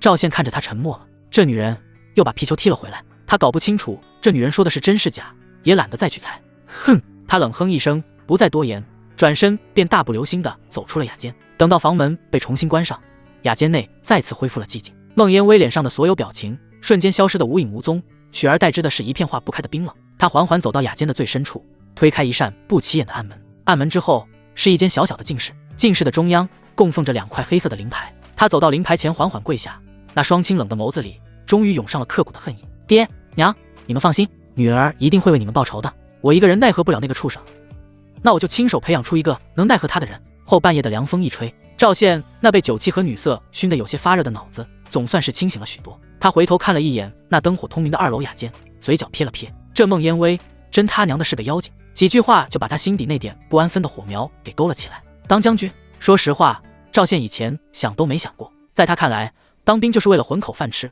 后来有了系统，目标就更明确了，那就是赚军功、睡女人、提升实力，活得比谁都滋润。可这女人给他画的那张大饼着实诱人，成为岳将军的义子，一飞冲天。到那时，别说一个县令，就是整个北境，谁还敢在他面前大声喘气？想要什么样的女人，那还不是一句话的事。赵宪舔了舔嘴唇，心头一阵火热，可随即他又想起了县城孙德茂那副卑躬屈膝的嘴脸，想起了县令张敬之那阴沉算计的表情，跟这群人勾心斗角，想想就头大。他赵宪是个粗人，喜欢直来直去，一拳打过去，对面就得趴下。玩心眼、算计人，太累也太麻烦。妈的，不想了！赵宪烦躁地甩了甩头，将那些乱七八糟的念头都甩出脑海。车到山前必有路，现在想那么多干嘛？自己现在最大的优势就是这个系统，只要属性点刷得够高，实力提得够快，什么将军，什么权势，早晚都是囊中之物。当务之急还是老老实实的刷属性赚军功。想通了这一点，赵宪心里的那点烦闷顿时一扫而空，脚步也轻快了起来。他回到营帐，浑身的疲惫感如同潮水般涌来，连衣服都懒得脱，直接和以往那硬邦邦的床板上一躺，没过多久便沉睡去。当当当，一阵比之前任何一次都要急促的钟声，毫无征兆地划破了黑暗，如同重锤般狠狠砸在每个人的心头。睡梦中的赵宪几乎是在钟声响起的第一时间，就猛地从床板上弹了起来。那是一种刻在骨子里的，从无数次生死边缘磨练出的本能反应。他一个翻身下床，动作快如闪电，3下5除2便将自己的皮甲穿戴整齐，顺手抄起靠在墙边的长枪，掀开帐帘就冲了出去。营地里早已乱成了一锅粥，无数士兵从睡梦中惊醒，衣衫不整地从各个营帐里冲出来，脸上都带着惊慌和茫然。空气中弥漫着一股浓烈的烟火气息，远处城墙的方向火光冲天，几乎将半个夜空都映成了血红色。震天的喊杀声，兵器碰撞的轰鸣声，临死前的惨叫声汇成了一股死亡的交响乐，疯狂地冲击着所有人的耳膜。北城墙，蛮子主力攻城了，快，所有人都去北城墙支援！军官们的嘶吼声在混乱中响起，赵宪的心脏在这一刻剧烈地跳动起来，但那不是恐惧，而是兴奋。主力，这才是真正的大场面，这得有多少军功啊！他不再有丝毫犹豫，扛着长枪，随着人流朝着那片火光最盛、喊杀声最烈的北城墙狂奔而去。越是靠近，那股惨烈和血腥的气息就越是浓重，地面在微微震动，仿佛有千军万马在奔腾。等赵宪冲上城墙的阶梯，眼前的景象让他那颗见惯了生死的心也忍不住狠狠一缩。城墙之下，黑压压的一片，全是蛮夷的士兵，无数的火把汇成了一片看不到尽头的火海。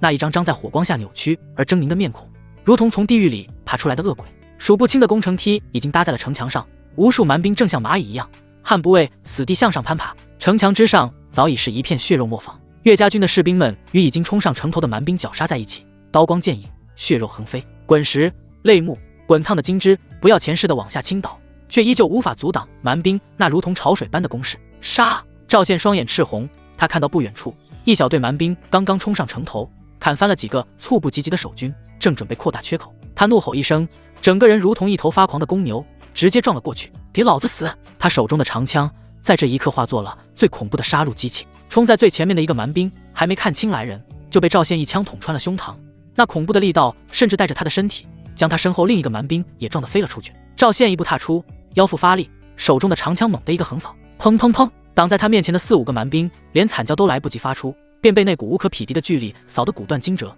如同破麻袋一般横飞出去，将后面正往上爬的几个同伴都砸下了城墙。一瞬间，这个刚刚被撕开的缺口就被清空了一大片。周围的岳家军士兵看的是目瞪口呆，赵宪却毫不停歇，他一人一枪就堵在那个缺口处。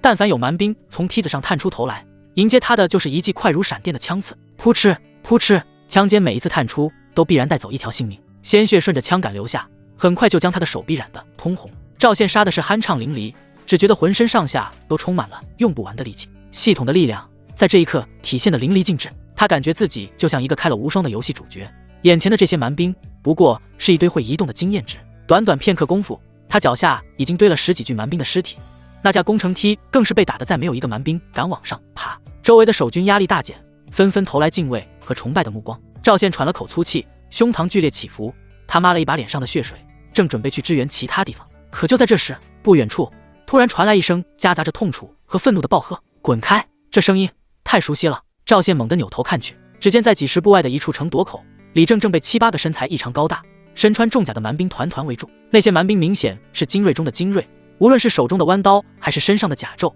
都远非普通蛮兵可比。他们配合默契，刀刀不离李正的要害。李正手中的长枪舞得虎虎生风，每一击都势大力沉，但毕竟双拳难敌4手，在对方疯狂的围攻下，他已然是左支右绌，险象环生。更要命的是，赵宪清楚地看到李正的右臂之上有一道深可见骨的刀伤，鲜血正不断地从盔甲的缝隙中渗出，将他半边身子都染红了。他的动作明显比平时慢了半拍。老李！赵宪目眦欲裂，就在他分神的这一刹那，一个蛮兵头目抓住了李正的一个破绽，手中的弯刀划出一道诡异的弧线，绕过了李正的长枪，直奔他的脖颈而去。这一刀又快又狠，李正想要回枪格挡，却已然是来不及了。他那张饱经风霜的脸上第一次流露出了绝望。都督！周围的士兵发出惊呼，却被其他蛮兵死死缠住，根本无法上前救援。眼看李正就要血溅当场，他妈的！赵宪发出一声惊天动地的咆哮，他双脚猛地在城墙上一踏，整个人如同离弦之箭般爆射而出。敢动老子的人，都给老子去死！电光石火之间，赵宪的身影一闪，悍然撞向那致命的刀光。时间仿佛在这一刻被拉长，那个挥刀的蛮兵头目脸上还挂着狰狞的笑容，瞳孔里却倒映出一个急速放大的黑色影子。他甚至来不及做出任何反应，一股无法形容的恐怖巨力便从侧面狠狠撞在了他的身上。咔嚓，骨骼碎裂的脆响瞬间打破了现场的寂静。蛮兵整个人被那股狂暴的力量撞得横飞出去，沉重的身体在半空中划出一道抛物线，直接越过了城墙的垛口，惨叫着坠入了城下。一撞之危，竟至如斯。剩下的几个蛮兵精锐齐齐一致，攻向李正的刀势也为之一缓。就是这个空当，赵宪的身影已经稳稳地落在了李正的身前，他将重伤的李正护在身后，手中的长枪斜指地面，那双燃烧着怒火的眼睛死死地锁定了眼前这几个身披重甲的蛮族精锐。老李，你没事吧？赵宪头也不回地低声问了一句。死不了。李正靠在冰冷的墙砖上，大口地喘着粗气。他看着赵宪那宽阔的背影，眼神复杂无比，有庆幸，有震惊，但更多的是一种发自内心的焦急。小子，小心，这些不是普通的蛮兵，是蛮子王庭的斩首队，专门猎杀我们军中将领的。李正的声音因为失血过多而有些虚弱，但其中的凝重却丝毫未减。斩首队？赵宪咧嘴一笑，那笑容在火光下显得格外森然。正好，老子也喜欢砍人脑袋。他拍了拍李正的肩膀，那力道让后者疼得龇牙咧嘴。你个老东西，就在这儿好好歇着，看小爷怎么给你报仇。说完，他不再理会李正，转过身，独自一人面对那剩下的6名蛮族精锐。那6个蛮兵也从最初的震惊中回过神来，他们互相对视一眼，眼中都流露出一种野兽般的凶狠与凝重。他们放弃了李正这个目标，将所有的注意力都集中在了赵宪身上。眼前这个突然冒出来的年轻人，给他们带来了前所未有的压力。赵宪看着他们那妇孺临大敌的模样，脸上那森然的笑容更盛。他缓缓抬起左手，对着那6个蛮兵轻轻地勾了勾手指，这个动作充满了极致的蔑视与挑衅。好！为首的一个蛮兵被彻底激怒，他发出一声野兽般的咆哮，手中的弯刀带着一股惨烈的气息，率先朝着赵宪猛劈而来。另外5人也同时动了，他们呈一个半月形，从不同的角度包抄过来，刀光交织成一张密不透风的死亡之网，彻底封死了赵宪所有的退路。他们要用最快的速度将这个狂妄的家伙乱刀分尸。面对这必杀的围攻，赵宪却不退反进，他脚下猛地一踏，整个人不闪不避，主动迎着那最先劈来的刀光冲了上去。好快！李正在后面看得眼皮子狂跳，赵宪的速度比他想象中还要快上一大截。那蛮兵的弯刀刚刚劈到一半，赵宪的身影已经鬼魅般的贴到了他的面前。赵宪甚至没有用枪，他左手闪电般探出，一把抓住了对方持刀的手腕，然后猛地向下一拧，咔！手腕被硬生生折断的脆响，让周围的空气都为之一凝。那蛮兵发出一声凄厉的惨叫，手中的弯刀当啷一声掉在了地上。赵宪看也不看，右手的长枪已经化作一道乌光，闪电般刺出，又瞬间收回。噗嗤，枪尖在那蛮兵的喉咙上留下一个细小的血洞，鲜血喷涌而出。这一切都发生在眨眼之间。而此时，另外5人的刀光已经近在咫尺。赵宪猛地一脚踹在面前那具正在软倒的尸体上，将他当成盾牌，狠狠地撞向左侧的2名蛮兵。同时，他腰身一扭，手中的长枪以一个不可思议的角度向后撩起，精准地架住了从右侧砍来的2柄弯刀。当当，火星四溅！赵宪只觉得一股巨力从枪杆上传来，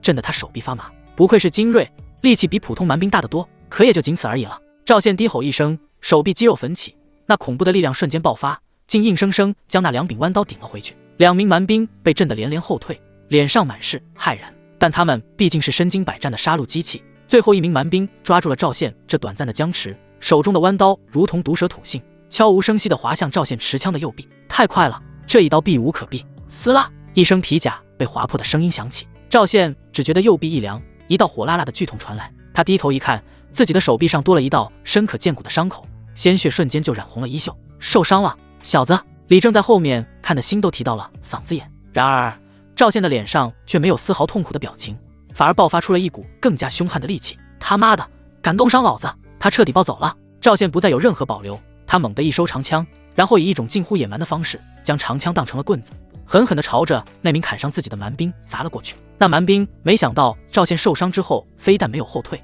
反而攻势更猛，仓促之下只能举刀格挡。砰一声闷响，那蛮兵手中的弯刀连同他的手臂被这一枪直接砸得变了形。他惨叫着倒飞出去，胸口的重甲都凹陷下去了一大块。解决掉一个，赵宪的攻势毫不停歇，他如同一头冲入羊群的猛虎，手中的长枪大开大合，每一次挥舞都带着撕裂空气的尖啸。剩下的4名蛮兵在他的狂攻之下节节败退，毫无还手之力。他们引以为傲的力量、速度、技巧，在这个怪物面前简直就像是小孩子的把戏。噗砰咔嚓，伴随着一阵阵骨骼碎裂和血肉撕裂的声音，最后4名蛮兵在短短几个呼吸之间便被赵宪以一种摧枯拉朽的方式尽数斩杀。整个城垛口再次陷入了一片死寂，只有赵宪站在那7、8具尸体中央，胸膛剧烈的起伏着，浑身上下散发出的浓烈血腥气，让周围的普通士兵连靠近都不敢。李正靠在墙上，张着嘴，已经彻底说不出话来了。他看着赵宪，像是在看一个怪物。他知道赵宪能打，却没想到他能打到这种地步。这可是蛮子王庭的斩首队啊，每一个都是从尸山血海里爬出来的精锐，联手之下，就算是他全盛时期也得费一番手脚。可在这小子手里，竟然跟砍瓜切菜一样。这小子到底是什么变的？就在李正震撼不已的时候，赵宪却已经咧着嘴，提着还在滴血的长枪，一脸谄媚地凑了过来。他指了指自己还在流血的胳膊，又指了指地上的尸体，嘿嘿一笑：“老李，看见没？哥们儿为了救你都挂彩了，救命之恩大过天，我也不多要，500点军功，这价钱公道吧？”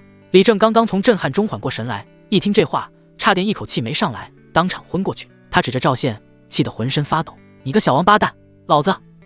他正想破口大骂，可话到嘴边，脑中却猛地闪过一个念头，整个人如遭雷击，脸上的血色唰的一下退得干干净净。斩首队，这些斩首队的目标是他这个都督那岳将军呢？作为全军统帅，岳将军才是斩首队最优先、也是最核心的目标。自己这里都出现了斩首队，那岳将军所在的指挥中枢岂不是更加危险？坏了！李正的脸色瞬间变得惨白，他猛地推开赵宪，挣扎着就要站起来。快去中军大帐，保护将军！可他伤得太重，刚一站起便觉得一阵天旋地转，腿一软又要摔倒。一只强而有力的大手及时地按住了他的肩膀，将他重新按回了墙边。你他娘的都这副德行了，还去个屁！赵宪没好气地骂了一句。他看着李正那副魂不守舍的惊惶模样，心中也意识到了事情的严重性。赵宪深吸一口气，他转过身望向城墙中央那面迎风招展的月字大旗，那双总是带着几分玩世不恭的眼睛里第一次露出了前所未有的凝重。他回头看着满脸焦急的李正，一字一顿地承诺道：你放心，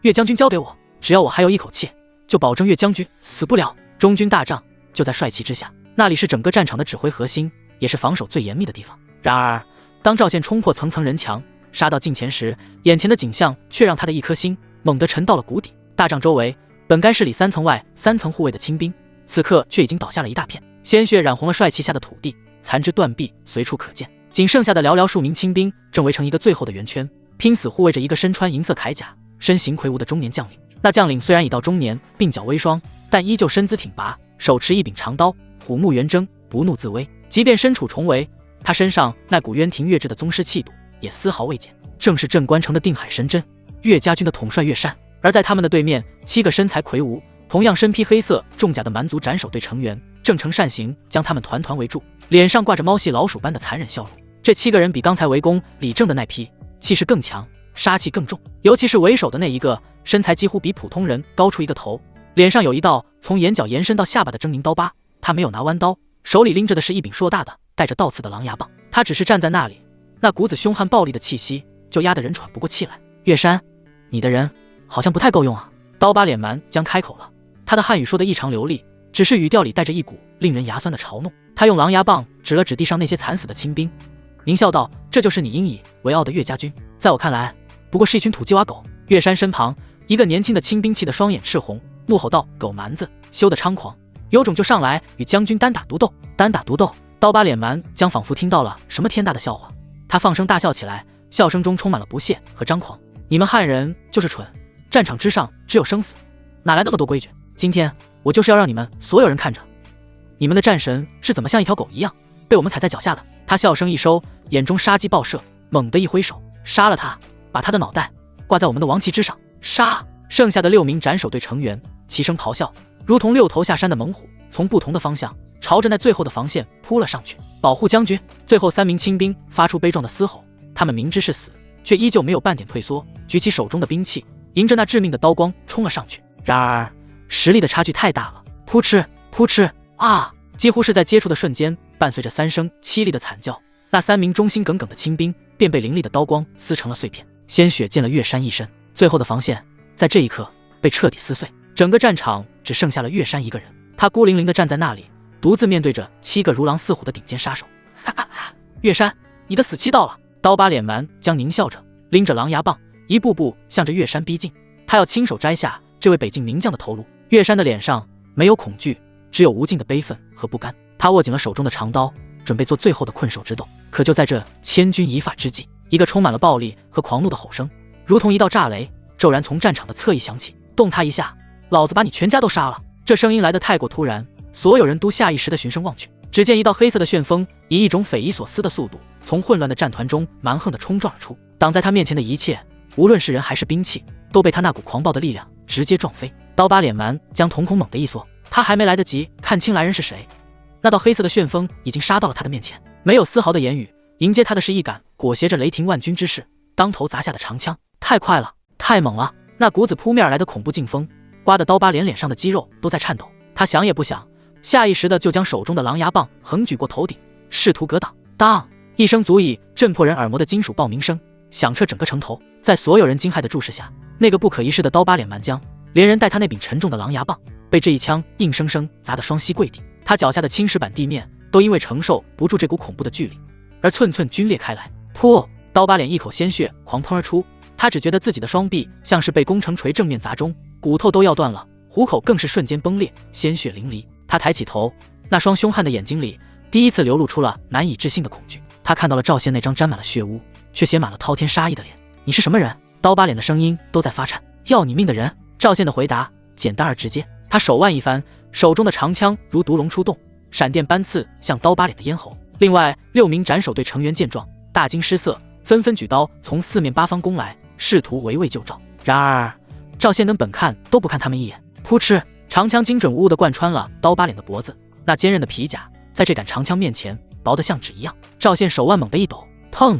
刀疤脸那颗硕大的头颅竟然被这股力量直接震得冲天而起，无头的尸体轰然倒地，一击毙命。在6名精锐的围攻之下，强杀其主将。这血腥而霸道的一幕，让剩下那6名蛮族精锐全都僵在了原地，攻向赵宪的刀也停在了半空。他们看着赵宪，像是在看一个从地狱里爬出来的魔神。连岳山这位见惯了大风大浪的沙场宿将，此刻也握着刀愣在了原地，那双虎目之中充满了震撼。赵宪缓缓抽出长枪，滚烫的鲜血顺着枪杆流下。他转过身，那双燃烧着火焰的眸子落在了剩下那6个已经吓破了胆的蛮兵身上。现在轮到你们了。他的声音不大，却像死神的宣判。那6个蛮兵对视一眼，再也没有了之前的嚣张和悍勇，他们不约而同地做出了一个决定：跑！他们扔下同伴的尸体，转身就想逃回混乱的战团之中。跑得了吗？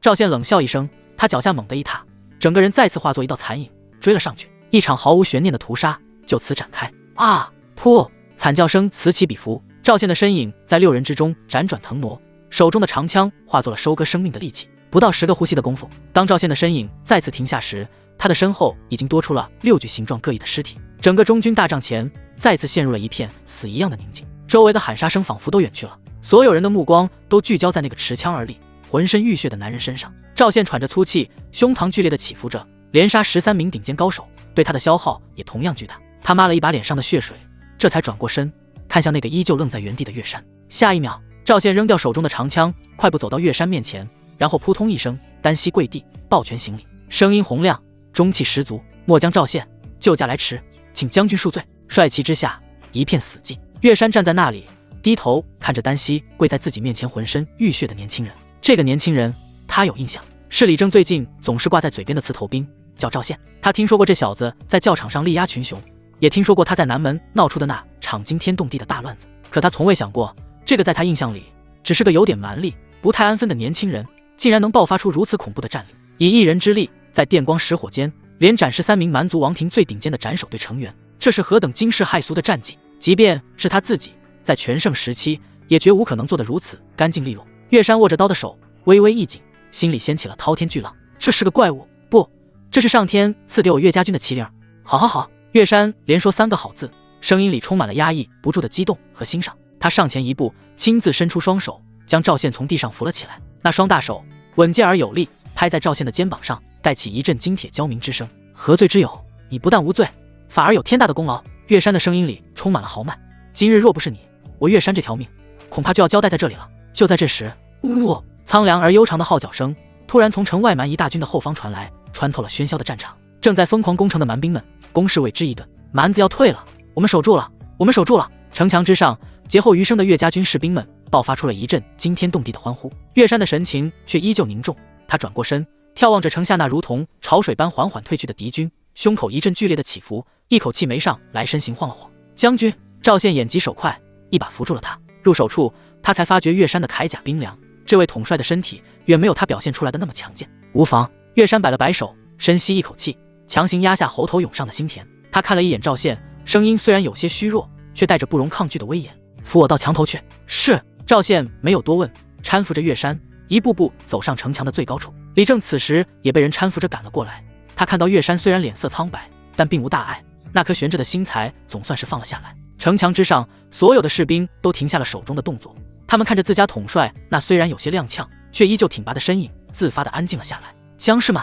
岳山的声音清晰地传遍了整个北城墙。今夜我们虽然损失惨重，但我们打退了蛮子的主力。我们用蛮子的尸骨告诉他们，我镇关城是他们永远无法踏过的雄关，我岳家军的脊梁是他们永远也打不断的钢铁。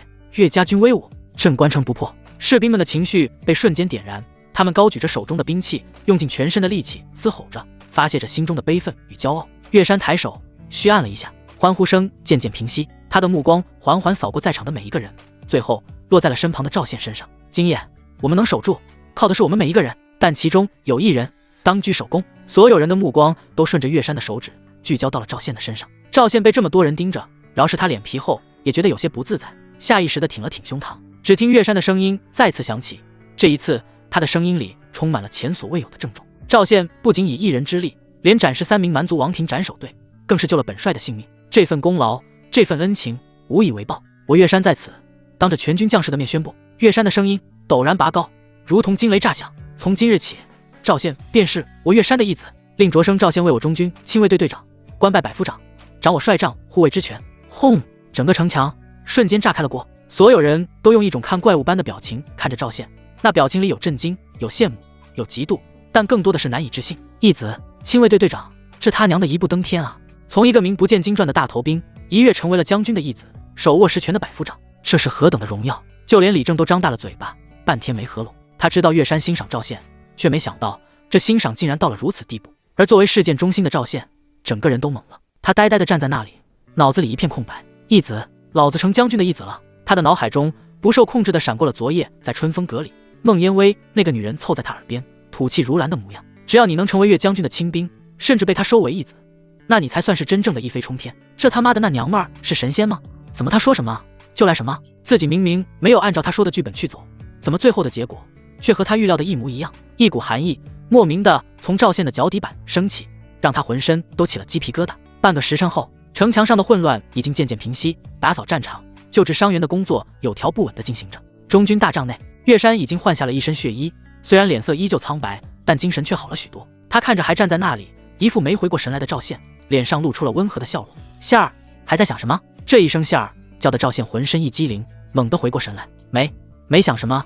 赵宪干巴巴地回了一句。呵呵。岳山笑了笑，他从怀里掏出一块令牌递了过去。这是你亲卫队长的腰牌，另外我在城中给你安排了一处宅子，你以后就不用住在军营里了，也方便些。一旁的李正见赵宪还傻愣着，急得直跳脚，他偷偷在后面踹了赵宪一脚，压低了声音骂道：你小子还愣着干什么？还不快给你干爹磕头谢恩！赵宪这才如梦初醒，他看着岳山那充满关切和欣赏的眼神，心里头五味杂陈。他扑通一声再次跪倒在地，这一次是真心实意。孩儿赵宪谢过义父。与此同时，有关赵宪火线升官，一跃成为将军义子的消息，像长了翅膀一样飞速传遍了整个镇关城。春风阁雅间内，小翠一路小跑着冲了进来，脸上一副见了鬼的表情。小姐，出大事了！孟烟薇正临窗而坐，手中拿着一卷古籍，闻言只是淡淡的抬了抬眼，说：那个赵宪，他真的成了岳将军的义子了，还当上了亲卫队的队长。小翠的声音都在发颤，她看着自家小姐，眼神里充满了敬畏。小姐，您难道真的能掐会算，未卜先知不成？昨天您才刚说过，今天这就应验了，这也太神了吧！孟烟薇听完，脸上却没有丝毫的意外，她缓缓合上手中的书卷，摇了摇头，嘴角勾起一抹清浅的弧度。我哪里会是什么未卜先知？她站起身，走到窗边，看着窗外那渐渐泛起鱼肚白的天空，声音悠远：世人都说时势造英雄，我倒觉得是英雄在哪里便会是时势。赵宪与李正关系匪浅，以他的性子，见李正遇险断然不会袖手旁观，而蛮子的斩首队既然能找到李正，就必然会去找岳将军。这一切从他选择救李正的那一刻起就已经注定了。孟烟薇的眸光深邃，仿佛能看透未来。她是一块未经雕琢的璞玉，只需稍加引导，便能绽放出万丈光芒。小翠听得云里雾里，似懂非懂。那小姐，我们接下来该怎么办？孟烟薇转过身，那张清冷绝美的脸上浮现出一抹意味深长的笑容。怎么办？他这几天一定会想法设法躲着我，可是我偏要见他。你去传话，就说我要选男人，今天晚上春风阁中，只要被我看上者，就能一清方泽。那小子不是一直想睡我吗？我就给他这个机会，就看他有没有这个胆子了。战后的城墙终于沉寂下来，赵宪搀扶着岳山处理完一应事务，整个人还处在一种极不真实的飘忽感中。他一个从死人堆里爬出来的大头兵，现在是将军的义子，百夫长了。这事儿怎么想怎么玄乎，小子还傻站着干什么？跟老子走！李正不知道什么时候凑了过来，他虽然一条胳膊用布条吊在胸前，脸色白得像纸，但精神头却异常的好。他用那只好手不轻不重的在赵宪后脑勺上拍了一巴掌，咧着嘴露出一口被硝烟熏得发黄的牙。义父给你分了宅子，还不赶紧去看看？再磨蹭，天都亮了。赵宪被他一巴掌拍回了现实，他挠了挠头，嘿嘿一笑，跟着李正走下城墙。那处宅子离军营不远，是个闹中取静的独门小院。推开那扇朱漆斑驳的木门，一个干净的院落便呈现在眼前。院子不大，但五脏俱全，青石铺地，角落里还有一架半枯的葡萄藤，旁边甚至还有一口水井。正对着院门的是3间正房，两侧各带一间厢房。虽然看起来有些年头了，但打扫得干干净净，比他那个四处漏风的营帐不知道好了多少倍。怎么样，不错吧？李正一脸得意，仿佛这宅子是他的一样。这可是以前一位退下去的老校尉住的，将军特意给你腾出来的。不错，真不错。赵宪在院子里转了一圈，脸上乐开了花。这才是人住的地方啊！以后把古丽姐妹接过来，再也不用挤在那个小破帐篷里了。他心里美滋滋地盘算着。李正却一把将他拉到院中的石桌旁坐下，然后从怀里掏出2块令牌，往桌上一拍，啪！一块是他那块千点军功的玄铁牌，另一块则是岳山刚刚给他的百夫长腰牌。小子，今晚你功劳太大，老子给你算算。李正伸出手指头，唾沫横飞地开始掰扯。你救我一命，算你500点，这个没问题吧？赵宪连连点头，这笔账他记得清楚。北城墙上你宰的那些普通蛮兵，少说也有30-40个，零头不算，给你算50点。然后是那帮斩首队的杂碎，一共13个，一个按5点算，就是65点。李正越算越兴奋，唾沫星子都快喷到赵宪脸上了。赵宪在心里默默加了一下，500加50再加65，一共是615点军功。发了，这次真的发大财了。咳，李正清了清嗓子，拿起赵宪那块军功牌，在上面刻画起来，嘴里还念念有词：你救了将军一命，这个不好算钱，但也不能让你白救。他把牌子在手里掂了掂，然后猛地一拍桌子，做出了一个让赵宪目瞪口呆的决定。妈的，老子做主了！李正把那块重新刻画过的军功牌一把塞进赵宪手里，豪气干云地说道：一共给你记1000点，剩下的那些就当是老子送你的乔千鹤礼了。赵宪捏着那块沉甸甸的军功牌，整个人都愣住了。1000点，他本来以为李正这老抠门肯定会想方设法克扣1点，没想到他非但没扣，还主动多给了。一股热流没来由的从心底涌了上来。他看着李正那张写满了快夸我的脸，突然觉得这老家伙也不是那么面目可憎了。赵宪深吸一口气，猛地一拍胸脯，那叫一个豪气冲天。老李，够意思，就冲你这份情，今天晚上我摆宴，给你接风洗尘，押金赔罪。哦，李正的眼睛瞬间就亮了，那光芒比天上的星星还刺眼。他凑了过来，用胳膊肘捅了捅赵宪，挤眉弄眼的低声问道：去哪？是不是春风阁？春风阁3个字一入耳，赵宪脸上的豪气瞬间僵住，后背的汗毛都差点竖起来。他脑子里立刻浮现初梦燕微那张清冷中带着算计的脸，还有他昨晚说的那些神神叨叨的话。那个女人就是个妖精，一个浑身长满了星眼子的女妖精。去他那儿，那不是自投罗网吗？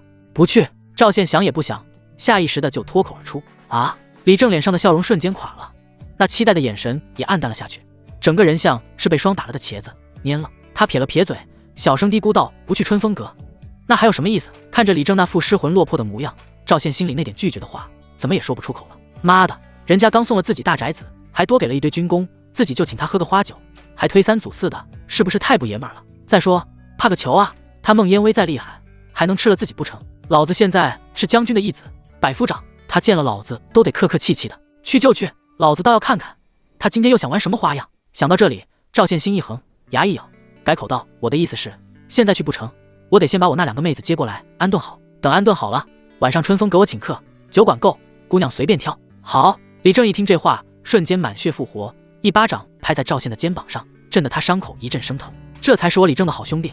行，那你先忙，晚上我等你消息。说完，李正哼着不知名的小调，迈着8字步，心满意足地走了。当天下午，赵宪便回营，将这个天大的好消息告诉了古丽姐妹。当姐妹俩跟着赵宪走进那座干净整洁的独门小院时，2个人都惊得说不出话来。赵大哥，这里是？古丽捂着嘴，那双美丽的眼睛里蓄满了泪水，她简直不敢相信自己看到的。妹妹古月更是像一只好奇的小猫，在院子里跑来跑去，一会儿摸摸那口水井，一会儿又看看那架葡萄藤，小脸上写满了新奇和喜悦。以后这里就是咱们的家了。赵宪看着他们开心的样子，心里也暖洋洋的。他将姐妹俩领进正房，然后从怀里掏出一块小一些的军功牌，这是他特意换的，一块军功牌100军功点，在城里这东西可比100两银子值钱的多。古丽，这个你拿着。赵宪将牌子塞到古丽手里，院子里还缺些什么？吃的穿的用的，你们看着去置办，别省着，钱不够了再跟我说。古丽捏着那块冰凉的牌子，只觉得重如千斤。他看着赵宪，眼里的泪水再也忍不住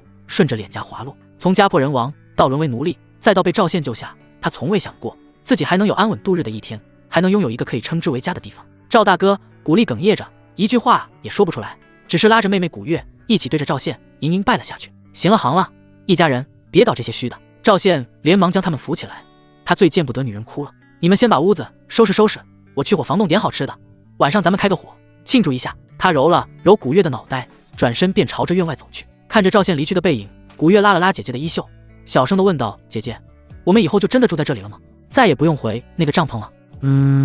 古丽重重地点了点头，她擦干眼泪，脸上露出了许久未见的笑容，那笑容灿烂的如同雨后的阳光。他紧紧地握着妹妹的手，也握着那块军功牌，轻声却无比坚定地说道：“小月，你记住，以后赵大哥就是我们唯一的亲人，他让我们做什么，我们就做什么。”傍晚时分，赵县的新宅小院里，炊烟袅袅，一股浓郁的肉香混杂着柴火的气息飘散开来。赵县正赤着上身，露出那一身精壮的腱子肉，手里拿着一把大勺，在院子里临时支起的大铁锅里搅和着。锅里炖着的是他从伙房顺来的大块羊肉和几根骨头，汤汁翻滚，香气四溢。古丽和古月姐妹俩则像两只穿花的蝴蝶，在院子里忙碌着，一会儿摆好碗筷，一会儿又从井里打上清水，将石桌擦得干干净净。他们的脸上洋溢着一种安定而满足的喜悦，让这个略显陈旧的小院都鲜活了起来。香，真他娘的香！院门被人一脚踹开，李正那大嗓门还没到，声音就先传了进来。他大摇大摆地走进院子，吊着胳膊，像个巡视自己领地的山大王。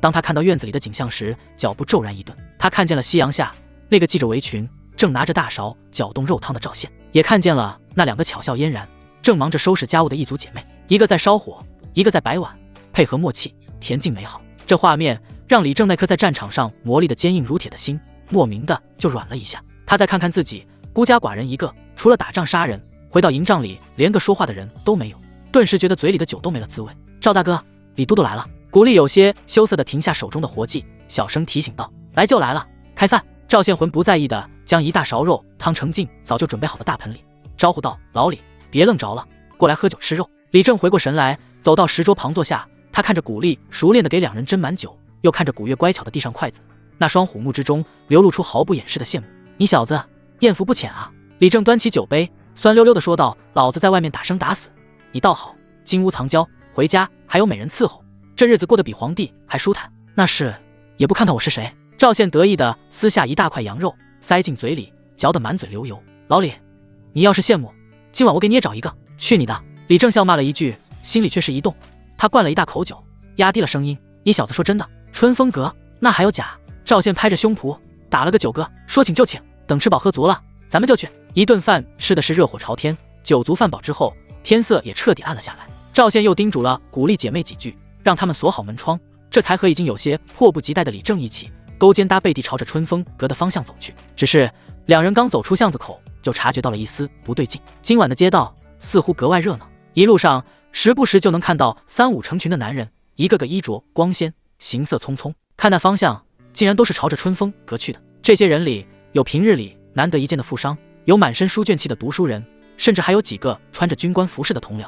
怪了，今儿个是什么日子？怎么感觉全城的男人都出动了？李正也察觉到了异常，他拉住一个相熟的校尉，好奇地问道。那校尉一脸兴奋，神神秘秘地说道：“李都督，您还不知道，今晚春风阁有天大的热闹瞧，孟大家要公开择婿，一定终身了。”“什么择婿？”赵县脚下的步子猛地一顿，脸上的酒意瞬间醒了大半。他脑子里嗡的一声，昨夜孟烟薇那张清冷又带着算计的脸再次清晰地浮现出来。妈的，这个妖精，他这是冲着老子来的！赵县的后背瞬间就冒出了一层冷汗。他现在可以100%地确定，这个女人绝对是算准了自己会请李正喝酒，也算准了李正会拉着自己来春风阁，所以才布下了这么一个局。他就是要把自己架在火上烤跑，这是赵县脑子里唯一的念头。他脚跟一转，刚想找个借口开溜，肩膀却被一只铁钳般的大手死死按住。“小子，你跑什么？”李正斜着眼睛看他，一脸的不怀好意。“你可是亲口答应请老子喝酒的，想来账？”“不是，老李，我突然想起来，我新宅的门好像没锁好。”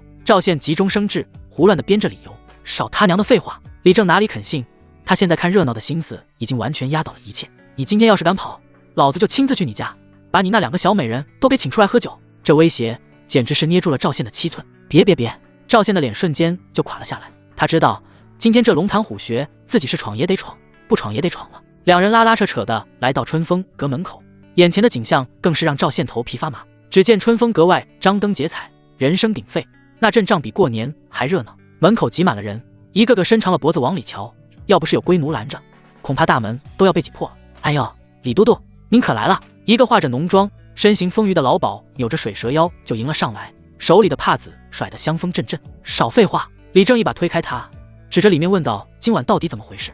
你家孟大家真要选男人了？那还有假？”老鸨笑得见牙不见眼：“我们家小姐说了，今晚就在这满座宾客之中寻一位如意郎君，谁要是能得了他的青眼，不仅能一清芳泽，更能成为他的入幕之宾。”这话一出，周围的人群顿时发出一阵骚动。赵县听得眼皮子直跳，心里把孟烟薇那个妖精骂了1万遍。他现在只想找个地缝钻进去，可李正却唯恐天下不乱，他一把拽住赵宪的胳膊，生怕他跑了，然后冲着老鸨豪气的一挥手：“给我们哥俩开个最好的雅间。”好嘞，老鸨应得那叫一个干脆，亲自在前面引路。赵宪被李正半拖半拽的拉进了春风阁，他低着头，佝偻着背，心里不断的祈祷着：“看不见我，看不见我，千万别让人看见我。”他跟着老鸨穿过喧闹的大堂，正准备拐上2楼的楼梯。就在这时，一个清脆又带着几分玩味的声音突然从楼梯口响了起来：“赵爷，您也来了。”赵宪的身体瞬间僵住，他缓缓抬起头，只见楼梯的拐角处俏生生站着一个丫鬟，不是孟烟薇的贴身丫鬟小翠，又是谁？小翠正抱着双臂，居高临下的看着他，那张俏丽的小脸上写满了你果然来了的得意。完了，赵宪心里咯噔一下，感觉自己就像是被剥光了衣服扔在雪地里，浑身上下都透着一股凉气。李正先是一愣，随即那张老脸上就绽放出了菊花般的笑容，他用力勒着赵宪的脖子，下巴朝着楼梯口的小翠一扬，挤眉弄眼的低吼道：“行啊，你小子什么时候跟孟大家的人这么熟了？连贴身丫鬟都亲自下来迎你，面子不小啊！面子？这是面子吗？这是刀子！”赵宪心里把孟烟薇骂了千百遍，脸上却只能挤出一个比哭还难看的笑容。他现在要是掉头就跑，明天全镇关城的人都会知道，他赵宪新上任的将军义子百夫长被春风阁的一个丫鬟给吓跑了。这人丢不起，可一般熟。赵宪含糊地应付了一句，硬着头皮被李正半推半就地带上了2楼。老鸨早就得了小翠的眼色，将2人引进了整个春风阁最奢华的一间雅间。这雅间比赵宪昨晚待的那间大了不止1倍，地上一水的波斯地毯，墙上挂着名家字画，角落里的兽首铜炉里燃着顶级的龙涎香，那香味闻着就让人觉得骨头都酥了半边。2人刚一落座，李正便迫不及待地挥了挥手，对着门外候着的老鸨喊道：“把你们这儿最好的酒、最漂亮的姑娘都给老子叫上来！”老鸨笑盈盈地应下，很快美酒佳肴便流水般的送了上来。紧接着4个身段妖娆、衣着清凉的姑娘鱼贯而入，那香风差点没把李正的魂儿给勾走。李正左拥右抱，乐得嘴都合不拢。他端起酒杯，朝着对面的赵宪一扬：“来，兄弟，哥哥我今天舍命陪君子，你可不能扫兴啊！”可他一抬头，却发现赵宪压根就没看那些姑娘，只是一个人坐在那儿，自顾自的闷头喝酒，那张脸绷得跟块石头似的。“哎，你小子今天怎么回事？”李正推开怀里的姑娘，皱起了眉头：“平时来这儿不跟回自己家样吗？怎么今天跟个大姑娘上轿似的，扭扭捏捏的？”赵宪灌下一杯酒，辛辣的酒液顺着喉咙滑下，却丝毫压不住心里的那股烦躁。他打定了主意，今天不管孟烟薇那个妖精玩什么花样，自己就当个锯了嘴的葫芦，喝酒吃肉，绝不接招。想到这里，他索性放开了，对着那几个姑娘挥了挥手：“你们几个都去伺候李都督，把他给老子伺候舒坦了，爷今儿个有赏。”那几个姑娘闻言，立刻娇笑着围了上去，把李正哄的是心花怒放。“那你呢？”李正指着赵宪，一脸的坏笑。“我……”赵宪清了清嗓子，挺直了腰杆，摆出一副正人君子的模样：“我现在是有家室的人了，这种场合逢场作戏就得了。”噗！李正一口酒差点没喷出来。“有家室？就你家那2个还没尝开的一组小丫头？”他指着赵宪，笑得前仰后合，吊着的那条胳膊一甩一甩的，疼得他龇牙咧嘴。“行，你小子行，这才刚当上百夫长，就给老子装起来了。”李正笑骂着，眼中却满是戏谑。赵宪懒得理他，自顾自的倒酒。他心里清楚，孟烟薇那个女人肯定在某个角落里看着自己，自己表现得越是不在乎，就越是安全。就在2人一个放浪形骸，一个闷头喝酒的时候，当一声清越的铜锣声突然响彻了整个春风阁，原本喧闹的大堂瞬间安静了下来。紧接着，楼下大堂中央那座平日里宫歌姬舞女表演的高台上，那个身形丰腴的老鸨扭着腰肢，满面红光的走了上去：“各位爷，各位公子，让大家久等了。”老鸨的声音带着一股子刻意拔高的尖细，传遍了每一个角落。想必大家都已经知道了，我们春风阁的头牌孟烟薇大家今夜将在此地寻一位合心意的如意郎君。哗！人群再次爆发出了一阵压抑不住的骚动。李正也停下了动作，推开身边的姑娘，饶有兴致地朝着楼下看去。老鸨双手虚按，示意大家安静。他脸上的笑容越发灿烂：“我们家小姐说了，今夜的选婿不问出身，不看家世，更不比谁的银子多。”这话一出，场下不少穿着普通的读书人眼睛瞬间就亮了。“那比什么？”有人忍不住高声问道。老鸨得意一笑，拉长了语调，卖足了关子，这才一拍手，高声宣布道：“就凭一首诗，今夜所有对我们家小姐有意的爷们儿，都可以将自己所作的诗词写在纸上，投入台前的这个木箱之中。”他指了指台前一个雕花的红木箱子。“稍后我们家小姐会亲自开箱，一一品评，哪位公子的诗词能入得了我们家小姐的法眼，今夜便是我家小姐的入幕之宾。”作诗。雅间内，赵宪握着酒杯的手猛地一紧，他娘的，果然来了！他脑子里瞬间就闪过了第一次见到孟烟薇时，自己自以为是吟诗的场景。这个规矩分明就是为自己量身定做的。楼下已经彻底炸开了锅。作诗，哈哈，这可是我的强项。孟大家果然是风雅之人，不落俗套。快拿笔墨来，我今日定要让孟大家见识见识我的才华。一时间，无数读书人跃跃欲试，一个个抓耳挠腮，开始冥思苦想。就连旁边的李正都忍不住搓了搓手，他那颗大老粗的脑袋瓜子里也开始冒出大风起兮云飞扬，床前明月光之类的句子，显然也想凑个热闹，碰碰运气。赵宪看着这疯狂的一幕，只觉得一阵阵地头皮发麻，他握紧了拳头，指节因为用力而微微发白。他想到了自己和孟烟薇那个该死的系统绑定，只要他的好感度提升，自己的精神属性就会增长，自己想要变强就离不开他，而他似乎也需要借助自己的力量去完成某个不为人知的目的。跑是跑不掉了，躲也躲不开了。赵宪缓缓吐出一口浊气，那双在酒精和怒火中微微泛红的眼睛里闪过一抹狠厉。行，你不是想玩吗？老子今天就陪你玩到底。他端起酒杯，将杯中酒一饮而尽，然后将酒杯重重地往桌上一放，啪！清脆的响声让旁边的李正都吓了一跳。你小子干嘛？吓老子一跳！李正没好气地骂道。赵宪却没理他，他只是死死地盯着楼下那个热闹的舞台，嘴角勾起一抹冰冷的弧度。兵来将挡，水来土掩，老子倒要看看你个小娘们儿今晚到底能玩出什么花样来。雅间内的气氛因为赵宪重放下的酒杯而变得有些凝滞。李正看着赵宪那张阴晴不定的脸，心里头也泛起了嘀咕，这小子平时天不怕地不怕，怎么今天就一惊一乍的？还有这小子刚才跟花魁的侍女眉来眼去，难道说两人有一腿不成？就在李正胡思乱想之际，赵宪却突然转过头，那双在灯火下显得格外明亮的眼睛直勾勾地看着他。老李。赵宪的声音不大，却透着一股不容置喙的决断。李正下意识地应了一声，这水太深，你把握不住。赵宪伸出手拍了拍李正的肩膀，一脸的语重心长，让我来。说完，他也不管李正那一脸懵逼的表情，猛地站起身，走到雅间的栏杆旁，冲着楼下大堂里一个正忙着分发纸笔的龟奴，扯着嗓子就吼了一嗓子：喂，那个谁，给爷爷拿一套笔墨纸砚上来。这一声吼中气十足，瞬间就吸引了周围好几间雅间里探出来的脑袋。楼下大堂里那些正抓耳挠腮的读书人也都纷纷抬头，朝着声音的来源望了过来。当他们看青栏杆旁站着的是一个穿着军事短打，浑身还带着一股子煞气的年轻人时，不少人的脸上都露出了错愕和鄙夷的神情。一个当兵的也想学人作诗，这不是胡闹吗？李正的脸皮狠狠地抽搐了一下，他一把将赵宪拽了回来，压低了声音，急得直跳脚。你小子疯了？你他娘的会作诗吗？李正简直要气笑了。他跟赵宪认识也不是一天两天了，这小子除了打架杀人就是喝酒睡女人，什么时候跟文雅两个字沾过边？他那狗嘴里能吐出象牙来？谁说我不会？赵宪梗着脖子，一脸的不服气。你……李正上下打量着他，那眼神就跟看什么稀有动物似的。以小子大自食的几个，还作诗？你别到时候写个大风起兮云飞扬，把老子的脸都给丢尽了。赵宪撇了撇嘴，刚想反驳，就在这时，雅间的门外突然传来一阵喧闹的脚步声和几声压抑不住的笑声。哈哈，我当是谁这么大的口气？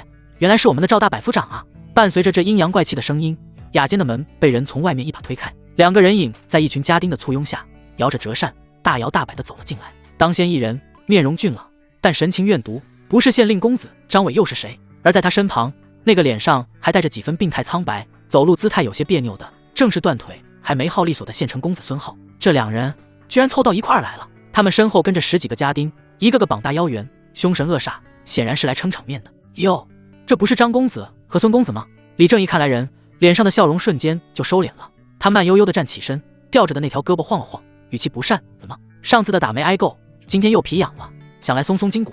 李正的话像一根针，精准地扎在了两人的痛处。张伟的脸瞬间就长成了猪肝色，他在春风阁被赵宪羞辱，在南门又被吓得屁滚尿流，这事已经成了他最大的心病。孙浩更是气得浑身发抖，他那条断腿又开始隐隐作痛，一看到赵宪那张脸，新仇旧恨一起涌上心头。李都督，你虽然是大官，却也不能乱说话。张伟强忍着怒气，手中的折扇唰的一声合上，指着赵宪，满脸的讥讽：我们是来参加孟大家的选婿诗会的，可不是来跟你这种莽夫吵架的。他上下打量着赵宪，那眼神里的轻蔑和不屑几乎要满溢出来。倒是你身边这位赵百夫长，真是让我们刮目相看啊！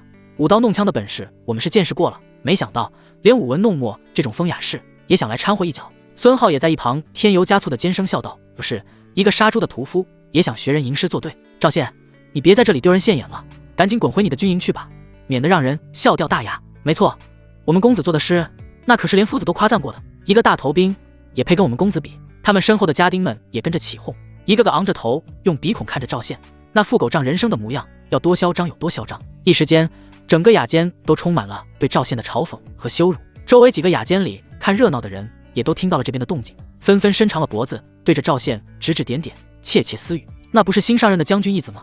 怎么跟张公子他们对上了？听说他就是个粗人，靠着一身蛮力上位的，居然也想作诗，真是自不量力。这下有好戏看了。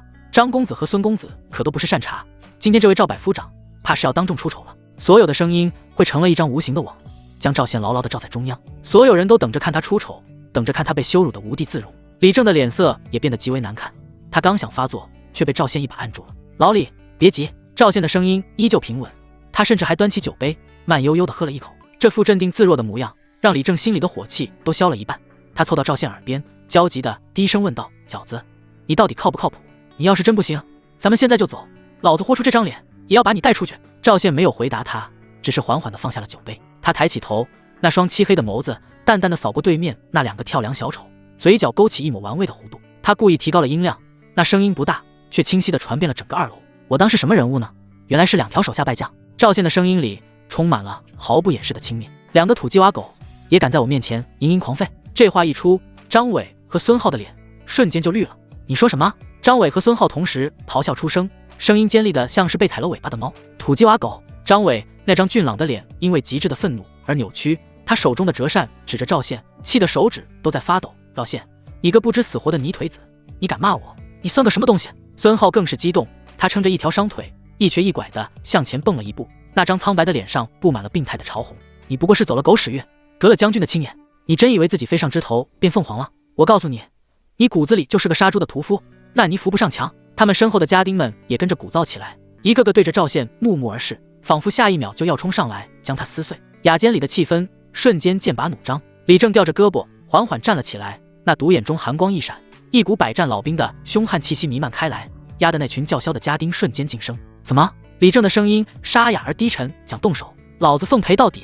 眼看就要从文斗变成全武行，孙浩的眼珠子却转了转，他猛地拉住了情绪上头的张伟，脸上浮现出一抹阴险的笑容。他上下打量着赵宪，忽然开口说道：“赵百夫长，既然你说我们是土鸡瓦狗，那你想必是人中龙凤了。既然如此，光动嘴皮子有什么意思？”孙浩指了指楼下那个万众瞩目的舞台，声音陡然拔高：“今天孟大家以示会友，则须选郎，是何等风雅之事？你既然也想掺和，那敢不敢跟我们玩一把大的？”他顿了顿，眼中闪烁着算计的光芒。我知道你赵百夫长军功赫赫，最不缺的就是军功。我孙浩不才，家里有几个臭钱，今天我就用我这赌物跟你赌一赌你那宝贝军功，如何？这话一出，所有人都愣住了。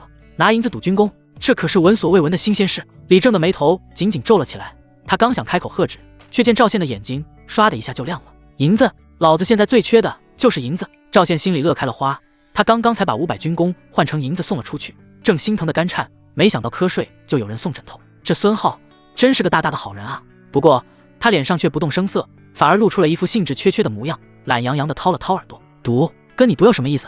赵宪撇了撇嘴，那眼神轻飘飘的从孙浩身上扫过，最后落在了旁边那个脸色铁青的张伟身上，嘴角勾起一抹挑衅的弧度。光跟你一个断了腿的残废比，赌注太小，没劲。倒是旁边这位张公子，若是能参与进来，我或许还能感兴趣。赵宪故意拉长了语调，身为县令公子，想必家底比这姓孙的厚实多了吧？怎么，张公子是囊中羞涩，不敢玩，还是怕输了丢人，只敢躲在后面当缩头乌龟啊？你……张伟被这句话激得差点一口血喷出来。他最在乎的就是脸面，赵宪这番话简直是把他架在火上，当着这么多人的面反复炙烤。谁说我不敢？张伟怒吼一声，一把推开孙浩，上前一步，死死地盯着赵宪。赌就赌，我倒要看看你个大字不识的粗鄙，今天怎么收场？好。赵宪府长一笑，要的就是他这句话。他也不废话，直接从怀里摸出一块沉甸甸的玄铁令牌，随手往桌上一扔，啪！令牌砸在花梨木的桌面上，发出一声闷响。雅间内外所有人的目光瞬间都被那块令牌吸引了过去。只见那块玄铁令牌比寻常的军功牌大上一圈，上面用朱砂刻着繁复的纹路，而在令牌的正中央，一个龙飞凤舞的1002字在灯火的映照下散发着令人心悸的光芒。嘶！周围响起了一片倒吸凉气的声音。1000军功，那是1000军功的将令。我的天，我当兵10年见过的最大军功牌就是100点的，他居然有1000点，这得杀多少蛮子才能换来啊？李正也瞪大了眼睛，他虽然知道赵宪有1000军功，但亲眼看到这块令牌被如此随意地扔在桌上，那视觉冲击力还是让他心脏狠狠地抽了一下。张伟和孙浩的脸瞬间就白了。1000军功，军功的价值远不是银子能衡量的。关键时刻，这东西能换官职，能换保命的甲胄兵器。他们虽然是官宦子弟，但1000两银子也绝不是个小数目。孙浩的额头上已经冒出了冷汗，他有些后悔自己刚才的冲动了。就在两人骑虎难下，脸色变幻不定的时候，赵宪却像是做了一件微不足道的小事。他慢悠悠地端起酒杯，喝了一口，然后在所有人惊骇的注视下，伸出另一只手，又从怀里摸出了一块一模一样的玄铁令牌。啪！第2块刻着1000字样的令牌被他并排放在了第1块的旁边。2块令牌静静地躺在桌上，像2团火焰灼烧着每一个人的眼球。整个春风阁2楼刹那间陷入了一片死一样的宁静，针落可闻。所有人都像是被施了定身法，一个个张大了嘴巴，眼珠子瞪得溜圆，仿佛看到了什么神迹。2000点军功，这个年轻人居然有2000点军功，这他妈还是人吗？这是把蛮子的一个千人队给屠了吗？张伟和孙浩的脸已经不能用苍白来形容了，那是一种毫无血色的死灰。2000两银子，就算是把他们俩身上所有的家当都掏空，也未必能凑出这么一大笔钱来。完了，这下牛皮吹破了。两人站在那里，只觉得周围那些看热闹的目光都像一根根烧红的钢针扎在他们的脸上，火辣辣的疼。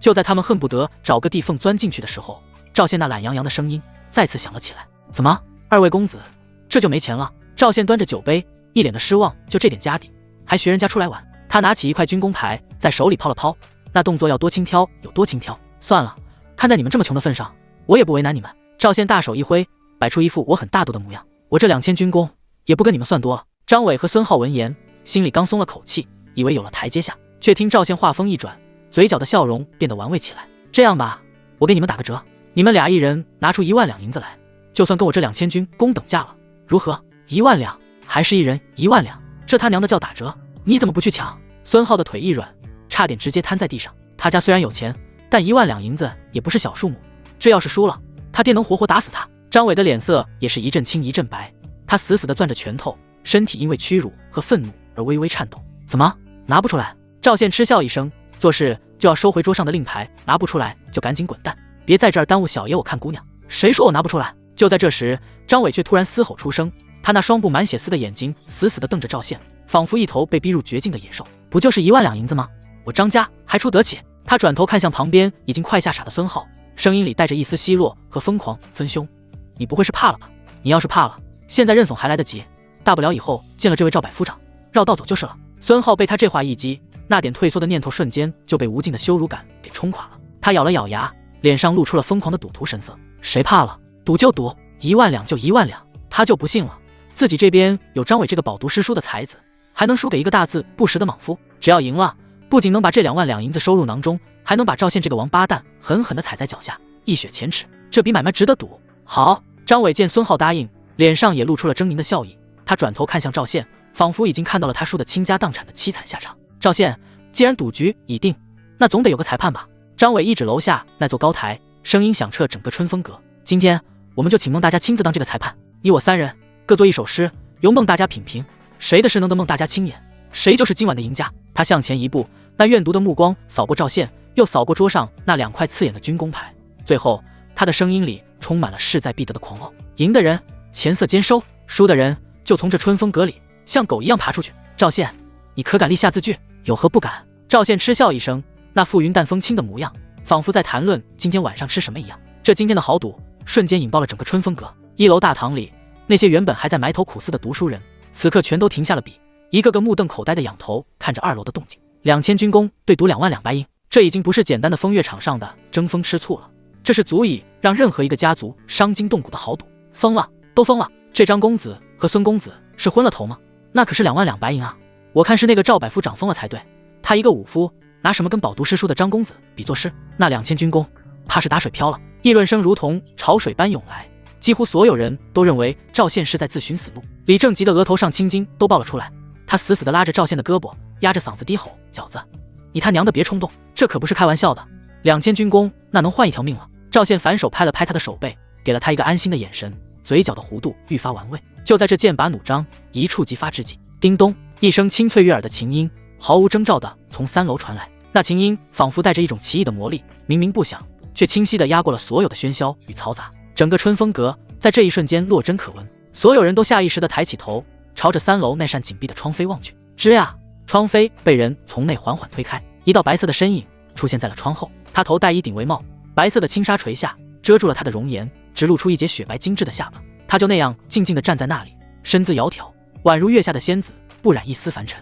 一股清冷而高洁的气息瞬间弥漫开来。是孟大家，孟大家出来了！人群中发出一阵压抑不住的惊呼。既然三位公子有如此雅兴，那燕威便都胆当一次评判。他的声音如同山间的清泉，清冷而悦耳，顺着夜风轻轻地飘进每个人的耳朵里。张伟和孙浩两人在看到那道白色身影的瞬间，呼吸都为之一滞，脸上不约而同地露出了痴迷和狂热的神情。能得到孟燕威的亲自评判，这本身就是一种无上的荣耀。张伟更是激动得浑身颤抖，他朝着3楼的方向深深地做了一揖，声音都因为激动而有些变调。有劳孟大家了，得了花魁本人的首肯，这场豪赌再无转圜的余地。很快，春风阁的龟奴便将一张铺着上好宣纸的红木长桌搬到了2楼走廊的正中央，笔墨纸砚一应俱全。这里是整个春风阁的焦点，无论是1楼大堂还是2、3楼的雅间，都能将这里看得清清楚楚。赵百夫长，请吧。张伟脸上挂着胜利者般的笑容，他做了一个请的手势，那姿态仿佛已经稳操胜券。孙浩也一瘸一拐地跟在旁边，看着赵宪的眼神充满了恶毒的快意。在他们看来，这场闹剧马上就要以赵宪的惨败而告终了。然而出乎所有人意料的是，赵宪根本没有动，他依旧大马金刀地坐在自己的位置上，双手抱在胸前，甚至还悠哉悠哉地翘起了2郎腿。那副模样哪有半分要上场比试的紧张感，分明就是个等着看戏的闲人。这一幕让所有人都愣住了。赵百夫长这是何意？张伟脸上的笑容一僵，皱起了眉头。我不是现在就想认输了？我看他是根本就不会在这儿装腔作势呢。孙浩立刻抓住了机会，尖着嗓子讥讽道：怎么，是不是想等我们先写出来，你好偷偷记下几句，然后改头换面当成自己的？我可警告你，抄袭这种事在孟大家面前可是自取其辱。周围看热闹的人群也发出了一阵哄笑。我看也是，一个粗人能懂什么诗词？这下可有好戏看了，牛皮吹破了，看他怎么收场。李正的一颗心已经沉到了谷底，他看着赵宪那副死猪不怕开水烫的模样，只觉得一阵阵地眼晕。完了，今天这张老脸怕是真的要丢在这里了。就在所有人都等着看赵宪笑话的时候，赵宪终于动了，他缓缓地放下了翘着的2郎腿，然后在所有人惊愕的注视下，发出了一声充满了不屑的嗤笑。哼！他抬起头，那双漆黑的眼睛里满是毫不掩饰的轻蔑和鄙夷。就凭你们2个废物，也配让我认真？赵宪慢悠悠地站起身，却依旧没有走向那张长桌，他只是伸出一根手指，对着张伟和孙浩轻蔑地摇了摇。你们俩先写，等你们这2个酒囊饭袋绞尽脑汁憋出几句狗屁不通的歪事之后。赵宪的声音陡然拔高，那股子舍我其谁的狂傲之气瞬间冲天而起，震得整个2楼都嗡嗡作响。老子七不成诗！轰！整个春风阁如同被投入了一颗炸雷，瞬间沸腾。七不成诗，所有人都像是被雷劈了一样，一个个目瞪口呆，满脸的难以置信。那可是传说中才高8斗的绝世大才才能做到的事情。他一个当兵的，一个满身煞气的武夫，居然敢口出如此狂言！短暂的死寂之后，张伟和孙浩对视一眼，随即爆发出了一阵惊天动地的狂笑，笑的眼泪都快出来了。七不成诗，赵宪，你他娘的是不是打仗把脑子打坏了？张伟指着赵宪，笑得上气不接下气，你知不知道你在说什么？你以为你是谁？是仙将士吗？我看他就是个疯子，一个彻头彻尾的疯子。孙浩也笑得直不起腰，他那条伤腿一抽一抽的，疼得他龇牙咧嘴，却依旧止不住笑意。在他们看来，赵宪这番话已经不是狂妄，而是彻底的作死。他这是把自己逼上了绝路，再也没有了任何回旋的余地。好好好！张伟连说3个好字，他脸上的笑意渐渐收敛，取而代之的是一种极度的狰狞和怨毒。赵宪，这可是你自找的，今天我就让你知道什么叫班门弄斧，自取其辱。2人不再理会赵宪，转身走到长桌前，他们对视一眼，都从对方的眼中看到了势在必得的兴奋。一番琢磨之后，2人几乎同时提笔，在宣纸上奋笔疾书起来。片刻之后，2人双双停笔，脸上都露出了满意的神情。张伟将自己写好的诗稿拿在手中，对着孙浩谦让道：孙兄，不如你先来。孙浩连忙摆手，脸上带着谄媚的笑容：张兄才高8斗，小弟这点微末伎俩怎敢在您面前献丑？还是张兄先请，也好让某些井底之蛙开开眼界。也好。张伟点了点头，他整理了一下自己的衣冠，脸上重新挂上了那种自命不凡的才子风度。他手持诗稿向前一步，目光越过众人，遥遥望向3楼那道被轻纱笼罩的倩影。他深吸一口气，用一种自认为最富磁性的声音朗声开口：那在下便在孟大家面前献丑了，也让某些人好好听听什么才叫真正的诗。张伟深吸一口气，将手中那薄薄的诗稿展开，他清了清嗓子，那刻意压出来的醇厚嗓音带着几分读书人特有的腔调，在寂静的春风阁中缓缓回荡。风拂珠帘玉人影，疑是仙子落凡尘。月下独酌为谁醉？只盼春风渡我身。诗句念罢，他微微躬身，脸上挂着恰到好处的谦逊笑容。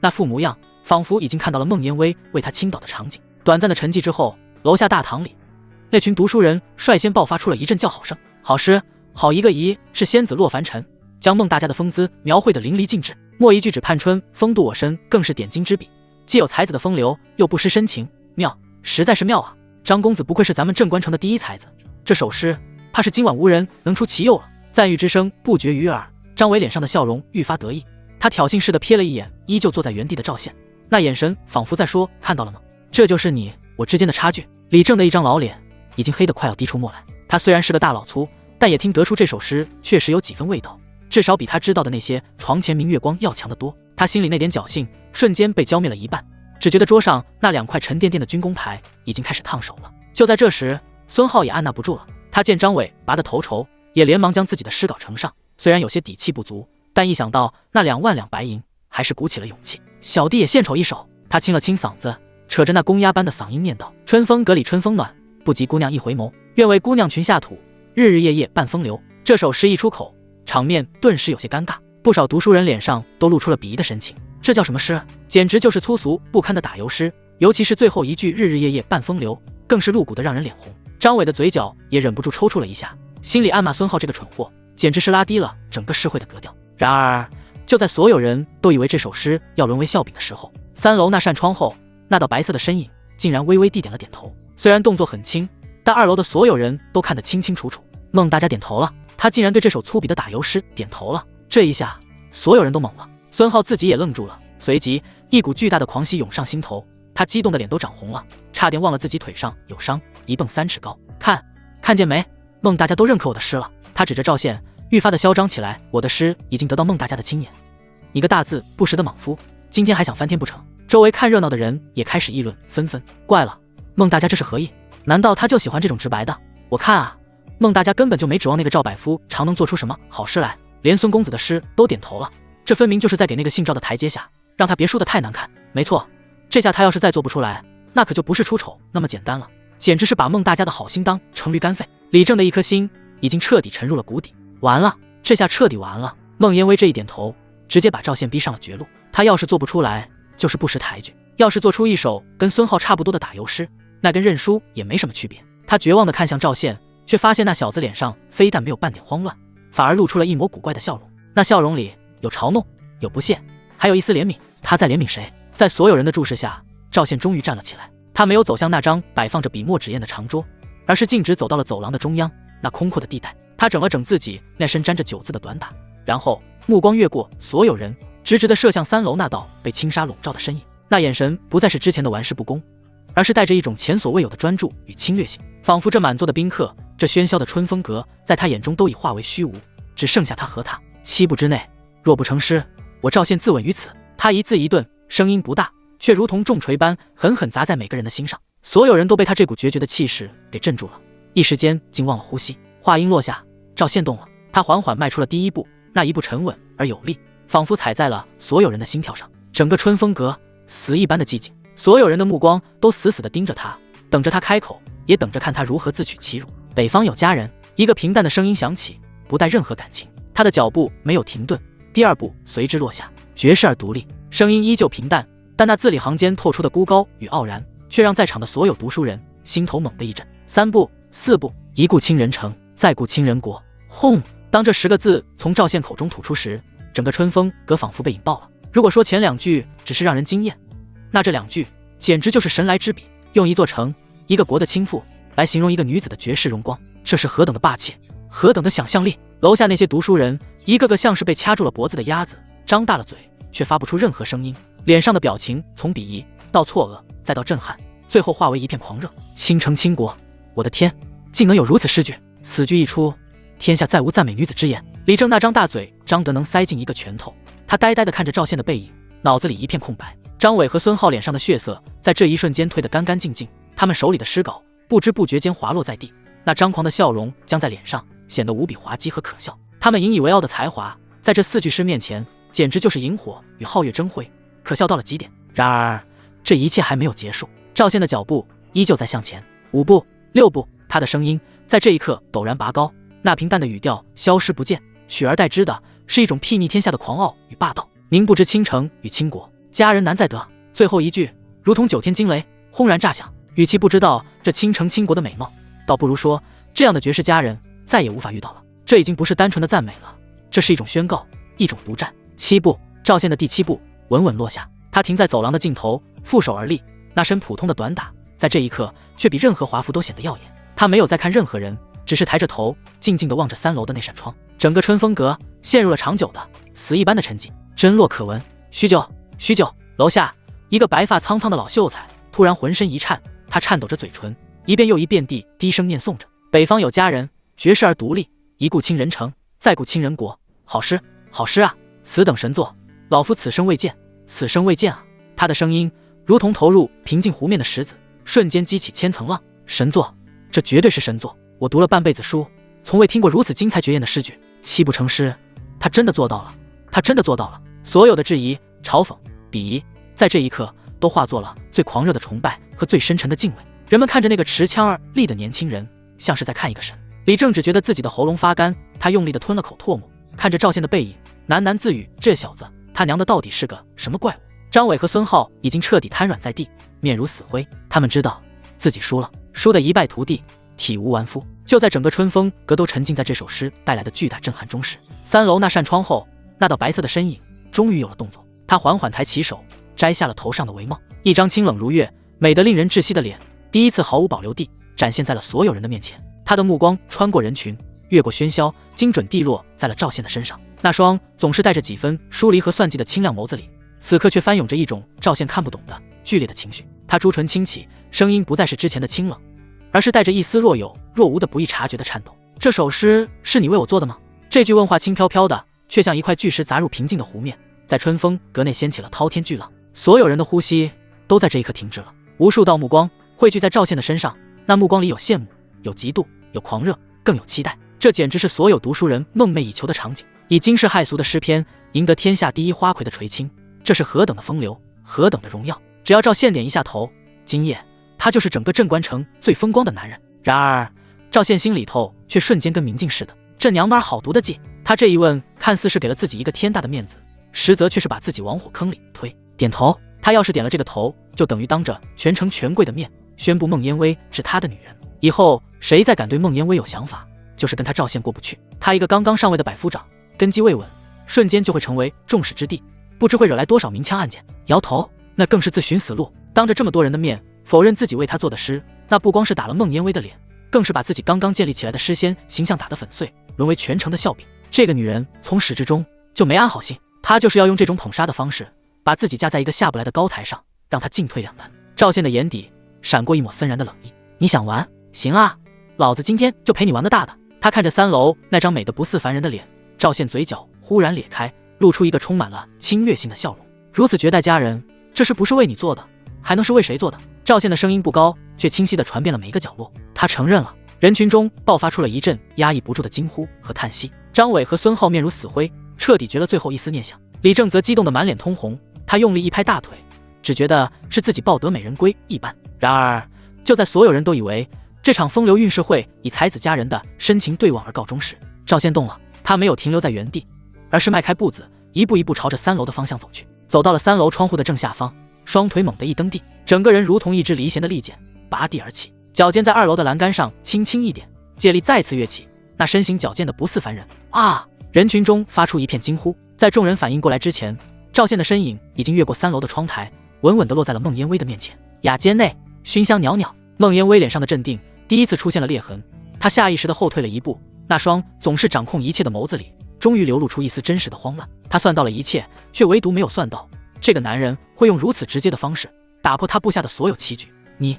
他刚说出一个字，赵宪却已经欺身而上，他根本不给孟烟薇任何反应的机会，一条铁臂闪电般伸出，直接环住了他那不堪一握的纤腰，然后那只大手顺着他柔滑的衣料肆无忌惮地向下一滑，落在了那紧实挺翘的惊人曲线上，还带着一股子惩罚的意味，狠狠地捏了一把。软弹，手感惊人，你放肆！孟烟薇的身体瞬间僵硬，一股从未有过的屈辱和愤怒涌上心头，她那张清冷的脸长得通红，说话的语气都变了味道。这一下彻底点燃了整个春风阁，楼下所有男人都疯了。他们的女神，那个被他们奉为仙子，连多看一眼都觉得是亵渎的孟大家，此刻竟然被一个男人如此粗暴地揽在怀里，肆意轻薄。畜生，放开孟大家！你这个莽夫，你怎敢如此！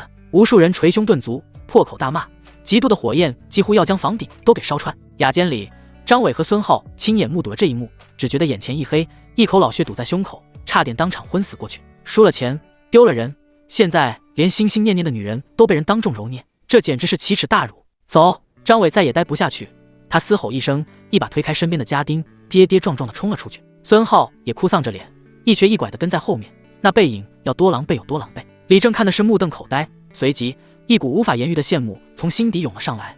他看着赵宪那霸道的背影，又低头看了看自己，心里头第一次产生了疑问：妈的，老子到底比这小子差在哪儿了？3楼雅间内，赵宪感受着怀中那具柔软却又微微颤抖的娇躯，低下头，将嘴唇凑到孟烟薇的耳边，温热的气息喷在她的耳廓上，带着一股子无赖的笑意。怎么，这就受不了了？你不是喜欢玩吗？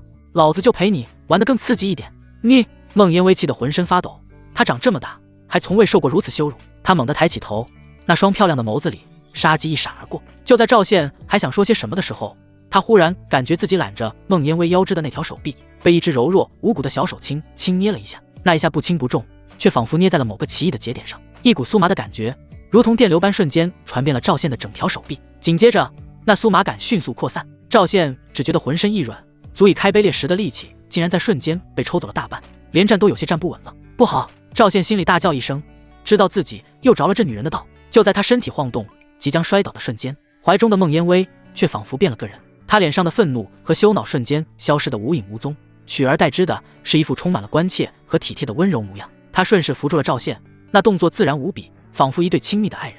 哎呀，公子，你怎么了？她的声音不大，却带着一丝恰到好处的娇嗔和担忧，传到了楼下所有人的耳朵里。想必是今夜太过劳累，又饮了几酒，身子有些乏了。各位爷，烟薇今夜已觅得良人，就不多奉陪了。公子身子不适，烟薇要扶他下去歇息了。说完，孟烟薇扶着浑身瘫软根本无法反抗的赵宪，在无数道几乎要喷出火来的目光注视下，缓缓消失在了雅间的屏风之后。赵宪被他架着，只觉得浑身提不起半分力气，看着身旁这个脸上挂着得体微笑，眼底却是一片冰寒的女人，心里头把他祖宗18代都问候了一遍。妈的，又中招了！这娘们儿哪里是什么仙子，分明就是一朵带着剧毒的罂粟花，谁碰谁死！这娘们挟持自己要做什么？该不会要杀了自己以证清白吧？屏风之后是一间雅致到了极点的绣房，赵宪只觉得天旋地转，整个人被一股巧劲儿扔了出去，后背结结实实地砸在了一张柔软的床榻上。那床榻铺着丝滑的锦被，柔软的能把人陷进去，可赵宪的心却沉到了谷底。他试着挣扎，却发现浑身上下软绵绵的，别说抬手，就连动指头的力气都欠奉。那股子从手臂传来的酥麻感已经蔓延到了四肢百骸，将他那一身蛮力锁得死死的。胆子不小！一个冰冷的声音在房间内响起。孟烟薇缓缓走到床边，居高临下的看着他，他脸上的娇羞和温婉早已消失不见，取而代之的是一片拒人于千里之外的霜寒。那张美得令人窒息的脸上，此刻写满了毫不掩饰的厌恶和怒意。赵宪看着他那副恨不得将自己生吞活剥的模样，心里头那点慌乱反而没了。他索性破罐子破摔，脑袋往那柔软的枕头上一靠，就这么四仰八叉的躺着，然后咧开嘴，嘿嘿的笑了起来。那笑声在安静的房间里显得格外刺耳。你笑什么？孟烟薇的眉头蹙得更紧了。我笑你啊！赵宪晃了晃脑袋，那副无赖的姿态又回来了。怎么玩不起了？这就恼羞成怒了。他看着孟烟薇那张越来越难看的脸，继续用言语刺激他。有本事你现在就杀了我，不过我可提醒你，你今天要是敢动我一根汗毛，牢里那个滚刀肉还有我那个便宜干爹，绝对会把你的春风割给夷为平地，你信不信？这是他现在唯一的倚仗了。然而出乎他意料的是，孟烟薇听完他这番威胁，脸上的寒霜却突然消融了。他非但没有更生气，反而像是听到了什么天大的笑话，竟掩着嘴咯咯地笑了起来。那笑声清脆悦耳，却让赵宪听得浑身发毛。杀了你！孟烟薇笑得花枝乱颤，她俯下身，那张绝美的脸庞凑到赵宪的面前，一缕青丝垂下，轻轻搔刮着他的脸颊。我为什么要杀了你？他的声音压得很低，带着一股子洞悉一切的玩味。我留着你，用处可大着呢。今夜过后，你赵宪的惊世诗才，还有你我之间的风流韵事，便会传遍整个镇关城。从此以后，我就是你赵宪的人了。有你这位将军一子，百夫长当挡箭牌，以后那些苍蝇总不敢再来烦我。而你背后站着岳将军和李都督，就算有人想动我，也得掂量掂量。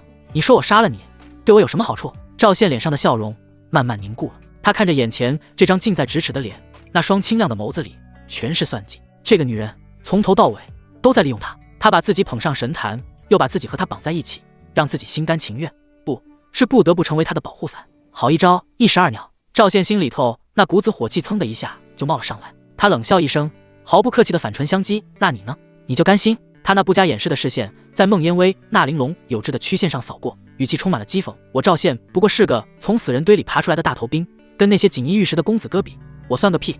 你就甘心跟着我这么个粗人？这话似乎戳到了孟烟薇的痛处，他那双总是闪烁着智慧光芒的眸子有那么一瞬间暗淡了下去，但很快他就重新恢复了那副清冷的模样。所以我需要问你几个问题。他缓缓直起身子，重新拉开了距离。只要你的回答能让我满意，以后我孟烟薇就是你的人。他看着赵宪，红唇轻启，吐出了一句让赵宪心脏都漏跳了半拍的话：到时候就算你真的想睡了我也绝不反抗。赵宪愣住了，他看着孟烟薇那张写满了认真的脸，一时间竟分不清他哪句话是真，哪句话是假。不过事已至此，他反正是砧板上的肉，任人宰割。行啊，赵宪索性把心一横，懒洋洋地说道：你问吧，小爷我今天舍命陪君子，就跟你好好聊聊人生。孟烟薇没有在意他那轻佻的语气，他沉默了片刻，仿佛在组织语言，然后他抬起头，那双清亮的眸子仿佛能看穿人心。第一个问题，他的声音变得前所未有的郑重。若是有一天你执掌大权，手握一城之兵，一眼可决万人生死，当蛮夷大军压境，城池危在旦夕之时，你会如何？是会像岳将军那般与城偕亡，死战不退，还是会像这张县令和孙县城一样，只想着搜刮民脂民膏，为自己铺好逃跑的后路？这个问题又大又空，却像一把锋利的刀，直指人心。赵宪听完却忍不住嗤笑出声，那两个废物也配跟岳将军相提并论？他撇了撇嘴，脸上满是不屑，那两个家伙不过是披着人皮的蛆虫罢了，脑子里除了自己的官位和银子什么都没有，让他们去跟蛮子拼命，还不如指望狗不吃屎。至于我……赵宪顿了顿，他仰头看着头顶那精致的床帐，那双总是带着几分戏谑的眼睛里闪过一抹他自己都未曾察觉的厉色。他没有说什么忠君爱国的大道理，也没有说什么舍生取义的豪言壮语，他只是用一种再平淡不过的语气说出了一句发自肺腑的话：老子烂命一条，死不足惜，但就算是死，老子也要站着死，也要拉够了垫背的再死。老子这几两骨生来就是直的，想让老子对着那帮杂碎弯下去？赵宪咧嘴一笑，那笑容里带着一股子从尸山血海里磨砺出来的深入骨髓的悍勇与桀骜。他们还不配。总之我能看顺眼的，让我豁出去这条命都绝不眨眼。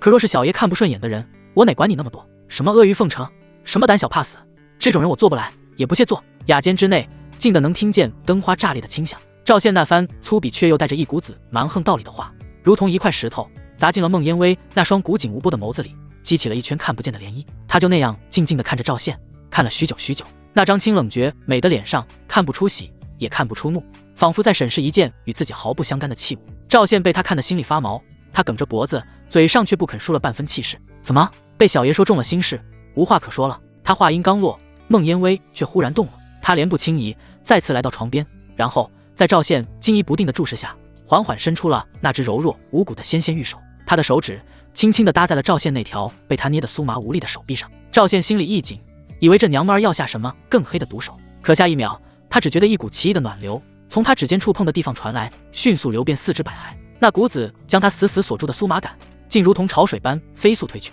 不过短短几个呼吸的功夫，那身足以开山裂石的力气又重新回到了他的身体里。赵宪猛地从床上一弹而起，活动了一下手脚，力量充盈的熟悉感觉让他心里头踏实了不少。他警惕地盯着孟烟薇，搞不懂这女人葫芦里到底卖的什么药。先是下手，又是解穴，他到底想干什么？然而接下来发生的一幕却让赵宪那刚刚转动起来的脑子瞬间宕机。孟烟薇没有说话，她只是当着赵宪的面缓缓抬起手，解开了自己那身雪白长裙的衣带，丝滑的绸缎顺着她光洁的香肩无声的滑落。撕拉，轻微的布料摩擦声在死寂的房间里被放大了无数倍。一件绣着淡雅兰草的粉色肚兜就那样毫无遮掩地暴露在了赵宪的眼前。那精致的锁骨，那雪白的晃眼的肌肤，还有那被肚兜紧紧束缚着的呼之欲出的惊人弧度，一股若有若无的幽兰体香，混杂着女子闺房特有的甜腻气息，疯狂地冲击着赵宪的鼻腔，让他浑身的血液都仿佛在这一刻被点燃了。他感觉自己的喉咙像是被砂纸磨过一样，干得发疼。你……赵宪的声音都有些沙哑了。孟烟薇却没有停下，她赤着玉足踩在那柔软的地毯上，一步一步缓缓地朝着赵宪走来。她每走一步，那具曼妙的酮体便在灯火下轻轻摇曳，散发出致命的诱惑。他走到赵宪的面前，停下脚步，两人之间的距离近得能感受到彼此的呼吸。他抬起那双水雾迷蒙的眸子，痴痴地看着赵宪，那张总是挂着清冷和算计的脸上，此刻却浮现出一抹足以令百花失色的嫣红。他朱唇轻启，吐气如兰：“你不是一直想睡了我吗？”他的声音很轻很软，带着一丝若有若无的喘息，每一个字都像是敲在赵宪的心尖上。来吧，轰！赵宪只觉得自己的脑子里像是有什么东西炸开了，一片空白。他呆呆地看着眼前这个玉体横陈、任君采撷的绝世尤物，简直不敢相信自己的眼睛和耳朵。这他娘的是真的？天上掉馅饼了，还是掉了个仙女下来？你玩真的？赵宪艰难地吞了口唾沫，感觉自己的心跳快得要从嗓子眼里蹦出来了。孟烟薇没有回答，只是又向前走了一小步，她那柔软的身体几乎要撞进赵宪的怀里，然后她伸出双臂，缓缓地、主动地环住了赵宪的脖子。这个动作彻底击溃了赵宪心里最后一道防线。管他是不是陷阱，管他是不是毒药，今天就算是死，老子也要做个风流鬼！赵宪那双因为欲望而微微泛红的眼睛里爆发出了一股野兽般的光芒，他低吼一声，再也按捺不住，伸出双臂就要将眼前这个勾人魂魄的妖精狠狠地揉进自己的怀里。可就在他的手即将触碰到那片温润滑腻的肌肤时，当当当，一阵比之前任何一次都要急促、都要尖锐的钟声，毫无征兆地划破了夜空，如同重锤般狠狠砸在每个人的心头。这钟声不是蛮夷攻城的警钟，而是镇关城内只有发生10万火急的军情大事时才会敲响的帅府令钟。赵宪那伸出去的手瞬间僵在了半空中，身上的欲望火焰仿佛被一盆冰水从头到脚浇下，瞬间熄灭得干干净净。那是一种刻在骨子里的，从无数次生死边缘磨练出的本能反应。钟声就是军令。他猛地推开怀中的孟烟薇，那动作快得只留下一道残影。孟烟薇被他推的一个踉跄，撞在身后的桌角上，发出一声痛呼，那双迷离的眸子里闪过一抹真实的错愕和不解。赵宪却连看都没看他一眼，他一个箭步冲到屏风旁，3下5除2便将自己的短打穿好，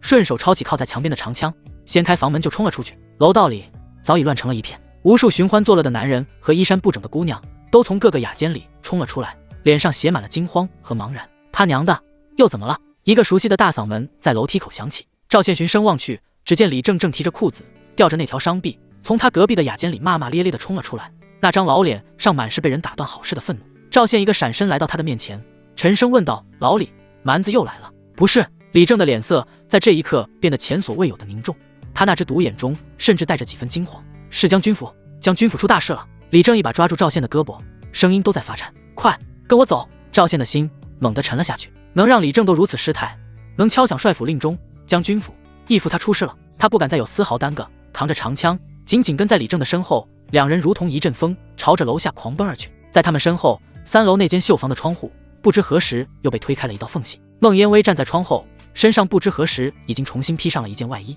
她看着赵宪那毫不犹豫消失在楼梯拐角的背影，那双总是波澜不惊的清亮眸子里浮现出了一抹异样的光彩。许久，她才缓缓地合上了窗。夜风冰冷，吹不散春风格里残存的旖旎，却将赵宪心头那点邪火吹得一干二净。他跟在李正身后，两人一前一后在寂静的长街上狂奔。帅府令钟依旧在响，一声紧过一声，每一记都像重锤砸在赵宪的心口上，让他胸闷得发慌。这钟声里没有蛮夷攻城时的惨烈与疯狂，只有一种让人心胆剧烈的焦灼与急切。义父，岳山那张不怒自威的脸在赵宪的脑海中一闪而过。他娘的，可千万别出事！两人一路冲到将军府门口，府外早已是3步一岗5步一哨，火把将整座府邸照得亮如白昼。空气中弥漫着一股紧张到极致的气氛，却不见半点血腥。守门的清兵认识李正，见他冲来，连拦都不敢拦，直接放行。两人一头冲进议事的大堂，里面的景象让赵宪的心又沉了3分。大堂之内灯火通明，镇关城里但凡有点头脸的将校军官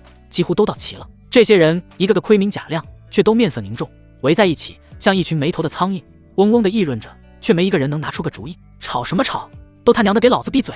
李正一声暴喝，吊着胳膊就冲了进去，那独眼中射出的凶光让整个大堂瞬间安静了下来。一个身穿副将铠甲，年约40，面容刚毅的汉子快步迎了上来。他看到李正像是看到了主心骨，脸上焦急的神色总算缓和了几分。李都督，您总算来了。少废话！李正一把抓住他的衣领，唾沫星子都喷到了对方脸上，到底怎么回事？将军人呢？那副将苦笑一声，指了指帅案上的一封信，声音艰涩地解释起来。今天傍晚，将军得到密报，说有一支蛮夷的运粮队到来。将军说这是千载难逢的机会，只要断了他们的粮草，北城墙的蛮子主力不攻自破，所以将军就亲自带了1000精锐去之前打探到的地方设伏了。什么？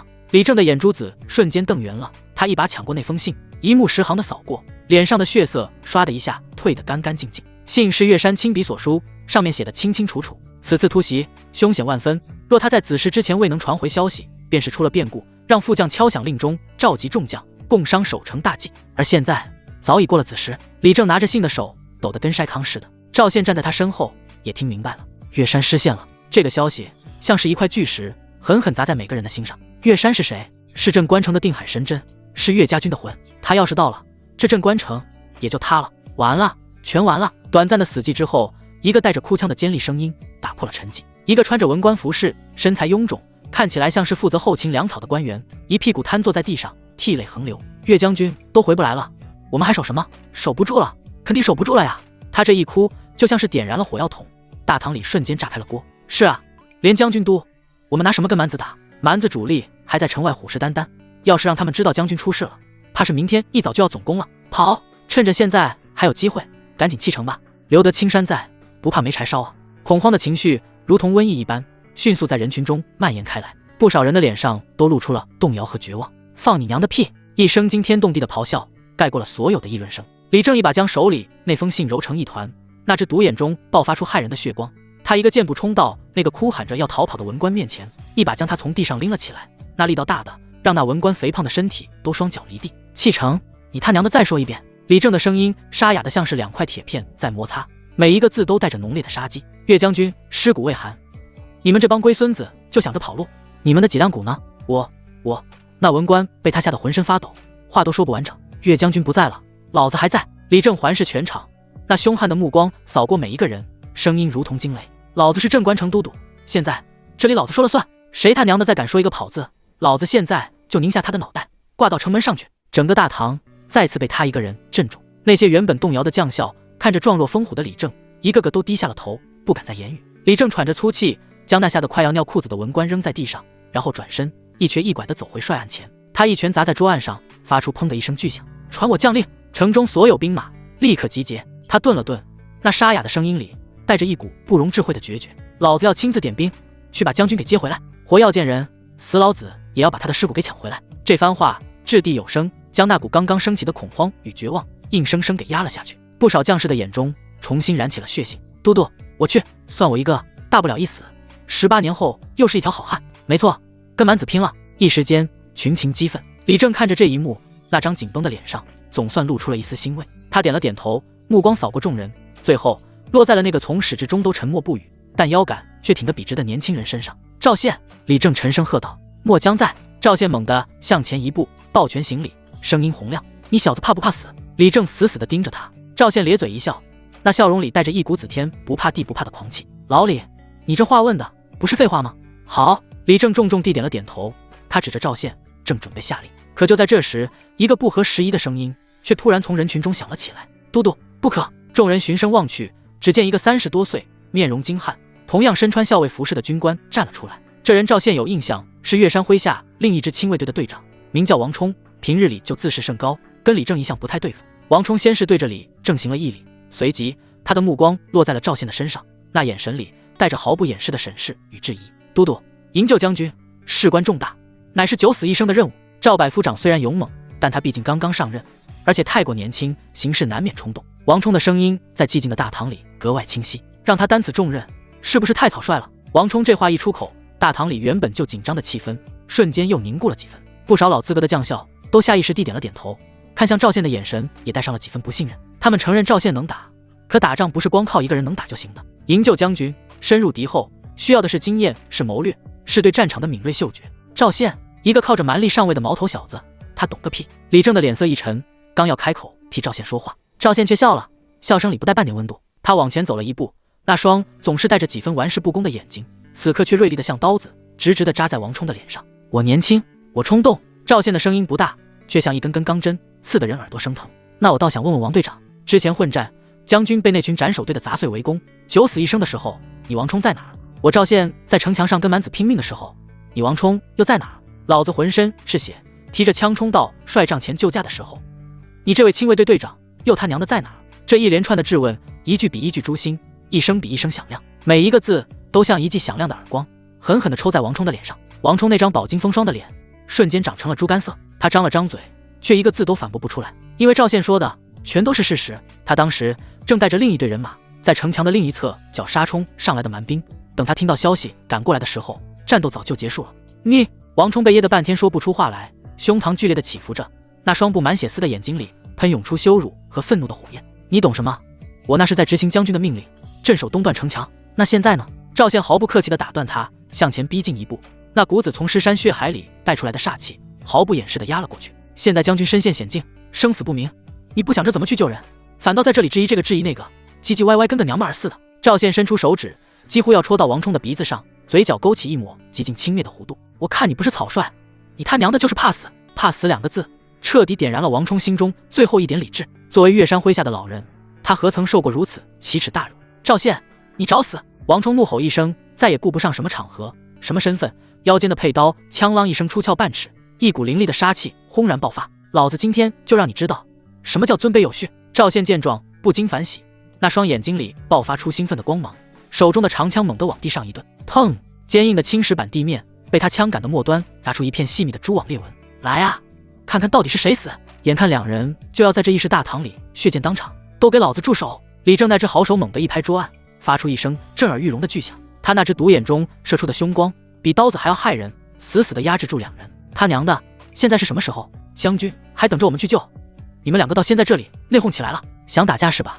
行，等把将军救回来，老子给你们2个搭个台子，让你们打个够，谁先怂谁是孙子。李正的威望毕竟摆在那里，他一发火，王冲就算是再不甘心，也只能恨恨地将佩刀收回鞘中，只是那双眼睛依旧死死地瞪着赵宪，像是要将他生吞活剥。李正见状，脸色稍缓，他深深地看了一眼赵宪，冲他使了个难以察觉的眼色，随即他清了清嗓子，那沙哑的声音再次响彻大堂。王冲说的也有道理，这话一出，不光是赵宪，就连王冲自己都愣了一下。只听李正继续说道：营救将军事关重大，确实需要一个经验丰富的老将坐镇。赵宪虽然勇猛，但毕竟年轻，还需要磨练。他沉吟了片刻，仿佛经过了深思熟虑，这才一锤定音。这样吧，此次营救任务由王冲担任总指挥，赵宪，你作为副手协助王冲，我给你们500精锐、马匹、粮草，即刻出发，务必要把将军给老子带回来。这个任命让所有人都大跌眼镜。王冲的脸上瞬间露出了得意的神色，他挑衅地看了一眼赵宪，那眼神仿佛在说：小子，看到了吗？跟我斗，你还嫩了点。而那些原本支持王冲的老将校们也都松了口气，觉得这个安排最为稳妥。赵宪的眉头却紧紧地皱了起来，让他去给王冲这个眼高于顶的家伙当副手，这不是扯淡吗？他刚想开口反驳，李正却已经一瘸一拐地走到了他的身边。他用自己那庞大的身躯不动声色地挡住了其他人的视线，然后飞快地凑到赵宪的耳边，用一种只有2个人能听到的声音飞快地说道：小子，别冲动，王冲在军中威望不低，代表的是那帮老家伙，现在这个节骨眼上不能让他们寒了心，你先忍着他，一切以大局为重。李正的声音里带着一股不容置喙的命令。赵宪心里头虽然100个不爽，但也明白李正说的有道理，现在不是计较个人恩怨的时候。行了，都别愣着了，赶紧去准备。李正大手一挥，直接下了逐客令。王冲的意洋洋地瞪了赵宪一眼，转身便去召集人手。临走前，他还特意走到赵宪面前，压低了声音，用一种充满了警告意味的语气说道：小子，到了外面可就不是在城里了，你最好给老子放聪明点，乖乖听从号令，要是敢耍什么花样，到时候刀剑无眼，可别怪我没提醒你。说完，他便冷哼一声，带着一群心腹扬长而去。大堂里的人很快就走得七七八八，只剩下李正和赵宪2人。李正看着王冲离去的背影，那只独眼中闪过一抹无人察觉的冷厉。他转过身，从自己怀里摸出了一块令牌，一把塞进了赵宪的手里。赵宪低头一看，心里猛地一跳，那是一块玄铁打造的令牌，入手冰凉，上面用篆文刻着一个苍劲有力的正字，这是李正的都督令。见此令，如见他本人。老李，你这是？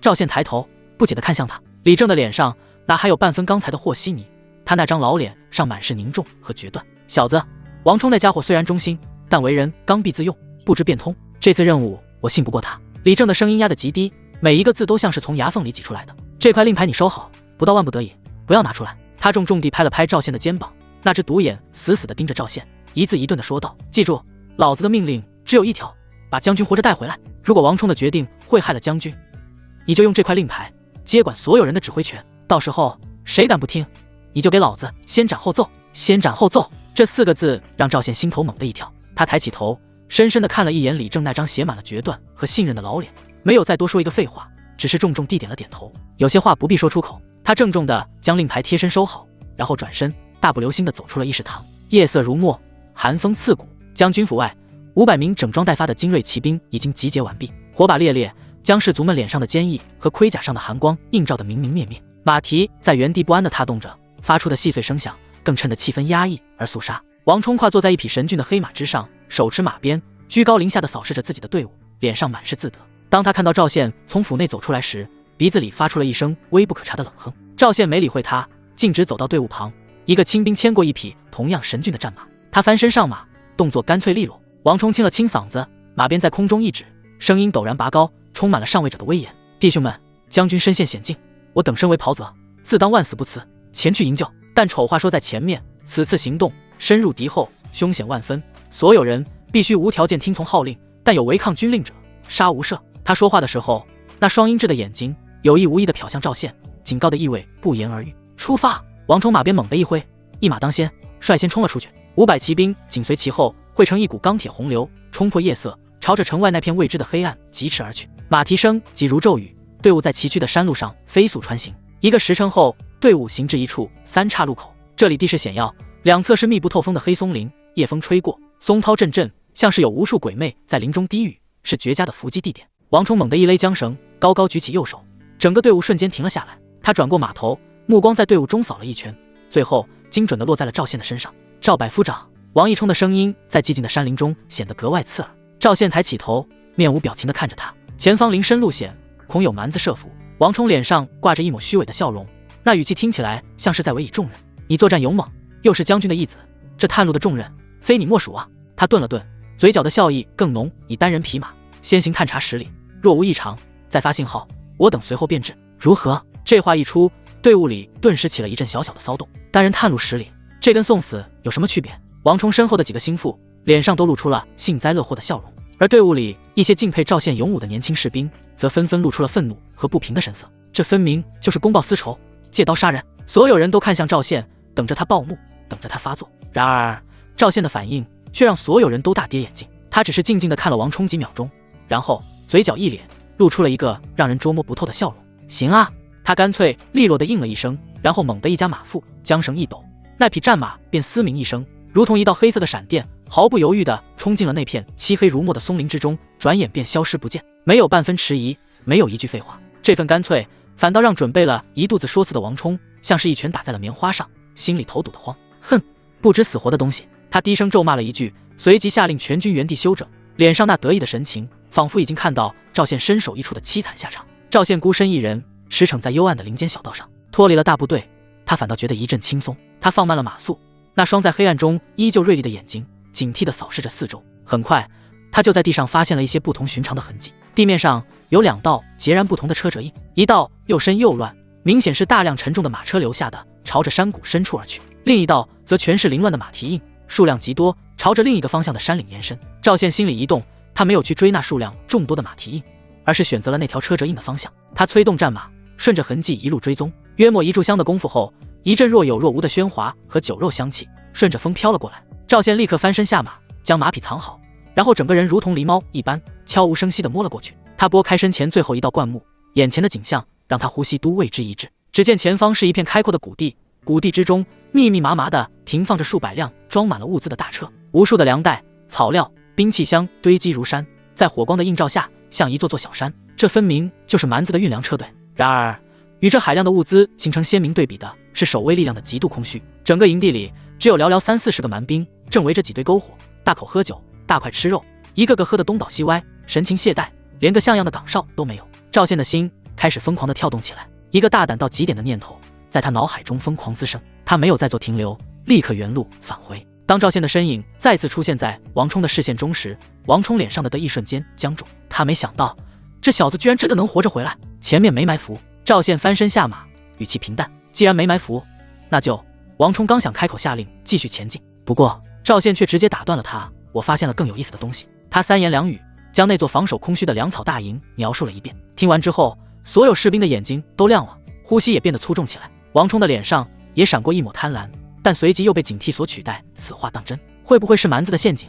陷阱！赵宪嗤笑一声，他看着王冲，那眼神就像在看一个白痴。王队长，你动脑子想想，蛮子费尽心机把粮草运到这里，是为了什么？是为了打下镇关城。什么东西能比他们的命根子，比打下镇关城还重要？赵宪的声音陡然拔高，他伸出一根手指，斩钉截铁地说道：“只有一样，那就是活捉我们的大将军。我敢断定，岳将军根本没被抓住，他肯定是把蛮子的主力全都引到别的地方去了。那帮蠢货现在正撒开丫，子满山遍野的追捕将军，根本就顾不上他们的老窝。”赵宪环视四周，看着那些因为他的话而变得激动起来的士兵，他的声音充满了蛊惑人心的力量。王队长，这是天赐良机，将军用自己当诱饵，给我们创造了这么一个千载难逢的机会。咱们现在杀过去，把这几百车粮草一把火烧了，或者干脆抢过来，帮追击将军的蛮子就成了没牙的老虎，断了后路的孤军。到时候咱们再审问几个活口，问出将军的位置，前后夹击。赵宪向前一步，那双眼睛在火光下亮得吓人，他死死地盯着王冲，一字一顿地说道：“这才是救将军的唯一办法。”整个队伍死一般的寂静，不少人纷纷点头。王冲的脸色却在一瞬间变得铁青，随即又长成了猪肝色。他感觉自己的威信在这一刻被赵宪这个毛头小子践踏得粉碎。光让你表现，那我这个头领不是白当了？一股怒意顿时从王冲脑海生出，带着几分嫉妒。王冲直接一声怒吼：“赵宪，你好大的胆子，竟敢在这里妖言惑众，蛊惑军心，试图动摇我等救援大计，你是想害死将军吗？”王冲这一声怒吼带着十足的官威，他高踞马上，用马鞭指着赵宪，那张脸上写满了正义凛然，仿佛赵宪是什么十恶不赦的叛徒。这顶大帽子扣下来又重又狠，队伍里刚刚被赵宪鼓动起来的血气瞬间被这盆冷水浇得降了温，不少老兵都皱起了眉头，看向赵宪的眼神重新变得复杂。妖言惑众，动摇大计，这罪名谁都担不起。赵宪看着王冲那副色厉内荏的模样，心里头忽然就乐了。他发现跟这种蠢货生气简直是浪费力气。他非但没动怒，反而好整以暇地抱起了双臂，下巴朝着那片漆黑的谷地一扬，语气里带着几分懒散：“王队长，你说我这是妖言惑众，那我想请教，你有什么高见？”王冲被他这不按常理出牌的反应噎了一下，准备好的一肚子训斥的话硬生生卡在了喉咙里。他涨红了脸，强行给自己找补：“你说的那个什么粮草大营，听起来就处处透着诡异。蛮子都是狡诈之徒，怎么可能把这么重要的东西交给区几十个人看管？这分明就是他们设下的圈套，故意引我们上钩，想把我们一网打尽。”这番分析听起来似乎有几分道理，至少说服了他身后那帮心腹，一个个连连点头附和道：“没错，队长说的对，这肯定是蛮子的诡计。那小子就是想让我们去送死。”赵宪听着这帮人的议论，脸上的笑意更浓了，那是一种看傻子似的怜悯。行，就算你说的是陷阱。赵宪顺着他的话头，不紧不慢地问道：“阿依王队长之见，我们现在该当如何？总不能在这里干等着吧？”“当然不能干等。”王冲仿佛终于找到了展示自己深谋远虑的机会，他清了清嗓子，挺直了腰杆，摆出一副运筹帷幄的姿态：“为将者，当谋定而后动。眼下敌情不明，我们最应该做的就是在此地按兵不动，静观其变。”他顿了顿，似乎对自己的这个决定非常满意，接着说道：“我们可以派出几组斥候，远远监视，摸清蛮子下一步的动向，再做打算，这才是万全之策。”此言一出，整个队伍陷入了一片诡异的寂静，连王冲最忠心的那几个手下脸上的表情都变得有些奇怪。静观其变，等摸清了动向再做打算，那他娘的黄花菜都凉了。岳将军现在可是在被蛮子主力追杀，每多耽搁一刻就多一分危险，这算哪门子的万全之策？这分明就是怕死不前，畏缩不进。赵宪脸上的笑容终于一寸一寸的消失了，一股压抑不住的怒火从他的胸膛里猛地窜了上来，烧得他浑身的血液都在发烫。他原本以为王冲只是嫉妒，只是想打压自己，却没想到这家伙居然能无能和愚蠢到这种地步。这是在救人吗？这他娘的是在等着给将军收尸。王冲，赵宪的声音冷得像是从冰窖里捞出来的，不带一丝一毫的感情。他一步一步地走到王冲的马前，抬起头，那双在火光下燃烧着怒焰的眸子死死地锁着对方。“我问你，将军用自己当诱饵，给我们创造的机会，机不可失，时不再来，你懂不懂？我再问你，我们在这里多等一刻，将军就多一分被追上的危险，这个道理你懂不懂？你他娘的什么都不懂，你只知道保住你自己的狗命。”赵宪的声音陡然拔高，如同炸雷般响彻山林，震得所有人耳膜嗡嗡作响。“你口口声声说怕是陷阱，我看最怕的人就是你，你就是怕担责任，怕打了败仗，所以才想出这么个缩头乌龟的法子。王冲，老子最后问你一句，你他娘的到底是不是怕了？”这番话如同剥皮的刀，将王冲那点可怜的伪装和自尊撕得粉碎，血淋淋地暴露在所有人的面前。“我没有！”你血口喷人！王冲像是被踩了尾巴的野猫，在马背上尖叫起来。他因为极度的羞愤和心虚，连声音都变了调。“我这是为了大家伙的性命着想，是为了稳妥起见。”“稳妥？”赵宪嗤笑一声，那笑声里充满了无穷的鄙夷和失望。他懒得再跟这个废物多说一句，他猛地转过身，面向那500名神情各异的骑兵，深吸了一口气，然后在所有人惊疑不定的注视下，他从怀里缓缓地掏出了一块黑沉沉的令牌。他高高举起令牌，那块入手冰凉的玄铁令牌，在火光的映照下反射着幽冷的光。令牌上那个苍劲有力的正字是如此的清晰，如此的刺眼。都督令在此！赵宪的声音如同洪钟大吕，传遍了每一个角落。李都督有令，此次营救行动，一切由我赵宪全权指挥。现在我命令全军即刻随我出发，目标蛮子粮草大营，有敢违抗军令或临阵脱逃者。赵宪的目光如同两道利箭，猛地射向马背上那个已经面无人色的王冲，一字一顿地吼道：“杀无赦！”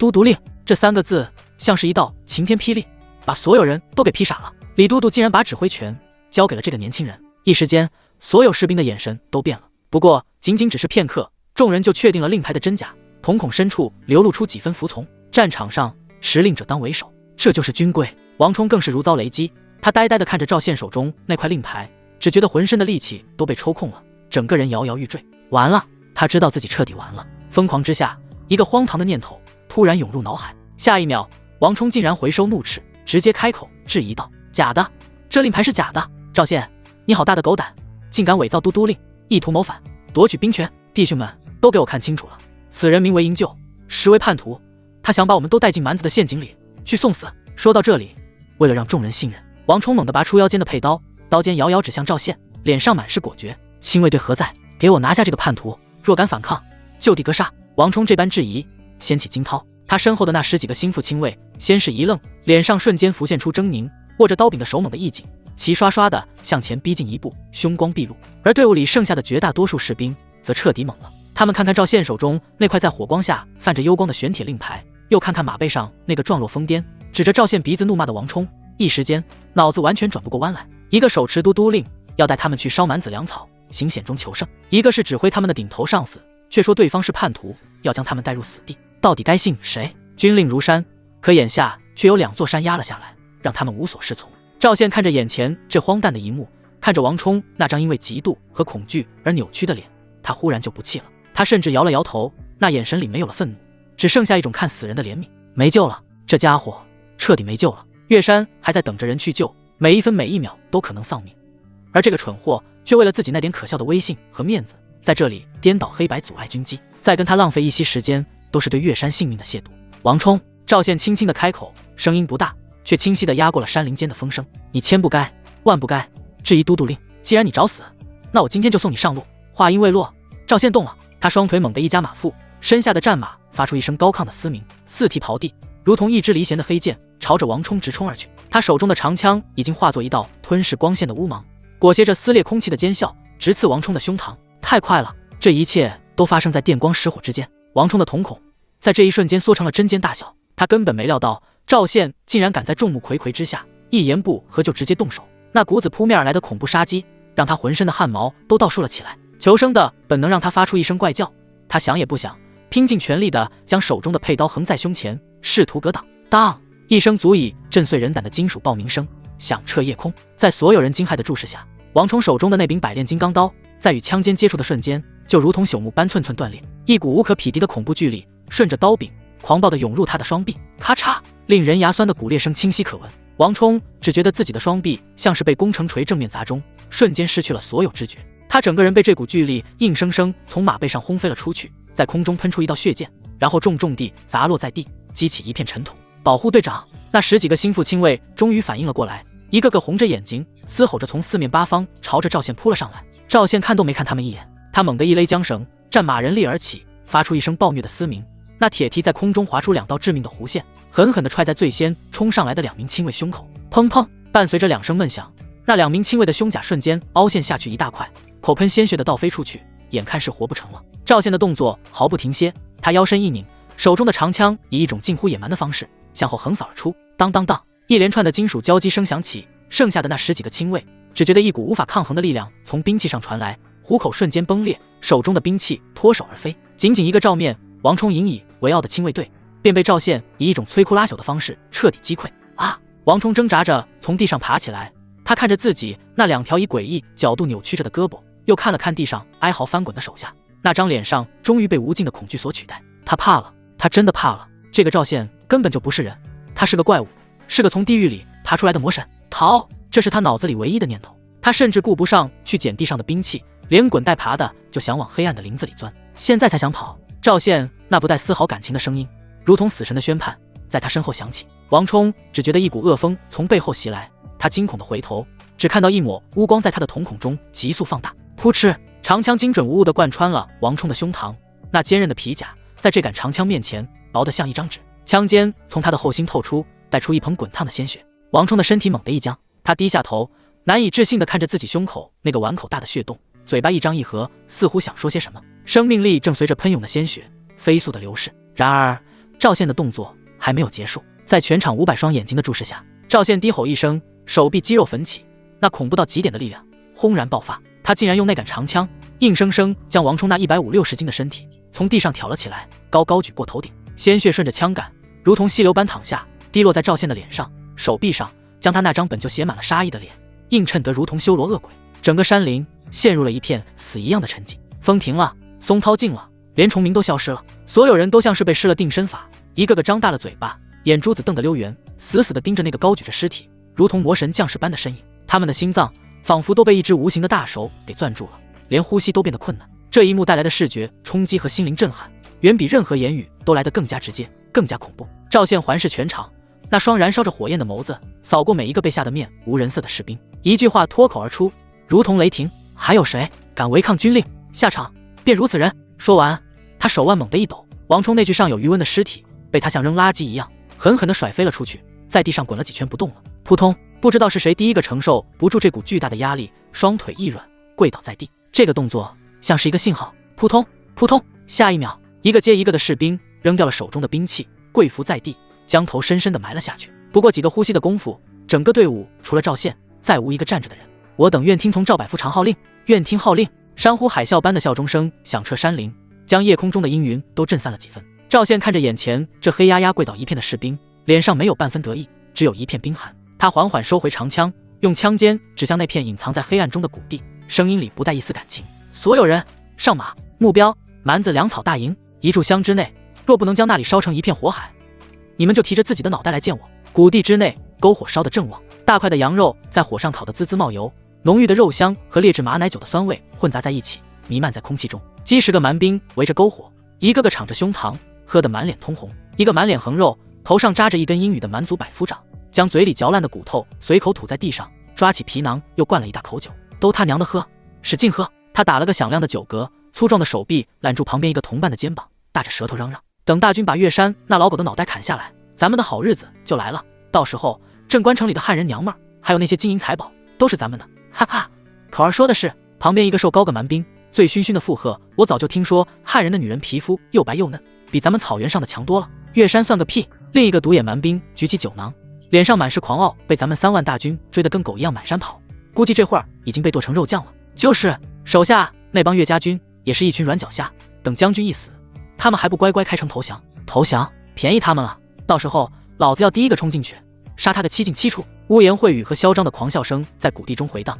这群负责看守命脉粮草的蛮兵没有丝毫警惕，完全沉浸在即将到来的胜利幻想之中。他们谁也没有注意到，在谷地入口的黑暗中，一双双充满了愤怒和杀意的眼睛正死死地盯着他们。听着那帮杂碎对岳山的侮辱，赵宪身后的不少士兵都气得浑身发抖，握着兵器的手青筋暴起，牙齿咬得咯咯作响。赵宪的脸上却没有任何表情，他只是缓缓地举起了手中的长枪，枪尖在火光的映照下划过一道森然的弧线。下一秒，他猛地一加马腹，杀！一声压抑了许久的怒吼，如同平地惊雷，骤然炸响，战马嘶鸣，铁蹄奔腾。赵宪一马当先，如同一柄烧红的烙铁，狠狠地扎进了这块松软的牛油里。那几个还在篝火旁吹牛的蛮兵，脸上的笑容瞬间凝固，他们惊恐地回头，只看到一尊浑身浴血的杀神，卷着漫天杀气，已经冲到了他们面前。敌袭！那个英语百夫长刚喊出2个字，迎接他的便是一杆快到极致、撕裂空气的枪。噗！长枪毫无阻碍地贯穿了他的咽喉，那巨大的力道甚至将他整个人从地上带飞了起来，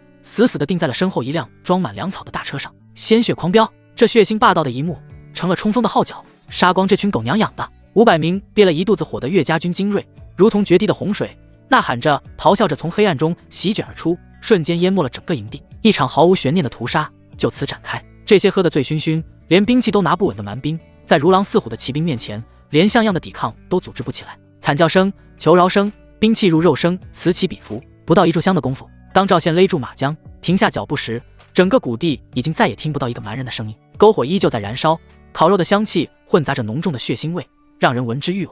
地上横七竖八的躺满了形状各异的尸体。打扫战场，把所有能用的东西都清点出来。赵宪冰冷的声音打破了战后的沉寂，士兵们立刻行动起来。他们看着那个持枪立马如同魔神般的身影，眼神里除了畏惧，更多了一种发自内心的狂热和幸福。跟着这样的将军，痛快！赵百夫长，这里还有个活的。一个士兵拖着一个浑身发抖、已经吓得尿了裤子的蛮兵，来到了赵宪的马前，正是之前那个叫嚣着要七进七出的独眼龙。赵宪翻身下马，走到他面前。那独眼龙一看到赵宪那张沾着血污的脸，顿时吓得魂飞魄散，连连磕头，用蹩脚的汉话哭喊道：“将军饶命！将军饶命啊！我什么都说，什么都说。”赵宪懒得跟他废话，枪尖一挑，直接抵在了他的裤裆上。那冰凉的触感让独眼龙浑身一颤，哭声都停了。我问你答。赵宪的声音不带一丝温度，说错一个字，我就让你这辈子都当不成男人。是。独眼龙点头如捣蒜。你们的主力是不是去追岳将军了？是，3000大军由我们的统帅亲自率领去追杀岳山了。他们往哪个方向去了？黑风口。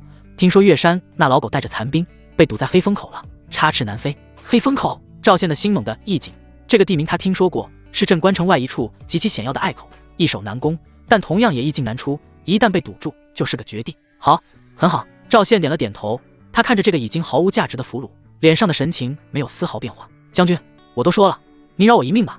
独眼龙还想求饶。扑哧，赵宪手腕一翻，长枪闪电般刺出，干脆利落地结果了他的性命。对待敌人，他从不留活口。赵统领，一个年轻的队律快步跑了过来，脸上满是焦急和激动。既然知道将军被困在黑风口，咱们赶紧去救人吧，晚了怕是来不及了。是啊，赵统领，下令吧。周围的士兵也纷纷附和，一个个摩拳擦掌，恨不得立刻飞到黑风口。然而赵宪却出人意料地摇了摇头，他环视了一圈地上那些蛮兵的尸体，又看了看自己这边杀气腾腾的500骑兵，那双锐利的眼睛里闪过一抹深思，直接冲过去。赵宪冷笑一声，蛮子3000大军，就算主力都在围堵将军，光是外围的警戒部队也不是我们这500人能轻易冲破的，硬闯那就是去送死，非但救不了将军，还会把我们自己全搭进去。那年轻队律愣了一下，有些不甘心地问道：那我们该怎么办？总不能眼睁睁看着将军？谁说要眼睁睁看着了？赵宪的嘴角忽然勾起了一抹充满了恶劣和狡猾的弧度，他伸手指着地上那些蛮兵的尸体，那眼神在场所有人都感觉后背一凉。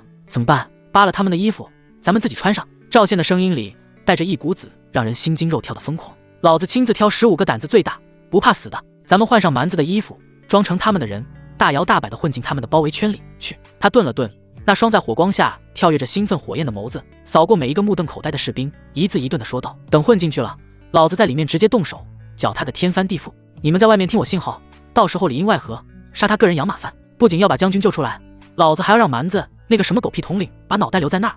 黑风口名副其实的绝地，两面是刀削斧劈般的悬崖，猿猴难攀，唯一的出口被3000蛮夷大军堵得水泄不通。隘口之内，岳山和他麾下仅剩的数百残兵已是瓮中之鳖。隘口之外，蛮军大营连绵。中军大帐之内，一个身材魁梧如熊皮，身披厚重狼皮大氅的蛮族将领，正将一条烤得焦黄的羊腿撕扯下来，狠狠塞进嘴里，嚼得满嘴流油。他便是此次蛮族南侵的统帅库图。哈哈，那条岳家老狗现在怕是连马粪都吃不上了吧？库图将啃得干干净净的骨头扔在地上，抓起酒囊对着嘴里猛灌，脸上满是嗜血的狂傲。帐内几个蛮族千夫长跟着哄堂大笑。统帅英明，将他们困死在这黑风口，比直接杀了他们还让他们难受。没错，等他们饿得没力气了，咱们再冲进去，把岳山那老家伙的脑袋砍下来当球踢。我听说岳山那老狗在镇关城威望极高，只要他一死，镇关城里的汉人还不都得吓得尿裤子，乖乖开城投降。库图听着手下的吹捧，脸上的得意之色更浓。他根本不急着进攻，他要的不是一场惨胜，而是一场彻彻底底的羞辱。他要让岳山这个挡了他们蛮族铁蹄10几年的老家伙，在绝望和饥饿中眼睁睁看着自己的兵一个个倒下，最后再像条死狗一样被他亲手砍下头颅。这种折磨猎物的快感让他浑身的血液都兴奋得沸腾起来。传令下去，让儿郎们把口子给我看得再死一点，一只苍蝇都不能让他飞出来。库图擦了擦嘴角的油渍，声音里充满了猫捉老鼠般的戏谑。等那老狗的尸体在隘口里发臭了，咱们再进去给他收尸。是。就在这时，帐外突然传来一阵急促的脚步声，一个负责外围警戒的蛮族斥候连滚带爬地冲了进来，脸上写满了惊慌。统帅，不好了！库图脸上的笑容瞬间凝固，他一把将手中的酒囊砸在地上，发出砰的一声闷响。慌什么？天塌下来了！那斥候被他吓得浑身一哆嗦，结结巴巴地会报道是粮草大营那边的人，他们逃回来了。什么？库图猛地站起身，那魁梧的身躯投下的阴影几乎将那斥候完全笼罩。他那双铜铃般的眼睛里瞬间爆发出骇人的凶光。粮草大营，他们不是在后方看守物资吗？逃回来是什么意思？不清楚。他们来了10几个人，一个个丢盔弃甲，狼狈不堪，说是营地遭了汉人的突袭，全完了。轰！这个消息像是一记重锤，狠狠砸在了库图的脑袋上。粮草大营被端了，那可是他们全军的命脉。他脸上的得意和戏谑消失得无影无踪，取而代之的是一种暴怒和不敢置信。人呢？把那群废物给老子带上来！库图咆哮着，那声音震得整个大帐都在嗡嗡作响。不过盏茶功夫，10几个身影出现在了大帐门口，他们一个个穿着蛮兵的服饰，却破破烂烂，沾满了血污和尘土。所有人都低着头，佝偻着背，浑身都在微微发抖，那副模样活像是10几只斗败了的鹌鹑。为首一人身材尤为高大，即便低着头也比旁人高出半个脑袋，正是换上了蛮兵服饰的赵宪。库图看着这群垂头丧气的废物，心里的火气噌的一下就窜到了天灵盖。他强压着怒火，声音阴沉的能滴出水来，说：到底怎么回事？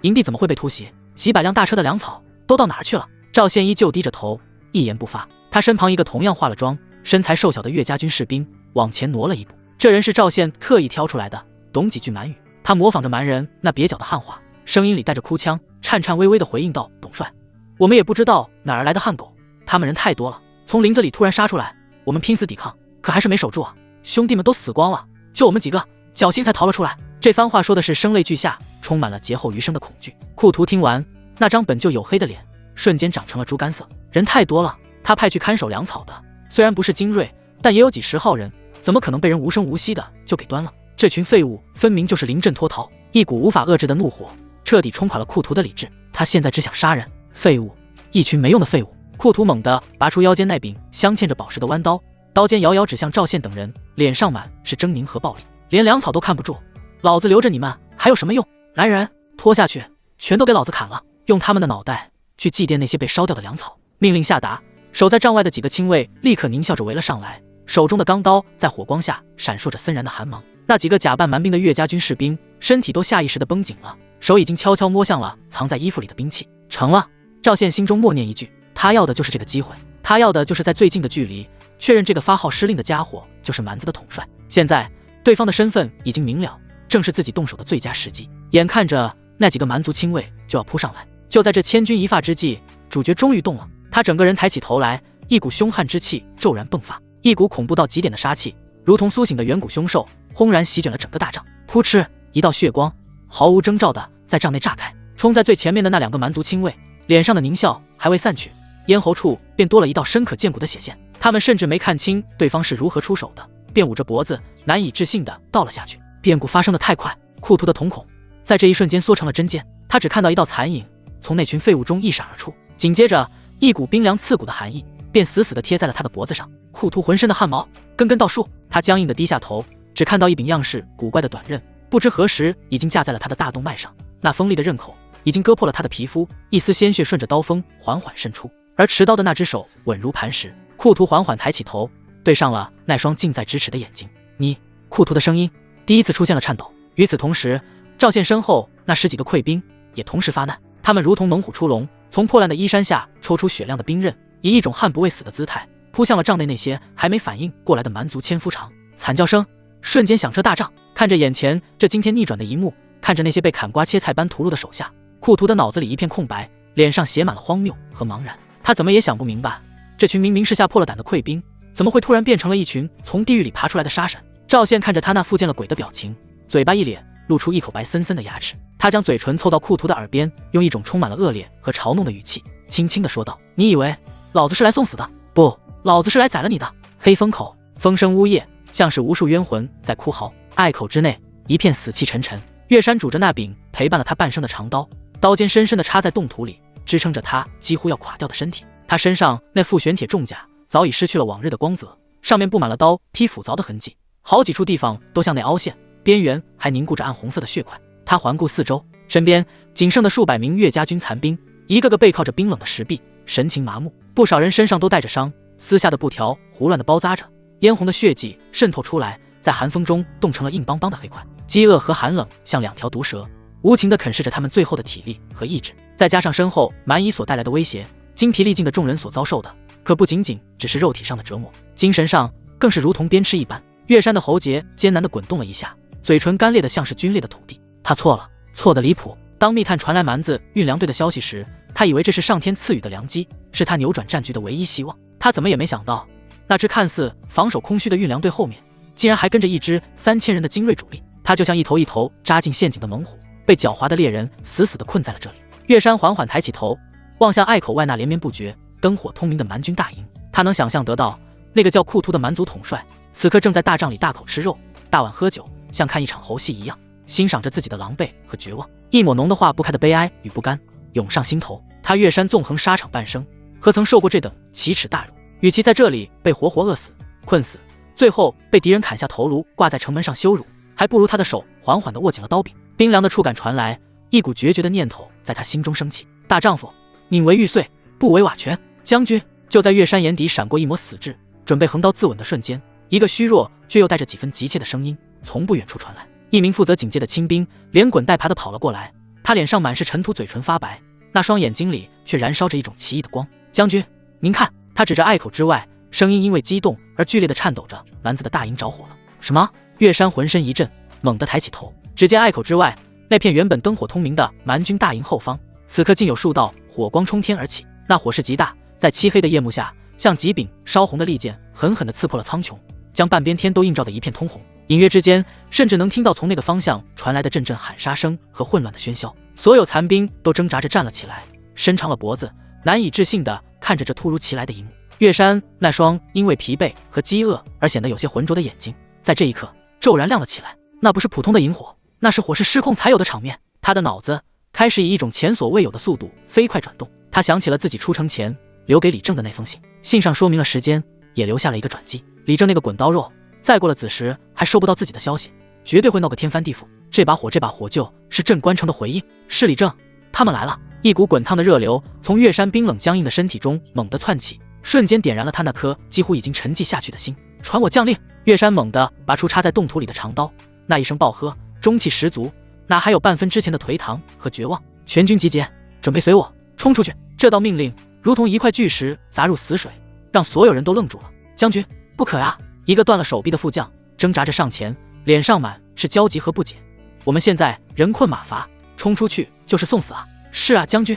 另一个老兵也跟着劝道，这说不定是蛮子的奸计，故意烧了点东西，引我们出去，好把我们一网打尽。质疑声此起彼伏，他们怕了、饿了、累了，实在是没有再战的勇气了。奸计！岳山冷哼一声，他那锐利如鹰的目光扫过每一个人，声音如同洪钟：你们睁大眼睛看看，那是普通的火吗？普通的火哪里会烧得这么旺？这分明已经失控了。我出城之前就已留下后手，若是我没有猜错的话，我们的援军已经捅了蛮子的屁股。现在蛮子后方大乱，军心不稳，正是我们突围的唯一机会。可是那副将还是有些犹豫，万一这真是陷阱？没有万一。岳山直接打断了他，那张饱经风霜的脸上浮现出一抹近乎疯狂的决绝。他用刀尖遥遥指向隘口外那片混乱的大营，声音响彻整个隘口，震得山石嗡嗡作响。弟兄们，我们现在是什么处境？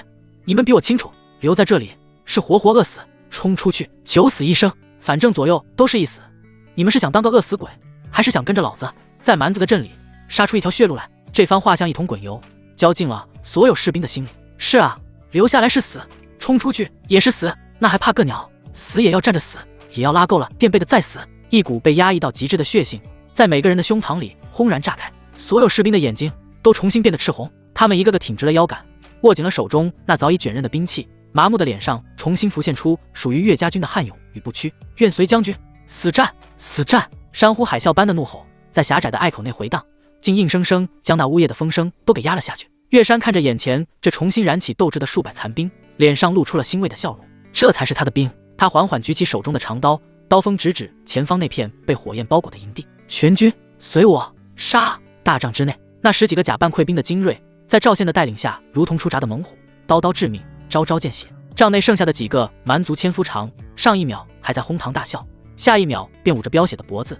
带着满脸的荒谬和不解倒在酒桌旁，死不瞑目。这惊天的变故让帐外那些正准备上前行刑的亲卫全都傻在了原地。保护统帅！一个反应过来的蛮族军官发出声嘶力竭的咆哮，他挥舞着弯刀，第一个冲了进来。紧接着，帐篷的帘子被彻底撕碎，黑压压的蛮兵如同潮水般涌了进来，将赵宪这10几人围得水泄不通。雪亮的刀锋在火光下连成一片，那浓烈的杀气几乎要将整个大帐的顶棚都给掀飞。放了统帅！那名军官用刀尖指着赵宪，声音因为愤怒而微微颤抖，否则我让你死无全尸！与此同时，营地外围的喧嚣和喊杀声竟在以肉眼可见的速度减弱，那几处冲天而起的火头也被迅速组织起来的蛮兵用沙土和水给压制了下去。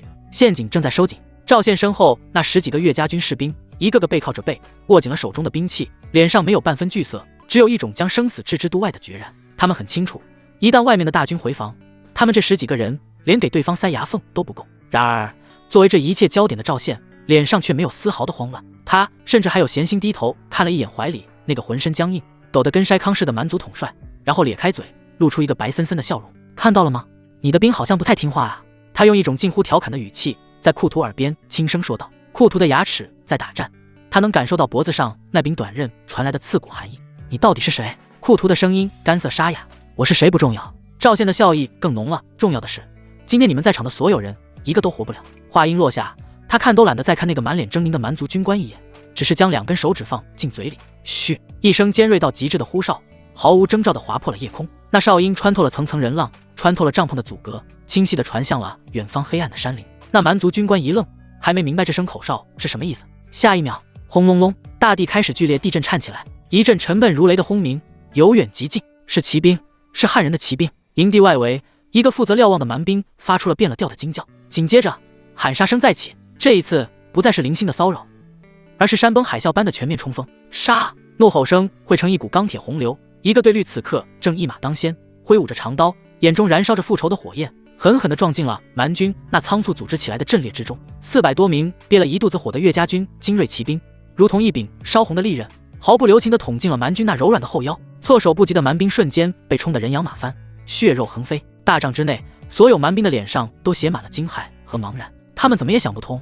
这支汉人的骑兵到底是从哪里冒出来的。那名带头的蛮族军官脸色更是变得煞白，他终于明白自己从头到尾都掉进了对方精心设计的陷阱里。稳住，都给我稳住！他声嘶力竭地咆哮着，试图重新组织防御。他们人不多，给我挡住他们！蛮族毕竟是马背上的民族，虽然被打了个措手不及，但他们的战斗素养还在。在各级军官的呵斥下，外围的蛮兵开始迅速集结，他们组成一道道简陋的盾墙，用长矛和血肉试图阻挡骑兵那摧枯拉朽般的冲锋。一时间，骑兵的冲锋势头竟真的被硬生生遏制住了。看到这一幕，那蛮族军官脸上刚刚浮现出一丝喜色。可就在这时，吼！一声更加狂暴、更加绝望的怒吼突然从黑风口的方向轰然炸响。那吼声中带着被逼入绝境的疯狂，带着向死而生的决绝。隘口之外，所有正在集结的蛮兵都下意识地回头望去，只见那漆黑的隘口之中，一道身影拄着长刀，一步一步地走了出来。他身上的重甲残破不堪，脸上沾满了血污和硝烟，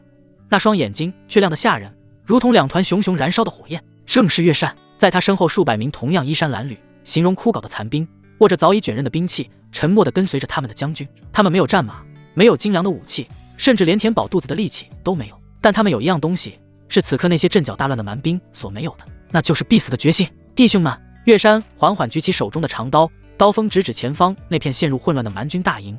他的声音沙哑，却带着一股撼天动地的力量。援军已至，随我杀出一条血路！杀！数百残兵爆发出惊天动地的怒吼，他们迈开双腿，跟随着他们的将军，朝着那数倍于己的敌人发起了决死冲锋。如果说赵宪那400骑兵是从背后捅向蛮军的一把尖刀，那么岳山这数百残兵就是从正面砸向蛮军的一记重锤，两面夹击。这一刻，蛮军的阵线彻底崩溃了，他们被夹在中间，前后受敌，指挥系统更是一片混乱。士兵们像没头的苍蝇一样四处乱撞，不少人甚至直接扔掉了兵器，转身就跑。士气一旦崩溃，便再也无法挽回，整个战场瞬间变成了一面倒的屠宰场。大帐之内，库图瞪大了眼睛，呆呆地看着帐外那人间炼狱般的景象。他看着自己那引以为傲的3000大军，被2支加起来还不到1000人的汉人军队冲得七零八落，丢盔弃甲，一股冰冷的绝望从他的脚底板直冲天灵盖。完了，全完了，看到了吗？赵宪那带着几分戏谑的声音在他耳边悠悠响起，将他从失神中拉了回来。我说过要你死，你就绝对活不下去。库图僵硬地转过头，对上了赵宪那双不带丝毫感情的眼睛。下一秒，他只觉得脖子一凉，一道血线从他的颈间绽放。赵宪手腕一震，那柄锋利的短刃干净利落地划过了库图的大动脉，一颗硕大的头颅冲天而起，在空中划出一道血色的抛物线，最后重重地落在了地上。那双铜铃般的眼睛里还残留着无尽的惊恐与不甘。赵宪一把抓起那颗尚在滴血的头颅，大步走出营帐。他高高举起手中的战利品，用尽全身的力气，发出一声响彻战场的咆哮：库图已死，投降不杀！混乱的战场出现了刹那的停顿，无数双眼睛齐刷刷地汇聚了过来。正在乱军中砍杀的岳山也猛地停下了脚步，他循声望去，当他看清那个浑身浴血、高举着蛮族统帅头颅，如同魔神将士般的身影时，那张饱经风霜的脸上第一次露出了见了鬼一般的表情。夏儿，战场上的喧嚣在这一刻诡异地静止了，所有人的动作都停了下来，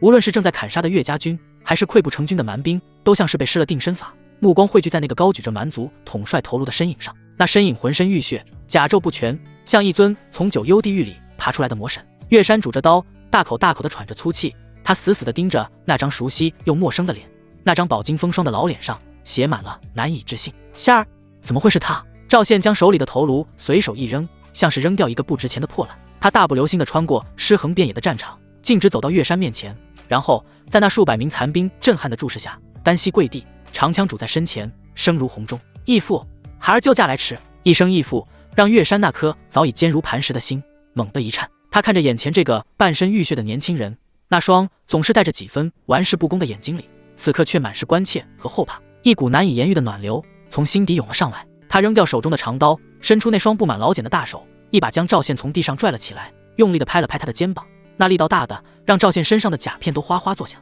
好小子！岳山的声音里带着几分压抑不住的激动和哽咽。他上下打量着赵宪，见他虽然狼狈，却并无重伤，这才松了口气。你怎么会在这里？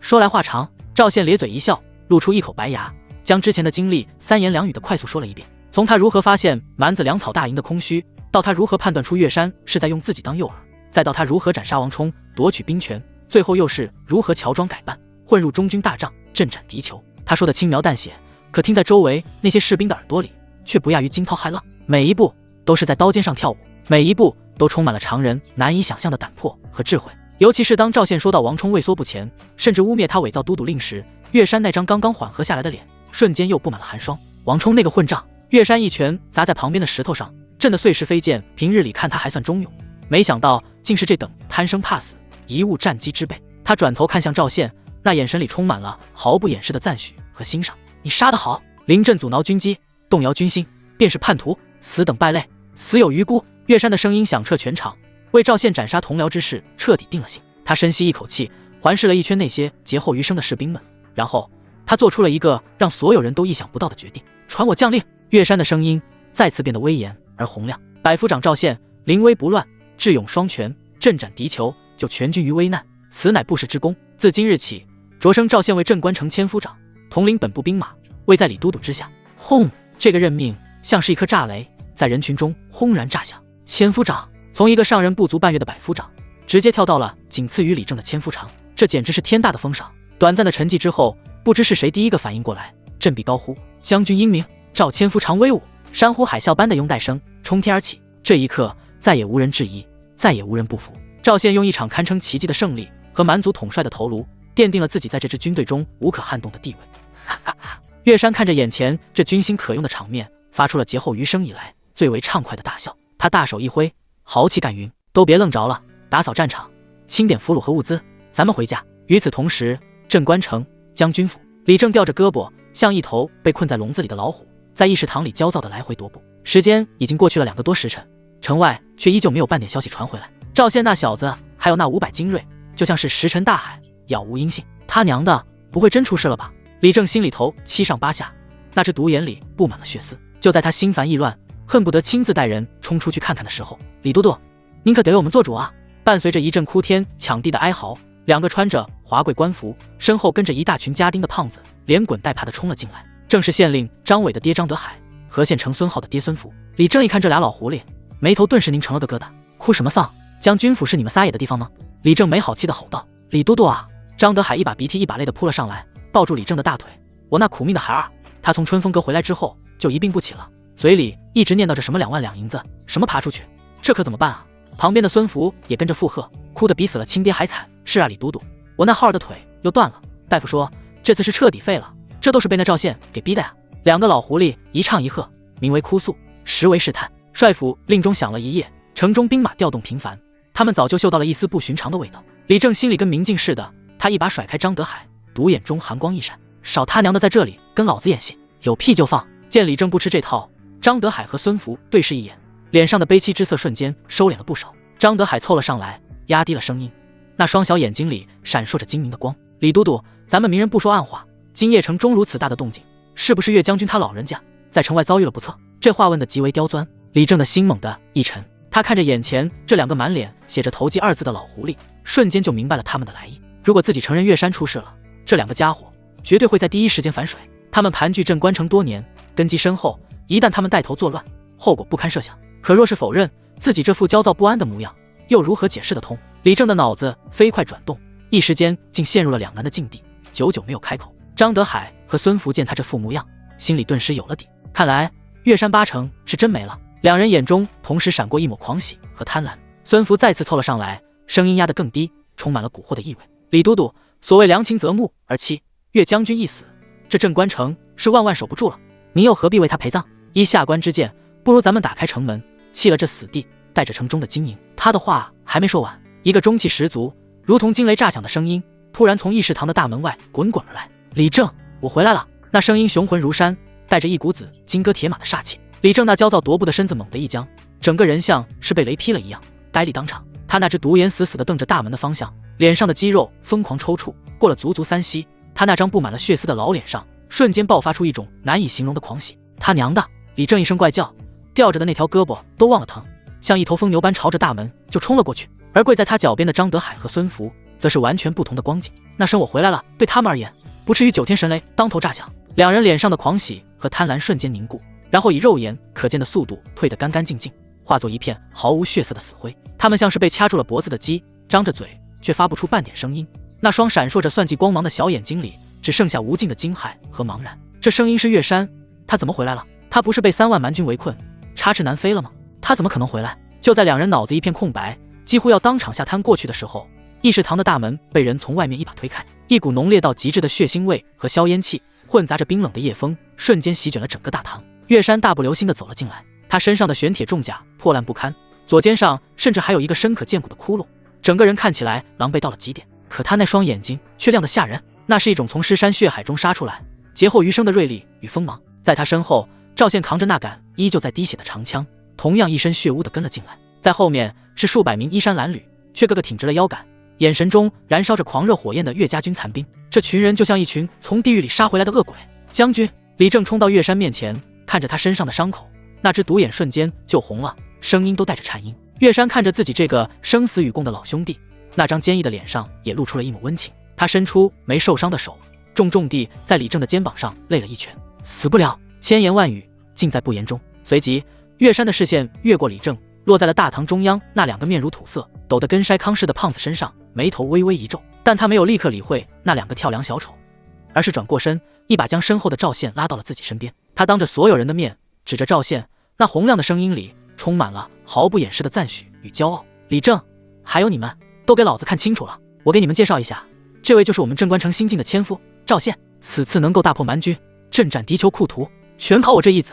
岳山的声音如同洪钟，在大堂内嗡嗡回响。他临危受命，孤身探路，识破蛮子主力动向。他力排众议，斩杀畏缩不前的叛徒王冲，强夺兵权，火烧蛮子粮草大营，断其后路。他更是胆大包天，只带了10几个人就敢乔装改扮，混入敌酋中军大帐，于万军丛中取了库图那砸碎的项上人头。岳山每说一句，张德海和孙福的身体就哆嗦一下，脸色就更白一分。当听到赵宪竟然斩杀了蛮族统帅时，两人只觉得眼前一黑，双腿一软，要不是身后的家丁眼疾手快的扶住，他们俩能当场瘫在地上。这还是那个他们眼中的粗鄙武夫吗？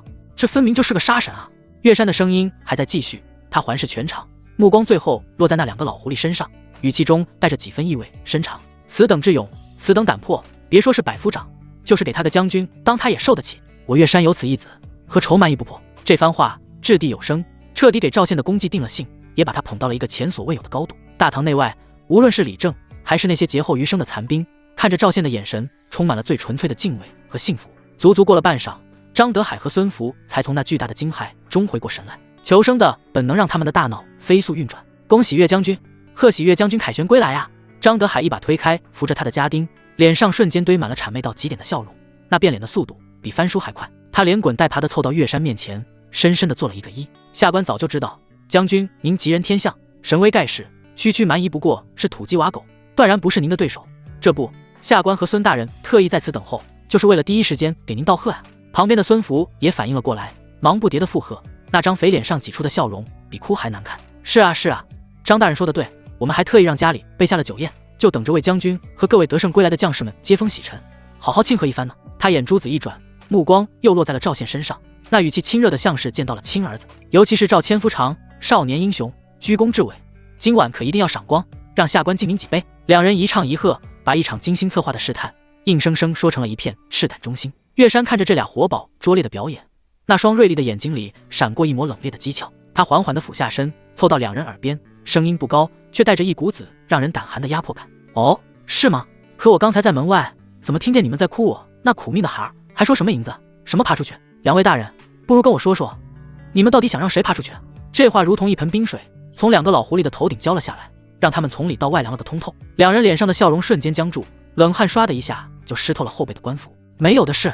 张德海结结巴巴的辩解，将军，您一定是听错了，我们是在说要把那些蛮子砸碎的脑袋从城墙上扔出去。对，扔出去。孙福点头如捣蒜。呵呵。岳山发出一声意义不明的冷笑，他缓缓直起身子，不再逼问。他大手一挥，对着身后那群同样面露鄙夷的将士们朗声说道：弟兄们打了场大胜仗，一个个都又累又乏，既然张大人和孙大人如此盛情，那咱们就却之不恭了，走，喝酒吃肉去。他竟然答应了。张德海和孙福对视一眼，都从对方眼中看到了一丝劫后余生的庆幸和更深层次的疑惑。将军请，赵千夫长请。两人不敢多想，连忙在前面点头哈腰地带路。大队人马开始缓缓移动。就在赵宪跟在岳山身后，即将走出议事堂大门的时候，走在前面的岳山却像是被什么东西绊了一下，身子一个趔趄，不动声色地落后了半步，正好与赵宪并排。他用自己魁梧的身躯挡住了旁人的视线，然后一只大手闪电般的伸出，将一块冰凉坚硬的东西塞进了赵宪的手里。赵宪心里一动，低头一看，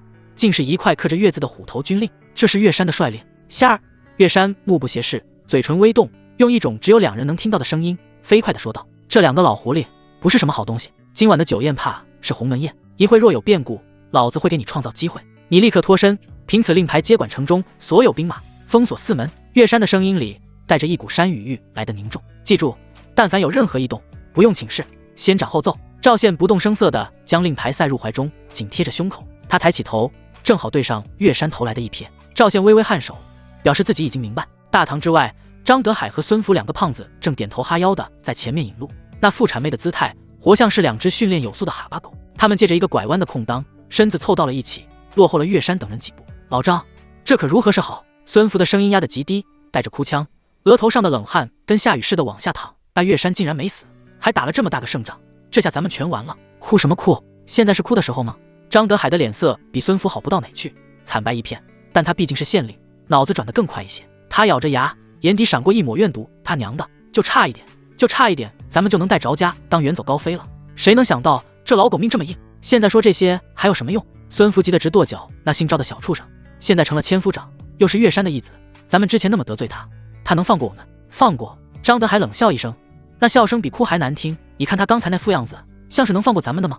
那怎么办？咱们的家丁护院加起来也不过100号人，跟岳家军硬碰硬，那不是拿鸡蛋碰石头吗？孙福彻底没了主意。张德海眼中凶光一闪，压着嗓子从牙缝里挤出几个字，事已至此，只能走一步看一步了。他飞快地说道：待会儿到了府上，你我二人姿态放低些，把能拿出来的好东西都拿出来，再把那两个不成器的东西叫出来，让他们给赵宪那小子磕头赔罪。另外再说明想要离去之意，对方若是放行，自然是最好的结果。孙福一愣，让他儿子给那个莽夫磕头。张德海看出了他的犹豫，恨铁不成钢的骂道：都什么时候了，你还顾得上那点脸皮？命重要还是脸重要？他顿了顿，声音变得更加阴狠。要是他们还不肯罢休，非要置我们于死地。张德海做了个抹脖子的手势。那咱们也别当什么缩头乌龟了，索性心一横，就在府里动手。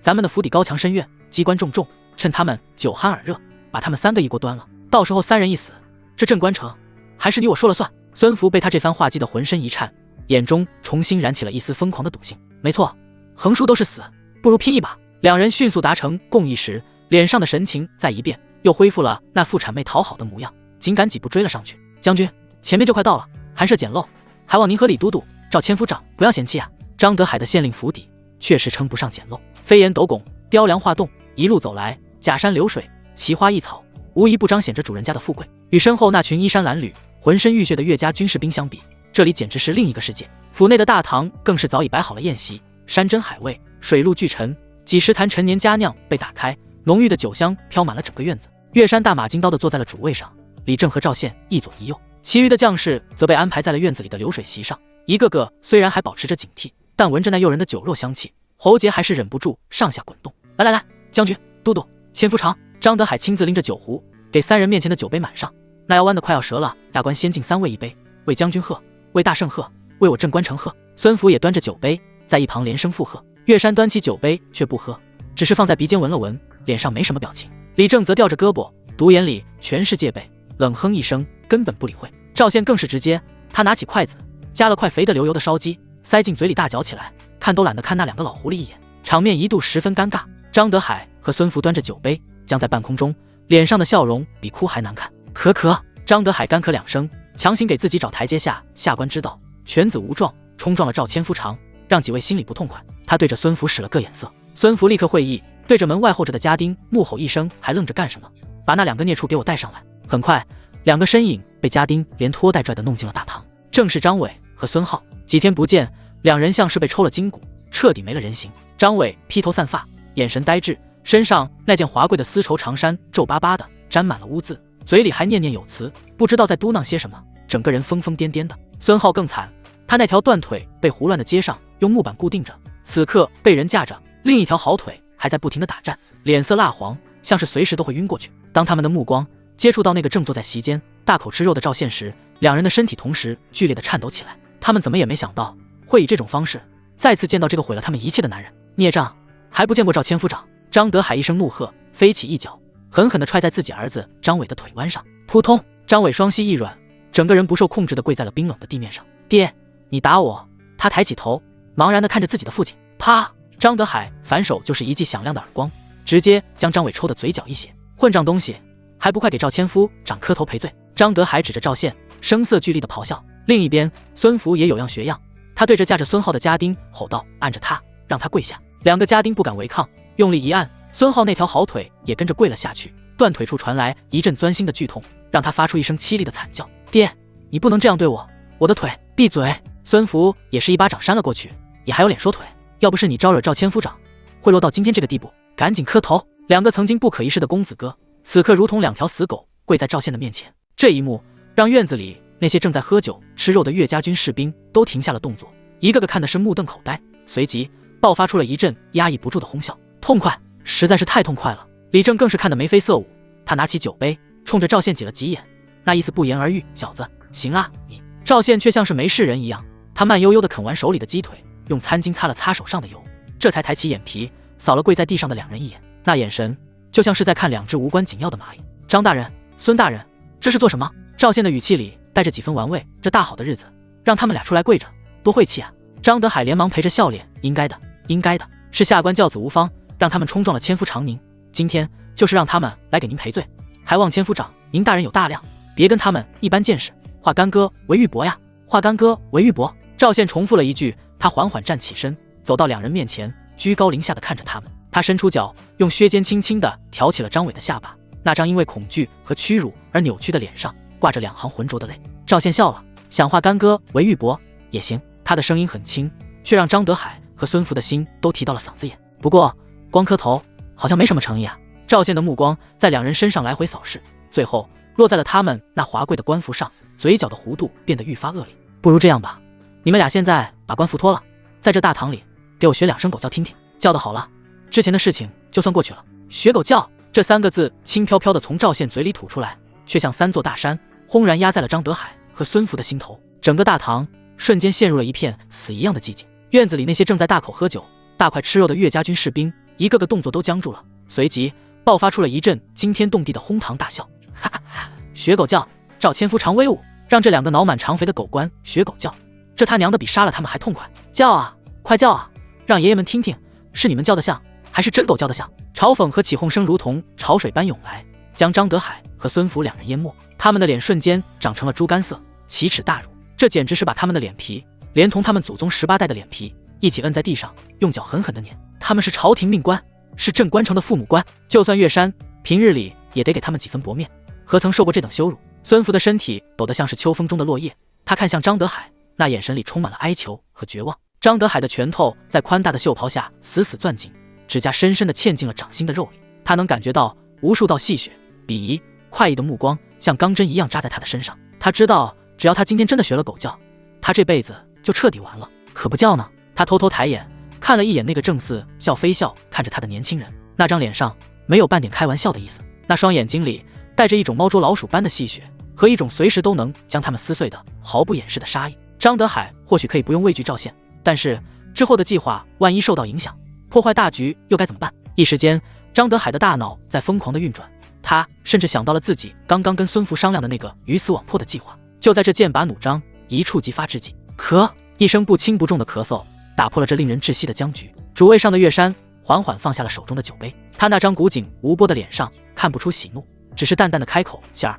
差不多就行了。”他的声音不高，却带着一股不容置喙的威严。张大人和孙大人毕竟是朝廷命官，今日又是为我等接风洗尘，闹得太难看，传出去也不好听。岳山这番话听起来像是在和稀泥，像是在给张德海和孙福解围。两个老狐狸闻言，如同抓住了救命稻草，脸上瞬间露出了劫后余生的狂喜，感激涕零地看向岳山。李正则是撇了撇嘴，有些意犹未尽，但岳山开了口，他也不好再说什么。所有人都以为赵宪会就此借坡下驴，然而赵宪却动了，他缓缓地踱步到张德海的面前，那双锐利的眼睛直勾勾地盯着对方因为恐惧而不断收缩的瞳孔。义父，您这话我可就不爱听了。赵宪的声音里带着几分懒洋洋的腔调，却让张德海和孙福那颗刚刚放下的心又猛地提到了嗓子眼。什么叫朝廷命官？赵宪伸手指了指院子里那些正在狼吞虎咽的士兵，他们守着的是他张大人和孙大人的万贯家财。再说了，从头到尾都是咱们在前面拼命，他们倒好，在后面敲着算盘，想着怎么卷款跑路，甚至还想着等我义父一死就开城投降。赵宪的声音陡然拔高，如同平地惊雷，在大堂内炸响。这样的官也配叫父母官？我呸！在我眼里，他们连给将士们提鞋都不配。这番话说的是掷地有声，酣畅淋漓。张德海和孙福被他骂得狗血淋头，却连一个字都不敢反驳，只能把头埋得更低，恨不得地上有条缝能钻进去。岳山看着赵宪，眼中闪过一抹无人察觉的欣赏。这小子骂得好，骂出了所有将士的心声。这一番敲打比杀鸡儆猴还管用。眼看火候差不多了，赵宪忽然话锋一转，他摆了摆手，脸上重新挂上了那副玩世不恭的笑容。行了行了，他像是赶苍蝇一样挥了挥手，重新走回自己的座位上，端起酒杯一饮而尽。看在我义父的面子上，今天就饶你们一次。他打了个酒嗝，懒洋洋地说道：“刚才不过是跟两位大人开个玩笑，活跃气氛吗？两位大人不会当真了吧？”开玩笑？张德海和孙福猛地抬起头，呆呆地看着赵宪，一时间竟没反应过来。这过山车一样的情绪起伏，差点让他们俩当场心梗。还不快谢谢赵千夫长？岳山适时地开口，语气中带上了一丝不耐。啊，是。张德海和孙福如梦初醒，连忙从地上爬了起来，也顾不上拍打身上的尘土，脸上瞬间堆满了比哭还难看的笑容。多谢赵千夫长大人有大量，多谢赵千夫长，下官就知道千夫长您胸怀宽广，宰相肚里能撑船，是不会跟我们这些小人一般见识的。两人一边说着，一边手忙脚乱地重新给赵宪满上酒，那姿态卑微到了极点。赵宪笑呵呵地接受了两人的敬酒，仿佛刚才的一切真的只是个玩笑。可张德海和孙福心里却跟明镜似的，这个年轻人比他义父岳山，比那个独眼龙李正要可怕100倍。他根本不按常理出牌，翻脸比翻书还快，心思更是深沉如海，让人完全捉摸不透。一场风波就此化解，宴席的气氛重新变得热烈起来。张德海和孙福两人频频敬酒，将姿态放到了最低，把马屁拍得震天响。酒过3巡，菜过5味，张德海看时机差不多了，跟孙福对视一眼，然后深吸一口气，端着酒杯再次走到了岳山的面前。这一次他的脸上没有了谄媚，而是带着一种豁出去的决然。扑通，他竟然再次跪了下去。这一下不光是赵宪和李正，就连岳山都愣了一下。张大人，你这是又做什么？岳山眉头微皱。将军。张德海抬起头，老泪纵横，下官自知罪孽深重，无颜再做这镇关城的父母官，更无颜面对城中百姓和诸位将士。孙福也跟着跪了下来，哭得一把鼻涕一把泪。是啊，将军，我等都不配位，实在有愧皇恩，有愧于您啊。两人一唱一和，演的那叫一个情真意切。随即张德海从怀里掏出了一份礼单，双手高高举过头顶。将军，这是我与孙大人的一点心意，这些年我们搜刮民脂民膏，攒下了些许不义之财，今日愿尽数献出，充作军饷，以犒劳3军将士。他身后的家丁立刻抬上来了几个沉甸甸的大箱子，箱盖打开，里面顿时金光四射，珠光宝气，晃得人睁不开眼。黄金、白银、珠宝、玉器、堆积如山。院子里响起了一片倒吸冷气的声音，就连李正的独眼都瞪圆了。赵宪也是心里一跳，好家伙，这两个老东西可真够肥的，献出家产。岳山的脸上却没有任何波澜，他只是静静地看着这两个人表演。果然，张德海的下一句话就暴露了他们的真实目的。下官只有一个请求。张德海重重地磕了一个头，声音里带着哀求，恳请将军开恩，看在我等献出全部家产的份上，放我两家一条生路，允许我们带着家眷离开镇关城。从此以后，我等解甲归田，永不再踏入官场半步，还望将军成全。说完，他再次重重地磕下头去，额头砸在青石板上，发出砰的一声闷响。大堂之内再次陷入了寂静，所有的目光都汇聚在了主位上那个面沉如水的男人身上。岳山没有立刻回答，他缓缓端起面前的酒杯，指尖在杯壁上轻轻地摩挲着，许久，他才抬起头，那锐利的目光扫过张德海和孙福，最后却落在了赵宪的身上。他的嘴角勾起了一抹令人捉摸不透的弧度。仙儿，岳山的声音很平静，他们想走，你怎么看？岳山这话一出口，整个大堂的空气仿佛都凝固了，所有人的视线齐刷刷地从岳山身上转移到了赵宪的脸上。张德海和孙福两个老狐狸更是把心提到了嗓子眼，他们抬着头，用一种近乎哀求的眼神死死地盯着赵宪，那浑身的肥肉都在不受控制的剧烈颤抖。他们心里清楚，这看似是在问赵宪，实际上却是岳山在表明自己的态度。只要赵宪点了头，他们今天就能活；只要赵宪摇了头，他们今天就得死。这两个老东西的全部身家当然不止这几箱金银珠宝，这不过是他们丢出来保命的诱饵，是冰山一角。只要能离开镇关城这个是非之地，天高海阔，凭他们搜刮多年的财富和手腕，到哪里不能东山再起，继续作威作福？可现在他们的身家性命竟然全都攥在了这个他们最看不起也最得罪狠了的年轻人手里，这是何等的讽刺，何等的荒谬！在无数道目光的注视下，赵宪笑了，他没有立刻回答，而是端起面前那杯张德海刚刚满上的美酒，慢悠悠地站起身，一步一步地走到了两个跪在地上的胖子面前。他居高临下地看着这两个抖如筛糠的老东西，那眼神里没有了之前的戏谑，只剩下一片让人心底发寒的淡漠。想走？赵宪轻轻地开口，然后他摇了摇头，发出一声嗤笑。我倒是想放你们走。这话一出，张德海和孙福的眼中瞬间爆发出狂喜的光芒，以为事情有了转机。可赵宪的下一句话却将他们瞬间打入了万丈深渊。可是我义父能同意，我手底下这帮拼死拼活的兄弟们能同意，大钱的律法他能同意吗？赵宪的声音陡然一沉，变得森然无比。他伸出脚，用削肩不轻不重地踢了踢张德海那肥硕的身体。张大人，你饱读诗书，那我问问你，大钱律法，战士官员弃城而逃，当如何处置？轰！大钱律法这4个字像是一记重锤，狠狠地砸在了两个老狐狸的天灵盖上，砸得他们头晕眼花，魂飞魄散。他们怎么也没想到，这个在他们眼中只知道打打杀杀的粗鄙武夫，竟然会跟他们谈律法。战时弃城而逃，按律当斩，满门抄斩。这已经不是私人恩怨了，这是要将他们彻底钉死在叛国的耻辱柱上啊！不是的，赵千夫长，我们不是要逃，我们是解甲归田，是告老还乡啊！张德海彻底慌了，他语无伦次地辩解着，那张肥脸因为恐惧而扭曲，看起来滑稽又可悲。告老还乡？赵宪脸上的讥诮之色更浓，城外蛮夷未退，战事未平。你们两个身为镇关城的父母官，不想着如何安抚百姓，筹措粮草，反而想着卷款跑路，这也叫告老还乡？他猛地一脚，直接将张德海踹翻在地。我看你们是想去投靠蛮子，当个引路的汉奸吧？没有，我们没有，冤枉啊！孙福吓得屁滚尿流，拼命地磕着头，额头在青石板上撞得砰砰作响，很快就见了血。将军，我们对朝廷忠心耿耿，绝无二心啊！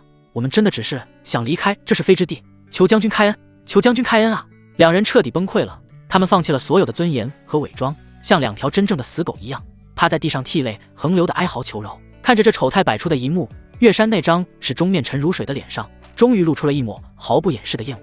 他缓缓站起身，那魁梧的身躯投下的阴影将两个老狐狸完全笼罩。够了！他的声音不高，却带着一股冰冷的决断。本将戎马半生，最恨的便是临阵脱逃之辈。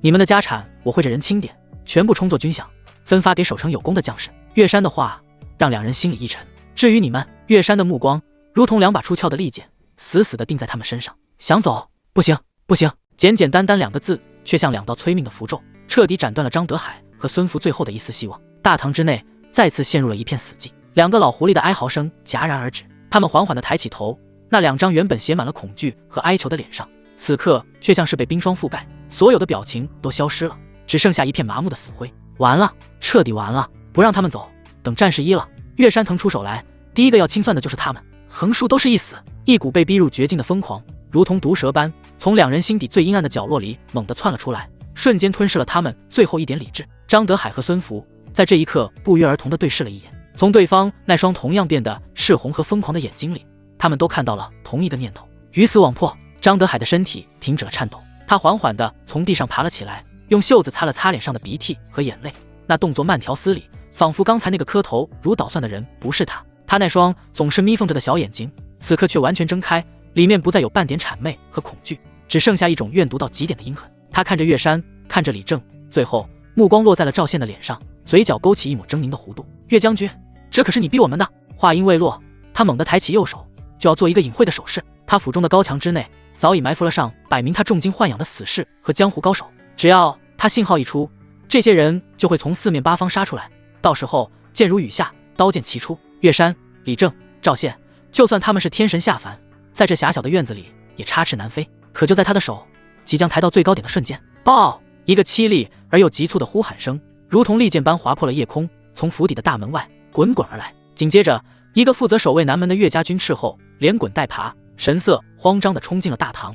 他甚至来不及行礼，便扑通一声跪倒在地，声音因为极度的震惊和不敢置信而变了调：将军，不好了，南门外来了一支大军。手下的说法像是一道惊雷，张德海那只即将抬起的右手就那么僵在了半空中。他脑海里的狰狞和疯狂还未完全褪去，便被突如其来的消息震惊。大军？哪来的大军？是蛮子杀了各回马枪，还是援兵？带着几分怀疑，张德海下意识地看向岳山，却发现那个刚刚还杀气腾腾准备清理门户的男人，此刻也紧锁着眉头，脸上写满了凝重。他娘的，援军！是援军来了！李正那只独眼里瞬间爆发出一种炙热的光芒，他顾不上胳膊上的伤，一个箭步就冲到了那斥候面前，一把将他拎了起来。说清楚，哪来的大军？有多少人？打的什么旗号？那斥候被他摇得七荤八素，连忙指着南门的方向，上气不接下气的喊道：就在南门外，黑压压的一片，看旗号，好像是金鸡大营的李成义将军麾下的兵马。李成义听到这个名字，岳山的眉头皱得更深了，而赵宪的心里却咯噔一下。他虽然来这个世界不久，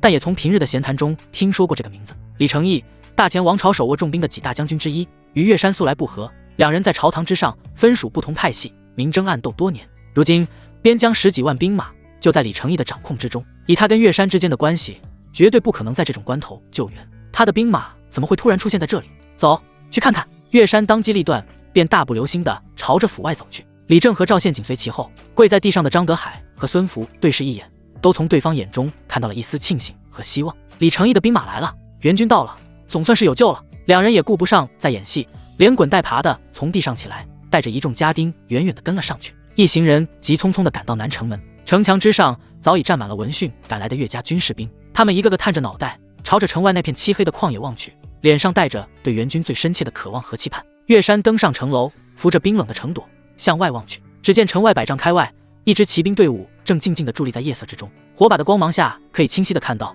那支队伍军容整齐，盔明甲亮，与他们这群刚刚从血水里捞出来的残兵败将形成了鲜明无比的对比。只是人数不对，那支队伍满打满算也不过100骑，若是援军，怎么可能这么少？李正的脸色沉了下来，他已经嗅到了一丝不对劲的味道。开城门！城下，一个身穿校尉服饰，看起来30岁左右，面白无须的年轻军官催马向前一步，仰着头，用一种居高临下的傲慢口吻喊道。岳山没有说话，只是挥了挥手，沉重的城门发出吱呀的声响，缓缓打开了一道缝隙。那年轻校尉带着2名亲随催马而入，一路畅通无阻地来到了城楼之下。他翻身下马，整理了一下自己那身一尘不染的铠甲，这才慢悠悠地走上城楼。他的视线在岳山、李正等人身上那破烂的甲胄和未干的血迹上扫过，嘴角勾起一抹若有若无的轻蔑。末将杜康参见岳将军。他拱了拱手，那姿态与其说是在行礼，不如说是在敷衍。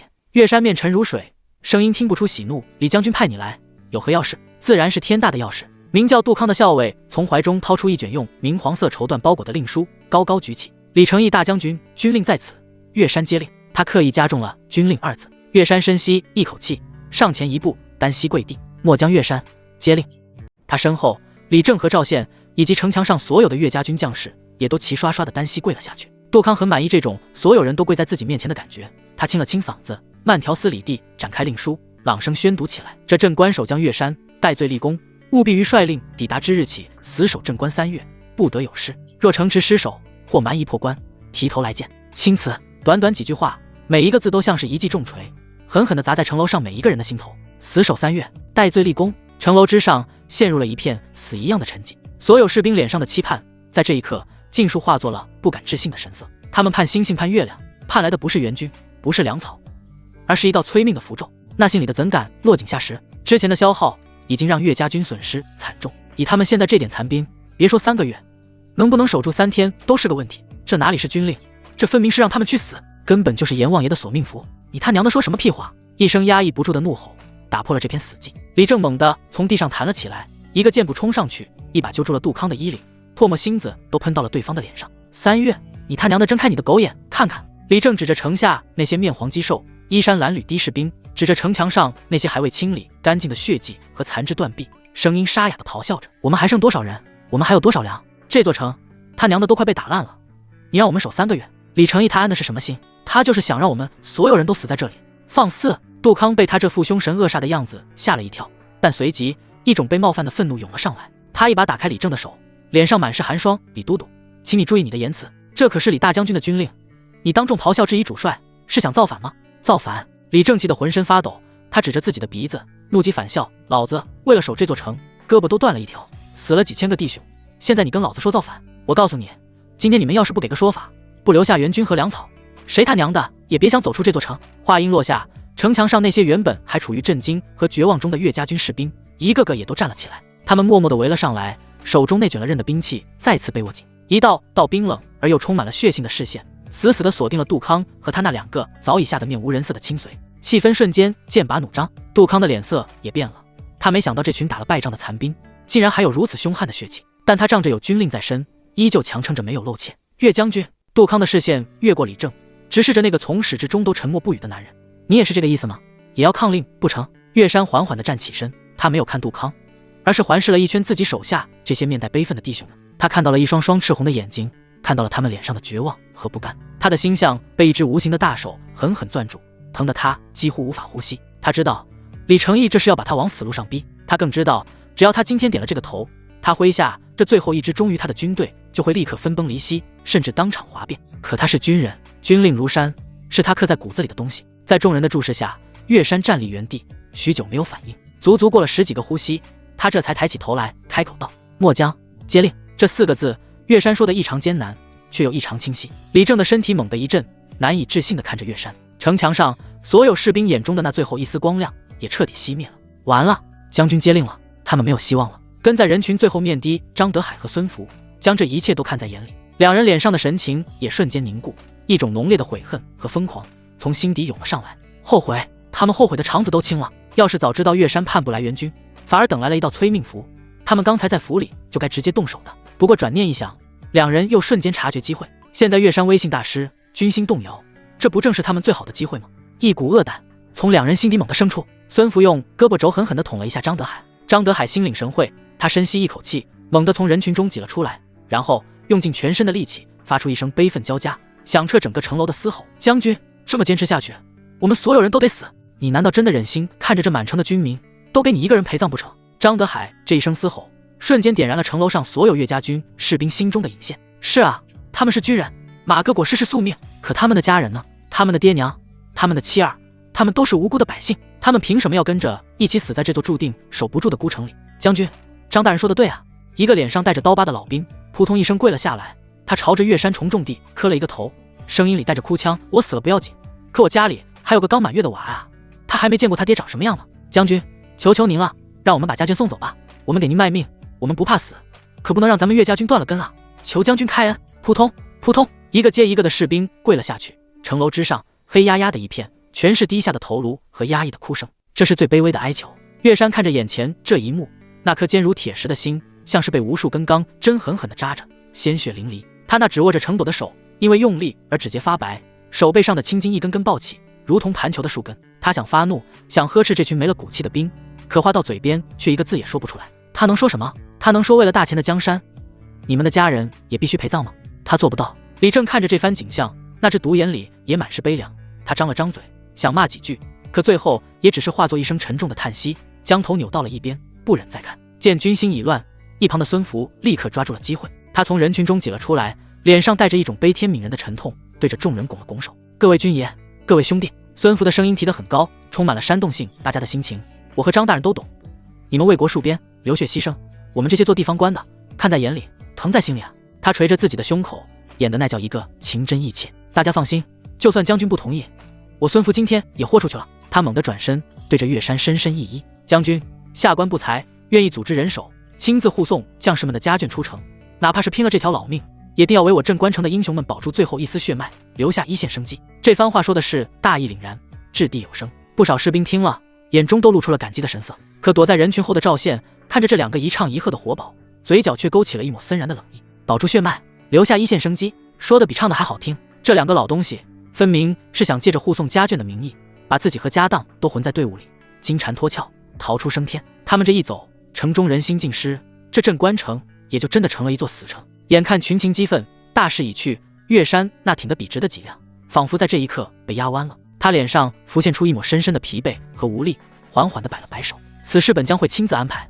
他的声音沙哑，透着一股英雄末路的苍凉。将军张德海却不肯就此罢休，他要的是现在就走，立刻就走，多留一刻就多一分变数。他得寸进尺地逼上前一步，声音陡然拔高：将军，军情如火，时不我待啊！您现在就得给我们一个准话，将士们都在等着呢。没错，请将军现在就下令。孙福也在一旁煽风点火，两人一左一右，如同两只讨厌的苍蝇，将岳山逼到了悬崖边上。岳山闭上了眼睛，那张饱经风霜的脸上满是痛苦的挣扎。就在他即将开口妥协的瞬间，一个懒洋洋的声音却不合时宜地响了起来：行了，别嚎了，吵得人脑人疼。赵宪分开了挡在身前的人群，慢悠悠地走了出来。他看都没看那两个老狐狸一眼，径直走到了城垛边，伸了个懒腰，然后才转过身，环视了一圈跪在地上的士兵们。不就是想送家眷走吗？多大点事儿，至于在这哭哭啼啼跟娘们儿似的吗？他的语气轻佻，却带着一种奇异的安抚人心的力量。所有士兵都抬起头，茫然地看着他。张德海和孙福也是一愣，不明白这个煞星又要搞什么鬼。赵宪没理会众人的目光，他走到那个脸上带疤的老兵面前，拍了拍他的肩膀：行了，都起来吧，跪着像什么样子？他咧嘴一笑，露出一口白牙，那笑容里带着一股子天不怕地不怕的狂气。这事儿我管了，我这人什么本事，大家心里应该都有数。这样吧，都别在这耗着了，回去之后各家都把要送走的家眷整理好，明日一早在南门集合。赵宪伸手指了指自己的鼻子，一字一顿地说道：我赵宪亲自带队护送你们的家人离开，如何？此话一出，满场皆惊。短暂的寂静之后，城楼上爆发出了一阵惊天动地的欢呼。赵千夫长亲自护送，太好了，有赵千夫长在，谁敢动咱们的家人？赵千夫长威武，我等谢过赵千夫长。刚刚还跪在地上哀嚎的士兵们，一个个都从地上爬了起来，他们看着赵宪的眼神充满了最纯粹的狂热和信赖。在他们心里，赵宪就是战无不胜的军神，有他亲自护送，比派1000个兵都让人放心。一场即将爆发的兵变就这么被赵宪轻描淡写的化解了。岳山看着这一幕，那双布满血丝的眼睛里闪过一抹复杂难明的光。李正则咧开大嘴，无声的笑了，他冲着赵宪悄悄竖起了大拇指。然而有人欢喜就有人愁，张德海和孙福脸上的血色唰的一下全没了，他们呆呆地看着那个被士兵们簇拥在中间的年轻人，只觉得一股寒气从脚底板直冲天灵盖。让赵宪护送，那他们还怎么跑？这个煞星会眼睁睁看着他们溜走？做梦！这他娘的不是护送，这是催命啊！不行！张德海想也不想，脱口而出。他这一声尖叫让原本欢腾的气氛瞬间抑制，所有人都用一种看白痴似的眼神看着他。孙福也反应了过来，连忙上前打圆场，脸上挤出比哭还难看的笑容：道千夫长，您是咱们镇关城的顶梁柱，镇斩敌囚，居功至伟，护送家眷这种小事怎能劳烦您大驾呀？还是由下官和张大人代劳吧。是啊是啊，杀鸡焉用牛刀，我们来就行。张德海也跟着附和，两人急得满头大汗，那副模样生怕赵宪抢了他们的差事。赵宪看着这两个丑态百出的东西，脸上的笑容缓缓收敛，取而代之的是一片冰寒。他向前走了一步，那股子从尸山血海里磨砺出来的煞气毫不掩饰地压了过去。两位大人，赵宪的声音冷得像是腊月的寒风，刮得两人脸上生疼。你们口口声声说是为了将士们考虑，现在将士们都同意了由我护送，你们还有什么好说的？又或者说，赵宪的嘴角勾起了一抹极尽嘲讽的弧度，你们从一开始就不是为了大家，而是为了你们自己。两位大人作为父母官，该不会是想趁机逃命吧？你血口喷人！面对赵宪质疑，张德海像是被踩了尾巴的猫，瞬间尖叫起来：我等一心为公，体恤将士不易，你竟敢如此污蔑朝廷命官！没错，孙福也跟着壮起胆子，强行给自己找补。赵千夫长，我们只是觉得您乃万金之躯，是镇关城的擎天之柱，护送家眷这等奔波劳碌的粗活，怎能劳您大驾？我等愿意代劳，正是为了让您能留在城中坐镇指挥，以防蛮子再犯啊。两人一唱一和，把自己描绘的大义凛然，仿佛真是为了顾全大局，才不惜与将士们的意愿相悖。这番颠倒黑白的说辞，别说是赵宪，就连城墙上那些刚刚还对他俩抱有一丝幻想的士兵，此刻都听不下去了。放你娘的屁！一个粗犷的嗓门直接骂了出来。俺们信不过你们这两个肥得流油的狗官，俺们就信赵千夫长，就是有赵千夫长在，我们才放心。你们两个老东西安的什么心，自己心里清楚。群情再次激愤起来，一道道充满了鄙夷和愤怒的视线，像刀子一样刮在两个老狐狸的身上。赵宪看着这俩活宝拙劣的表演，忽然就笑了。他没有再跟他们争辩，只是缓缓转过身，面向城楼上所有的岳家军士兵。那懒洋洋的声音却清晰地传遍了每一个角落。弟兄们，我只问一句。他伸出一根手指，指了指自己，又指了指那两个面如土色的胖子。你们是信我，还是信他们？信赵千夫长，信赵千夫长！山呼海啸般的怒吼，毫不犹豫地炸响在城楼之上。那股子发自肺腑的信任和拥戴，几乎要将天上的阴云都给震散。这声音就是最响亮的耳光，一左一右，狠狠地抽在了张德海和孙福的脸上。两人彻底傻了，张着嘴呆呆地看着眼前这群同仇敌忾的士兵，脑子里嗡嗡作响，一片空白。听到了吗？李正吊着胳膊一瘸一拐地凑了过来，他那只独眼里满是快意的嘲弄，冲着两个失魂落魄的老家伙嘿嘿一笑。弟兄们都发话了，这护送的差事还就非咱们赵千夫长莫属了。他故意拖长了语调，阴阳怪气地说道：两位大人，现在还有什么高见啊？是不是还想代劳啊？不敢了。张德海浑身的力气像是被瞬间抽空，他瘫软在地，连一句完整的话都说不出来。孙福更是直接双腿一软，要不是身后的家丁扶着，能当场尿了裤子。眼看一场闹剧就此收场，那个一直冷眼旁观的信使杜康嘴角勾起一抹不易察觉的冷笑，他上前一步，对着岳山拱了拱手，语气中带着几分催促：岳将军，既然城中之事已了，军令也已送到，末将便不多留了，还需回去向李大将军复命。说完，他便转身欲走，那姿态仿佛多在这破败的城楼上待一刻都是对自己的侮辱。站住！岳山那沙哑的声音从他身后传来。杜康脚步一顿，不耐烦地转过身：岳将军还有何指教？岳山没有说话，只是静静地看着他，那眼神平静得像一潭死水，却又深不见底，看得杜康心里莫名的有些发毛。足足过了半晌，岳山才缓缓开口：回去告诉李承义，他这道军令我岳山接了，这镇关城只要我岳山还有一口气在就丢不了，让他把心放回肚子里去。说完，他便不再看杜康一眼，转身扶着城垛，望向了远方那无尽的黑暗。那佝偻的背影在风中显得无比萧索，却又带着一股拧折不弯的孤傲。杜康被他这番话噎了一下，脸色有些难看，冷哼一声，带着亲随灰溜溜地走下了城楼。随着城门再次关闭，一场风波总算是暂时平息了。都散了吧。岳山挥了挥手，声音里充满了疲惫。回去好生歇息，明日一早听谢儿号令行事。半个时辰后，将军府那间简陋的营帐内，一盏昏黄的油灯将三人的影子投在帐壁上，拉得老长。岳山坐在主位上，短短半个时辰，他像是瞬间苍老了10几岁，眼窝深陷，两鬓的白发在灯火下显得格外刺眼。那张总是如山般沉稳的脸上，此刻写满了挥之不去的疲惫与落寞。他端起桌上那杯早已凉透的粗茶，抿了一口，喉结艰难地滚动了一下。李正，夏儿，他缓缓开口，声音沙哑得像是2块砂石在摩擦。是我对不住你们，对不住镇关城这几千号兄弟，是我无能，把你们把所有人都带进了这条死路。那话语里充满了深深的自责与无力，再也不见半分平日里那运筹帷幄的大将风范。将军，你这是说的什么屁话？李正猛地一拍桌子，震得茶杯都跳了起来。他那只独眼瞪得溜圆，里面布满了血丝和怒火。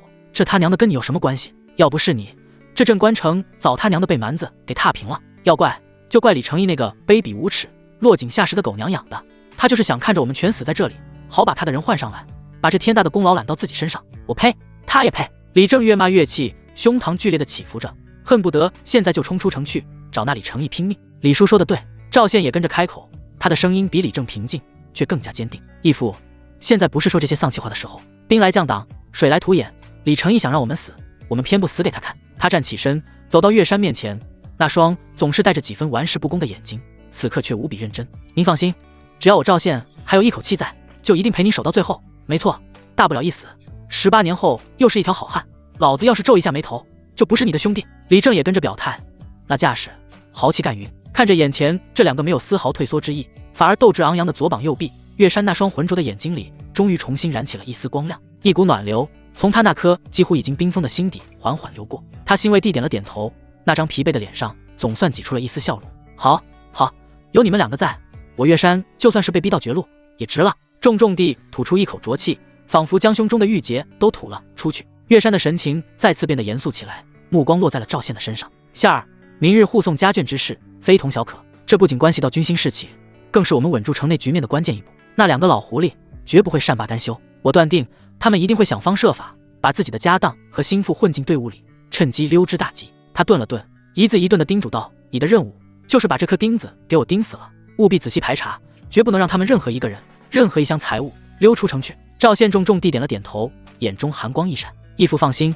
他们要是敢耍花样，我就让他们知道什么叫亲自上路。”岳山欣慰的颔首，随即又补充道：“不过凡事留一线，若是他们安分守己，没有异动，便也不必赶尽杀绝，震慑一番即可。毕竟城中还需要他们出面安抚那些士绅富户。孩儿明白。”赵宪嘴上应着，心里却开始活泛了起来。护送家眷，这对他来说倒确实是个千载难逢的好机会。古丽还有他那个胆小怯懦的妹妹，他们不属于这里，更不应该被埋葬在这座注定要血流成河的孤城里。自己或许救不了所有人，但至少可以把他们送出去。想到这里，赵宪的心头忽然多了一份沉甸甸的牵挂。他对着岳山和李正行了一礼，沉声说道：“义父、李叔，天色不早了，你们也早些歇息，养精蓄锐。明日之事交给我便好。”说完，他便转身大步流星地走出了营帐。走出营帐，夜风带着些许凉意，吹散了赵宪心头聚拢的沉重。他步履未停，径直走向城中一处院落，院门轻掩，透出微弱的烛火。赵宪推门而入，院中正值深秋，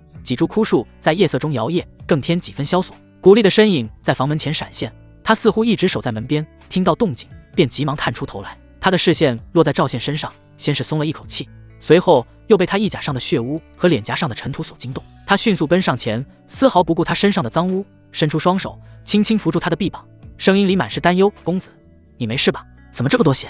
那份真切的关怀让赵宪心头一暖，他疲惫地扯了扯唇角，露出个安抚的笑容：“别担心，都是蛮子的血，我没事。”古丽仔细查看，确认他没有受伤，才稍稍放下心来，却仍旧紧紧握着他的手，不愿松开。他的掌心温热，与赵宪掌中残留的寒意形成对比，那份柔软让他感到久违的平静。“你先回去歇着吧，外面天寒，你妹妹也需要照顾。”赵宪轻声劝慰，感受着他手上传来的温度。古丽摇头，语气执拗：“我一直在等你，外面闹成那样，我心里不踏实。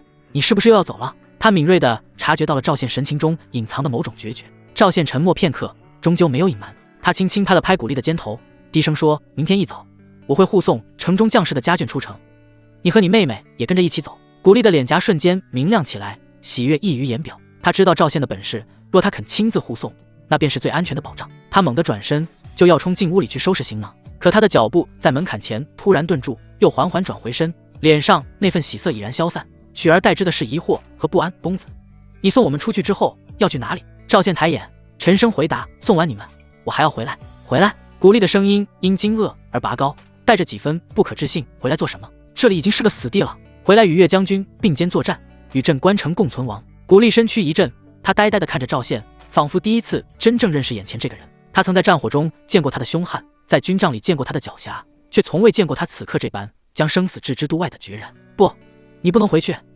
你已经做得够多了。你救了我，救了我妹妹，你还杀了蛮子的统帅，你已经立下了天大的功劳。”激动之下，古丽直接走上前，声音带着哭腔，几近哀求：“你走吧，带着我们一起走。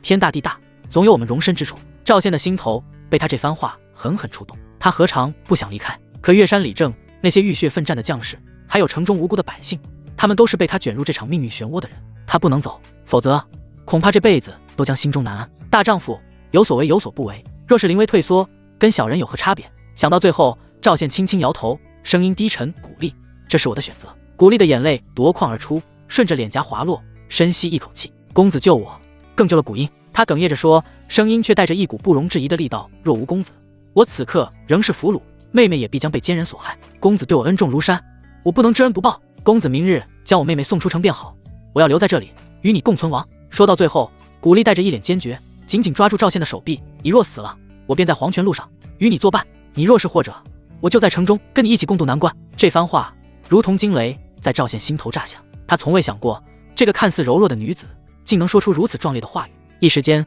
赵宪呆呆地看着眼前的古丽，感受到她手上传来的颤抖，那份不顾一切的深情，只觉得心底最柔软的地方被狠狠触动。沉默许久，赵宪伸出手，轻轻抚摸着古丽柔顺的发丝，想要开口劝慰，却发现喉咙像是被什么堵住了一般，一个字也吐不出来。他能说些什么？说他傻，说他不该。可这份情谊又岂是三言两语能够割舍？就在这感人至深的一刻，院门外忽然传来一声熟悉的声音：“赵宪，你在里面吗？”说话的人正是李正。察觉到对方到来，两人赶忙调整情绪。赵宪收回手，古丽也迅速擦干眼泪。赵宪应了一声：“老李，我在。”院门被推开，李正的身影出现在门口。他那张独眼里透着一股难以言说的纠结，仿佛背负着千斤重担。他身边还跟着一个女子，那女子身着一件半旧的青色长裙，姿容秀丽，眉眼间带着几分风尘，却又难掩一股柔弱的气质。她的脸上此刻也布满了愁苦和不安。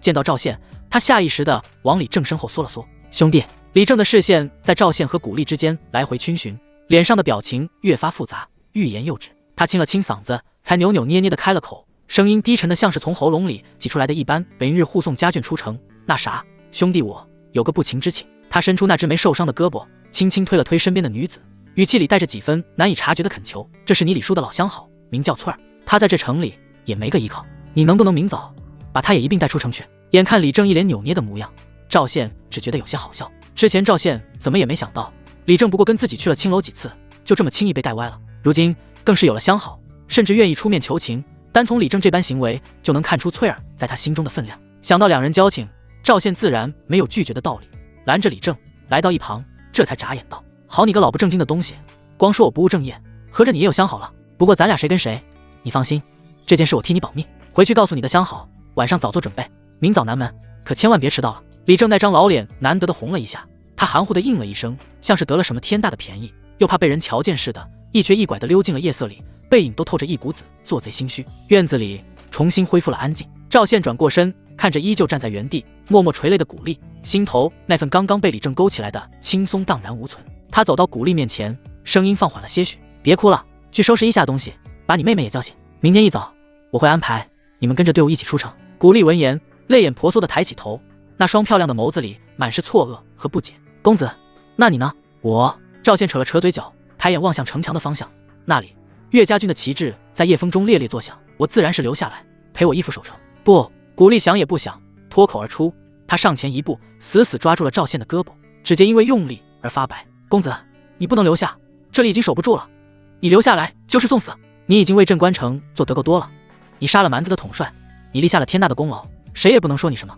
你走吧，带着我们一起走，好不好？”他的声音带着哭腔，充满了哀求，那份发自肺腑的担忧像一根柔软的羽毛，轻轻拂过赵宪那颗早已被杀戮磨砺的坚硬的心。赵宪沉默了，他看着古丽那张梨花带雨的脸，看着他眼中那不加掩饰的恐惧和祈求，一时间竟不知该如何回应。走，他何尝不想走？可他一走，岳山怎么办？李正怎么办？城里那几万将士和无辜百姓又该怎么办？他闭上眼，深吸了一口气，在睁开时，眼中只剩下不容动摇的决断。他轻轻掰开古丽的手，声音低沉却坚定：“古丽，我不能走，这是我的选择，也是我的宿命。”古丽的身体猛地一颤，他看着赵宪那张写满了决绝的脸，眼中的最后一丝希望之火也随之熄灭，一股无边的绝望将他彻底吞噬。他忽然笑了，那笑容凄美而又疯狂。好一个宿命！他猛地后退一步，动作快如闪电，竟从发髻间拔下了一根尖锐的银簪。蹭，银簪在烛火下划过一道冰冷的光，毫不犹豫地横在了他自己那白皙修长的脖颈上。锋利的簪尖瞬间刺破了娇嫩的皮肤，一缕嫣红的血丝顺着银簪缓缓渗出。“公子！”古丽的声音在这一刻变得异常平静，却带着一种玉石俱焚的惨烈。“你救了我的命，更救了我妹妹的命，这份恩情古丽无以为报。你若执意要赶我走，那明日送出城的便只是一具尸体。你若死，我便随你共赴黄泉；你若生，我便在这城中陪你熬到最后一刻。”赵宪的瞳孔在这一瞬间缩成了针尖大小，他怎么也没想到，这个看似柔弱的草原女子骨子里竟藏着如此刚烈的性情。这已经不是威胁，这是用自己的性命在逼他做出选择。赵宪呆呆地看着他，看着他脖颈上那抹刺眼的血红，看着他那双燃烧着疯狂火焰的眸子，一颗心像是被一只无形的大手狠狠攥住，疼得他几乎无法呼吸。沉默，死一般的沉默。许久，赵宪才长长的吐出了一口浊气，那张总是带着几分玩世不恭的脸上第一次露出了无奈的苦笑。他缓步上前，伸出手，小心翼翼地将那根沾着血的银簪从古丽的手中拿了下来。“你赢了。”他低声说道，声音里带着几分沙哑和叹息。“我答应你，让你留下。”古丽的身体一软，像是被抽走了所有的力气，泪水再次决堤而下。赵宪看着他，郑重其事地承诺道：“我赵宪向你保证，只要我还有一口气在，就绝不会让你受到半点伤害。”丁，检测到古丽好感度大幅提升，当前好感度95。丁，宿主获得特殊情感羁绊，力量永久提升3点。宿主赵宪，力量25，敏捷13，耐力11，感知16，精神15。江山百美图，古丽，好感度95，孟烟薇，好感度25，古月，好感度25。一股暖流从心底涌起，瞬间传遍4肢百骸，驱散了连日征战带来的疲惫。赵宪感受着体内增长的力量，再看看眼前这个为自己不惜生死的女人，心中百感交集。他忽然想起了李正刚才那副扭捏的样子，一个念头猛地从他脑海中闪过：你先去收拾东西，把你妹妹安顿好，记住，只是安顿，不是送她走。赵宪揉了揉古丽的头发，语气重新变得果决：我还有一件要紧事要办，去就回。说完，他不再停留，转身便融入了深沉的夜色之中。春风阁，即便是在这战火纷飞、人心惶惶的时刻，这里依旧是整个镇关城最活色生香的地方。丝竹管乐之声不绝于耳，与城中那肃杀压抑的气氛格格不入。赵宪推开大门，一股混杂着脂粉和酒气的暖风扑面而来。他刚一进门，一个娇俏的身影便扭着水蛇腰迎了上来，正是小翠。哟，这不是咱们的赵大英雄赵千夫长吗？小翠一双媚眼上下打量着赵宪，那眼神像是要将他生吞活剥。这么晚了还来，是想奴家了，还是想我们家小姐了？他说着便要往赵宪身上贴。赵宪此刻哪里有心情跟他调笑，他眉头一皱，侧身避开，声音冷了几分：别废话，叫孟烟薇出来见我。小翠被他这冷淡的态度弄得一愣，随即又娇笑起来，伸出葱白的手指轻轻点了一下赵宪的胸膛。哎呀，千夫长大人好大的火气，我们家小姐可不是您想见就能见的，您总得……他的话还没说完，赵宪的耐心已经耗尽，他猛地出手，一把抓住了小翠那只不老实的手腕。啊！小翠发出一声痛呼，只觉得自己的手腕像是被一只铁钳死死夹住，一股无法抗拒的巨力传来，疼得她眼泪都快出来了。她惊恐地抬起头，对上的却是一双不带丝毫感情、充满了森然杀气的眼睛。小翠浑身的血液在这一刻几乎被冻结。我没工夫跟你在这耗着。赵宪的声音压得极低，如同从牙缝里挤出来的一般，每一个字都带着刺骨的含义。现在马上去叫孟烟薇出来，耽误了事，信不信我把你从这楼上直接扔下去？说完，他手腕一甩，小翠被他甩得踉跄着后退了好几步，一屁股跌坐在了地上。小翠彻底吓傻了，她看着那个浑身散发着恐怖煞气的男人，连滚带爬地从地上起来，再也不敢有半句废话，提着裙角疯了似的朝着楼上冲去。小姐，不好了！小姐！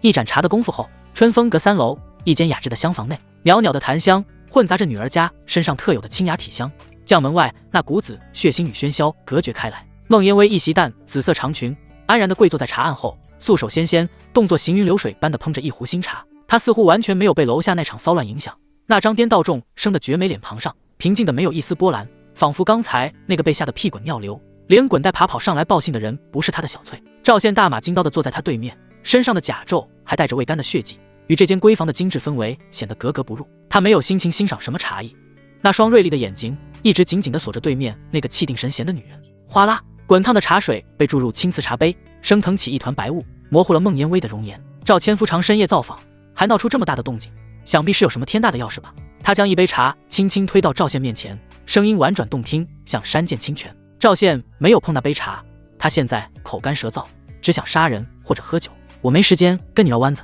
他身体前倾，手肘撑在桌上，那股子从尸山血海里带出来的煞气，让房间里的温度都仿佛降了几分。明天一早，南门会开，城里将士们的家眷会先行撤离。赵宪的语速很快，像是在下达一道命令。我可以给你和你的姐妹们留几个位置，让你们混在队伍里一起出城。从此以后，天高海阔，是死是活，各安天命。说完，他便靠回椅背，等待着对方感激涕零的反应。在他看来，这已经是天大的恩赐。然而，孟烟薇的反应却完全出乎了他的意料。他只是端起自己的茶杯，轻轻吹了吹漂浮的茶叶，然后抬起那双勾魂摄魄的眸子，饶有兴致地看着赵宪，嘴角勾起一抹让人捉摸不透的弧度。哦，我为什么要走？赵宪脸上的表情瞬间僵住，他怀疑自己是不是听错了。他看着孟烟薇那张似笑非笑的脸，眉头紧紧地拧成了一个疙瘩。你脑子坏了？赵宪的声音沉了下来。不走，留在这里等死吗？等死？孟烟薇像是听到了什么天大的笑话，她掩嘴轻笑起来，那笑声清脆悦耳，却让赵宪心里一阵烦躁。赵千夫长凭什么就断定留下来一定是死路一条？他放下茶杯，缓缓站起身，那婀娜的曲线在灯火下摇曳生姿。他一步一步地走到赵宪面前，一股幽兰般的香气钻入赵宪的鼻腔。赵宪下意识地向后靠了靠，想要拉开距离，可孟烟薇却不给他这个机会。他俯下身，一双柔弱无骨的小手竟大胆地伸了过来，轻轻地拉住了赵宪那只布满老茧和伤痕的大手。他的手很凉，却很软。赵千夫长。孟烟薇的红唇凑到赵宪的耳边，吐气如兰，那声音里带着一种致命的蛊惑。我这人没什么别的爱好，就喜欢在别人都不看好的时候，押上全部身家赌一把大的。他的眼神在昏黄的灯火下亮得惊人，里面闪烁着一种近乎疯狂的赌徒光芒。现在这满城的人，包括你义父岳山，都觉得镇关城是座死城，守不住了。可我偏不这么认为，我赌你赵县，我赌你能在这座所有人都放弃的死城里再一次创造奇迹，杀出一条活路来。我赌只要有你在，这城就破不了。这番话让赵县的心神都为之一振，他呆呆地看着眼前这个女人，看着她眼中那不加掩饰的狂热和信任，一时间竟有些失神。他猛地回过神来，像是被烫到了一样，一把甩开了孟烟微的手，站起身，拉开了两人之间的距离。孟老板，咱们的关系还没好到这个份上。赵县的脸色有些难看，别把话说得这么亲密，我跟你不熟。被他甩开，孟烟微也不恼，他缓缓直起身子，脸上那自信的笑容丝毫未减。不熟没关系，赌局成立就行。他环抱着双臂，好整以暇地看着赵县。赵千夫长，你可敢跟我打这个赌？就赌这镇关城到底破还是不破？赵县沉默了，他看着眼前这个仿佛能看透人心的女人，忽然觉得自己之前真是小瞧了她。这根本不是一个普通的风尘女子，她的胆识和魄力甚至比许多男人还要强上100倍。许久，他才缓缓吐出一口浊气。我从不拿别人的性命当赌注。赵县转过身，背对着他，声音里带着几分说不清道不明的复杂情绪。我只管尽力而为，保不了谁的万全。说完，他便不再停留，大步流星地朝着门口走去。这个女人太危险，他不想再跟她有任何纠缠。然而，就在赵县的手即将碰到门栓的瞬间，他的脚步却猛地顿住了。一个念头毫无征兆地从他脑海里闪过，他缓缓转过身，重新看向那个依旧站在原地笑意盈盈看着他的女人。我还有一件事。赵县的声音重新恢复了那种不带感情的冷硬。我有个亲人，是个女子，她性子烈，我不放心她独处，我想把她送到你这里，让你帮忙照看一二。孟烟微脸上的笑容微微一滞，她那双漂亮的眸子里闪过一抹不易察觉的波光。哦，能让赵千夫长如此上心的亲人，想必不是一般人吧？他轻声问道。不知是您的哪位亲人？赵县没有回答他的问题，他只是用那双锐利如刀的眼睛一瞬不瞬地盯着他，那眼神仿佛要将他的灵魂都看穿。两人就这么隔着数步的距离无声地对视着，房间里的空气仿佛都变得粘稠起来。最终还是孟烟微先败下阵来，他轻轻叹了口气，那风情万种的脸上露出了一丝无奈的苦笑。罢了，明日一早让他来便是。赵县推门回到院落时，一眼就看到了那个正拿着伤药和干净布条在烛火下静静等待的女子。古丽见他回来，立刻起身，那双美丽的眸子里蓄满了水汽，却强忍着没有落下。公子，别说了。赵县走到他面前，看着他脖颈上那道细微的血痕，心头没来由的一软。他伸手轻轻拂过那道伤痕，声音也放缓了许多。去把你妹妹叫醒，收拾一下细软，我带你们去个地方。古丽一怔，下意识地抓住了他的衣袖，紧张地问：去哪里？春风阁。什么？听到这3个字，古丽的反应比刚才听到赵县要留下守城时还要剧烈。他猛地抬起头，那双刚刚还满是柔情的眸子里瞬间燃起了2簇警惕的火焰，像是被侵犯了领地的磁暴。春风阁，那种烟花之地。他的声音陡然拔高，带着一股子酸溜溜的质问味道。你让我带着妹妹去那里做什么？那个叫孟烟微的花魁，是不是你在外面的相好？赵县被他这突如其来的质问弄得一愣，随即哭笑不得。他算是看明白了，这女人只要一吃起醋来，管你是草原上的明珠还是乡下的村姑，脑回路都是一个样子。前一刻还寻死觅活要跟自己共存亡，下一秒就能因为一个名字跟你翻脸。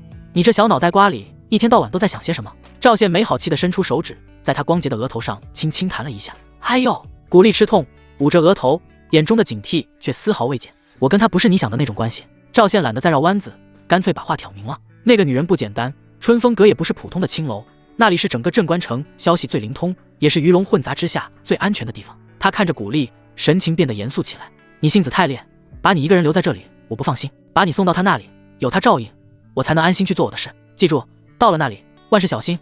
那个女人心思很深，不要轻易相信她。但她既然答应了我，就一定会保证你们姐妹的安全。听着赵县的解释，古丽脸上的警惕和酸意才缓缓褪去，取而代之的是一抹不好意思的红晕。她也意识到自己刚才的反应有些过激了。我知道了，公子。他低下头，声音细若文瑞。知道就好。赵县满意的点点头，心中却是一阵感慨。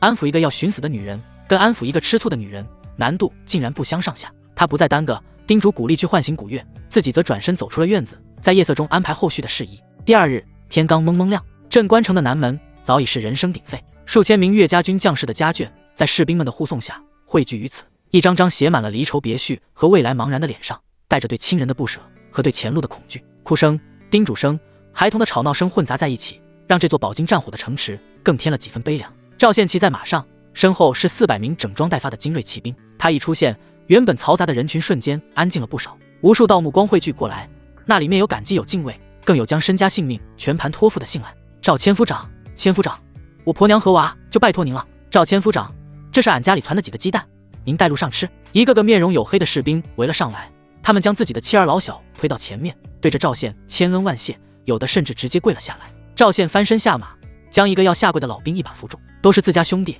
说这些就见外了。他环视一圈，声音传遍了整个城门，我赵宪向大家保证，只要我还有一口气在，就一定把你们的家人安全全地送到后方。所有人听我号令，清点人数，准备出城。他言语不多，却带着一股让人信服的力量，瞬间安抚了躁动的人心。赵宪一边回应着将士们的嘱托，一边不动声色地扫视着全场。很快，他的视线就锁定在了人群的边缘，在那里，一支与周围格格不入的车队显得格外扎眼。10几辆用厚重油布蒙得严严实实的马车，周围簇拥着近100名家丁护院。那些护院一个个太阳穴高高鼓起，眼神剽悍，腰间鼓鼓囊囊，一看就不是寻常家丁，分明是些刀口舔血的江湖草莽。车队的最前方，张德海和孙福2个老东西正站在一辆装饰的尤为华丽的马车旁，对着几个管家模样的人低声吩咐着什么，脸上满是掩饰不住的焦急和紧张。赵宪的嘴角缓缓勾起一抹冰冷的弧度，好家伙，这是把整个家底都搬出来，准备跑路啊！他对着身旁一个队侣使了个眼色，然后便迈开步子，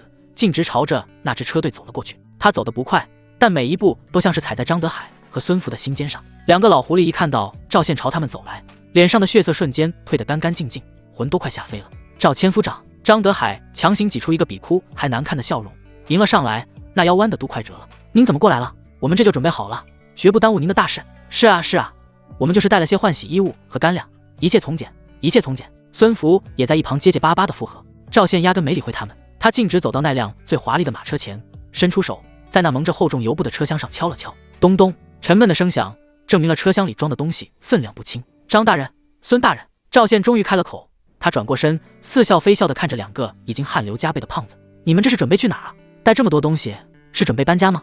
不是的。张德海的冷汗顺着额角往下淌，语无伦次地辩解道，就是些不值钱的家当，都是些坛坛罐罐。坛坛罐罐。赵宪嗤笑一声，他懒得再跟这2个老东西演戏。他猛地一回头，对着不远处早已待命的几个亲兵厉声喝道，来人，把这10几辆车里里外外都给老子仔仔细细地搜一遍，我倒要看看这里面装的到底是什么坛坛罐罐。告诉弟兄们，任何一个角落都不许放过，谁要是敢阻拦。赵宪的视线如同2柄出鞘的利剑，死死地定在2个面无人色的老狐狸身上，一字一顿地吼道，给老子就地格杀。赵宪的命令一下，几个亲兵立刻冲向了那些马车。张德海和孙福脸色煞白，几乎是同时扑了上来。赵千夫长，赵千夫长！张德海一把抓住赵宪的胳膊，那张肥脸上满是汗珠，声音都变了调，有话好说，有话好说啊！孙福也顾不得体面，直接挡在了马车前，张开双臂，这是私人财物，你无权搜查。赵宪甩开张德海的手，冷冷地扫了他们一眼。就在这时，张德海突然压低了声音，一把将赵宪拉到一旁。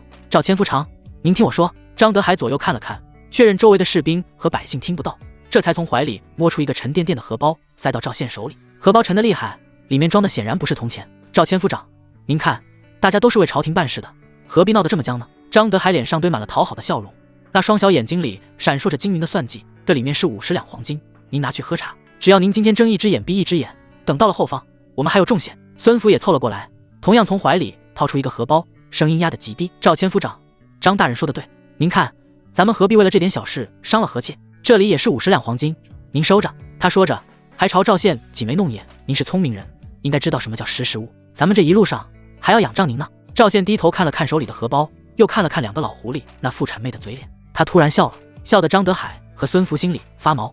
你们以为我是什么人？赵宪抬起头，那笑容里没有半点温度。他猛地一甩手，那2个荷包在空中划出一道弧线，哗啦一声，金灿灿的金子滚了一地，周围瞬间安静了，所有人的目光都集中了过来。张德海和孙福的脸色刷得白了，想去捡那些金子，又不敢动。赵宪却没管他们，他转过身，面对这城门口密密麻麻的人群，声音洪亮：诸位，今天我赵宪在这里，当着所有人的面把话说清楚。他指着那些马车，语气里满是嘲讽：这2位张大人、孙大人，刚才塞给我100两黄金，让我睁一只眼闭一只眼，别查他们的车。你们说，他们车上要是装的真是换洗衣物和干粮，至于花这么大的价钱吗？人群哗然，那些等着撤离的百姓和士兵家眷纷纷交头接耳。100两黄金，天呐，那得多少银子啊！他们车上到底装了什么？张德海的脸长得通红，他指着赵宪，声音都在颤抖：“你这是污蔑！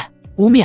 赵宪冷笑一声，弯腰捡起一块金子，在阳光下晃了晃：“这金子是假的，还是你们没塞给我？”孙福见事情闹大了，索性撕破了脸皮，他上前一步，压低声音，语气里满是威胁：“赵千夫长，你别敬酒不吃吃罚酒！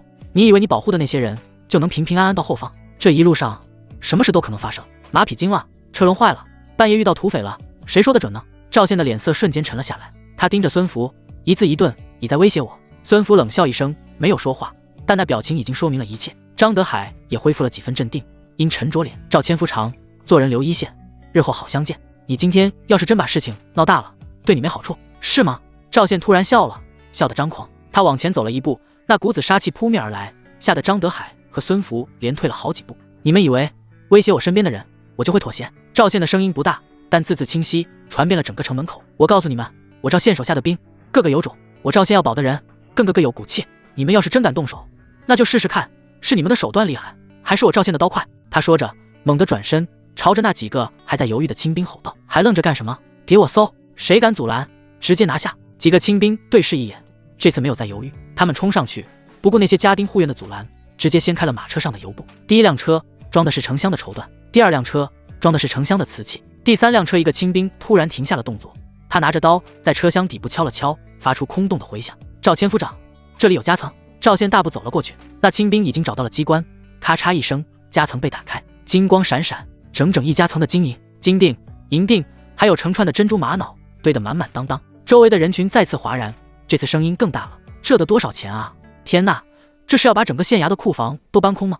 难怪他们要给100两黄金封口。”张德海和孙福的脸色彻底变了，那种惨白就像死人一样。赵宪转过身，居高临下的看着他们，声音里满是讥讽：“张大人，孙大人，这就是你们说的换洗衣物和干粮，这就是你们说的坛坛罐罐。”他顿了顿，声音陡然拔高：“这些东西是从哪来的？我想在场的百姓和士兵都很想知道。”张德海张了张嘴，却一个字都说不出来。孙福更是直接瘫坐在地上，浑身筛糠一样抖个不停。赵宪没理会他们，他转向那个清兵，沉声问道：“其他车上还有多少？”“回千夫长。”那清兵大声回答：“每辆车都有夹层，里面装的全是金银财宝。”“好。”赵宪点了点头，然后看向周围的人群，声音洪亮：“诸位都看到了，这就是我们的张大人和孙大人。城里的百姓还在挨饿，城外的精兵随时可能攻城，他们却想着把搜刮来的民脂民膏一车一车地运走。”他说着，目光扫过那些面露愤怒的百姓和士兵家眷，最后落在张德海和孙福身上。“现在我问你们，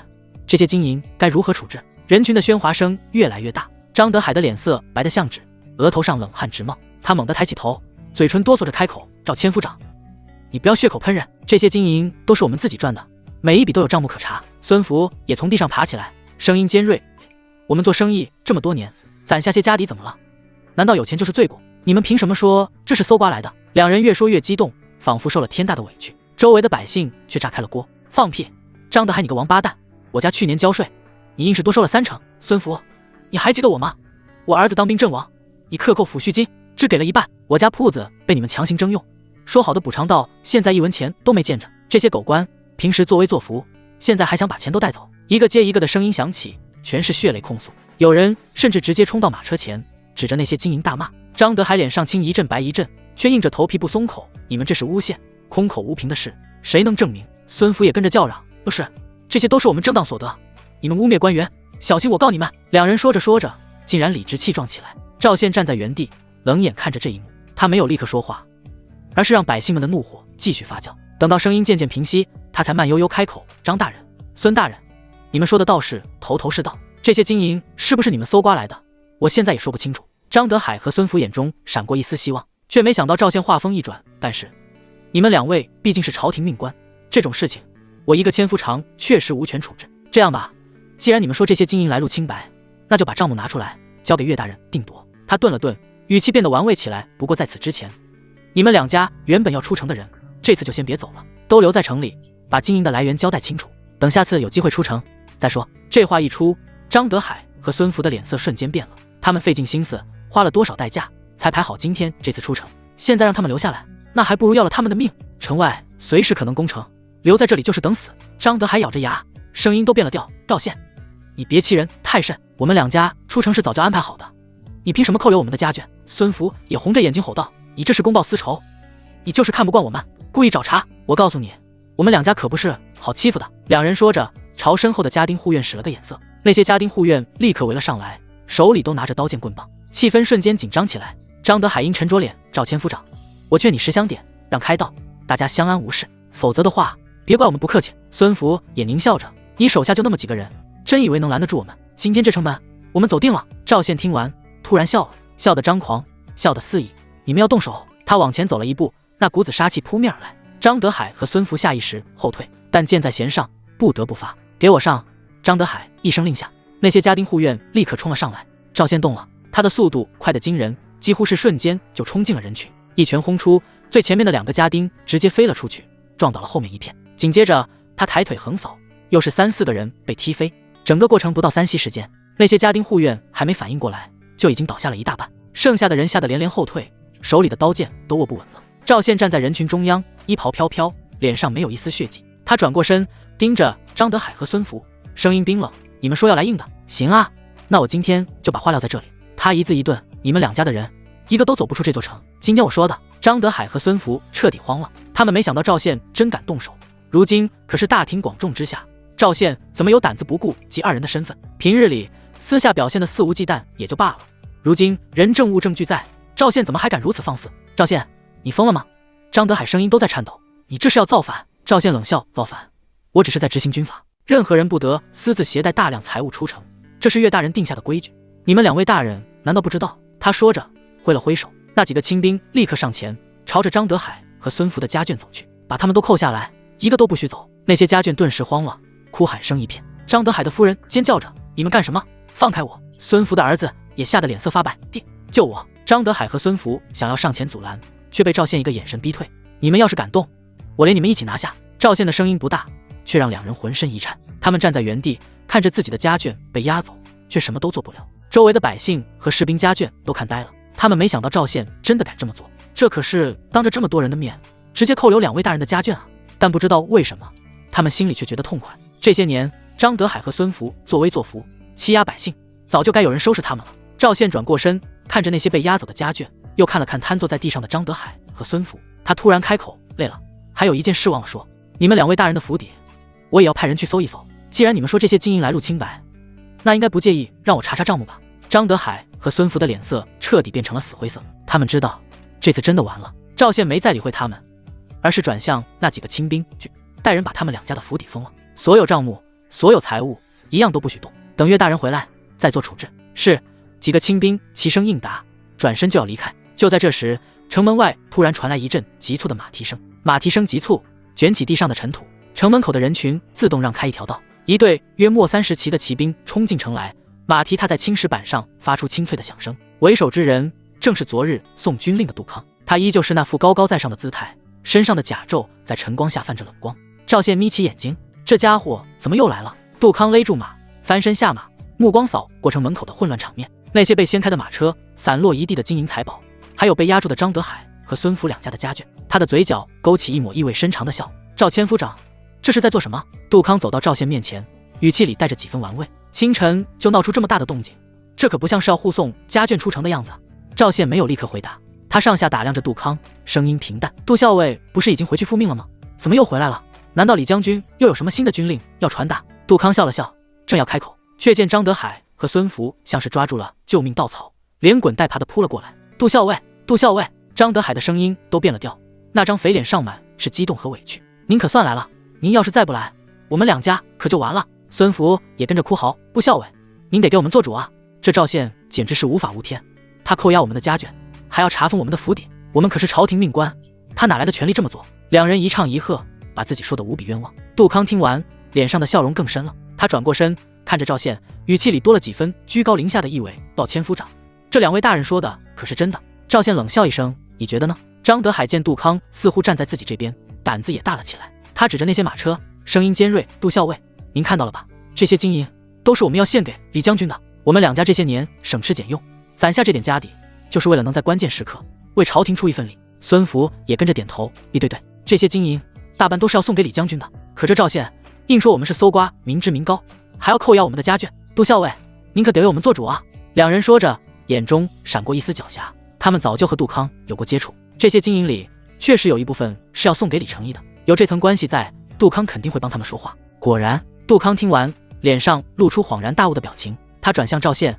语气变得正式起来：“赵千夫长，既然这些金银是要献给李将军的，那就不是什么私人财物了。按照规矩，如今乃是战时，这笔钱就等同于军费，自然意义非凡。这是2位大人的一片忠心，你不该阻拦。”他顿了顿，声音里多了几分命令的味道。况且，我这次来就是奉李将军之命，亲自护送张大人和孙大人出城的。2位大人劳苦功高，李将军特意让我来接他们。赵千夫长，你就别为难他们了。周围的百姓和士兵家眷听到这话，纷纷变了脸色。原来这2个狗官早就和李将军勾结上了，难怪他们敢这么嚣张。张德海和孙福则是满脸得意，他们挺起胸膛，看着赵宪的眼神里满是挑衅。听到了吗，赵千夫长？张德海恢复了几分底气，声音也大了起来。杜校尉是奉李将军之命来接我们的，你现在还敢扣押我们吗？孙福也跟着叫嚣，识相的就赶紧让开，否则你就是在跟李将军作对。2人说着就要朝着自己的家眷走去，却在这时赵宪动了，他一个箭步上前，直接挡在了2人面前。站住！他的声音不大，却让2人浑身一颤。张德海色厉内荏的吼道：“赵宪，你还想做什么？杜校尉都说了，李将军要接我们，你还敢拦？”赵宪没理会他，他转过身看着杜康，声音冰冷：“杜校尉，你说李将军要接他们，有军令吗？”杜康一愣，他没想到赵宪会这么问。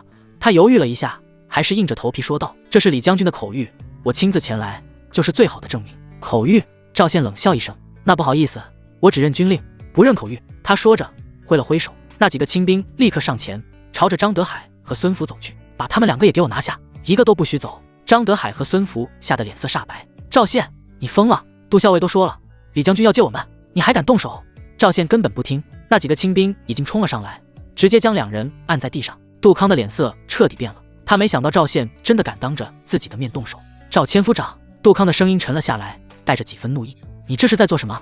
我是奉李将军之命前来，你这样做就是在跟李将军作对。”赵宪转过身，直视着杜康：“杜校尉，你搞清楚一件事。”他一字一顿：“这里是镇关城，张德海和孙福是镇关城的县令和县城，你虽然是李将军的手下，但你有什么资格来决定镇关城的事？”他顿了顿，声音更冷：“这2个人私藏大量金银，来路不明，按照军法必须严查，在事情真相大白之前，谁来都带不走他们，包括你，也包括你背后的李将军。”这话一出，全场哗然，所有人都没想到赵宪竟然敢说出这么硬气的话。杜康的脸色变得铁青：“赵千夫长，你知道你在说什么吗？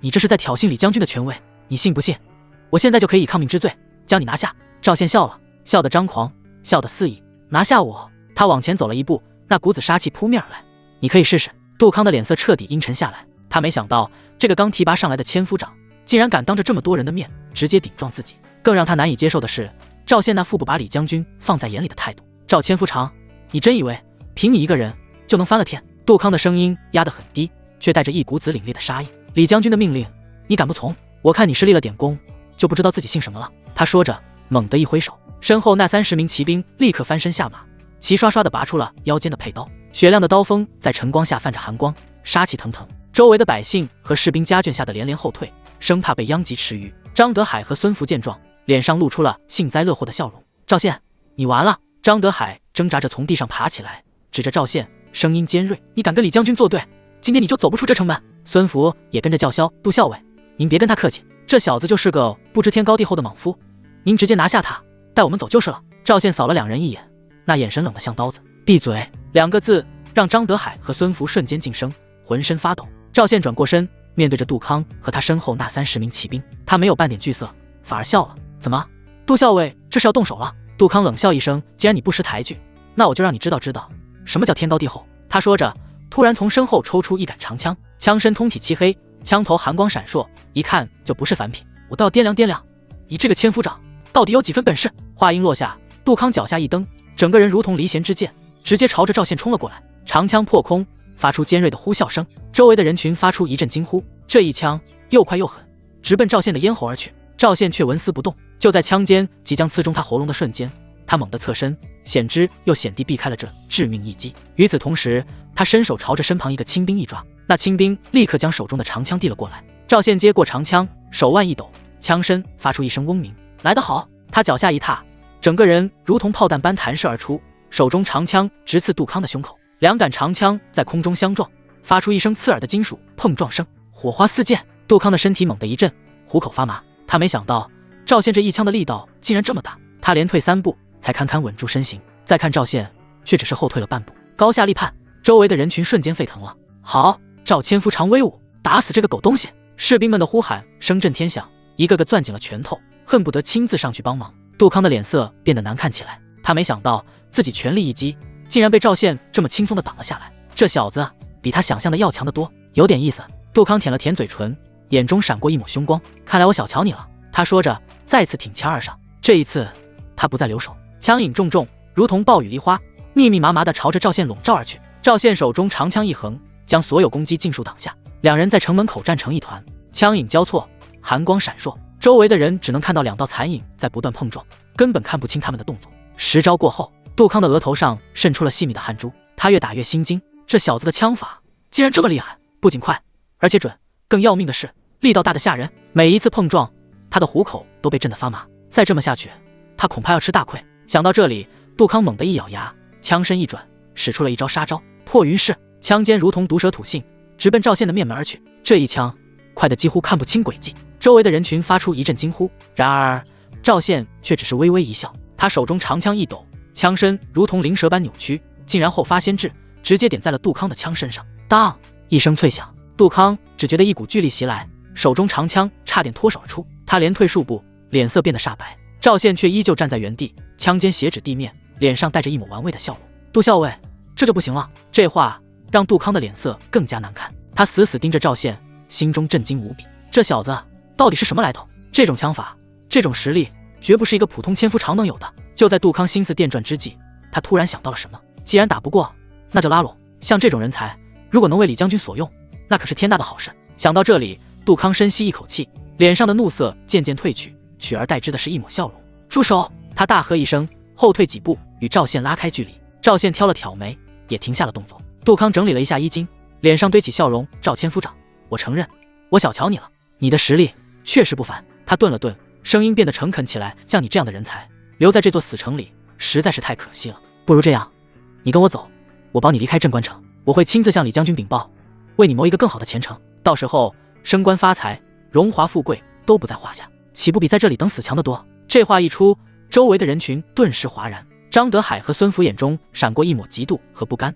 他们没想到杜康竟然会招揽赵宪，可更让他们没想到的是赵宪的反应。只见赵宪活动了一下手腕，脸上露出一抹不屑的笑容。杜校尉，这就不行了。他说着，将长枪往地上一杵，发出咚的一声闷响。我刚才还没认真呢。这话让杜康的脸色瞬间僵住。什么？刚才那不是全力？赵宪没理会他的震惊，反而举起长枪，朝着杜康挑衅般的勾了勾手指。想收服我，那就拿出你的真本事来。他的声音响彻整个城门口，带着一股子狂傲和不屑。接下来我只出3招，你只要能挡下，再说招揽我也不迟。这话一出，全场哗然，所有人都没想到赵宪竟然敢说出这么狂妄的话。3招，这是要当众打杜康的脸啊！杜康的脸色瞬间变得铁青，他怎么也没想到自己好心好意招揽，换来的却是这样的羞辱。你这是在找死！杜康的声音从牙缝里挤出来，那双眼睛里满是怒火。既然你不识好歹，那我就让你知道什么叫人外有人，天外有天。他说着，猛地深吸一口气，全身的气势在这一刻陡然暴涨。周围的人群发出一阵惊呼。杜校尉动真格了，那是内力，赵千夫长危险了。杜康冷笑一声，脚下一踏，整个人如同炮弹般弹射而出。你这般狂妄，那我就卸你一条胳膊再说。长枪破空，发出尖锐的呼啸声。这一枪比之前的任何一枪都要快，都要狠，枪尖上泛着的光晕更是让人心惊胆战。然而面对这致命一击，赵宪却只是微微一笑。第一招，他手中长枪一抖，枪身如同灵蛇般扭曲，竟然后发先至，直接点在了杜康的枪尖上。当一声巨响，杜康只觉得一股恐怖的巨力从枪身上传来，整个人如同断了线的风筝，直接倒飞而出。噗！他在空中喷出一口鲜血，重重地摔在地上，滑出去足足5-6米远。全场死寂，所有人都呆呆地看着这一幕，大脑一片空白。一招，仅仅一招，杜康就被打飞了。全场死寂，所有人都瞪大了眼睛，呆呆地看着躺在地上吐血的杜康，大脑一片空白。张德海和孙福的脸色瞬间煞白，刚才还指望杜康能压住赵宪，现在看来，这位杜校尉根本不是对手。可害！杜康挣扎着从地上爬起来，嘴角还挂着血迹。他低头看了看自己的手，虎口已经裂开，鲜血顺着手指往下滴。那一枪的力道简直恐怖。他抬起头，死死盯着赵宪，眼中满是震惊和不甘。这小子到底是什么怪物？杜校尉，这就不行了。赵宪扛着长枪，脸上挂着玩味的笑容。我说了3招，现在才第1招。他顿了顿，语气里满是挑衅。要不要继续？杜康的脸色变了又变。继续？开什么玩笑？刚才那一枪已经让他的右手几乎失去知觉，再来2招，他恐怕连命都保不住。可就这么灰溜溜的走了，他的脸往哪搁？李将军的脸又往哪搁？就在杜康进退两难之际，张德海和孙福已经连滚带爬的冲了过来。杜校尉，杜校尉，您没事吧？张德海扶住杜康，脸上满是关切，实际上心里慌的一批。孙福也凑了上来，声音都在颤抖。杜校尉，您可千万别有事啊，我们还指望您带我们出城呢。杜康看着这2个肥头大耳的狗官，心里一阵恶心，他猛地甩开2人，咬牙切齿的吼道：滚开！2人被他一甩，差点摔倒在地。杜康整理了一下衣襟，强撑着站直身体，他深吸一口气，盯着赵宪，声音里满是怨毒：赵宪，你给我等着，今天这笔账我记下了，咱们走着瞧。说完，他也顾不上什么颜面了，转身就要走。都给我上马，我们走。那30名骑兵面面相觑，最后还是乖乖翻身上马。杜康捂着胸口也翻身上马，一家马腹就要冲出城门。慢着！张德海的尖叫声突然响起，他和孙福跌跌撞撞地追了上去，死死拽住杜康的马缰。杜校尉，杜校尉，您不能走啊！张德海的声音都变了调，那张肥脸上满是惊恐。您走了，我们怎么办？您答应过要带我们出城的。孙福也跟着哭嚎：杜校尉，求求您了，带上我们吧，我们愿意再加钱，再加10万两，不，20万两。杜康低头看着这2个拽着自己马缰不放的狗官，眼中闪过一抹厌恶。带他们？开什么玩笑？他现在自己都自身难保，哪还顾得上这2个废物？松手！杜康猛地一抽马鞭，狠狠抽在张德海的手上。啊！张德海惨叫一声，手背瞬间裂开一道血口，不得不松开马缰。孙福见状，吓得也赶紧松手。杜康冷笑一声：2个废物，自己惹的祸自己解决，别指望我给你们擦屁股。说完，他一扬马鞭，策马狂奔，眨眼间就冲出了城门。那30名骑兵紧随其后，卷起一阵尘土，消失在城外的道路上。张德海和孙福呆呆地站在原地，看着杜康远去的背影，脸上的表情从震惊变成绝望，最后化作浓浓的怨恨。完了，彻底完了，他们最后的希望就这么跑了。都怪你！张德海突然转过头，指着孙福的鼻子破口大骂：要不是你非要带这么多东西，怎么会被赵宪盯上？孙福也不甘示弱，你还好意思说我？你带的东西比我还多。2人眼看大难临头，竟然先吵了起来。哼！一声轻笑打断了2人的争吵。赵宪扛着长枪，慢悠悠地走了过来，他上下打量着2个狼狈不堪的胖子，脸上挂着戏谑的笑容。哟，这是谁家的狗？怎么留在这里了？主人都跑了，还不赶紧追？这话就像一记响亮的耳光，狠狠抽在2人脸上。张德海和孙福的脸长得通红，浑身颤抖，他们转过身，死死盯着赵宪，眼中满是怨毒。赵宪！张德海咬牙切齿，声音从牙缝里挤出来：你别欺人太甚！孙福也跟着吼道：没错，你以为你赢了？告诉你，我们还没输。2人说着，朝身后的家丁护院使了个眼色。那些家丁护院虽然被赵宪刚才的表现吓得不轻，但主子发话了，他们也只能硬着头皮围了上来。张德海深吸一口气，强行让自己冷静下来。他盯着赵宪，突然换了一副嘴脸，那张原本狰狞的脸竟然挤出了一丝笑容。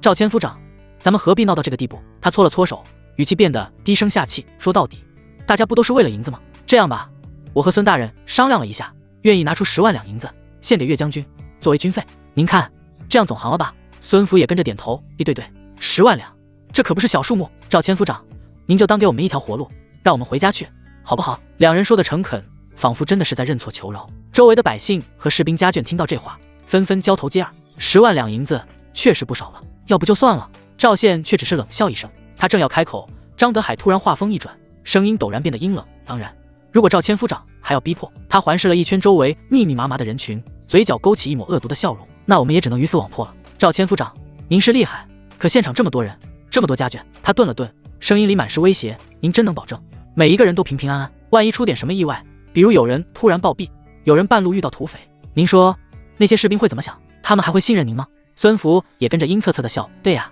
赵千夫长，您总不能时时刻刻盯着所有人吧？我们的人可是遍布整个队伍，您说要是出了事，您拿什么跟那些士兵交代？2人说完，脸上满是得意，这是他们最后的底牌，只要赵宪还想保护这些家眷，就不得不妥协。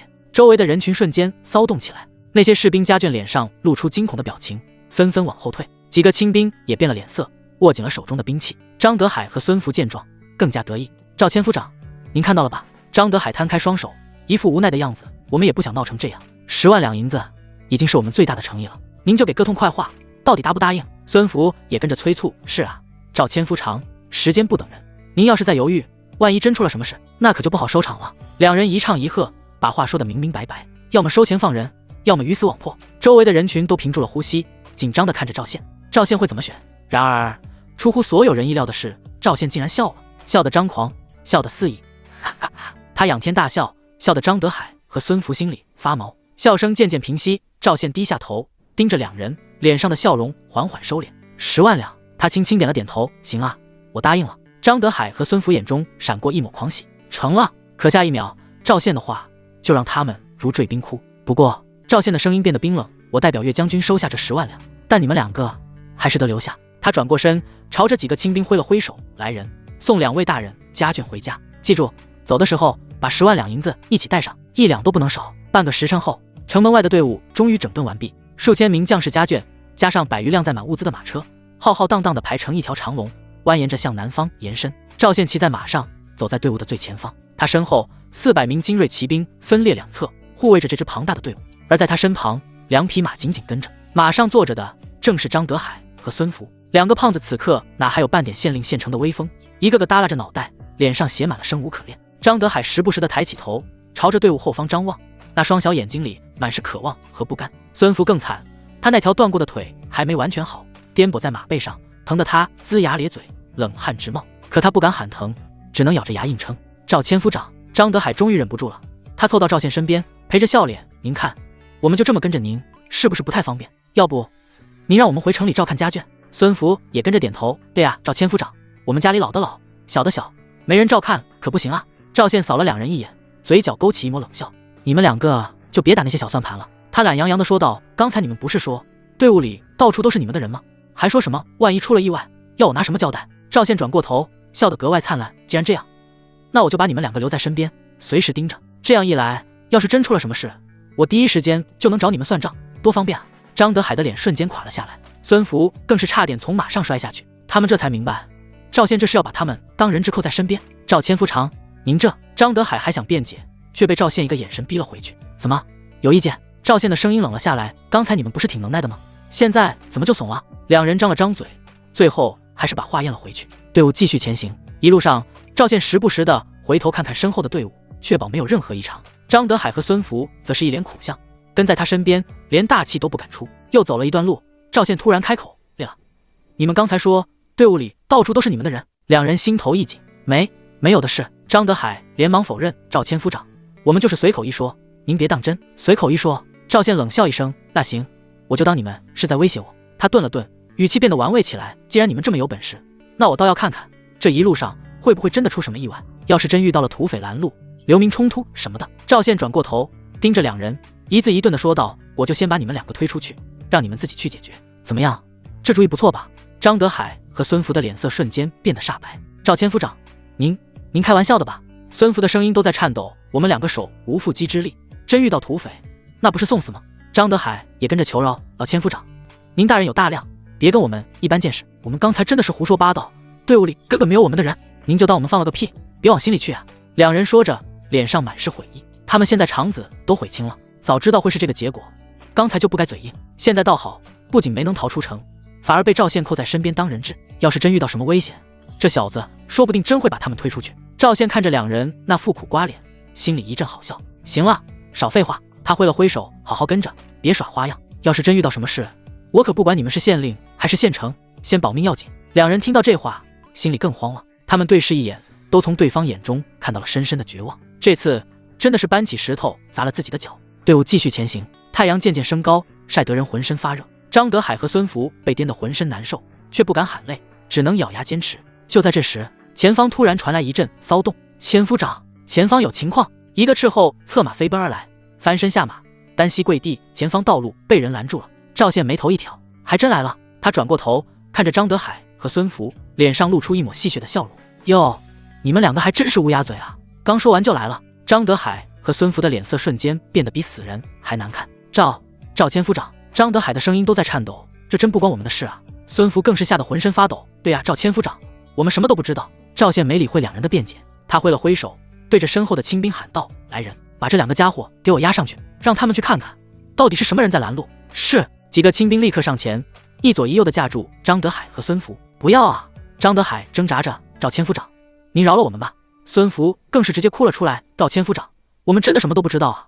您要是把我们推出去，那不是让我们送死吗？赵宪冷笑一声，你们刚才不是挺能耐的吗？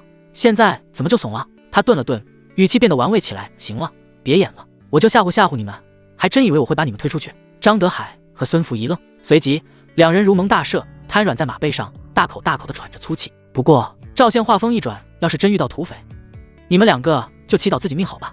说完，他一加马腹，策马向前，身后的骑兵紧随其后。张德海和孙福被清兵压着，跟在队伍最后，脸上满是惊恐。赵宪很快来到队伍最前方，远远的他就看到前方道路上停着一支车队，为首的一辆马车半个轮子陷进了路边的泥坑里，动弹不得。车队周围站着10几个护卫模样的人，正焦急地想办法把马车拖出来。赵宪勒住马，打量着眼前的场景，这不像是土匪拦路，更像是遇到了麻烦的商队。他正想着，那支车队里突然走出一个人，那是个40来岁的中年男人，穿着一身绸缎长袍，看起来颇有几分富态。他看到赵宪一行人，眼中闪过一抹惊喜，连忙快步走了过来。这位军爷，中年男人拱了拱手，脸上堆满了笑容，在下张平，是行商之人，刚才路过此地，不小心马车陷进了泥坑，实在是进退两难，不知军爷能否行个方便，帮在下一把？事成之后，在下必有重谢。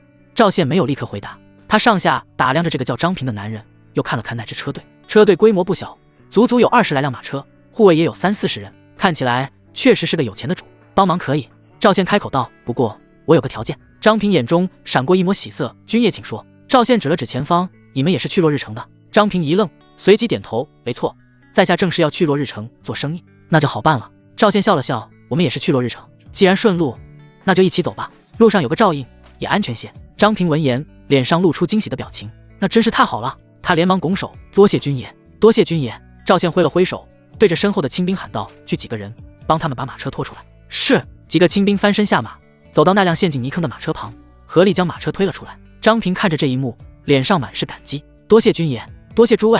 他说着，从怀里掏出一个荷包，递给赵宪，这是一点心意，还请军爷笑纳。赵宪扫了一眼，没有接，收起来吧。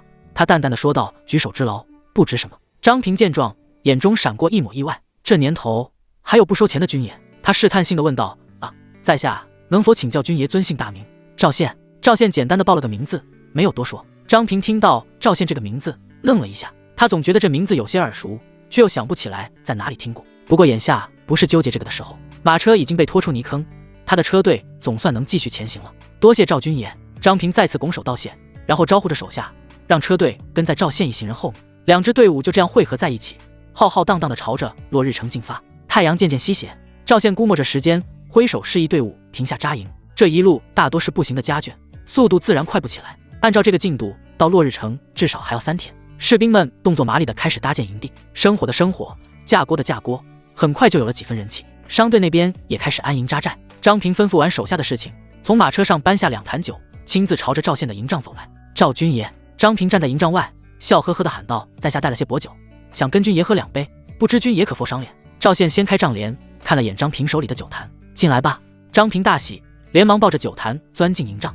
帐内简陋，只有一张行军床和几个木箱。赵宪随手拿了2只碗，示意张平坐下。张平也不客气，拍开酒坛的泥封，给2人各倒了一碗。赵军爷，在下敬您。张平端起碗，一饮而尽。赵宪也端起碗，喝了一口。酒是好酒，入口绵软，回味悠长，不错。赵宪点了点头。张平见他喜欢，脸上的笑容更深了。赵军爷喜欢就好。他又给赵宪满上，试探性的问道，不知赵军爷这是要护送家眷去落日城？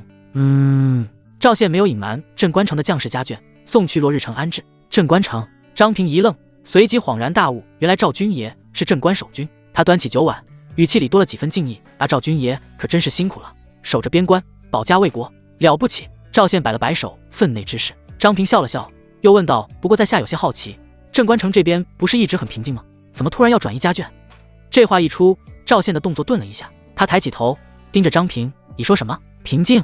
张平被他这眼神看得有些发毛，连忙解释，是啊，在下经常往返于落日城和其他城池做生意，一路上都听说镇关城这边安稳得很，李将军镇守边关，把蛮夷打得节节败退，根本不敢越雷池一步。落日城那边的百姓都说，多亏了李将军，大家才能安居乐业。赵宪听完，手里的酒碗猛地一顿，他深吸一口气，压下心头的怒火。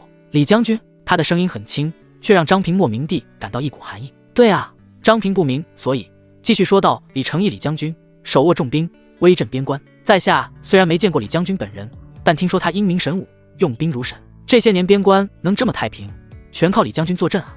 赵宪没说话，他只是静静地坐在那里，握着9碗的手青筋暴起。张平察觉到气氛不对，小心翼翼地问道：“赵军爷，您怎么了？”赵宪抬起头，盯着张平，一字一顿地问道：“已确定？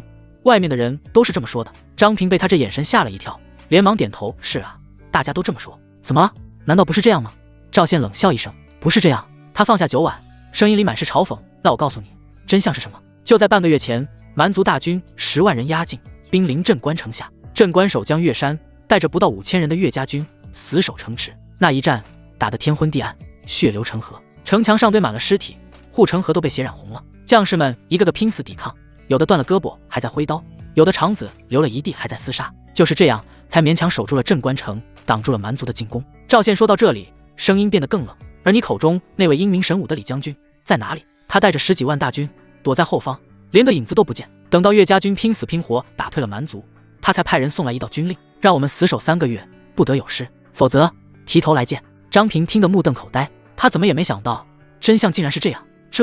这怎么可能？张平喃喃自语，脸上满是震惊。外面明明都说……外面说什么？赵宪打断他：“外面说李将军威震边关，把蛮族打得节节败退，那些都是他自己宣传出去的。真正在前线拼命的是岳家军，真正守住镇关城的是岳山。可到头来，所有的功劳都被李成义那个王八蛋抢走了。”赵宪说着，猛地一拍桌子，砰！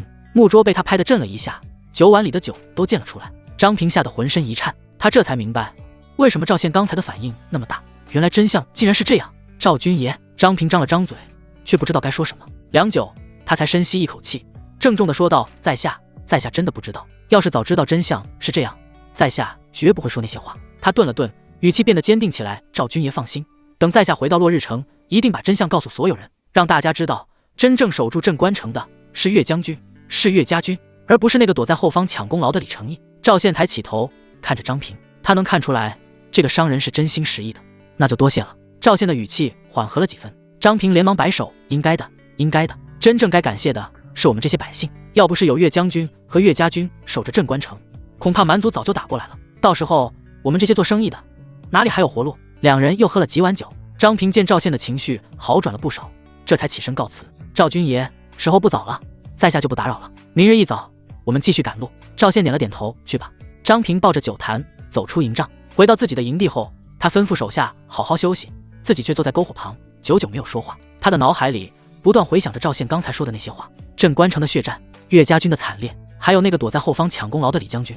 张平叹了口气，他突然觉得这个世道真的是太不公平了。第二天清晨，队伍继续上路，张平带着商队跟在后面，却不知为何下意识地跟赵宪保持了一段距离。他也说不清楚为什么，可能是因为昨晚听了那些话，心里有些复杂，也可能是因为他突然意识到眼前这个年轻的千夫长身上背负着太多东西，那种沉重让他不敢靠得太近。赵宪察觉到了张平的变化，他皱了皱眉，却没有多说什么。队伍继续前行，一路上倒也算平静，偶尔遇到几个流民，看到这么大的队伍也不敢靠近。就这样又走了3天。第4天中午，远远的一座城池出现在视野中。落日城到了。赵宪勒住马，看着前方那座城池，城墙高大，城门紧闭，看起来戒备森严。终于到了，他松了口气。这一路虽然没遇到什么大麻烦，但护送这么多人还是让他神经紧绷了好几天，现在总算能松口气了。传令下去，准备进城。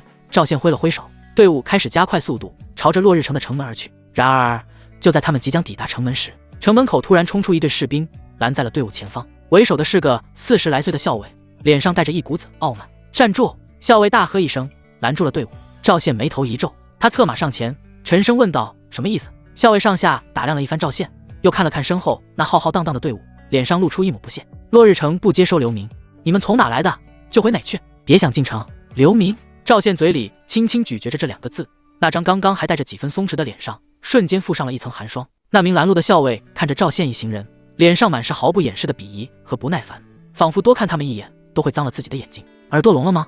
校尉身旁的一个小旗官扯着嗓子，用一种驱赶苍蝇的语气叫嚷着：“我们校尉说了，落日城不收流民，哪来的滚回哪去，别在这堵着门，碍着别人进出。”赵宪没有动怒，他只是平静地催马向前，与那校尉隔着数步的距离停下。“我们不是流民。”他的声音不高，却清晰地传到了每一个人的耳朵里。“我们来自镇关城，奉岳山将军之命，护送城中将士的家眷前来落日城安置。赵宪勒着缰绳，目光扫过那校尉和他身后那一队盔甲鲜亮的士兵，继续说道：“这些都是为国征战的英雄家属，他们的男人刚刚在镇关城下用血肉之躯挡住了10万蛮族大军，按照规矩理应得到妥善安置。”他以为这番话说出来，对方就算不肃然起敬，至少也该收起那副傲慢的嘴脸。然而他错了。那校尉听到镇关城和岳山的名字，非但没有半点敬意，反而像是听到了什么天大的笑话，嗤笑一声：“岳山没听过。”他用马鞭的末梢懒洋洋地掏了掏耳朵，那副轻蔑的姿态比直接辱骂还要伤人。我只知道镇守边关的是李成义大将军，至于你们什么英雄家属，说得倒好听，在我看来跟那些从地里刨食的泥腿子没什么两样，都是一群等着朝廷救济的累赘。镇关城来的不就是流民吗？少在这里给老子狡辩！轰！这番话如同平地惊雷，在赵宪的脑海中轰然炸响，一股难以遏制的狂怒如同火山喷发般从他的胸腔里猛地窜了出来，瞬间冲垮了他所有的理智。累赘，泥腿子！他眼前仿佛又浮现出镇关城下那尸山血海的惨烈景象，那些断了臂膀依旧挥刀的兄弟，那些长穿肚烂还死死抱住蛮子大腿的袍泽，那些临死前还在高喊岳家军威武的年轻脸庞，他们用命换来的就是一具轻飘飘的累赘，他们用鲜血守护的就是这样一群连他们名字都不知道，还在背后嘲笑他们的狗东西。咔嚓！赵宪手中的长枪枪杆竟被他生生捏出了一道清晰的裂痕，一股肉眼可见的恐怖煞气从他身上弥漫开来，周围的空气仿佛都在这一刻凝固了。你再说一遍！赵宪缓缓抬起头，那双总是带着几分玩味的眼睛，此刻只剩下一片深不见底的血色。那校尉被他这副模样吓了一跳，下意识地后退了半步，但随即一种被挑衅的恼怒涌了上来。他色厉内荏地挺起胸膛，说就说：“一群流民还想冒充英雄家属？他的话还没说完，赵宪动了。没有人看清他是怎么动的，只看到一道残影闪过，下一瞬，赵宪已经出现在那校尉的马前，手中的长枪如同毒龙出洞，带着撕裂空气的尖啸，直刺对方的咽喉。这一枪没有半分留手，那校尉的瞳孔在瞬间缩成了针尖大小，他脸上的嚣张和鄙夷在这一刻尽数化作了无边的恐惧。他想躲，可身体却像是被定在了原地，根本动弹不得。完了！就在枪尖即将刺穿他喉咙的千钧一发之际，赵军爷，手下留情！一个焦急的身影猛地从旁边冲了出来，不顾一切地挡在了赵宪和那校尉之间。是张平！赵宪的枪尖在距离张平胸口不足1寸的地方堪堪停住，凌厉的枪风吹得张平的衣袍猎猎作响，他那张富态的脸上此刻满是冷汗，双腿都在不受控制的打颤。赵军爷！张平也顾不上擦汗，他转过身，压低了声音，用一种近乎哀求的语气飞快地说道：“您不能动手啊！我知道您心里有气，可您想过没有，您今天要是杀了他是痛快了，可您走了之后呢？您身后这几千口子人怎么办？这里是落日城，是李成义的地盘，您在这里动了他的人，他们以后只会变本加厉地报复在这些手无寸铁的家眷身上啊！到时候他们叫天天不应，叫地地不灵，您让他们怎么活？”张平的这番话像是一盆冷水，狠狠地浇在了赵宪那燃烧的怒火之上。赵宪的身体猛地一震，他缓缓转过头，看向身后那一张张写满了惊恐和不安的脸。是啊，他可以杀人，他可以把这里闹个天翻地覆，可他走了之后呢？这些妇孺老幼将要独自面对一个充满敌意的环境，面对无穷无尽的刁难和报复。赵宪握着长枪的手青筋根根抱起，因为太过用力，指节都在泛白，一股深深的无力感混合着屈辱和愤怒，像是毒蛇般啃噬着他的心脏。他明明拥有可以轻易碾碎眼前这些蝼蚁的力量，却被责任的枷锁死死地束缚住了手脚。哼！赵宪发出了一声意义不明的低笑，缓缓收回了长枪。那名死里逃生的校尉此刻已经瘫软在马背上，大口大口地喘着粗气，看向赵宪的眼神里充满了劫后余生的惊恐。张平见状，长长地松了口气，他不敢再耽搁，连忙转身，对着那校令脸上瞬间堆满了谄媚的笑容，一边从怀里掏出几个沉甸甸的钱袋，一边快步走了过去。军爷，您消消气，消消气！张平将几个钱袋不动声色地塞进了那校尉的手里，那姿态卑微到了极点。误会，都是误，我这位兄弟是个粗人，脾气暴，您大人有大量，别跟他一般见识。那校尉掂了掂手里的钱袋，分量不轻，脸上的惊恐才稍稍褪去，取而代之的是一片贪婪和阴冷。他们不是什么英雄家属。张平指着赵宪身后的队伍，脸部红心不跳地编造着谎言，他们都是我雇来帮忙运货的伙计和家眷，这不是路上遇到点麻烦耽搁了吗？您看通融通融，让我们过去。那校尉扫了一眼张平，又忌惮地看了一眼远处那个煞神，最终金钱战胜了恐惧。他清了清嗓子，不耐烦地挥了挥手：“赶紧滚，别在这碍眼。”是，多谢军爷，多谢军爷。张平如蒙大赦，连连点头哈腰，然后快步跑回到赵宪身边：“赵军爷，快，我们进城！”赵宪没有说话，他只是面无表情地看了一眼那个正在清点钱袋的校尉，然后一言不发地调转马头，缓缓走进了那洞开的城门。身后的队伍也终于得以进入这座期盼已久的城池。只是每一个人的脸上都没有了来时的期盼，只剩下麻木和屈辱。进入城中，张平立刻迎了上来。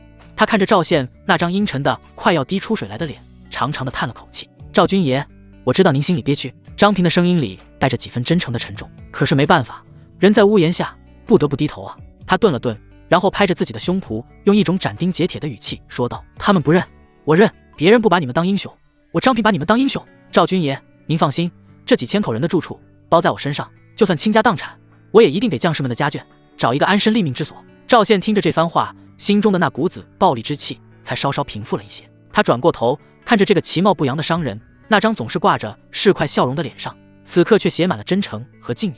赵宪什么也没说，只是重重地点了点头。然而，就在张平准备带着众人去找客栈落脚的时候，一阵急促而又整齐的脚步声从长街的尽头传了过来。一队身穿金甲的巡城兵手持长戈，气势汹汹地拦住了他们的去路。为首的一名将官脸上带着一道狰狞的刀疤，他扫视了一圈，最后目光落在了赵宪的身上，嘴角咧开一抹森然的弧度。赵千夫长，好久不见，我们李将军可是等你很久了。那名刀疤脸将官咧嘴森笑，侧身让开。从他身后，一个熟悉的身影缓缓踱步而出。那人脸色苍白，眼神怨毒，正是之前在镇关城门口被打得吐血逃窜的杜康。他换了一身干净的衣服，但那副狼狈的姿态和眼底的恨意却怎么也掩饰不住。杜康的视线越过所有人，死死地定在赵宪身上，那怨毒的目光仿佛要将他生吞活剥。赵千夫长，我们又见面了。杜康的声音沙哑，带着一种大权在握的报复快感。我说过咱们走着瞧，你看这不就瞧上了吗？赵宪身后的张德海和孙福一看到杜康，原本死灰般的脸上瞬间燃起了希望，挣扎着就想凑上前去，却被压着他们的亲兵死死按住，只能发出呜呜的讨好声。赵宪连眼皮都懒得抬一下，只是淡淡的开口：“手下败将也敢在我面前犬吠？”你！杜康的脸色瞬间长成了猪肝色。赵宪这句话精准地戳在了他最痛的地方。他强压下心头的怒火，往前走了2步，用只有2人能听到的声音阴恻恻地开口：“赵宪。”嘴硬是没用的。他用下巴点了点赵宪身后那几千口人，声音里充满了不加掩饰的威胁。落日城里所有的客栈、民居都已经接到了命令，不准收留任何一个镇关城来的人。今天晚上，他们就得睡在大街上。哦，不对，杜康故作恍然，今晚天气可不太好，说不定会降温。城里的乞丐和地痞流氓也多，这几千个妇孺老幼，长得细皮嫩肉的，万一被冻死几个，或者被拖进巷子里糟蹋了。他一边说，一边欣赏着赵宪脸上那越来越沉的表情，心中的快意几乎要溢出来。你又能怎么样呢？你很能打我知道，可你能一个人保护几千人吗？你能一天12个时辰不合眼吗？杜康凑得更近了些，声音如同毒蛇吐信：“李将军想见你，跟我走一趟。这些人今晚就有热饭吃，有床睡。你要是不去……”他没有再说下去，但那恶毒的笑容已经说明了一切。赵宪沉默了，他缓缓转头，看着身后那一张张惶恐不安的脸，看着那些紧紧抱着孩子的母亲，看着那些搀扶着老人的妇女。他可以不在乎自己的生死，但他不能不在乎这些人的死活。这是他亲口答应岳山，答应那几千个托付生死的兄弟的。赵宪缓缓闭上了眼睛，那股在胸膛里横冲直撞的杀意被他一点一点地压了下去，沉淀成一片深不见底的寒潭。再次睁开眼时，他脸上所有的情绪都消失了，只剩下一片漠然。好，他只说了一个字，然后他当着所有人的面解下了腰间那柄跟随他斩将杀敌的佩刀。哐当，佩刀被随意地扔在地上，发出一声清脆的响动，惊得周围的人心头一跳。紧接着，他伸出另一只手，握住了那杆因为愤怒而被他捏出裂痕的长枪。他没有扔，而是猛地将枪尾往地上一顿，咚一声沉闷的巨响，坚硬的青石板地面竟被枪尾砸出了一个浅坑。那杆长枪就这么笔直地立在了地上，枪缨在风中无声飘荡，透着一股拧折不弯的孤傲。做完这一切，赵宪拍了拍手，仿佛只是丢掉了2件无关紧要的垃圾。他看都没看杜康一眼，径直朝着那队巡城兵走去。不就是想让我跟你走吗？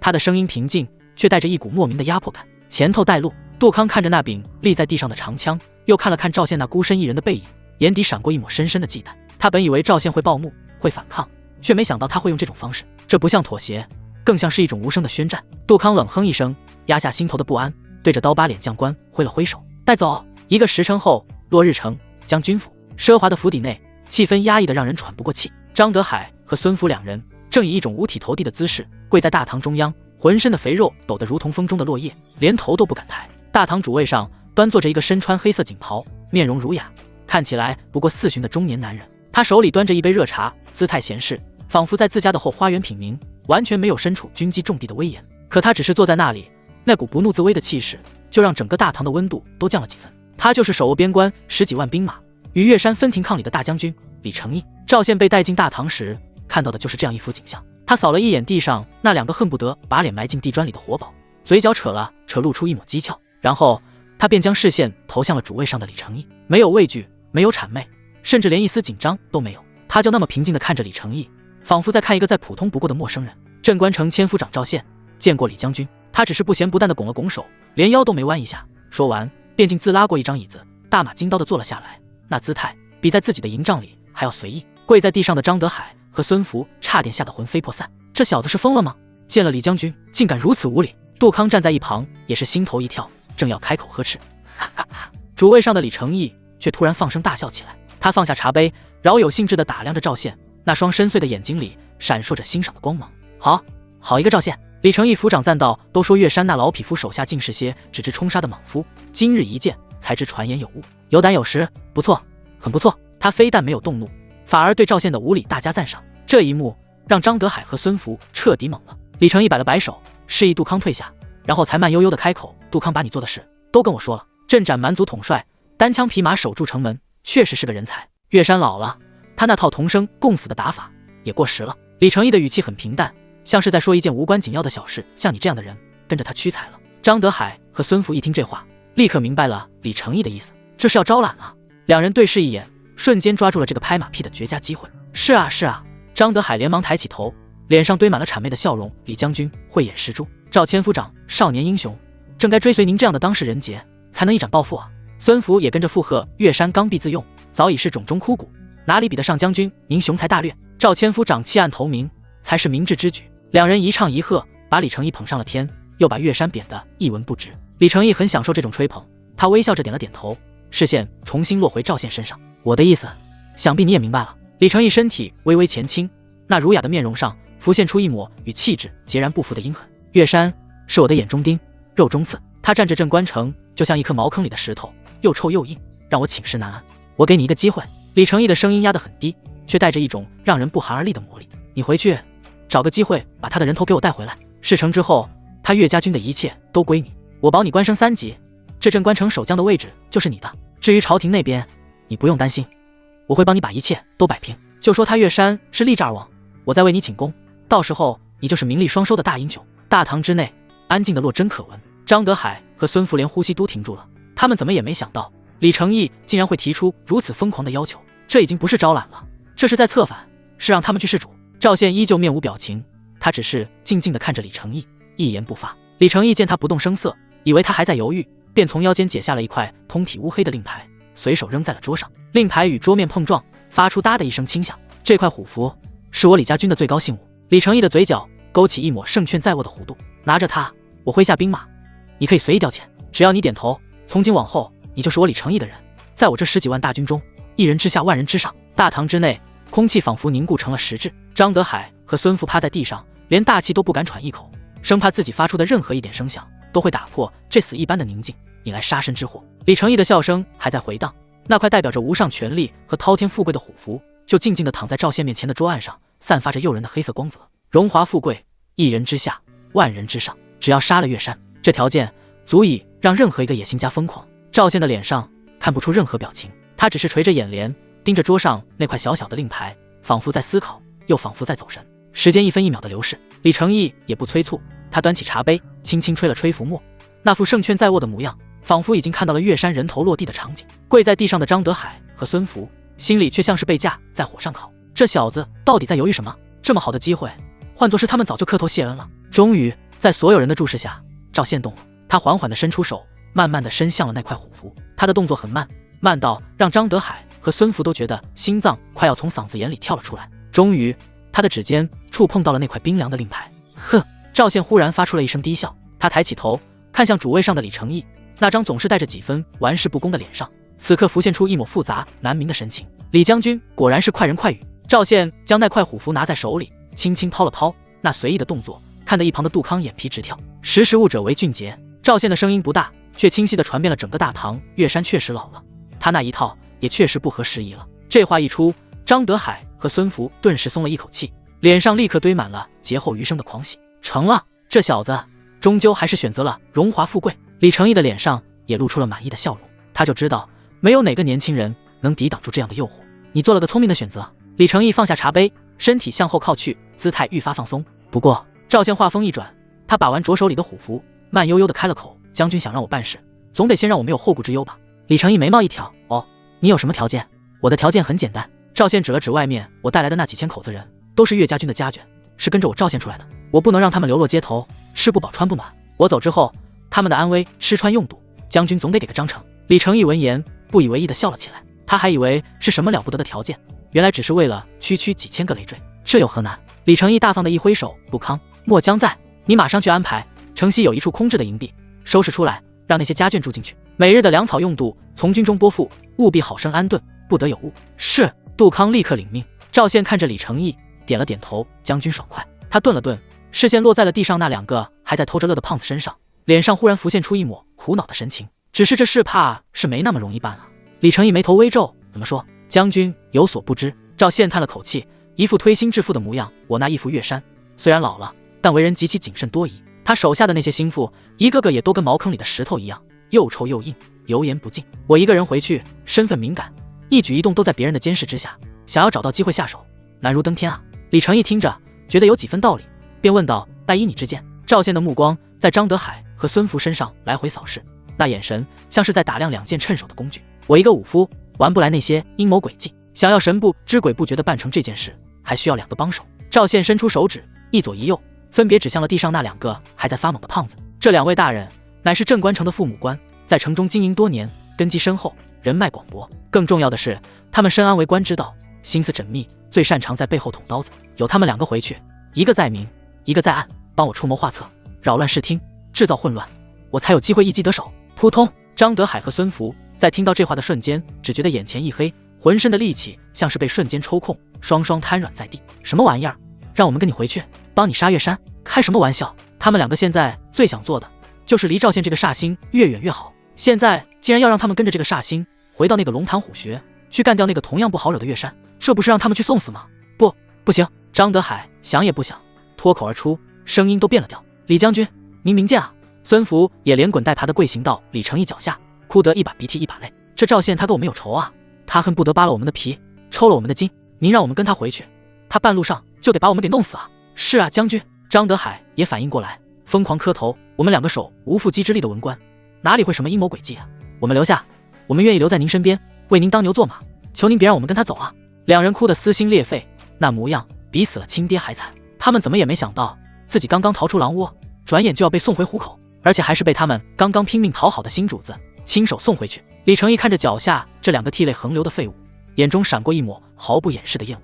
他再转头看向赵宪，却发现赵宪说的不无道理。成大事者不拘小节，这2个废物虽然看着恶心，但他们在镇关城确实有些用处。想到这里，李成义心中已然有了决断。他一脚踢开还想抱住他大腿的孙福，声音冷了下来：够了！一声呵斥，让2个老狐狸的哭嚎声戛然而止。李成义居高临下地看着他们，那儒雅的面容上再无半点笑意，只剩下冰冷的威压。赵千夫长说的对，你们2个确实是最好的人选，这是给你们一个戴罪立功的机会。李成义的声音不大，却像2柄重锤，狠狠地砸在2人的心头。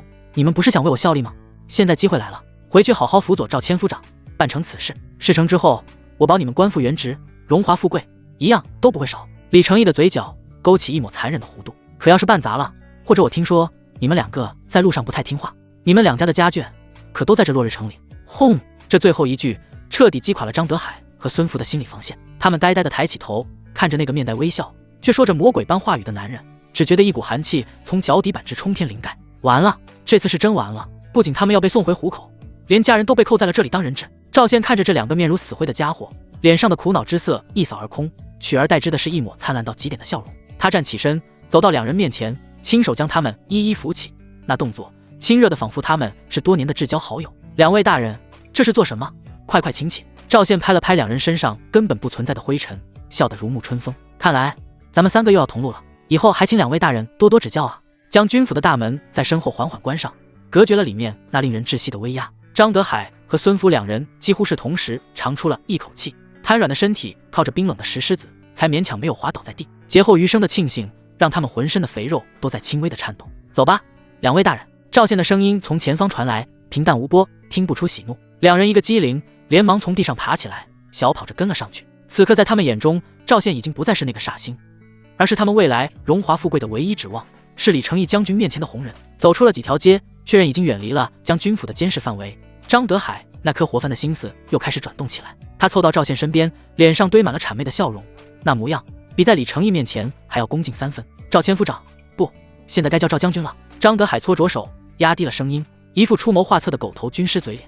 您刚才在将军府里那番话真是高啊，把我们2个带上，这步棋走的实在是妙。孙福也赶紧凑了过来，抢着表现，是啊是啊，有我们2个在镇关城里帮您周旋，岳山那老匹夫就是有3头6臂也得着了您的道。赵宪瞥了他们一眼，不置可否的了一声。见赵宪没有反感，张德海的胆子更大了，他开始真正的献计了。赵将军，依下官之见，要对付岳山，硬碰硬是万万不行的。他在军中威望太高，那些兵都把他当神仙供着，咱们得用软刀子不见血的那种。他贼眉鼠眼地四下看了看，声音压得更低了。下毒是下策，风险太大，容易被查出来。最好的办法是让他犯错，犯一个让他百口莫辩，连朝廷都保不住他的弥天大错。比如说，孙福眼睛一亮，立刻接上了话茬，勾结蛮族。我们可以伪造一些他和蛮族私通的信件，再找几个蛮族奸细，让他们指认岳山。到时候人证物证俱在，他就是跳进黄河也洗不清了。妙啊！张德海一拍大腿，孙大人此计甚妙。到时候我们再在城中散播谣言，说岳山之所以能守住镇关城，就是因为和蛮子早有勾结，演得一出苦肉计。这么一来，军心民心就全散了。到时候您再振臂一呼，取而代之，便是顺理成章。2人一唱一和，越说越兴奋，仿佛已经看到了岳山身败名裂，他们自己官复原职，加官进爵的美好未来。他们滔滔不绝地讨论着如何栽赃，如何陷害，如何收买人心，那些计谋一个比一个恶毒，一个比一个阴损。赵宪就这么默默地听着，脸上没有什么表情，只是偶尔点点头，似乎在认真考虑他们的建议。2人见状更是说得起劲，恨不得把肚子里所有的坏水都掏出来。好在赵宪这位新主子面前邀功。走着走着，赵宪的脚步突然在一个僻静的巷口停了下来。说完了，他转过身，脸上那副认真倾听的模样消失不见，取而代代的是一种让人心底发寒的平静。张德海和孙福的讨论声戛然而止，2人有些不明所以的看着赵宪。说完了，张德海下意识地点了点头。说完了就好。赵宪扯了扯嘴角，那笑容里没有半点温度。你们这2条老狗出的主意倒是真够毒的。他的声音很轻，却让张德海和孙福的心猛地一沉，一种不祥的预感涌了上来。不过赵宪往前走了一步，那股子在尸山血海里磨砺出来的煞气毫不掩饰地压了过来。你们是不是搞错了一件最要紧的事？我什么时候说过要动我义父了？轰！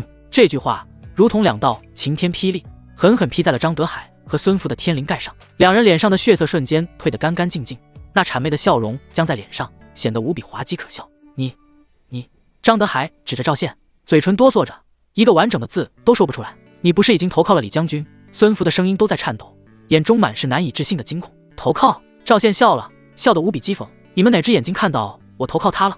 我只是答应他，帮他办事而已。至于怎么办，怎么帮，那是我说了算。话音未落，赵宪动了，他的双手快如闪电，一左一右，精准地掐住了2个胖子那肥硕的脖梗。窒息感瞬间传来，张德海和孙福的眼珠子猛地凸了出来，双脚离地，胡乱地蹬踹着，双手拼命地去掰赵宪的手，却发现那2只手如同铁钳一般纹丝不动。现在听我给你们立规矩。赵宪将2人提在半空，那张俊朗的脸上此刻只剩下森然的冷酷。第一，从现在开始，你们就是我的狗，我让你们往东，你们不能往西；我让你们咬人，你们就得亮出牙。第二，回到镇关城，你们2个给我想尽一切办法稳住城内的人心，安抚那些是身富户，让他们出钱出粮。要是办不到，我就先拧断你们的脖子。第三，也是最重要的一点。赵宪的眼睛微微眯起，那缝隙中透出的寒光让2个胖子浑身的血液都快要被冻结。今天在将军府里听到的话，看到的事，全都给老子烂在肚子里。要是敢在任何人面前泄露半个字，赵宪手上的力道猛地加重了几分。咔吧，2人脖梗的骨头发出了令人牙酸的脆响。我就让你们尝尝什么叫求生不得，求死不能。放手！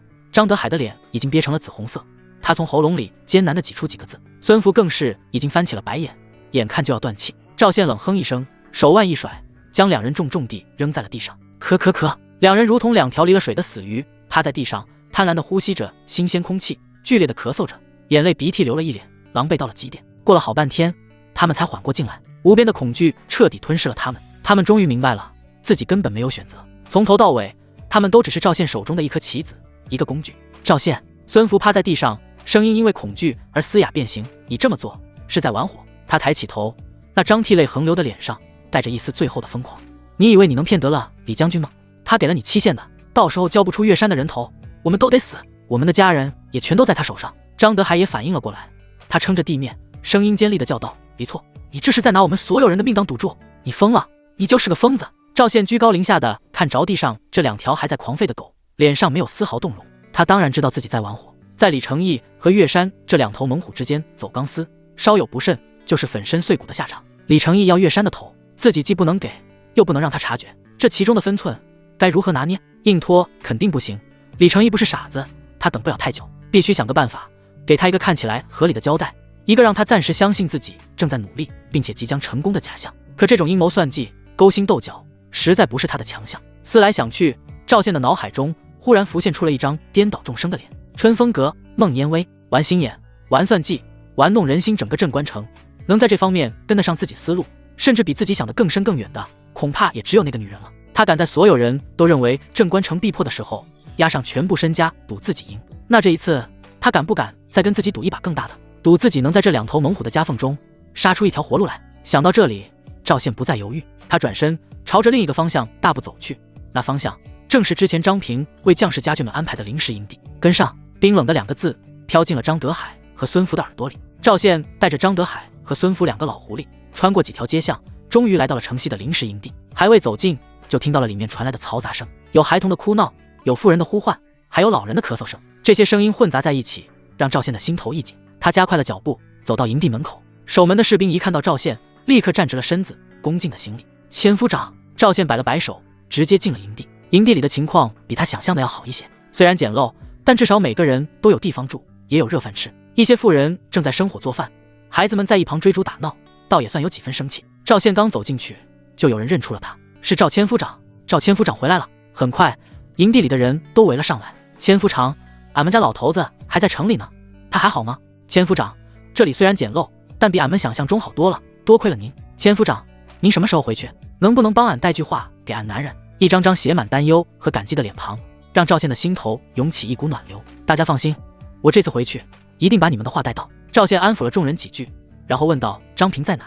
张大善人在那边呢。一个老妇人指了指营地深处。赵宪顺着方向看去，就看到张平正忙得热火朝天。他一会儿去这个帐篷看看被褥够不够，一会儿又跑到那边问问粮食够不够，那副尽心尽力的模样，比照顾自己的生意还要上心。赵宪走了过去。张平。张平一回头，看到赵宪，脸上立刻露出了笑容。赵军爷，您回来了。他快步走到赵宪面前，上下打量了一番，见他没事，这才松了口气。我还担心您在将军府会遇到什么麻烦呢。赵宪摇了摇头，没事。他环视了一圈营地，点了点头，也安排得很好。应该的，应该的。张平憨厚的笑着，又安排人给赵宪搬来了椅子。赵军爷，您坐，咱们聊聊。赵宪也不客气，坐了下来。张平挥退了周围的人，这才开口：赵军爷，您这次回去恐怕凶多吉少吧？赵宪眉头一挑，没想到这个商人这么敏锐。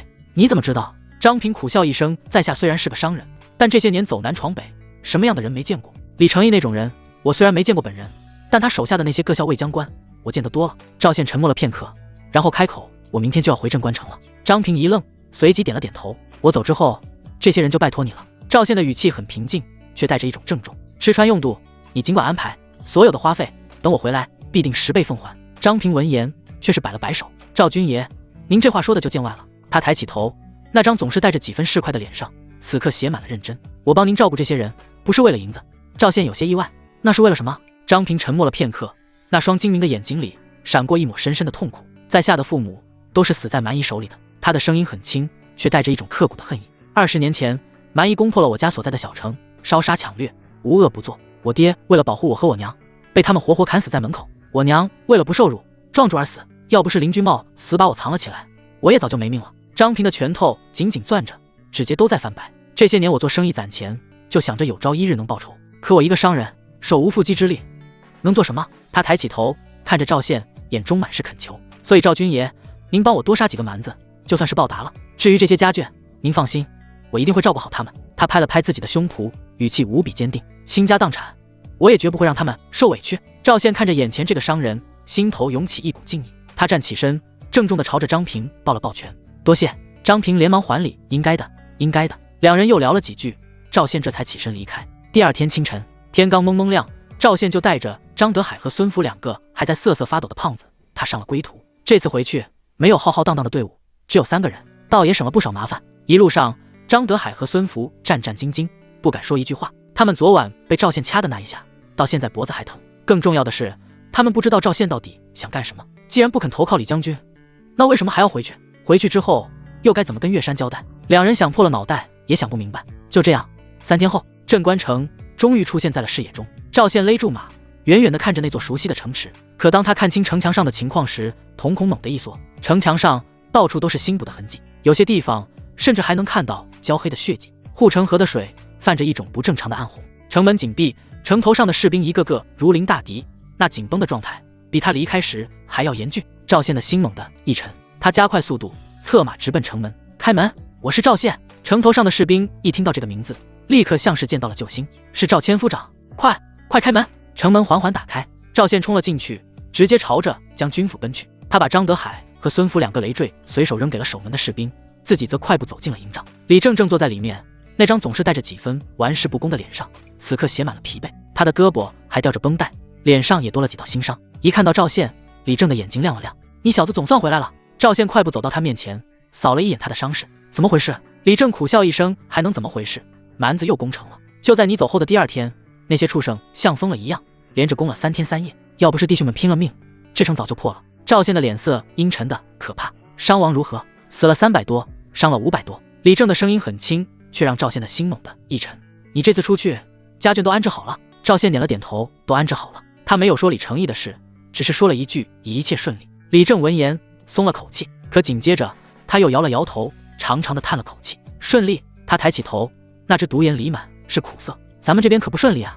他站起身，走到营帐外，指着远处的城墙：“你知道吗？蛮夷的大军正在集结，这次的规模比上次还要大。根据事后回报，至少10万人。10万！”李正的声音都在颤抖。咱们现在能打的，满打满算也就3000多人，拿什么手？他转过身，死死盯着赵宪。最多半个月，他们就会发起总攻，到时候镇关城所有人都得死。营帐里陷入了死一般的沉寂。良久，李正才开口，声音里带着几分试探：“赵宪，你就没什么想法吗？”